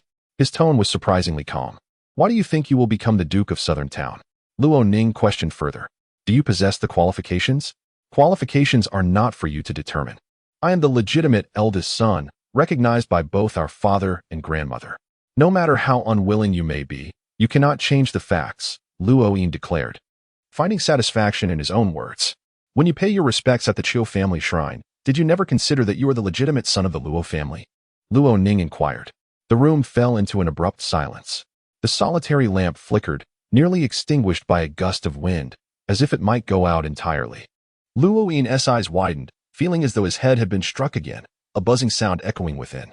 What do you mean? He asked. Luo Ning did not respond, merely gazing at him. The stillness was almost unbearable until he broke the silence. Are you slandering me? I certainly have evidence. I possess both witnesses and material proof. Luo Ning replied, her expression still impassive. She did not display a hint of a triumphant smile, nor any cunning. She remained calm, like a winter lake covered with a thin sheet of ice, unmoved by the wind, cold and eerily silent. Luo Yin stared at her in shock, his pupils narrowing. Luo Ning continued, I am well aware of Qiu Shidong's appearance and character. I know the date of Bai Zirong's birth. During the years you were away studying, you were always near Qiu Shidong, who provided you with numerous items. These are all irrefutable evidence. Recovering from his astonishment, Luo Yin wanted to shout again. What nonsense are you spouting? Do you think anyone would believe you based on a few words? Luo Ning replied. The Duke of Southern Town is Luo Chongya, my father. As long as the Luo family's fortune and title remain in our hands, does it matter whether you are believed or not? In short, you insignificant schemers have achieved nothing. All you've done is foster a few illegitimate children in the Luo household. Father will not believe you. Luo Ning, if you dare to slander me or my mother, I will not spare you. Luo Yin shouted, his voice hoarse, only a faint hiss escaping. Do not take rumors for truth, Luo Yin. This is slander, he continued, realizing his voice lacked strength, prompting him to quiet down. He carefully articulated his words. Qiu Shidong is merely a family friend of my maternal side. If there is any connection at all, it is only that he was once betrothed to my mother, nothing more. The one who provided me with items was my uncle. Arong is his daughter. Do not believe a word of those absurd claims. He added, if father hears this, he will find it utterly inconceivable. If you continue to speak such nonsense, you will bring shame to him, and he will deal with you first. The lamp in the corner is slightly swaying from the wind, gradually steadied, casting a dim, yellow light. Though faint, it illuminated a small area, flickering like a stubborn spark. Our father-daughter matters are not for you to concern yourself with, Luo Ning stated. Tonight, you will die here. Luo Yin's pupils constricted once more. Unless you reveal the truth to me, what are your plans for tonight? Luo Ning said. From now on, you shall obey me. Only then will I spare you. Luo Yin's eyes darted around. He was grasping for survival. He was still a man. If he were freed, he could overpower Luo Ning and snap her neck. She must die? She was aware of Qiu Shidong. Even if she did not know everything, she had gleaned enough. She could not be left alive. Delaying for time was his only chance. Luo Yin merely needed a sliver of opportunity. I have heard rumors of bandits nearby. I intend to create the illusion that you have been kidnapped by them, he suggested. So simple. Your maid, Chu Shuang, returned with freshly washed clothes. I obtained one of your handkerchiefs and placed it in Yujui's box. I also stole a gold ingot from Mother as traveling expenses. I found a woman, a songstress, whose figure resembles yours, and dressed her similarly. I took her to Yujui's doorstep. As dusk fell, no one would recognize her. She merely lingered at the door and then returned home. Pretending you went with me to meet Yuzhua in secret. Once the plan succeeds, I will implicate her as the one who brought you to Yuzhua. And then bribe your maid Chu Shuang to testify that you plan to elope with Yuzhua under the cover of night. Only to be unfortunate enough to be kidnapped by bandits, Luo Yin explained. You have a heart as cold as ice, Luo Ning remarked. Seeing her wavering, a hint of emotion flickered across her face. No longer as frigid as before, he realized his truth had satisfied her. He felt compelled to defend himself. I only fear that you will become the Princess of Yong, and in the future, you will harm me. All of this was instigated by my cousin. I had no intention of it. I am not capable of murder. If I bind you and hide you in the countryside, I could send you to Shaoyang in a few years, changing your name and identity, and you could still marry. At this point, Luo Yin was filled with newfound confidence. If you marry the Prince of Yong, you might not survive even half a year, as the secondary wives will scheme against you. You cannot outmaneuver them. Shaoyang is more suitable for you. It could save your life. Ning, I am doing this for your own good. Upon hearing this, Luo Ning smiled faintly. The coldness in her eyes seemed to thaw under the gentle spring breeze, creating ripples of emotion. Brother, you indeed possess great wisdom. I was wrong, Ning was wrong. From now on, I will listen to you. Did you ever consider that my handkerchief would not be sent to the laundry? Luo Ning asked. Luo Yin paused, astonished. What? But Chu Shuang clearly said Chapter 084. Luo Ning kills Luo Yin. Luo Ning smiled quietly. You have lived a life of luxury and indulgence, yet you remain oblivious to the mundane affairs of life. Sister Feng mentioned that the laundry house washes the garments of the maids and the stewardess. When have you ever paid attention to who cleans your clothes? Luo Yin replied, that handkerchief.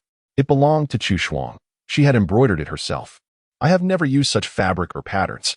Luo Ning chuckled. Luo Yin's eyes twitched with anxiety. With the rumors of bandits swirling. Don't you find the timing of this news rather suspicious? Luo Ning inquired further. Luo Yin looked at her in shock. Are you plotting against me? It is your own treachery that has led you into this trap. You wish for my demise, Luo Ning stated. Luo Yin struggled fiercely, attempting to lunge at her. Luo Ning, I will not rest until you are dead.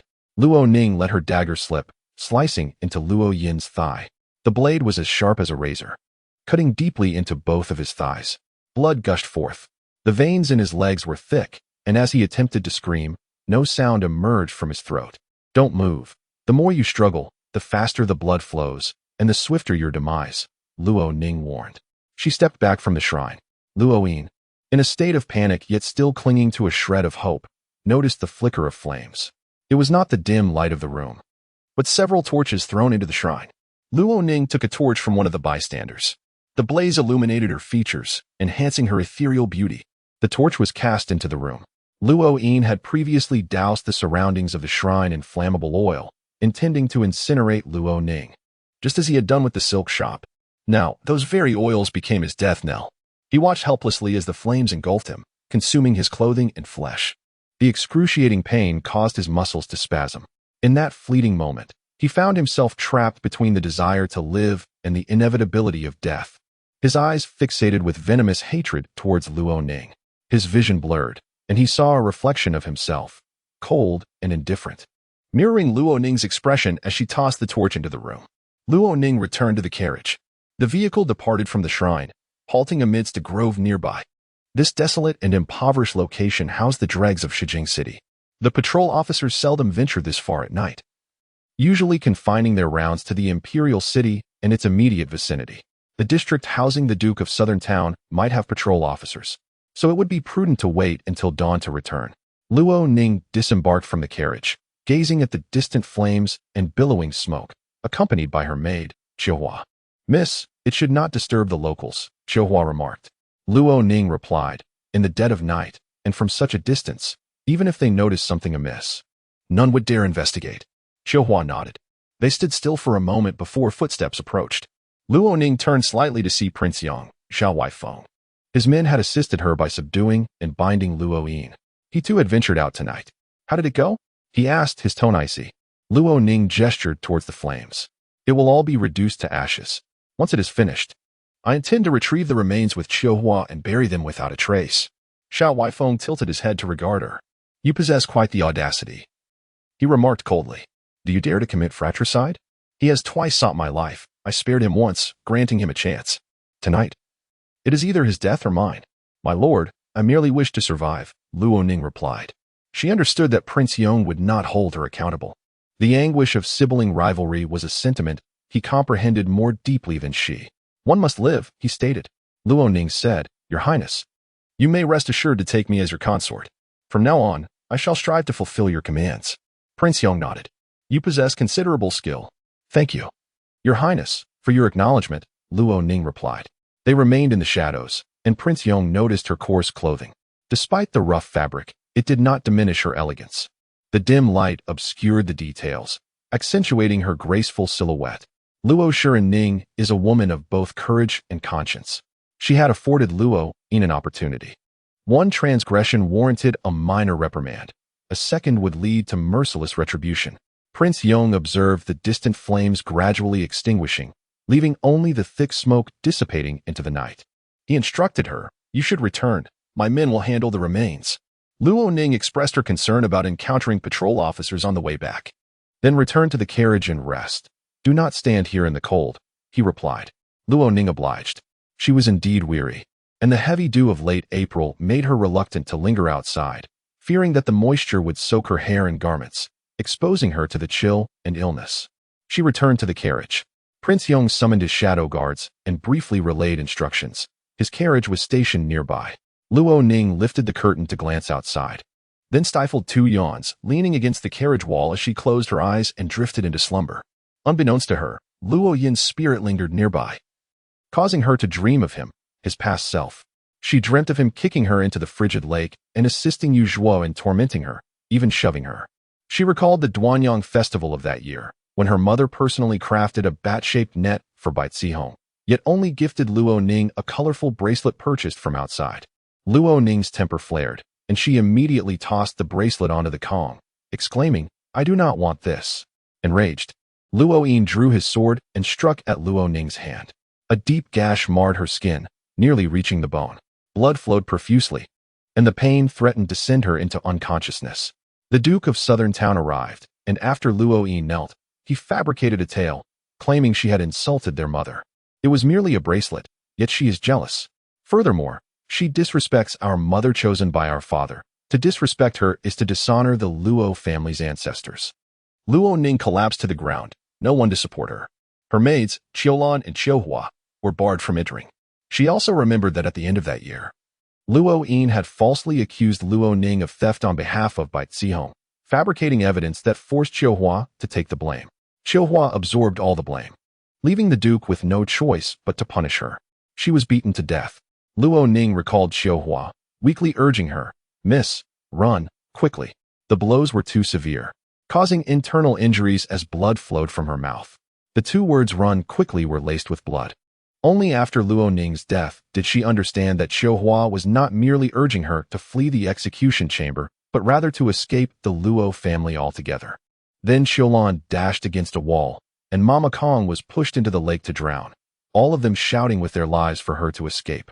Luo Ning awoke from her dream. The outside world remained cloaked in darkness, the blackest hour before dawn, where one could not see their hand before their face. Xiaohua noticed her stirring and softly asked, "Miss, are you cold?" She intended to cover her with a blanket. Luo Ning grasped her hand. "Xiaohua, we have killed Luo Yin," she whispered. Xiaohua returned the grip, reassuring her, "Do not fear, miss. He sought his own demise, and he deserved it. If he descends to hell, I shall go in your stead." Luo Ning could not suppress a smile. "No, Xiaohua, we shall not go to hell. We will survive. In this lifetime, we can live truly well in Shaoyang, growing old together." Chapter 085. Accusations Even in Death at Dawn. Luo Ning returned to the corner gate of the Zhun Nanhou residence. Mama Kong and Xiao Lan had been anxiously waiting at the gate. "Miss, how did it go?" Mama Kong inquired. Luo Ning replied, "It went smoothly." After closing the corner gate, the group quietly returned to their quarters. As daylight broke, the commotion at the entrance stirred those in Wenqi courtyard. Mama He, Mama Yin, and Lin Zhao awakened, straining to listen to the noise. A rough servant girl stepped out to investigate. "Miss, the steward has arrived." "But the miss is not yet dressed," Xiao Lan responded, stepping out to inquire. "What is it?" The corner gate opened. Sister Feng, who had spent the night at the entrance, seemed oblivious to the happenings. The steward wanted to check on the safety of the young lady. Xiao Lan, bewildered, exclaimed, "What corner gate has opened? We have also slept through the night." She hurried outside. Within a quarter of an hour, all the masters of the Zhun Nanhou residence gathered at Wenqi Courtyard's entrance. Luo Ning had changed into a casual apricot-colored top and a light green silk skirt, standing at the door. Her hair, unkempt and cascading down her back, gave her a startled appearance, her face slightly pale. Sister Feng had awakened, feeling disoriented and with a painful bump on her head, which did not seem like a mere result of sleep. She complained of discomfort and dizziness. Despite being awake, her body felt weak and stiff. The old matron glanced at the corner gate, which had been left ajar all night, filled with trepidation. What had been lost from the residents during these days of banditry? Mama Kong from Wenqi Courtyard immediately spoke up. "Old madam, our courtyard's door remained completely undisturbed. Nothing was taken from Wenqi Courtyard." The home madam frowned at her, and then at Luo Ning. The Zhun Nanhou pondered aloud. It is likely due to the corner gate being opened. He then instructed the home madam that from now on, the corner gate should be locked by those in Wenqi Courtyard, as they were nearer and more attentive. The home madam was reluctant, but recognized her responsibility, as the servant she had appointed had failed to secure the gate throughout the night. Should a villain have taken advantage of this oversight, the consequences could have been dire. "Yes, we shall retrieve the keys and the matching tokens in the coming days," Bai Shi said, addressing Luo Ning. "From now on, you bear an additional weighty responsibility. Should anything happen with the corner gate, I shall inquire." Luo Ning had long desired the key to the corner gate. Unfazed by the home madam's words, she nodded. "Mother, I shall do my utmost." The home madam ceased her commentary. The second and third madams also arrived, engaging in a flurry of discussions. Given that all was well, the assembly began to disperse. At that moment, the eldest young mistress, Wenshi, arrived with her child. "Ein was not home last night," she announced. The Zhun Nanhou's expression darkened. "Where has he gone?" "I told him to study diligently. Why did he not return home last night?" The home madam forced a smile. "Do not worry, my lord. He may have stayed in the study."